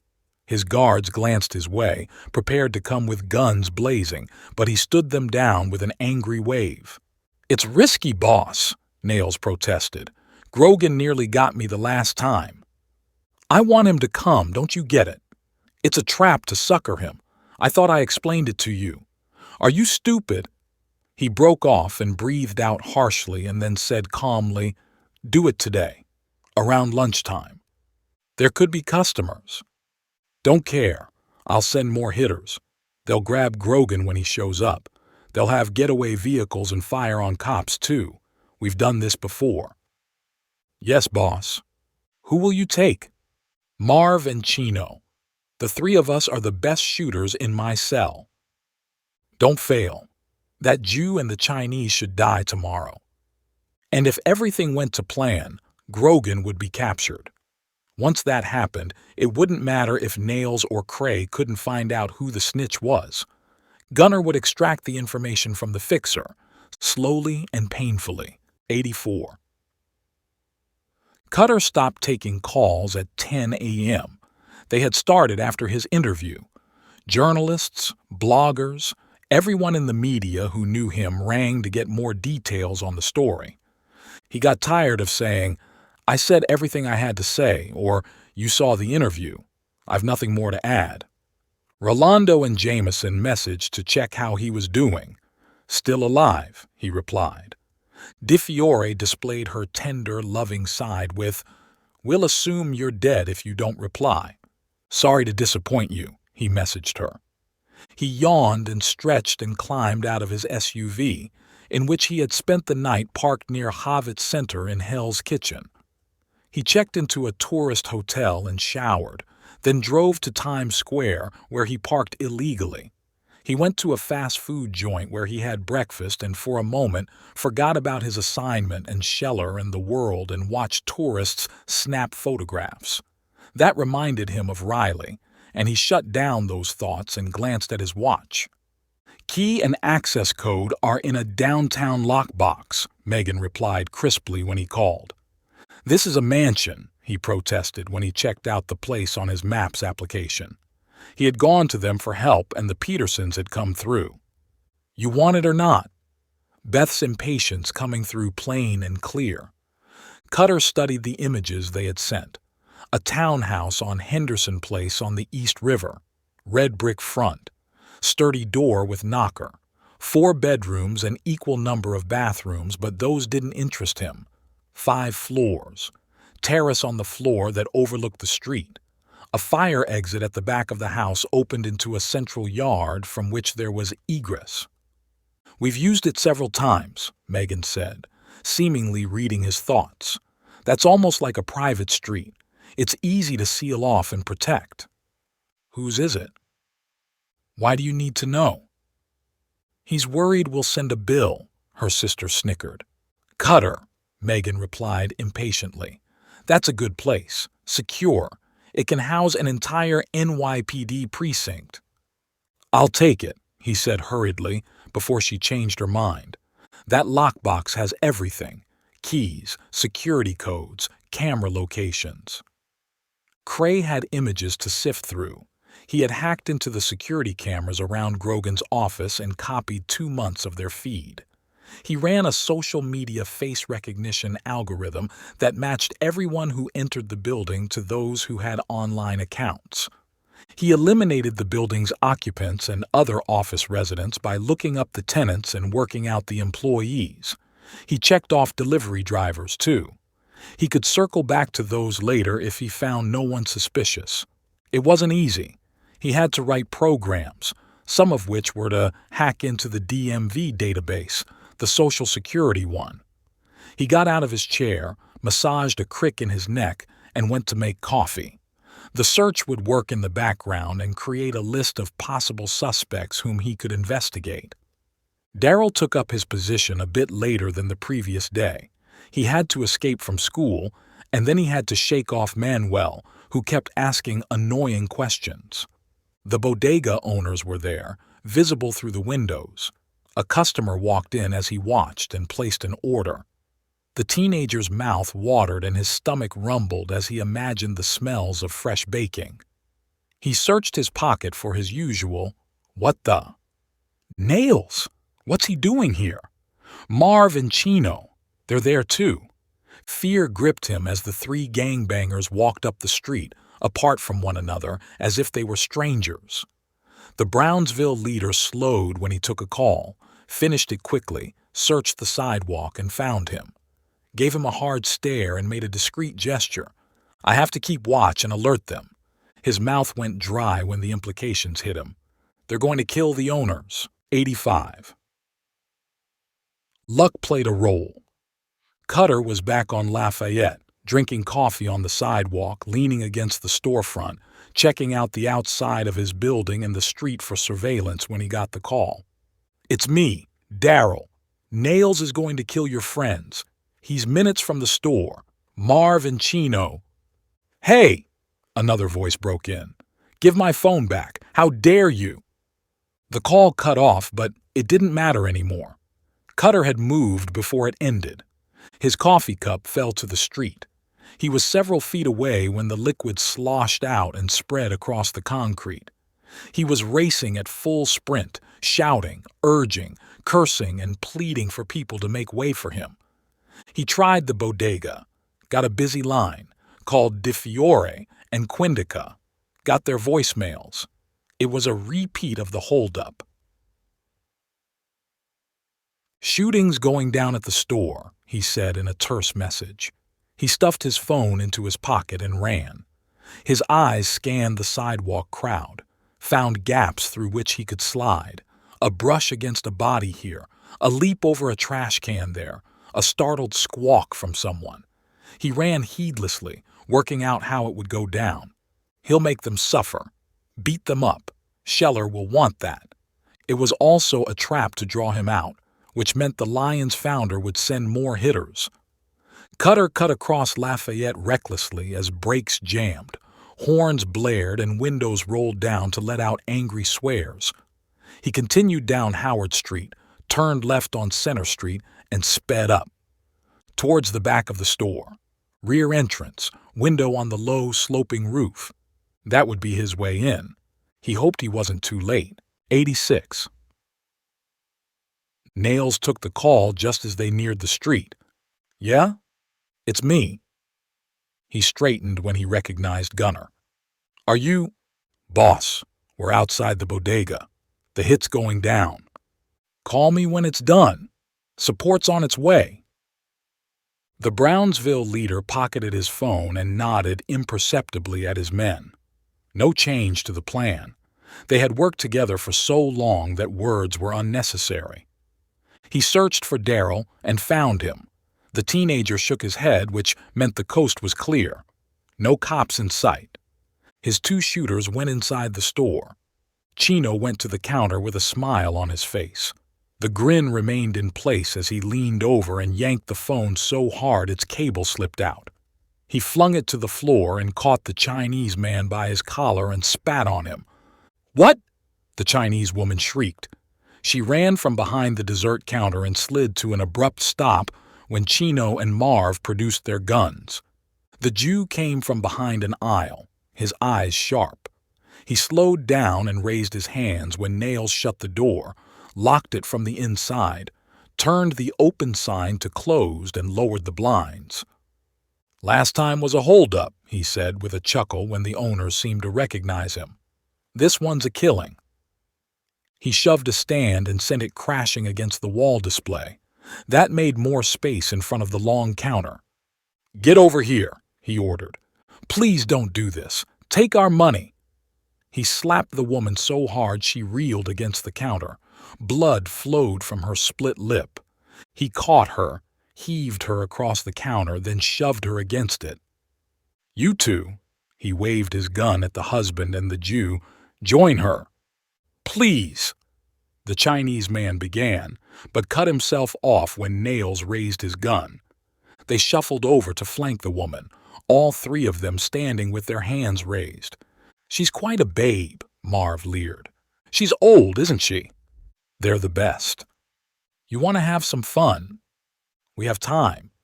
"Go ahead. Daryl will warn us. Boss is sending support. Chino, check the rear." "All good here," the hitter called out from the back. Doors closed. "Stay there. Watch out for Grogan." Nails stood back and grinned as the woman moaned and made to escape, but Marv slapped her again and ripped the front of her shirt. Front and rear were secure. Grogan would most likely come down Lafayette, where he would receive a warm welcome. They needed to stall until he showed up, however, which was why he had encouraged Marv to assault the woman. His loins stirred at the sight of her full undershirt. Never had a Chinese before. Nope. He couldn't get involved. Make it spectacular, Gunner had told him, and then kill them. Raping the woman in front of her husband was spectacular enough. "You," he prodded the Jew, who was impassive, his dark eyes still, watchful. "You don't look scared. You haven't said anything. You haven't begged. Beg!" He roared and slammed the barrel on his forehead. The Jew fell back with a small groan, but he didn't speak. The Chinese man swore and lunged at the leader. He skidded to a halt when Nails jammed his gun against his mouth. "You can die right now. You want that?" The man raised his hands and backed off, venomously.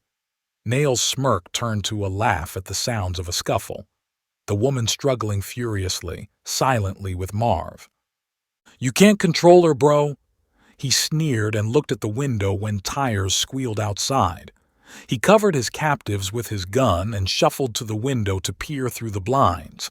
2 SUVs at the curb in front of the store, both of them filled with hard-faced white men. "Help's here. Take her, Marv." 87. Cutter was still several doors away when he took to the roof. He planted a foot against a white-painted wall and leapt into the air, grabbed a drain pipe and clambered up the side of the 2-story building and ran down the length of its roof. A rooftop sunbather leapt and grabbed a towel to cover herself. She yelled at him, but he was past listening. He reached the edge of the roof and looked down. The line of buildings broke down to a row of stores with lower roofs. The bodega was the fourth from where he was, Center Street visible from his vantage point. Busy as usual, no gun-toting thugs outside. No cops either. He got to his knees, hung off the roof by his fingertips and let go. Slid down the vertical wall with his feet jammed tight to slow down his fall, then pushed away. He landed on the lower roof and rolled smoothly. Increased surface area to absorb the impact. Muscle memory triggering automatically from his parkour training. He got to his feet and sprinted, conscious of the clock ticking, straining his ears for the sounds of gunshots. First store roof navigated. An assistant at the back entrance looked at him and gawped. Second roof had aircon equipment that he lost precious seconds circling around. The third roof was smooth and obstacle-free, and he slowed there and crouch-walked. Rear of the store was empty. Next roof was the bodega. He crossed over to it, his moves liquid easy. The window was wide open to let in air. No signs of anyone at the back, on the outside. He got to his belly and crawled forward. Peered forward carefully. Back door closed. A shape. Yeah, that was a shooter. Gun down his side. Relaxed. Face turned to the inside of the store, from where Cutter heard Lin Shun scream, 88. Nails, Chino, and Marv. 3 men, one of them at the back. Another seemed to be assaulting Lin Shun. No shots that Cutter had heard. The animal inside him yapped when another muffled shout came to him. She's alive. Chang and Moshe, too. Nails will make them watch, he concluded, and with that he acted. Speed and shock. Cutter used them to his advantage as he threw himself through the window, his elbows raised to cover his face. He landed easily, the familiar cold filling him as the hitter started to turn with a grunt of surprise. "Don't!" he snarled. He jammed his Glock tight against the back of his neck, caught him by the left shoulder and pushed him ahead. Small passage, storage racks on each side, a bathroom, the rear of the inside of the store, the dessert counter to his left, the central stand to his right, fallen to its side, display items strewn on the floor. Lin Shun half-sitting, her shirt torn, her lips bleeding, her eyes wild, scrabbling with a hood, who stopped and cursed when Cutter entered, and there was Nails, who was equally startled at his sudden arrival. Lin Shun gasped and cried, "Cutter!" He shot her attacker in the face. His captive snatched the opportunity to dive out of the way and turned around to bring up his gun. Cutter anticipated the move and fired into his body without shifting from his position because Nails was there, ahead of him, and the gangbanger's gun was rising as well, and he had to paint himself as a target. That was the only way he could save his friends, and he jerked when the first bullet caught his armor and another grazed his neck. His Glock returned fire, spent shells rising out of it and spilling onto the floor as each pull got the firing pin to strike the primer, which got the gases to propel bullets out at 1,230 feet a second. 2 struck Nails and brought him down, but Cutter wasn't done. A fast change and a new magazine. He stood his ground and shot Nails in the face to make sure, and that was when he saw the shadows move outside the store. "Get behind the counter!" he yelled, just as the door crashed and 2 hitters fired as they rushed in. Their rounds went wide. Cutter's didn't. He shot them down as another banger showed up who fired from behind the falling bodies, and he jerked as another slug got him in the chest. He fell to his knees, slapped in another magazine as the siren seemed to flood the store and the sounds of pounding footsteps and shots reached him. No other gangster showed in the door. "Police! Stand down!" a voice yelled. Cutter dragged himself back and rested against the cake counter. He blinked and wiped the sweat tiredly from his face. "I'm good," he whispered when Lin Shun tore around from where she was hiding and came over to him. "Armor, it saved me again." He smiled weakly and raised his eyes when 2 shadows fell over him, Di Fiore and Quindica. The warm reception had arrived. 89. We were in a meeting. The detective held her phone up. It was the nearest she had ever come to an apology. Cutter nodded. He drank greedily from the water bottle that she thrust at him and wiped his mouth with his sleeve. Cops from the emergency service unit were everywhere. Armed, alert, they checked out the inside of the store, conferred briefly with their officers and the detectives, and declared the store free of threat. "We got a bunch of hitters." Quindica nodded her head at the street. "Looks like the plan was to shoot you when you showed up." "Lift me." "What?" "Scheller would have asked them to grab and get me to wherever he is. Killing me on the street isn't what he would have wanted. You got anyone else?" "Just them." "Civilians?" "None injured. No cops, either. A few broken windows. That's the only damage. There were 2 SUVs filled with men. Some of them opened fire on us, but many of them escaped." "Daryl got away." "Nails must have posted him as the sentry. Why did he warn me that late? He must have known of the plan. He could have called earlier. I would have called the cops. We could have captured Nails alive and got where Scheller is from him." NYPD technicians filled the store and started recording the crime scene. A paramedic came over to him, bathed and dressed his wound. "It'll heal," she informed him. He thanked her and leaned back as his body dealt with the remnants of adrenaline. "Cutter?" He opened his eyes as Di Fiore loomed before him. "You okay?" "Yeah." "Walk us through it." He started with his arrival through the roof. "No," she frowned. "Track back. Why didn't you come down Lafayette? Someone warn you?" "That's what I was doing. I spotted the blinds and closed sign. Took me back to the holdup. That's when I took to the roof." "Your phone," she demanded. He watched as she scrolled through it and handed it to Quindica for a double check. He had deleted Daryl's call from the logs when they had been with the ESU commander. "You've got to believe me, Di Fiore." She snorted in disbelief and motioned for him to continue narrating, listened silently with no expression on her face, and sized him up when he had finished. "Those plates? Don't go without them." He tapped his armor. "Ever since those thugs hit my apartment." She turned away when a cop came to her and spoke softly. "She always like that?" he asked Quindica, who was wearing an amused smile. "Nope, she doesn't like you." "I wouldn't have guessed." "None of them are talking," the detective reported. "Those hitters have clammed up." "They must be Scheller's best men. They know he'll take care of them." Di Fiore and Quindica nodded in agreement and stepped away when his friends came to him. "You took your time," Moshe said accusatorially. But his eyes belied his words, and his hand reached out to squeeze Cutter's shoulder in silent thanks. "How are you?" Cutter asked Lin Shun, who responded by hugging him hard and burying her face in his chest. "I thought—" She trembled and trailed off. He held her until her shaking eased and she drew off and went to her husband, who raised his shoulders, lost for words. "Hey." Cutter tried to lighten the mood. "You would have come to my aid, too." "Maybe," Moshe said, pausing to think about it. "Or maybe not." Cutter grinned as he sized his friends up. "They'll come through. They'll chalk it up to another life experience. Lin Shun is tough. She won't let this attempt affect her. Moshe, this is nothing for him." He looked up when Di Fiore beckoned at him. "It's time." "Yeah," she said. He and the cops had one more move to make. 90.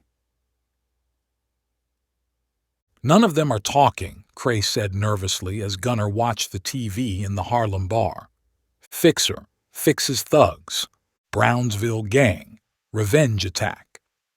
Fixed.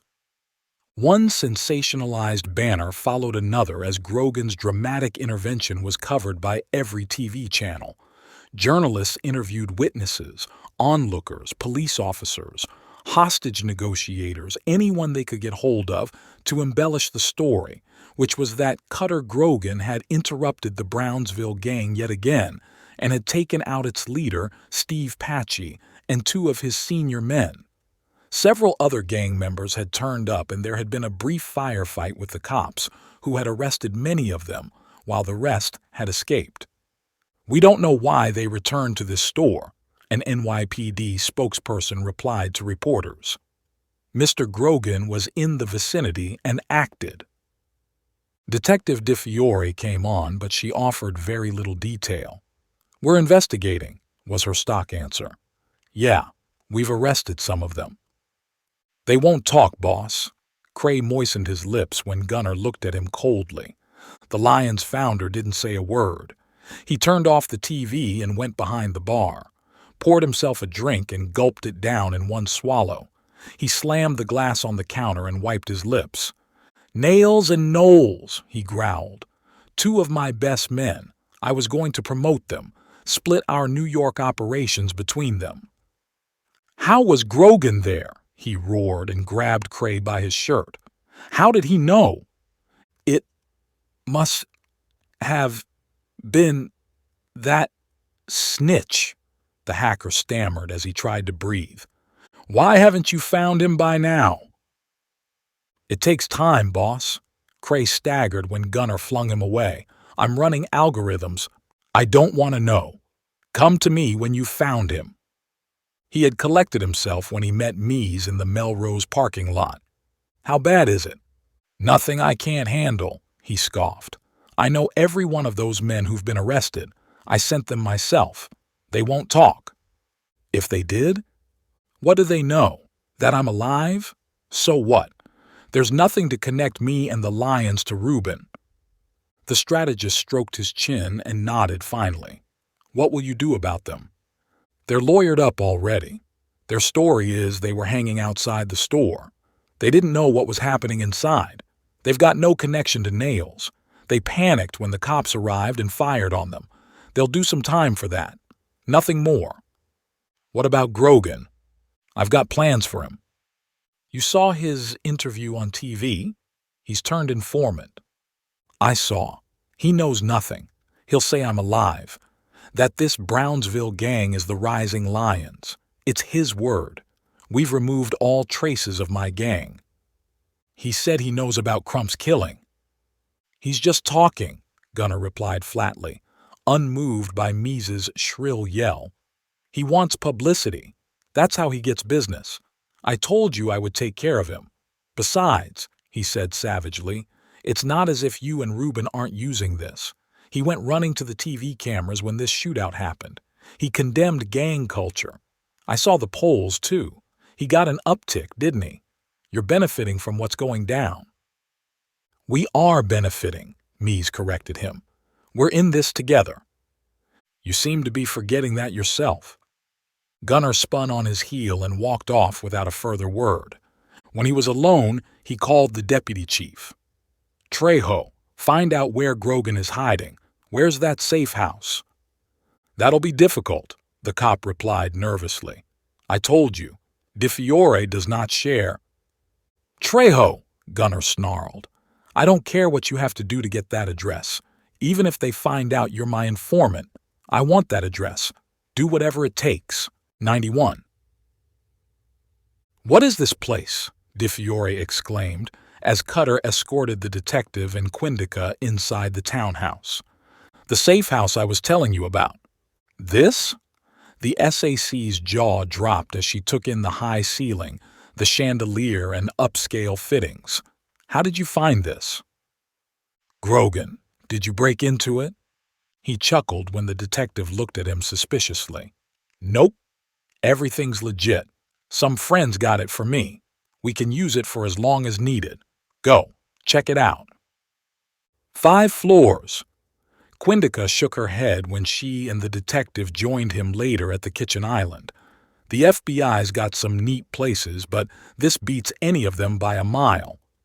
"Let's not even talk about the NYPD safe houses," DeFiore muttered. "All right," she addressed Cutter. "What else have you got for us?"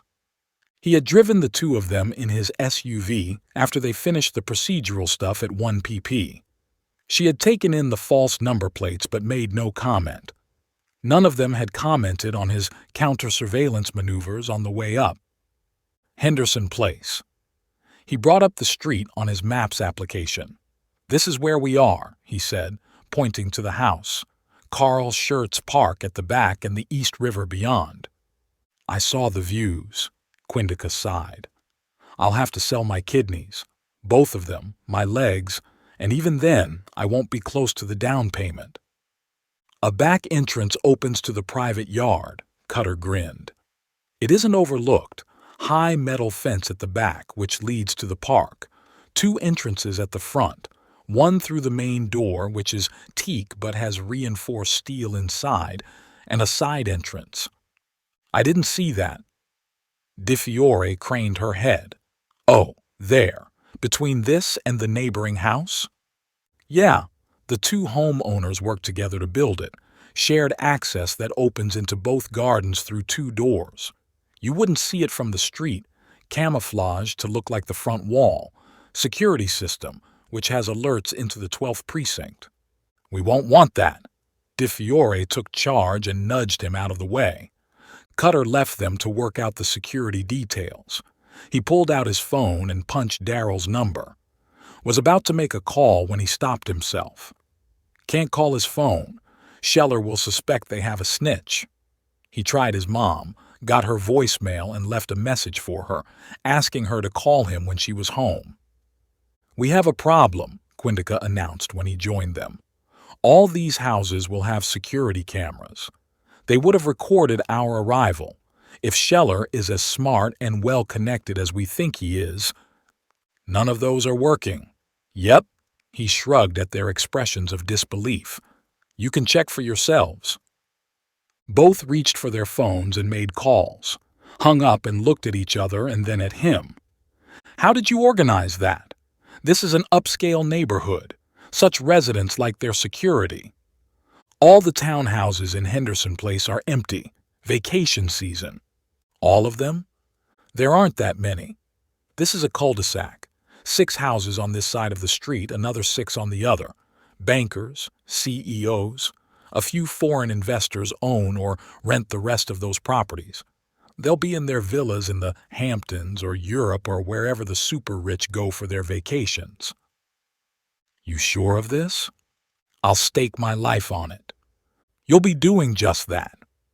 Beth and Meg said they'll be empty. I'll take their word any day. That's even better. Di Fiore looked at the SAC. We can position our team across the street.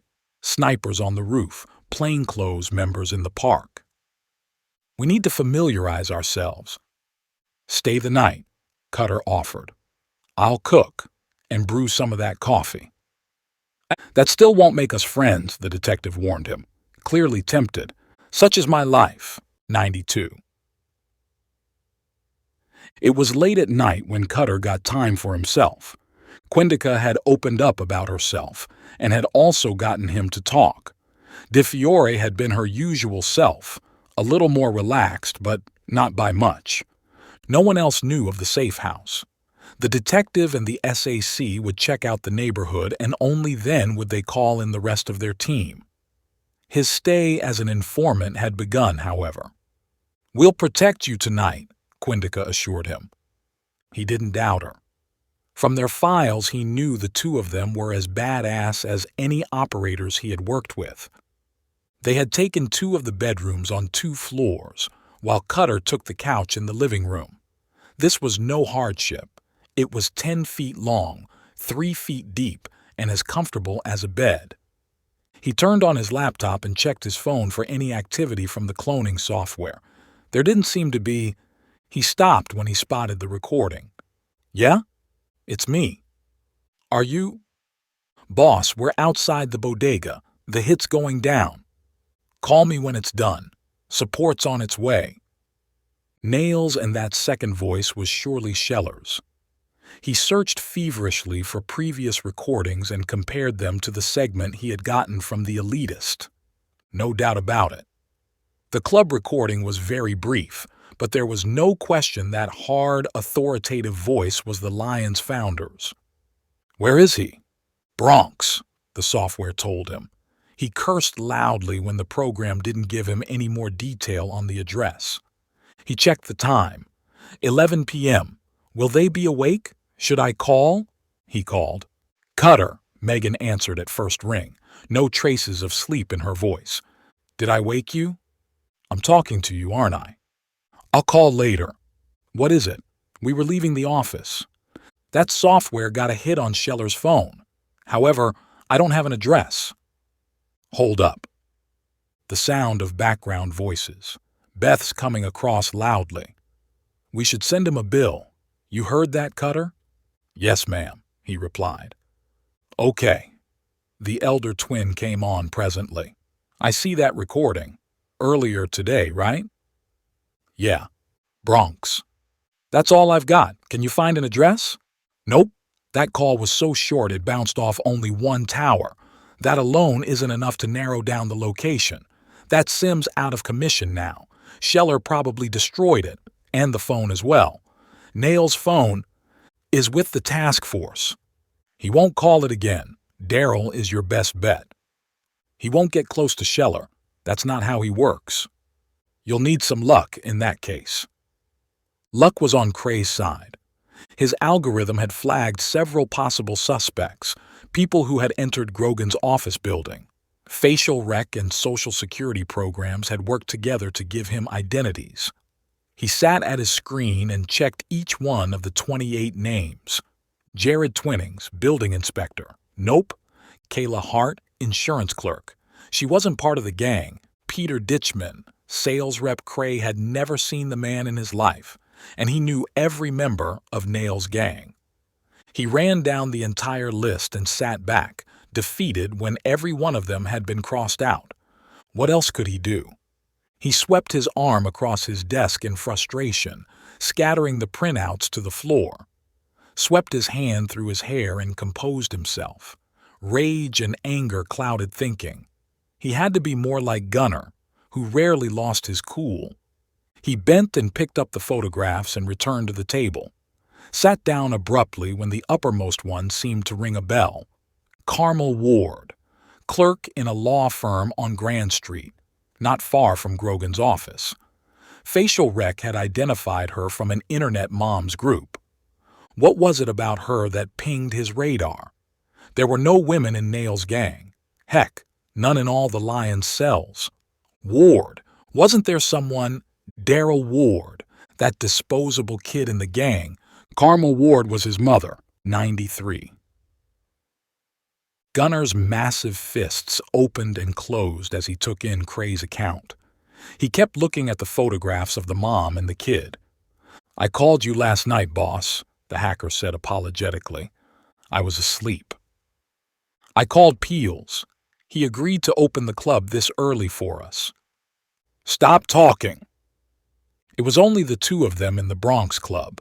The Lion's founder sipped the coffee Peels had brewed for him before he left the two alone. He's a disposable. Yes, boss. Why did his mother go to Grogan? No idea, boss. But it's not a coincidence. Daryl knew about the holdup. He was the lookout for the hit. He must have used some other phone to... Cray, Gunner said softly. I can think for myself. Silence fell in the bar. The Lion's founder closed his eyes momentarily as the fury rose in him. A vein in his neck ticked angrily. Where is he? He asked roughly. At home. I placed his phone there. His mom. She's at home too. It's 7 a.m. Lift them. Daryl hadn't slept well. He had been jumpy and nervous the previous day as he had watched the cops take down the extra hitters Gunner had sent. He hadn't seen what went down in the store until he caught the NYPD press conference on TV in a storefront. Cutter's alive. Relief had swept over him as he headed home. Fear had replaced it soon after. What would happen to the gang? How would he get intel? The recording he had made the previous night was unclear. All he could make out was a bald head, a large shape, and a few indistinct voices. There was no doubt the mystery man was key. The way Nails had deferred to him made it clear he was the boss. Maybe the gang will dissolve, he thought as he buttoned his shirt. That would be ideal. It would free him immediately, and his life could return to normal. Cheered up, he went to the living room and surprised his mom by hugging her tightly. What brought that on? She said, laughing and ruffling his hair. The buzzer sounded before he could reply. Yeah? Delivery for Miss Ward, a tinny voice sounded. You expecting something, Mama? It's from the law office. The man seemed to have heard them. Must be some case papers. His mother frowned. Why would they? Daryl opened the door before his mom finished and fell back with a yell when the hitters barged in and whipped him with a gun, and the last memory he had was of his mama screaming. 94. Gunnar paced the 11th floor in the Melrose building, scaffolding around it. Bags of concrete, cables, tools, wooden planks strewn untidily. The builders had left in a hurry when the city had served them with a stop order for violating several codes. It had remained incomplete, abandoned, until Reuben's company had acquired it. The Lion's boss had urged him to leave it unfinished, to be used as a meeting place and interrogation center. He went to the edge of the floor and peered down. Melrose Avenue to his right, East 154th ahead of him, another high-rise completed and occupied beyond. He wasn't worried about being spotted. He had guards on the ground and several escape routes. Besides, he and his men would be hardly visible from anyone watching from the other building. He turned at a sound. The mother had come to. She looked at him, dazed, and then at his men. Cray among the 10 of them. "What? Who are you?" Her scratchy voice gathered strength. "Why are we here? Who are you? Let us go!" She ended with a shout as she found she and her son were tied up. Daryl's eyes flickered at her voice. He shook his head groggily and licked his lips when awareness returned. "Mrs. Ward!" Gunnar rasped. "Don't waste your breath. No one can hear you." "Who are you?" "Why don't you ask your son?" "Daryl, what does he mean by that? Who are these men? Why have they brought us here?" "Mama," the boy began. He trembled and broke away from her eyes. His shoulders shook as he sobbed. "I'm sorry, Mama." "Mrs. Ward," Gunnar said emotionlessly, "it looks like your son has kept you in the dark. He's part of my gang. We are the Rising Lions." "No." He spotted the surprised expression on the teenager. "You haven't heard that name. Very few have. All you know is Nails." "Daryl, is that true?" the mother cut in. "Have you been in this gang?" Her lips curled spitefully. "With these men?" Gunnar chuckled mirthlessly and backhanded her casually. She fell to the floor with a scream. The boy shouted in anger and struggled, but he was bound tightly to his chair and all he could do was swear and curse balefully. "Some respect, Mrs. Ward." The gang founder went to the fallen woman and righted her chair. "Your life and your son's are in my hands. Yeah, that's the answer to your questions. Your precious boy has been working with us, running errands, hustling drugs, keeping watch like the good disposable that he is. But he wasn't that good. Were you, Daryl?" Gunnar punched the teenager in the belly and followed it up with a slap that broke his lips.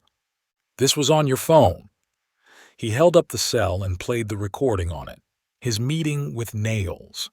"You were the snitch. You informed on us to Grogan. There's only one reason you're alive. Who else has gotten this? Who knows what about us?" He grabbed the boy's hair and forced him to look at him.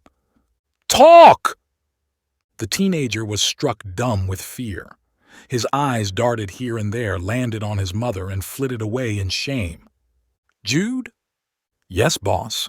One of his hitters stepped forward. "You told me once you always wanted a black woman. There she is. Take her." Carmel Ward screamed. Daryl lunged forward in fury and fell back when Gunnar hit him in the chest. Jude, a swarthy man, stepped in front of the mother and unzipped his jeans. "Don't be afraid, babe," he crooned. "Daryl."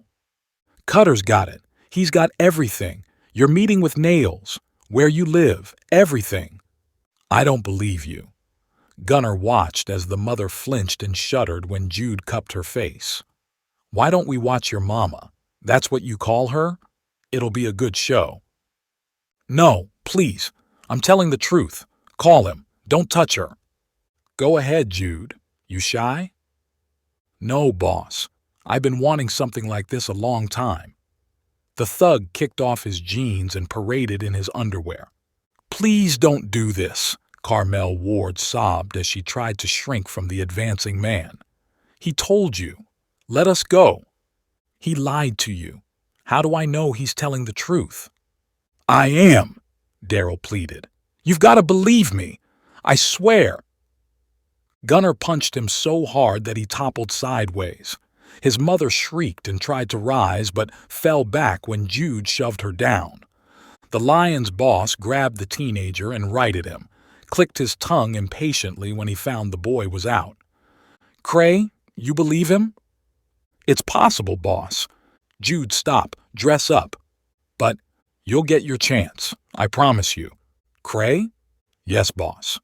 "Call Grogan, 95. We're good to go." Quindica swallowed a mouthful of French omelet and leaned back with a sigh.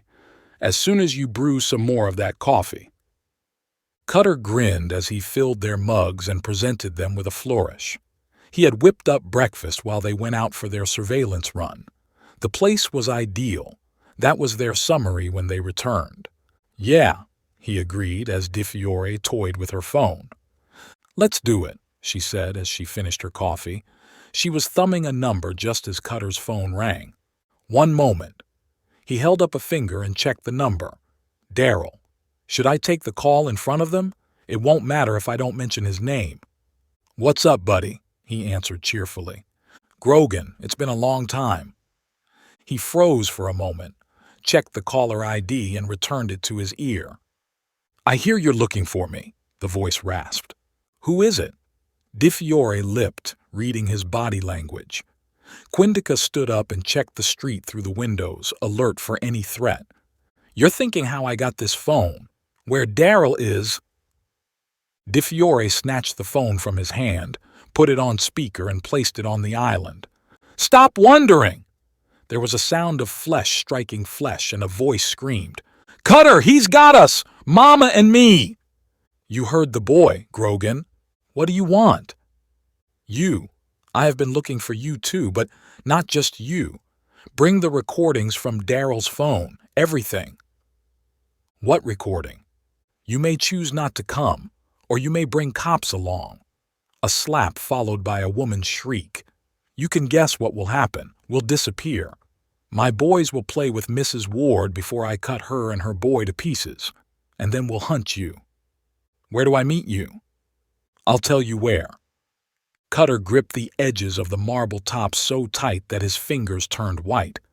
There was a roaring in his ears. It was DeFiore who was yelling at him furiously. "That was Scheller. Who does he have? What recording do you have? What the hell's going on?" "His name is Daryl," Cutter responded dully. He slumped in his chair and told them about Daryl and how it had started. There was nothing to play for by holding back information from them. DeFiore and Quindica stared at him for long seconds when he had finished. "You could have come to us. We would have found a way to—" "He doesn't trust cops, DeFiore," he said wearily. "Don't you get it? Going to you was the first advice I gave him. He asked—" "Enough!" Quindica slammed her palm on the island. "We can get him. Where's this recording?" "I don't have it. I don't know what he's talking about." He raised his hands helplessly at their expressions. "It's true. Daryl must have caught Scheller on his phone. He bought time. Quindica caught on fast by saying he's given it to you." "When this is over," DeFiore said venomously, "I'm going to—" She caught herself and put on her game face. "We'll wire you.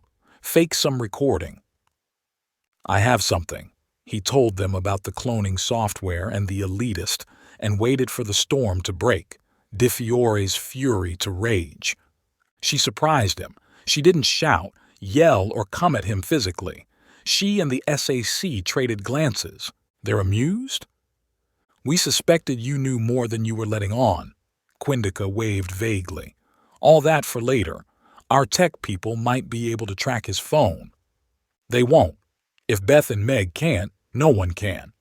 He kept his silence, however. He logged into his laptop and phone and turned over everything he had to them. De Fiore made calls and joined Quindica at the island. They listened to the recordings from the software and made notes. "Scheller can find this place." The detective raised her head. "He's got your number." "He can't. My calls get forwarded, bounced." He trailed off. "You duped us. When you were at the club." He shrugged. Those events felt like a million years ago. They didn't feel relevant, not with the taste of defeat in his mouth. He paced and brooded while they spoke softly, made notes and established timelines. De Fiore's right. I should have ignored Daryl. I should have gone to her. He was cursing himself for his negligence when the buzzer sounded. "That'll be our team." Quindica started to rise. He waved her down and went to the door. He needed an outlet for his self-directed anger, and any physical movement helped. It was how he was feeling, he would say later, the bitterness inside him that made him ignore the video monitor at the door. He opened it, felt his radar ping, but it was too late. A blow knocked him out. 96. The sound of soft voices, footsteps shuffling, bright lighting, something squeaking, a chair. The feeling of being restrained. Sounds, impressions, and smells came to Cutter as he regained consciousness. He kept his head bowed, his eyes open a fraction as he checked out his surroundings. He was tied to a chair, dirty concrete floor, several people present. He could see feet at the edge of his vision, De Fiore's shoes. They're here, too. He didn't curse himself. There would be time for self-recrimination later. "If we live." Someone sobbed in the distance. "That's Carmel. Daryl should be here, too." It felt like they were somewhere high up, with a breeze playing. The distant sounds of traffic. "We're in the city, but somewhere remote." He gasped and shuddered when cold water fell on him. "Wake up, Grogan, and join the party." Jeff Scheller stood in front of him, his thumbs hooked in his waistband as a flunky came from behind Cutter and placed an empty bucket on the floor. He's huge. That was his first impression. The Lion's founder dominated with his presence, taller and broader than everyone else around him, his command over his men apparent from the way they deferred to him. His eyes were small, slitted. Light shone off his shaven head. The loose shirt he wore didn't conceal the flex of powerful muscles. "It's been a long time, Grogan. I wish it was longer. I wish I'd killed you in ADX. Never mind. You aren't going anywhere tonight." Cutter rocked back in his chair and fell when the slap struck him. It wasn't a hard blow, but he wanted to make it look like it was. He lay gasping on the floor and groaned when the ex-con grasped his tea and righted his chair roughly. He coughed and wheezed and shook his head. "Come now, Grogan." Scheller chuckled. "I didn't hit you that hard.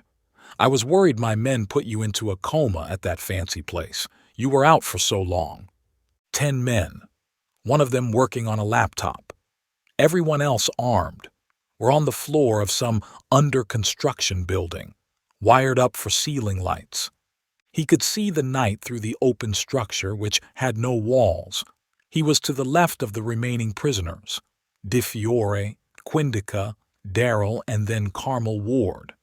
The boy and his mother were looking on with shock and fear. The detective and the SAC were impassive. His gut tightened when he noticed the mother's ripped shirt. "There's no escape, Grogan," Scheller continued. "Heck, I'll even tell you where we are. Melrose, in a deserted building, 11th floor. No getting away from here. That high-rise over there." He jerked his head toward a property that seemed to be across the street.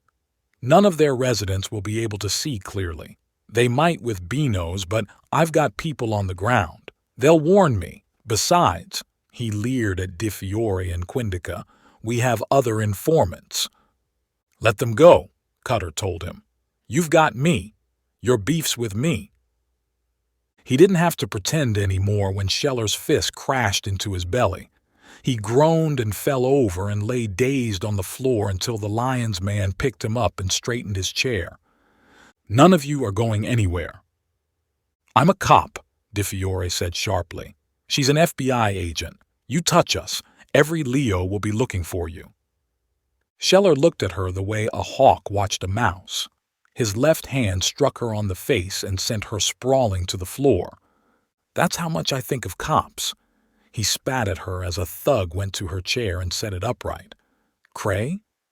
"Yes, boss," the man with the laptop replied. "What have you got?" "Nothing much on Grogan's phone, boss. Just those recordings, your call with Nails, that snippet at the club." "His laptop?" "He rigged it some way, boss. It wiped itself when I tried to unlock it. I'm working on recovering it. It'll take time," he said apologetically. Scheller went to a hitter who handed him a pair of gloves. He slipped his hands into them and flexed his fingers. "Tell me where the recording is. You were going to tell the NYPD everything. Those weren't just words, were they?" "Let them go." "There's no deal to be done here, Grogan." Scheller shook his head pityingly. "Here's what's going to happen. I am going to beat you to death. Sure, I can shoot you, knife you, but what would be the fun in that? Then my men are going to have some fun with these women. Cray, this FBI woman, she's Chinese. Chinese Hawaiian, boss. Any of you had such a woman?" His men shook their heads. "I might stop beating you and let you watch, but they'll die too. Stop!" he thundered when Quindica made to speak. "Don't say a word. I've been dead all these years. You think I can't get away with this?" Cutter saw the punch coming, tried to evade it, but couldn't escape it. He took it high on the chest and toppled when a second blow followed in the neck.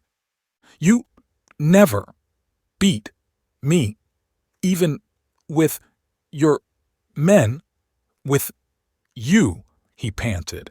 Each breath was labored, but he wasn't hurt badly. "Free me, then we'll see how tough you are." "This isn't a Hollywood movie, Grogan," Scheller sneered as he picked him up. "The sooner you give me what I want, the quicker this will end for you. I've got to make it last. I've got to buy time." The task force was probably aware DeFiore and Quindica were missing. They would be searching. They'll go to Rolando and Jameson. NYPD and FBI will throw everything they have at finding them. All he had to do was survive as long as he could, and with that thought he let out a loud yell and heaved himself at Scheller. It was clumsy, graceless. He was hampered by the chair, but his body charge took Scheller by surprise. He fell back under Cutter's weight, and his lips burst when Cutter headbutted him. The gangbanger roared furiously. He grabbed his attacker and tossed him away as if he weighed nothing. Cutter didn't roll. That was impossible with the furniture attached to him. He slid and scraped on concrete, his skin burning. He felt himself being hauled back and turned his head just in time as a massive fist sailed past his neck. He reared forward and caught Scheller's ear between his teeth and bit hard. The felon howled in pain and pounded Cutter with meaty, heavy blows, but there was no give in him, and the shout turned to a shriek when the thug's flesh tore. He staggered back, his eyes widening in shock when he saw the ear in his attacker's mouth. Cutter spat it away. The ex-convict charged with a curse, blood streaming down his face, killing rage in his eyes. He picked Cutter up bodily and threw him to the floor. The fixer took the impact on his shoulder and slid several inches, a groan escaping from him as lights burst behind his tightly closed eyelids. The chair broke. Its back snapped free from the seat, freeing the chair's arms and front legs from the frame. Cutter lay on the floor, his chest heaving, his eyes slitted. It felt like his whole body was on fire. That lancing pain in his side, that was probably a broken rib. But to an extent he was free. He could move his hands, which still had the chair arms tied to them. The furniture legs were tied to his calves, but they felt loose. There was give in them. The animal in him gathered itself. He didn't let on that he could move with relative ease. He had to use every little advantage he had. He lay to the front and left of DeFiore and Quindica, whose harsh breathing he could hear. Beyond them, Daryl and his mom were sobbing and praying. Scheller's men had gathered in a loose circle, fascinated by the fight. Even Cray had left his screen to join them, and that's when Cutter spotted it. A red dot on the floor in front of him. Di Fiore breathed sharply as it moved almost lazily and climbed up one of the thugs. Just as Scheller shouted a warning, it centered on Cray. The bullet split his head like a melon. 97. The hitters watched in disbelief as Cray's body fell. It took time for what had happened to register on them. Cutter acted in that moment. He heaved off the floor, the chair's frame clacking against his back. He lunged forward, a large step, another to gain speed.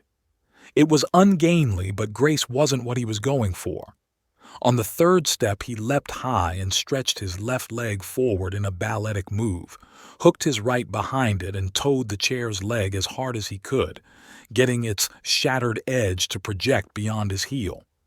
Scheller sensed his approach and spun around, his yell becoming a scream when the makeshift spear pierced high on his right side, just beneath the shoulder.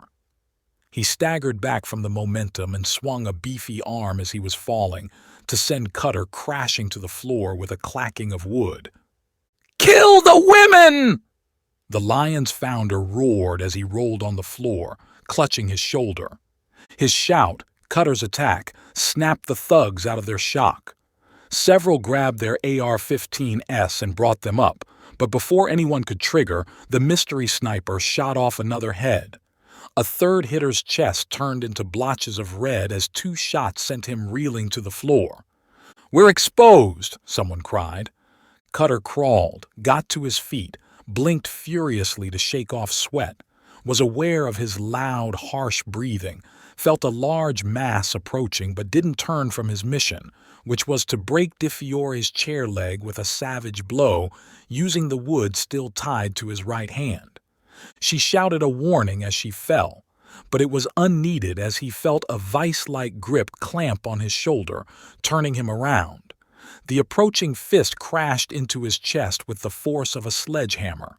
Scheller, bloodied, swaying but still appearing indomitable, rage and fury working his face, was snarling. He smashed Cutter repeatedly in the chest, belly and neck, hitting so fast that the fixer couldn't counterattack, holding him so tight that he couldn't escape, even as the mystery shooter kept up the deadly fire, seeking out and cutting down the thugs who had given up on shooting the prisoners. Cutter brought his right hand up defensively, and it was more by luck than design that the chair's arm still tied to it blocked a blow from Scheller, who yowled as his knuckles met hard wood. Another slash of his hand and the shaft crashed into the felon's head. He roared and flung his captive away. Cutter stumbled back. Every breath was like taking in fire. He knew he couldn't last long. He was dimly aware of shouting and yelling as Di Fiore had managed to free herself in Quindica, and the two had overpowered one hitter. The sniper seemed to be helping them by taking out gangbangers. He wheezed and looked down when the chair arms slipped out of their binding and fell to the floor. He grabbed them and brought them up just as Scheller charged with a ferocious yell. His kata moves came to him instinctively, improvised from years of training and practice. The left shaft deflected Scheller's haymaker as he ducked beneath it and jammed the right staff right against his mouth. 2 of the felon's teeth cut through his flesh and fell to the floor. He howled and retreated, brought his hands to his mouth and stared at the blood on them, uttered a blood-curdling yell and charged again. Cutter, running on adrenaline fumes, separated his mind from his body, which was one big hurt. He jabbed, parried and thrust, each blow striking the ex-convict wickedly, drawing grunts and groans, raising welts and drawing blood. But still Scheller came charging. "Can't retreat. Daryl's behind me." There was no room to evade. And then the felon's massive arms were around him, lifting him effortlessly, his breath on his face, his eyes glittering in triumph as he squeezed. The chair's back, still attached, was an impediment. It cracked, which momentarily loosened the hold, which gave room for Cutter to smash the shafts on Scheller's temples, who groaned but kept on tightening his hold. "Can't breathe!" Cutter sucked air painfully as he kept hitting the ex-con. Sweat poured down his face. Someone yelled faintly in his ears. His vision swam as he took in the detective, who was at a distance shouting at him, waving an AR-15, and then the fury was rising in him too. If Scheller could withstand his blows, he could take punishment too, and that spike of adrenaline drove him to bite the felon's shoulder so hard that his jaws felt like they might dislocate, even as he kept up a metronomic beating with his improvised clubs. His sight was fading. No, it wasn't. The lights were going out, being shot out by the sniper until the last one remained. Just as Cutter thought he couldn't bite any harder or longer and couldn't club Scheller anymore, the man groaned, stepped back, and his arms fell away. Cutter sobbed when his feet hit the floor. The clubs fell from his limp fingers.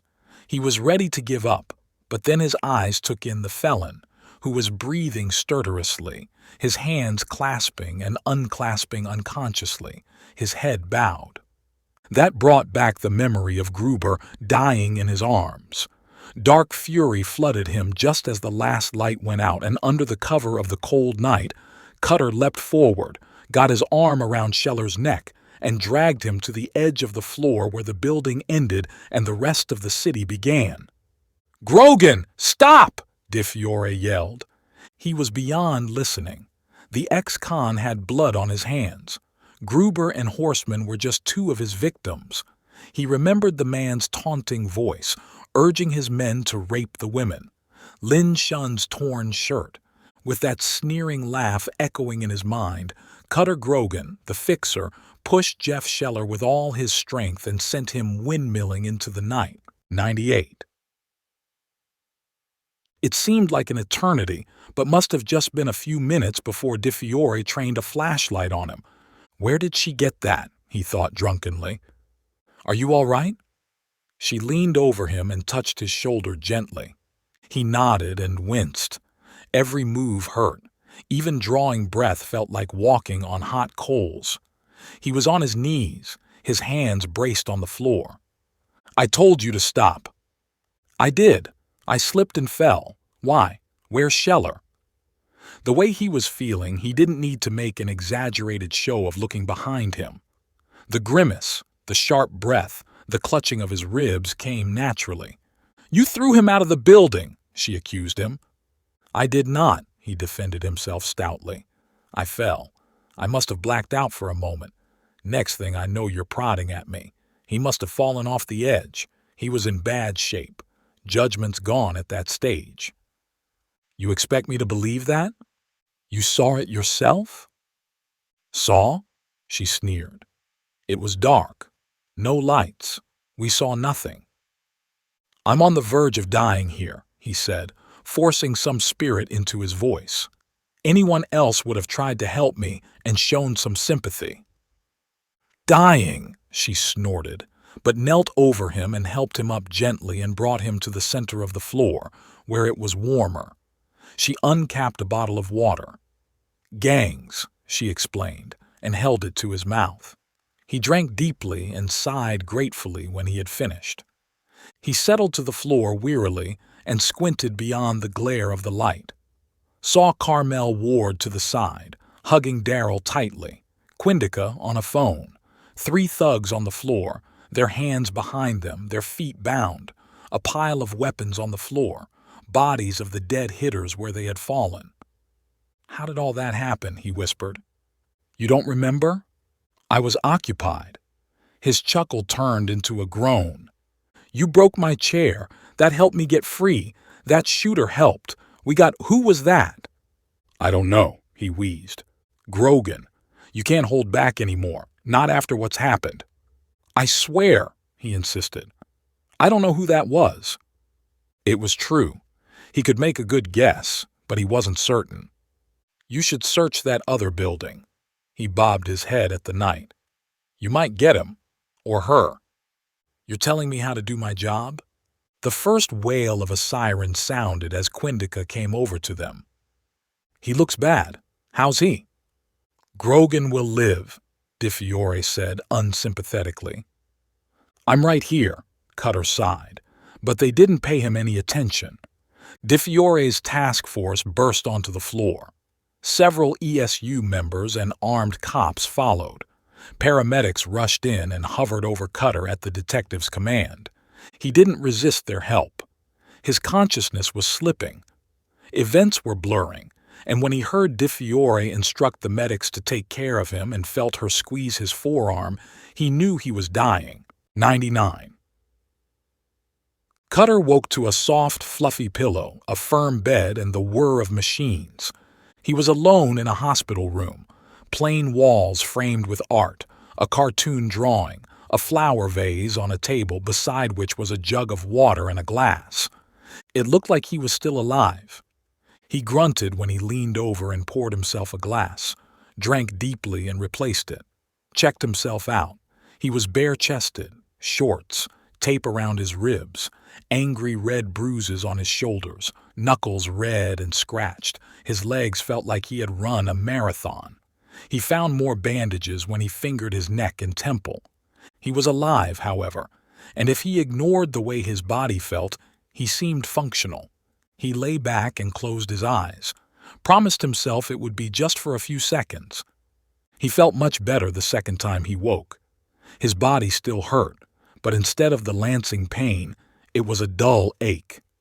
He climbed out of bed and stood up gingerly.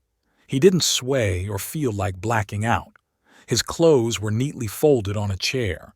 He grimaced at the tears and blood and dirt on them but slipped them on quickly. Went to the bathroom and looked away quickly at the sight of the bluish bruises on his face. Washed and slipped into his shoes. He didn't find anything else.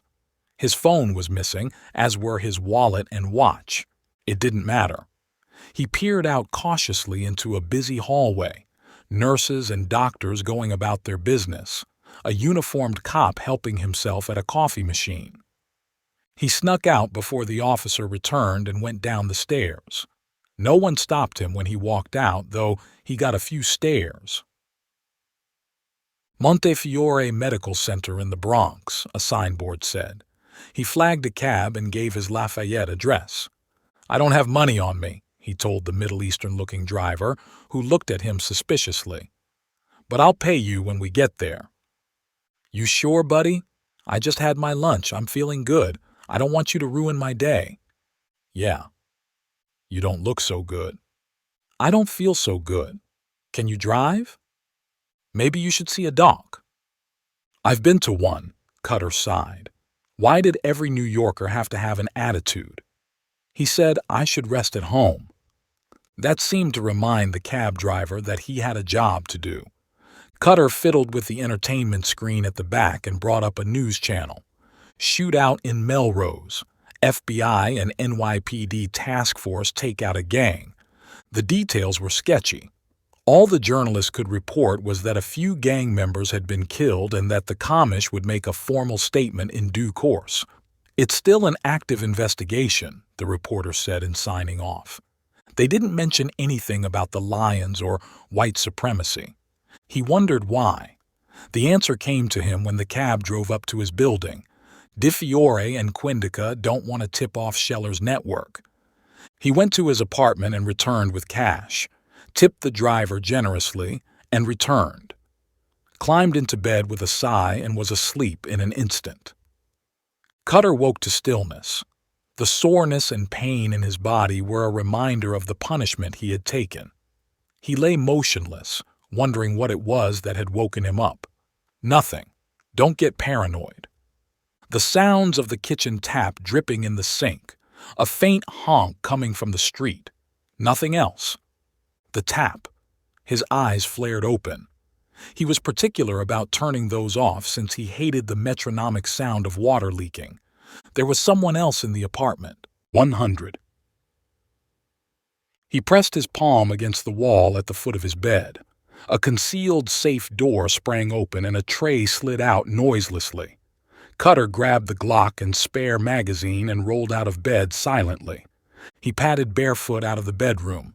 No one in the kitchen or in the spare bedrooms. Down the hallway, his gun held high, alert.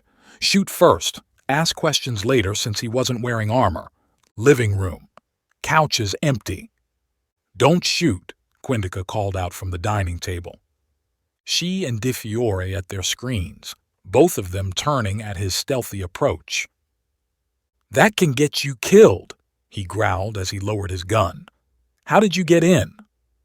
You're not the only one with fancy tricks. The detective smirked but offered no explanation. Why don't you get changed?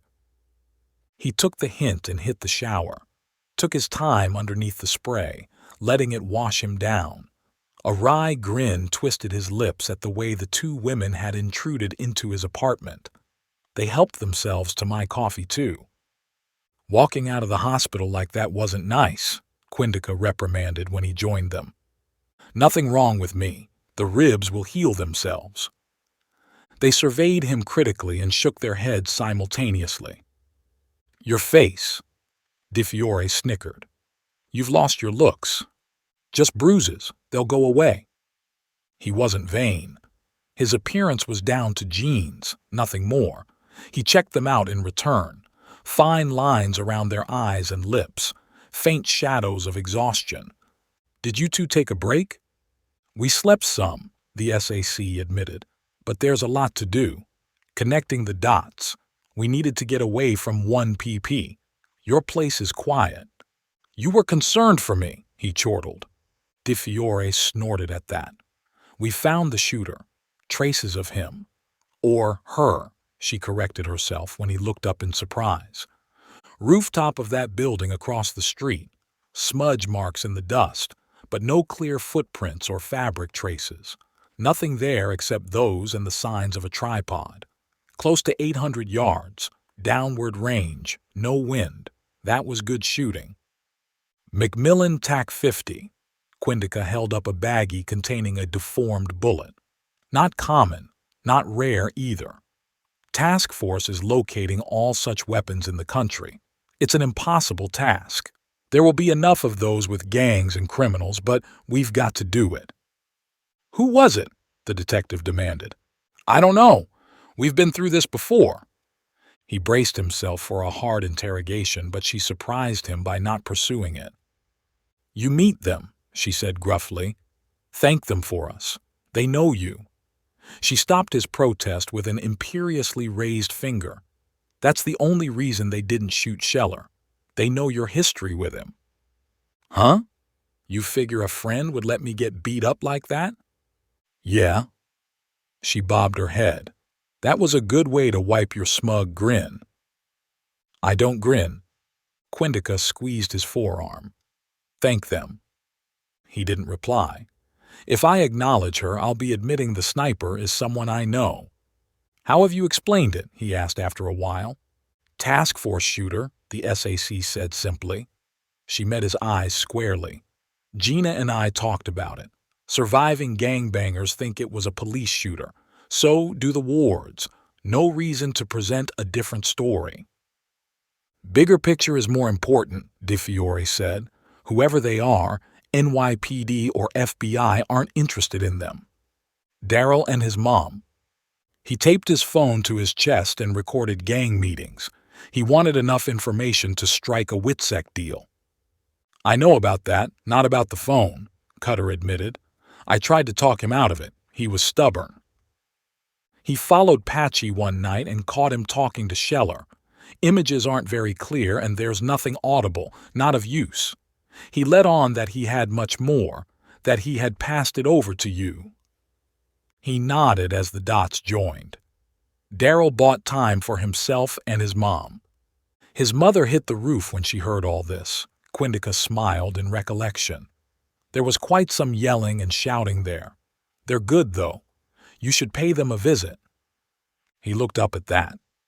They're back home, Grogan, Di Fiore said impatiently. What do you think we are? He was our CI, our snitch. That's how we've logged him. They'll be protected. WITSEC too, if they want. But with Scheller gone, that may not be needed. Thank you, he said gratefully. She brushed it away and brought up an array of images on her screen. These are from Scheller's phone and from that dude's laptop. Cray. He was a hacker, did time at Lompoc for hacking into the NSA. Looks like he was Scheller's tech expert. That's a judge, she said when Cutter clicked on the man's photograph. Southern District of New York. Lawyer. When he moved on to the next image, white shoe firm in the city. City council members, doctors, bankers, doormen, delivery drivers, mechanics, senators, congressmen. Scheller's network was widespread and across the country. Her face tightened at one of the photographs. She didn't speak when he looked at her. Deputy Chief Trejo. Quindica gripped the detective's hand hard, empathetically. NYPD. He ratted on us at Henderson Place. He's been leaking inside information. You hadn't logged the address. No, but Gina and I had called the commish and the FBI director. They knew where we were.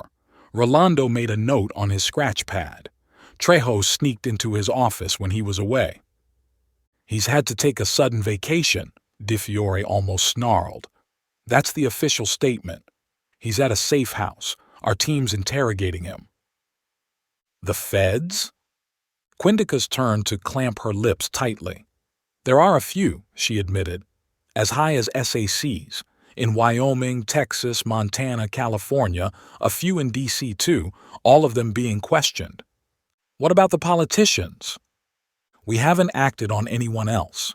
We don't want to tip them off just yet. That's why we've kept a tight lid on the shootout. All we've told them is a violent gang was busted. We need time to go through everything we found, put the jigsaw together, just what Scheller was involved in. Drugs, kidnapping, extortion, usual gang business, DeFiore chipped in. What we've gotten so far. Cutter nodded absently as he flicked through photographs, many of which had names and titles at the bottom. Good work, he commended them. Identifying all these must not have been easy. It wasn't. There are still a few more we need to tag. She reached over and had begun scrolling quickly when he grabbed her arm. Go back. Huh? He nudged her hand away and took over. Flipped back several images and stopped at one. We haven't identified that one. No facial rec, no social media, nothing about him. She read his expression. You know him? Cutter stared at the person on screen. Middle-aged, clean-shaven, narrow face. No special features, scars, nothing remarkable about him. Are there any call recordings? There's a lot in that laptop, but all of it is encrypted. Our team is working on it, but we've got nothing at the moment. These photographs are from the phone directory, which was duplicated on the machine. Why? Do you know him? Can you do some 3D fancy stuff? I'm sure our team can do that. Grogan, do you know him? She repeated sharply. He didn't reply even then. That faint memory returned when he had seen the second person in that Livonia bar's parking lot. Quindica took over the screen, played with the keys until she got the photograph inserted in a rendering program. We've got some fancy tools, she said, and played with the image until it had fleshed out and presented it in different angles. Front-facing, profile, looking right, profile, looking left. Stop! She froze at Cutter's yell. I've seen him! 101. That time in Livonia, I told you I stopped at a bar for a call. That's when I saw Davis meet. Yeah? DeFiore waved him to move on. We remember. Mystery Man was in that vehicle. With Scheller. You're sure? That face in profile, it's him. But it's not just there. I know him from someplace else. Where? He reached for his phone and dialed a number which rang several times before a gruff voice answered, audible even though the call wasn't on speaker. ADX Florence, Warden's office. Brodsky here. Cutter ignored DeFiore's sharp breath and Quindica's stiffening. Joe, Cutter here. I need your help. Nothing good ever comes of that, the officer grumbled. I was about to leave for home. A warm dinner and my kids. They're a damn sight more tempting than talking to you. Please, This won't take more than a minute. I wouldn't call if it wasn't important. The last time you called, I had a brutal killing in my prison. Mr. Brodsky. The SAC snatched the phone and turned it on speaker. This is Peyton Quindica, FBI Special Agent in Charge, New York office, sir. Detective Gina DiFiore of the NYPD is with us as well. She and I are leading a joint NYPD-FBI task force looking into several high-profile crimes. Mr. Grogan's previous calls to you, sir, those were personal. This is official. I'll be happy to get FBI Director Bart Jameson to give you a call to verify my credentials, sir. A long silence. A chair creaked. A bottle opened and a sigh. Cutter? Yeah, I'm right here. This lady is who she says she is. Yeah. I'm going to shoot you next time I see you. I'll give you the opportunity. What do you want to know? I used to meet you when I was in prison. I remember, Cutter. Let's not rehash history. One time I came to your office, you were watching a meeting on your screen. Jeff Scheller had a visitor. Gunner? Heck, Cutter, you expect me to remember all his visitors from all those years ago? He wouldn't have had many. You'll have recordings. You don't destroy them. We don't record their conversation. It's the video I'm interested in. Brodsky grumbled and cursed, but Cutter knew it was an act.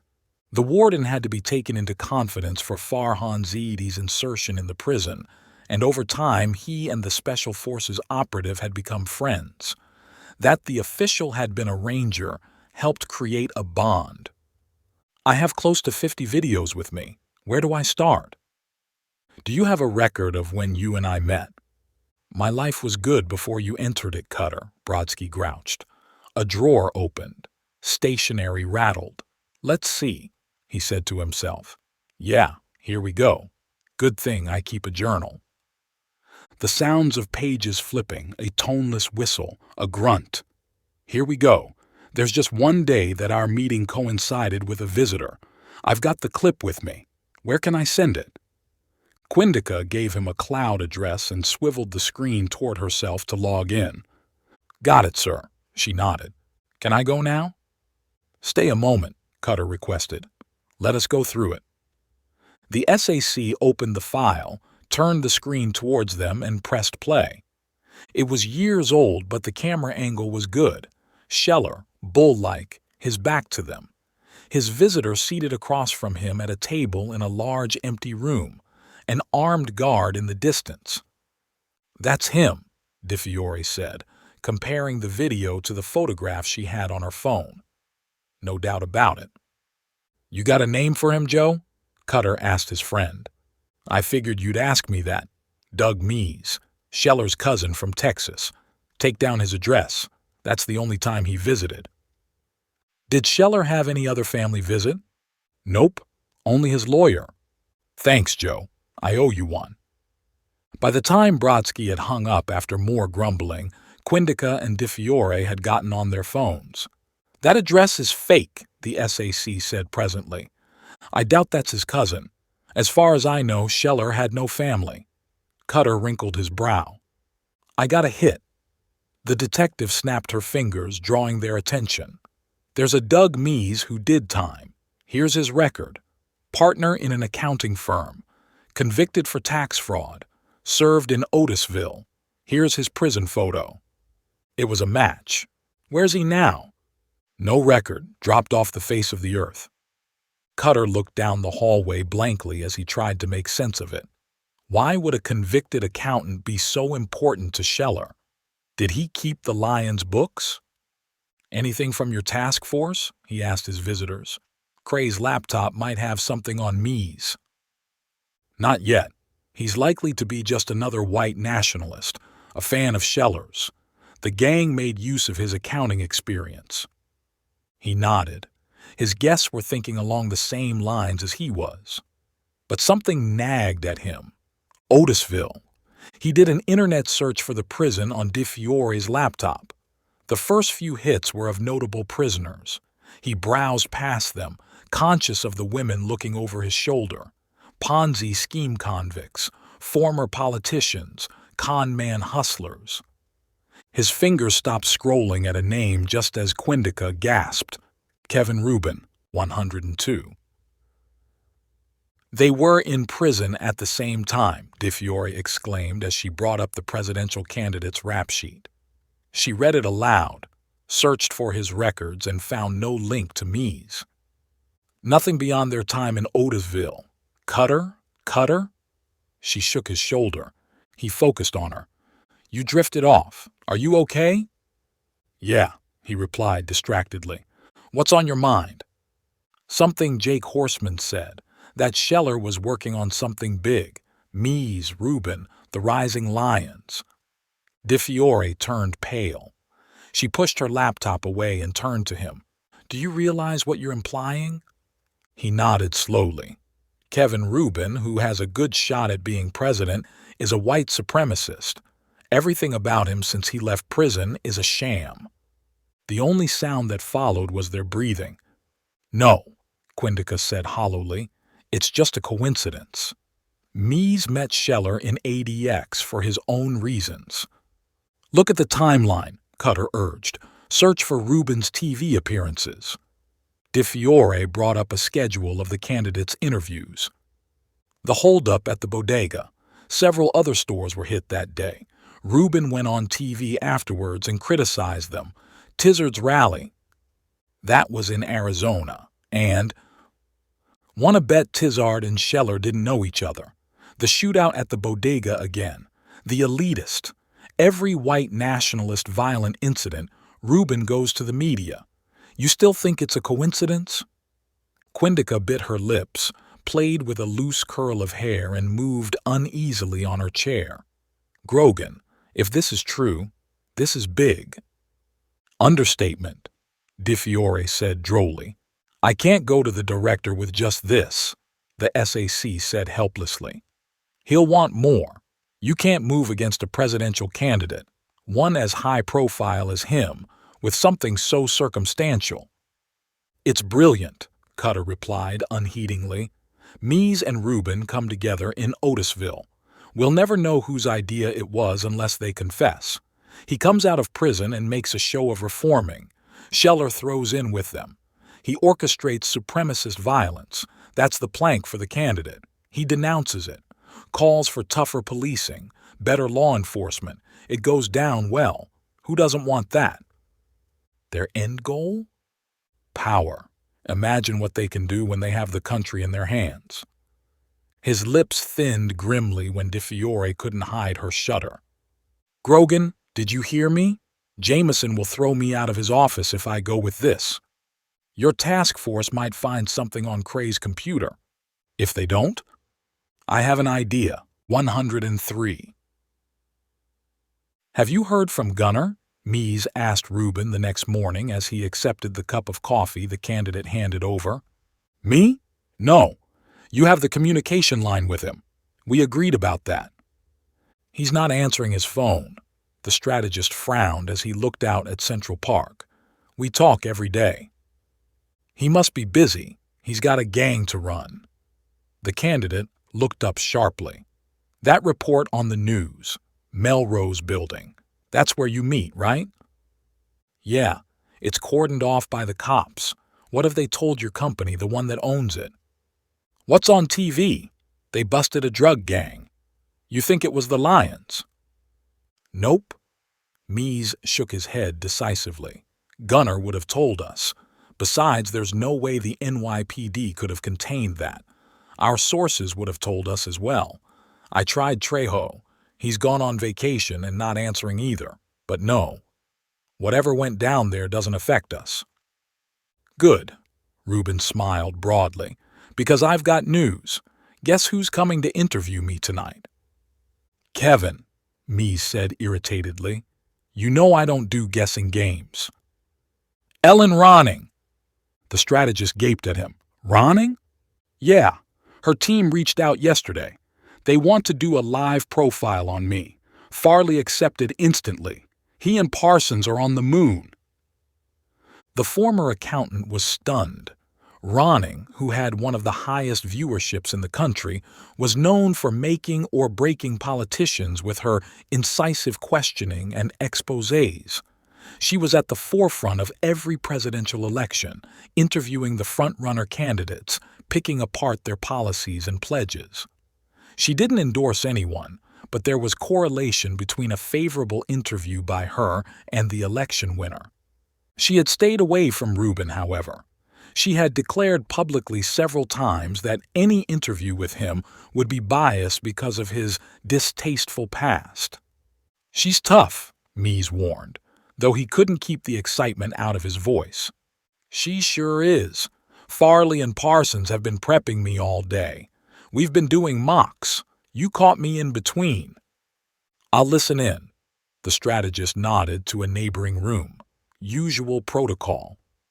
He had access to Rubin's private elevator and no one questioned his presence. In any case, Shillem ran a tight ship, and only the most trusted and thoroughly vetted had access to the floor. "Wish me luck." "You don't need it. President Rubin." He thumped the candidate on his back and left. "If this goes south," Ronning said beneath her breath to the burly man beside her as she and her crew rolled up to Rubin's building, "I'll have your ass." "You'll have to join the line," Cutter mumbled as he lugged a large case that contained lighting equipment. "I said I would never interview him." "You changed your mind. It happens often in journalism." Ronning glared at him and swept into the building's lobby. She smiled at the head of security, who introduced himself as Ricky Shillem. "Gene Salter," she introduced the cameraman and then the rest of her 5-person crew. "And this is Tony Vecchio, my man Friday." She pointed at Cutter. The security head checked their faces against images that the TV host had sent ahead. He beckoned at his team, who inspected every piece of equipment. No phones, wallets, no personal stuff, no recording equipment other than the cameras. "That's what we agreed," she said, smiling. Cutter got wanded and patted down expertly. His shoes were inspected before he got waved toward an airport-style security gate, up an elevator and onto a thickly carpeted floor. "No recording until the interview starts." Shillem warned the arrivals and handed them over to the campaign manager, who introduced himself as Scott Farley. "We spoke before," Ronning beamed, giving him the full treatment, turning him to Putty. "You've got an hour to set up," he stuttered and ushered them into an enormous living room with views of Central Park. "Will this do?" "This will do." The TV anchor checked out the room critically, conferred with Salter and pointed to a corner. "Mr. Rubin will be there. That will give us the best view and backdrop." "Remind me again," she whispered to Cutter, who was making himself busy helping the crew set up the cameras, lights, and broadcast equipment. "What's this for?" "The biggest scoop of your career." "The number of times I've heard that." She rolled her eyes. "Is it dangerous?" "Not for you." She looked at him shrewdly. "Cutter, just what's going on? In all these years, you've never asked for such a favor. To be tagged as my crew. Who were those women with you?" "They are helping out on this assignment. I can't tell you more. You'll see it go down yourself." "You didn't introduce them. You know I can check out who they are." "Ellen, after this evening, you'll be flooded with offers from rival networks. The world will be at your feet. Forget those women. Think big." "Is Rubin involved in something?" "Patience is a virtue," Cutter said nobly, and skipped out of the way of her discreet kick. "Mr. Rubin," Ellen Ronning began the interview, "why should the citizens of our great country trust you?" 104. Cutter watched from the back of the room as Ronning started her background questions. His early years, family life. She was known for painting the big picture before going for the detail. Farley was in front of him, standing next to Rubin's chief of staff. Shillem had upheld his side of the agreement. Just one security guard in the room, a suit near the door, who was engrossed with the interview. Cutter drifted to the exit and bent his head to the sentry. "Bathroom," he whispered. "Outside. Turn right, follow the hallway, and right again." He nodded his head in thanks, held his breath, and pressed hard on a section of his jacket's lining near the bottom. The guard's pupils dilated briefly, then returned to normal. He stood aside without resisting when Cutter nudged him and stepped into the hallway. It worked, he marveled. Beth Peterson had called it zombie gas, a nerve agent that temporarily took away a victim's will.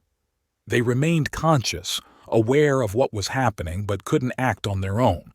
They would obey orders blindly, which was why she'd given it the imaginative name.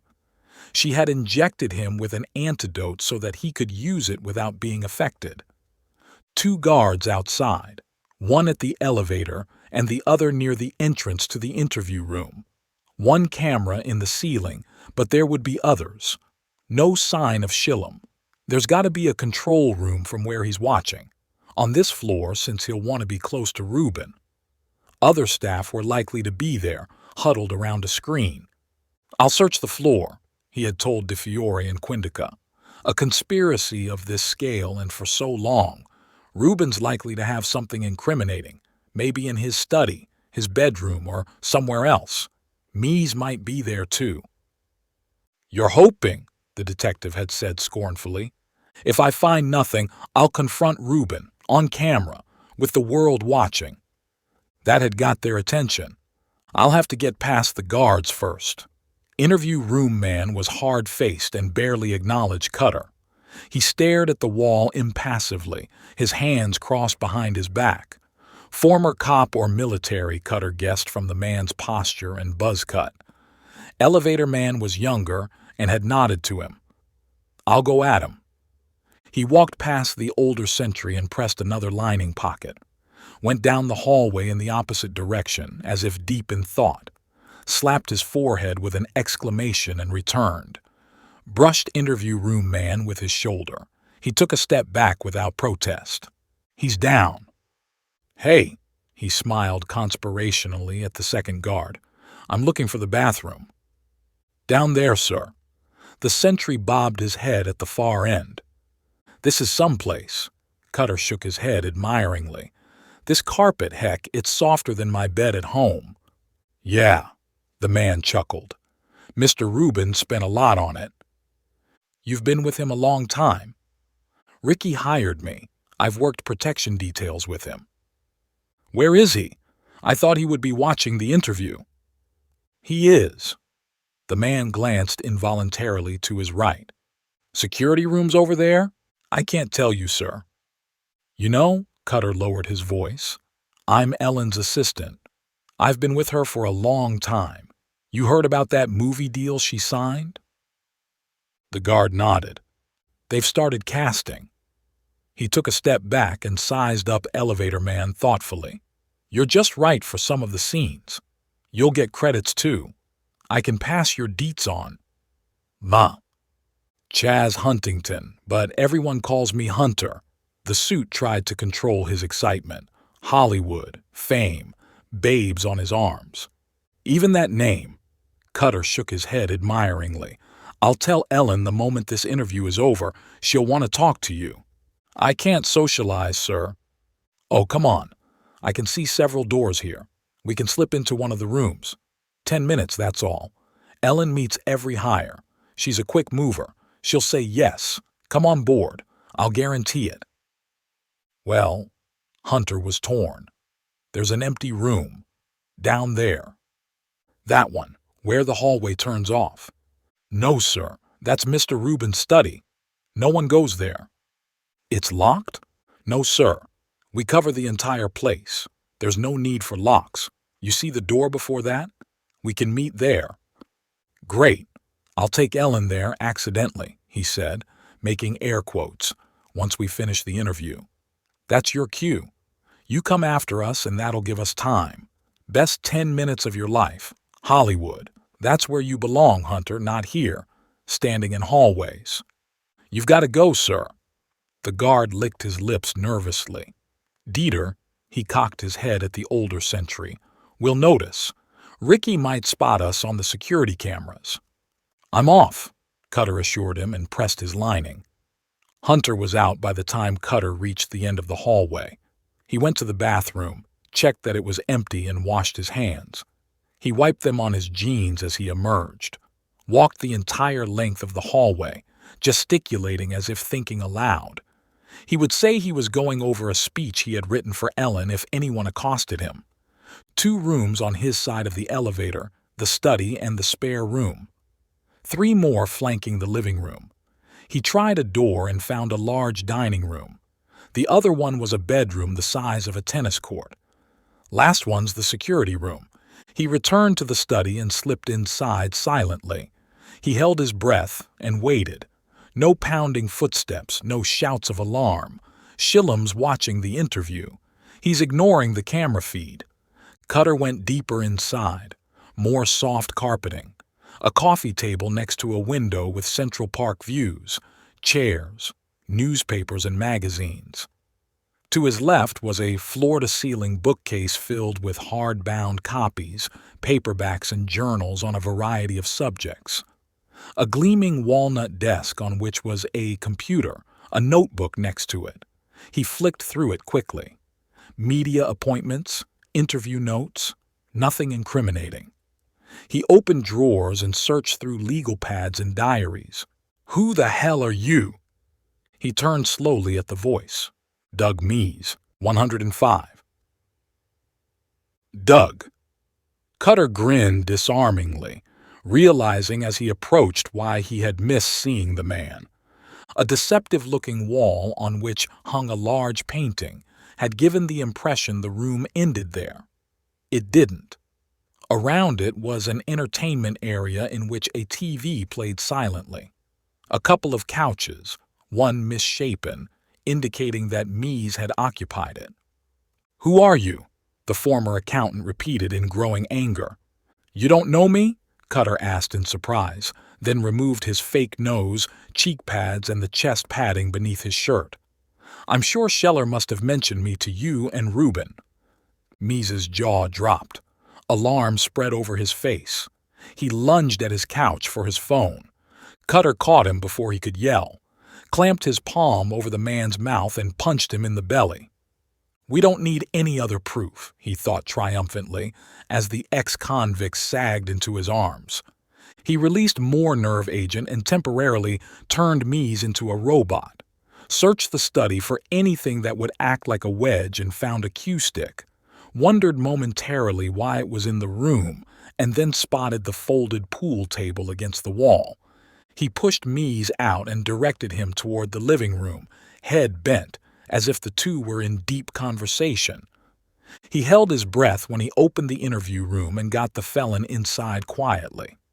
Parsons and Farley didn't look his way, their attentions on the interview. He jammed the cue stick beneath the door handle and only then noticed the door could be locked from the inside. Turned the knob to secure it and looked up to see Salter and 2 more of the TV host's crew looking his way. He frowned at them furiously. Message received, they turned back to their work. He directed Mees to the back of the room and stood him against the wall, straightened his clothes and patted his hair into place, nerve-agented Parsons and Farley, grabbed a chair, ignored Salter's whispered hiss of protest, and stepped in front of the lights. "Ellen," he smiled at the journalist, "I have a few questions for Mr. Reuben, 106. Ellen Ronning showed why she was one of the best journalists in the country. She didn't miss a beat, didn't pause, didn't appear flummoxed. "Mr. Reuben," she turned smoothly to the presidential candidate, "you know I usually conduct these in front of live audiences. We don't have that in your home and decided to improvise. Meet Cutter Grogan. You might have heard of him. He calls himself the Fixer. He's made the news most recently for being an NYPD informer." The billionaire recovered swiftly. "This is a surprise, Ellen. No, I haven't heard of Mr. Grogan. I don't watch TV, and the only news I follow is that of my campaign," he said with a laugh. "Mr. Reuben, you did time at Otisville?" Cutter asked him. "Yes, I covered that with Ellen. I'm not proud of who I was and what I did," he explained, But I'm a different person now. I believe every one of us can choose a new tomorrow." "Did you really?" "Yes," Reuben exclaimed. "I've lived my life in the open. No secrets, nothing to hide. That wouldn't have been possible." Another chuckle. "With the amount of coverage I get, the reporters and paparazzi chasing me." "Do you know Doug Mees?" "Mees?" Reuben frowned. "That name? Nope, it doesn't ring any bells. But I meet a lot of people. He was a convict at Otisville, too. You and he were close." "Mees? Doug Mees? Oh yeah, now I remember." Reuben laughed uneasily. He glanced at Farley and Parsons as if for support. None came. "It's been a long time since I heard of him." "You haven't met him since then?" "No." Reuben gave Ronning an irritated look. "Ellen, is this going somewhere?" "It is," Cutter interjected before the reporter could reply. "Do you know Jeff Scheller?" "Ellen, answer him, Mr. Reuben. My interviews are no holds barred. You knew that when you signed on." "I don't know this person, Scheller, whoever he is." A thin line of sweat on the candidate's face. "I don't see what all this—" Scheller was a leader of a gang of white supremacists, the Rising Lions. I don't know him. I quit all that after I left Otisville. Ellen, we talked of this." "Did you really?" Cutter asked softly. Scheller was a dangerous criminal. He served his sentence in ADX Florence. Your friend Mees met him there." "I don't know anything of that." "Mr. Reuben," Ronning caught on. She gave Cutter a speculative look and leaned forward. "Are you still a white nationalist? Do you believe people of other races, ethnicities, origins are inferior?" "What?" Reuben thundered, then quickly controlled himself. "Of course not. I find these questions offensive. I'm surprised Scott allowed you to ask them." "No one tells me how to run my interviews, Mr. Reuben." "You have lost contact with Doug Mees." Cutter raised a finger. "You don't know Jeff Scheller." He extended another digit. "Do you know he died? He was killed in a shootout a couple of days ago, in Melrose, in a property one of your companies owns." Reuben turned white. He grabbed a glass of water and drank it. His eyes searched beyond the bright lights of the camera, trying to find his campaign manager or chief of staff. "It's news to me. Scheller organized attacks on businesses owned by people of color.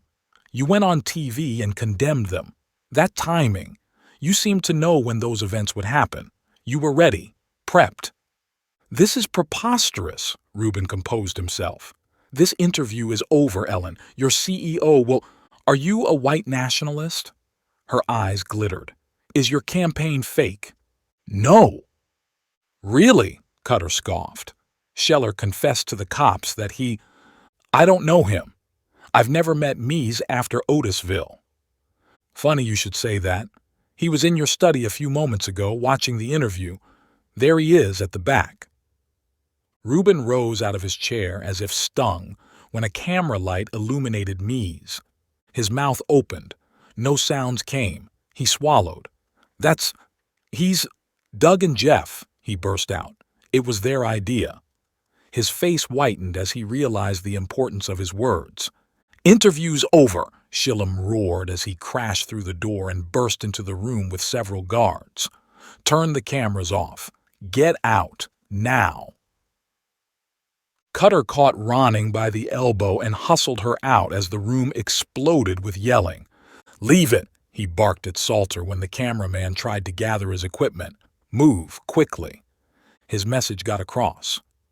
Ronning's crew gathered behind him and got into the elevator. Reuben came into view just as the doors shut, haunted, yelling, gesticulating furiously, surrounded by his protection detail, and then they were going down, being hustled out of the building and into their van. "Drive," Cutter ordered. 1 pp. "Don't stop for anything. Cut through lights." He allowed himself to relax when they were several blocks away, found Ronning's eyes on him. "You knew," she accused him. "We suspected," he countered. "We?" Her forehead cleared. "Those women, you never met them.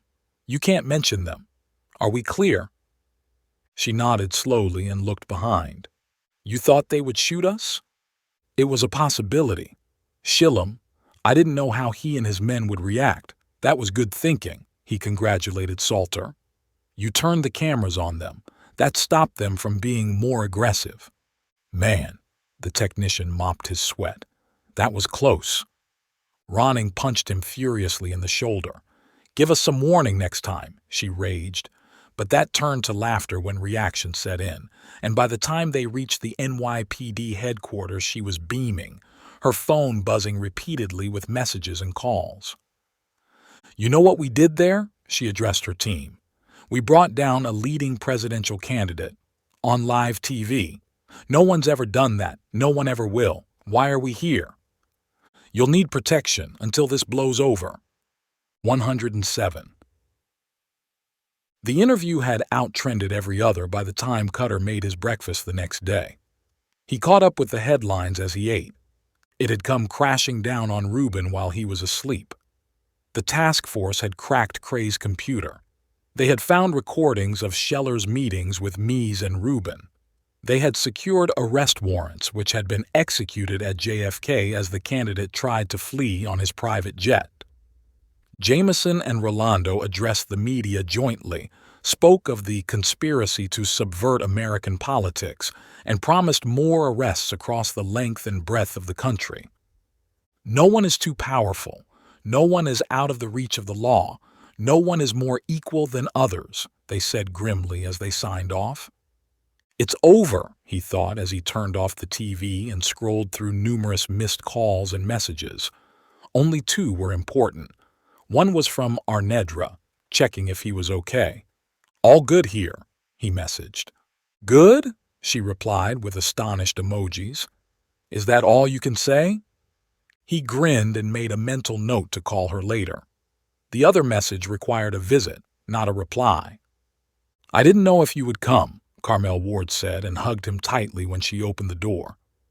She led him inside and there Daryl was, lounging on a couch. She made me take a day off, the boy said defensively at Cutter's quirked eyebrow.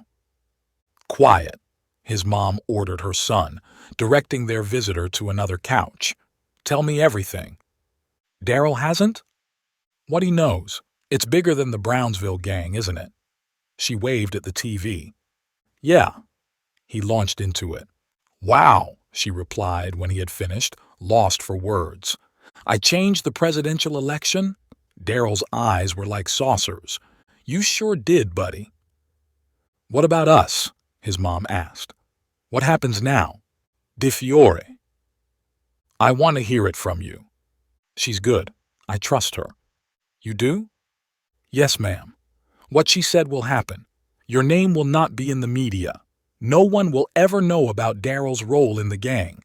You can continue living your life like this, or you can go into WITSEC. The choice is yours. I'm tired of change, she said, rubbing her eyes. I don't want any more surprises. No witness protection. I've discussed it with Daryl. He agrees with me. What if Manuel asks you to go with him? I'll drop him, the boy said resolutely. I'm done with gangs. You'd better be, his mother said in a hard tone. If you don't, I'll tell the cops to arrest you myself. Are we clear? Yes, Mama. We didn't discuss your fees, she told Cutter when he was leaving.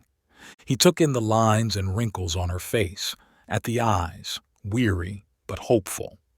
A mother who worked 2 jobs just so she could give her son the best break in life. He looked beyond her at Daryl, who was playing on his phone. My phone's ringing off the hook. Inquiries from new clients, he said, grinning. Fees? We'll never discuss that. He held her close as she sobbed into his shoulder. How can I thank you? She whispered. You did. He didn't explain that helping folks like her was why he did what he did, why he called himself the fixer. It didn't matter. Carmel Ward had closure. That was more important. The message came to him when he was returning home. Meet us. 1 pp. Right now. No signature. An unknown number, but judging by the tone, there was only one person who could have sent it. 108. Di Fiore led him up the floors to Rolando's office. Cutter stopped short when he saw who else was in the commiss's office. Peyton Quindica, as he had expected, but sitting across from the commissioner was Bart Jameson. "Everything is off the record," the FBI director waved him to a chair. "We're taking heat," the commish explained. "Politically, that Ronning's interview and your intervention were staged at our request. We would have gotten Rubin." Jameson spread his hands. "Once we cracked Cray's computer." "How long would it have taken for him to be tipped off?" Cutter said heatedly. "What I did gave you freedom to open an investigation on him, even if you had found nothing on that laptop." "We get that," the commish admitted. His hawk-like eyes gave Cutter a piercing look. "Some folks are saying Gina and Peyton allowed their personal prejudices to get in the way, that their investigation was biased." Cutter blinked. "Detective Di Fiore and Special Agent in charge Quindica didn't know what I was planning. Nothing. I got Ronning to reach out to Rubin's people and set up the interview. It was all me. I can arrange a press conference and say that. That should take some heat off you." "No thanks. We can fight our own battles. How did you know Mies would be there?" "I didn't. But where else would he be? No politician turns down a Ronning interview. That was the biggest moment of their campaign.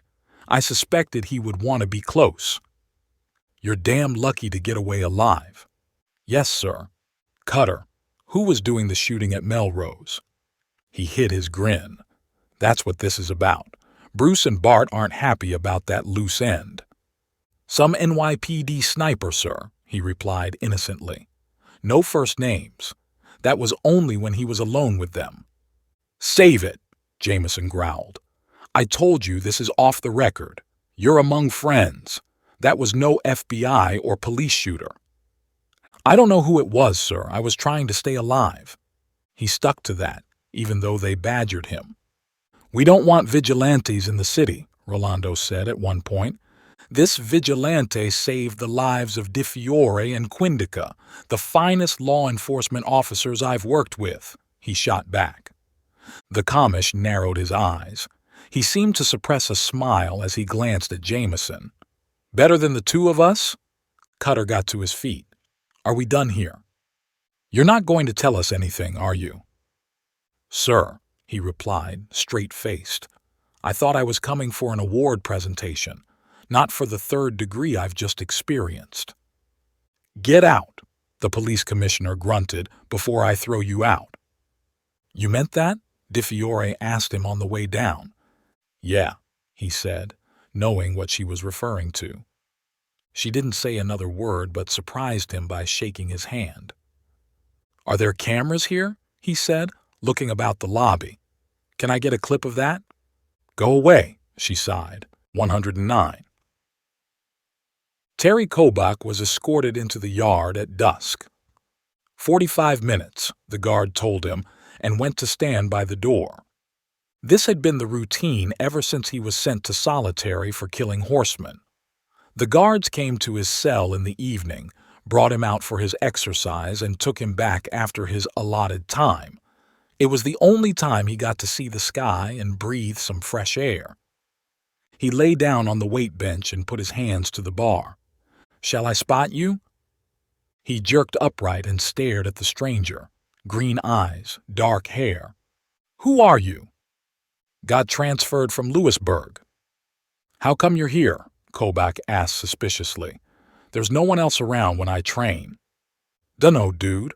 Guards brought me." "Where are they?" "How the heck do I know? It's my first day out." The stranger moved away irritatedly. He picked up a barbell and started exercising. Kobach stared at him for a moment and looked around the yard. The lack of guards. That had never happened. He shrugged. Who knew what the prison officers were up to? He got back to his position and lifted the bar. "Come, Spot," he ordered. He was an alpha, even if he was in solitary. A new convict had to know who was boss. "What are you in for? Rape?" You have a name. Bo Trice, you're Kobach. How do you know my name? Everyone does.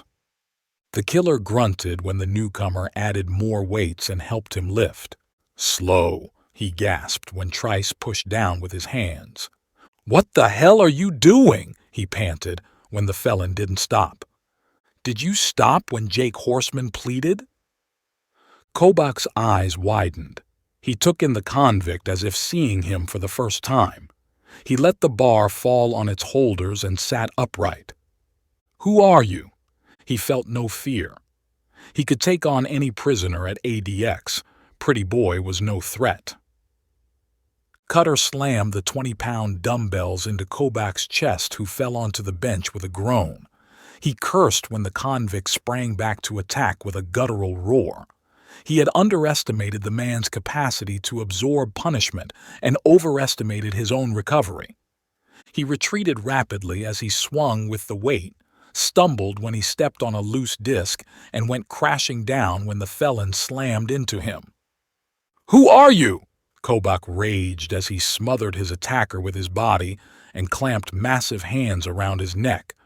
Got to finish him, Cutter panted as he brought the bells down on the convict's head. His breath was stuttering and his vision was already dimming as the prisoner's vise-like grip tightened and cut off his air. He kept going, however, hammering away with the weight which was feeling heavy to lift. Breathing was becoming impossible, but he kept swinging, pounding at Kobach's head until it turned bloody. The convict's eyes faded, and his grip faltered, but Cutter kept hitting even when the body turned still and heavy, and only then did his hand fall away. He gasped and panted and sobbed as clean air filled his tortured lungs, and his ribs felt as if a tank had driven over them. Cutter heaved the dead man away and got to his knees, forced himself to crawl to the bench and sat heavily on it. He sat there until the earth stopped spinning crazily, and the lights and colors behind his eyes faded. He limped out of the yard without a second glance and entered the hallway.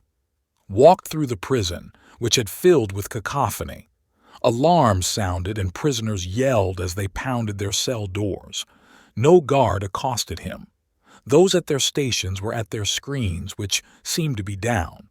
He heard snatches of frantic conversation, and then he was out, under the enormous canopy of the night sky, where his cab was waiting for him.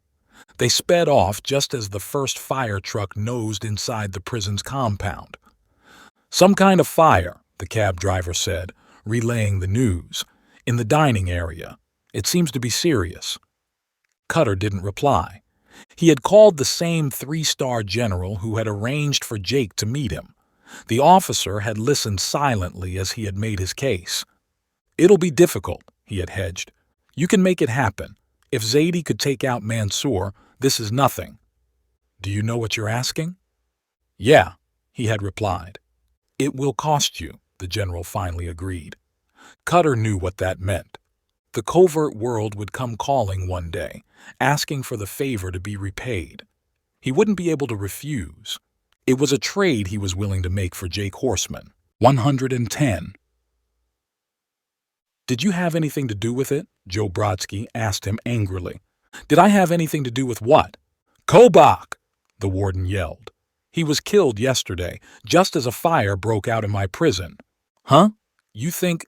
Save the innocent act, his friend snapped. My security cameras went down mysteriously. Guards were drawn away from their stations by panic alarms. All of them were false. No witnesses. No one saw anything. I am a lot of things, Cutter said spiritedly, but I am not a magician. He grinned when the warden hung up abruptly. He stretched and winced when the aches and pains started all over again.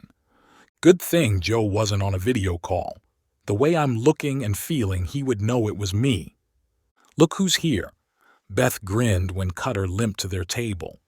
It had been easy to locate Zeb and his team.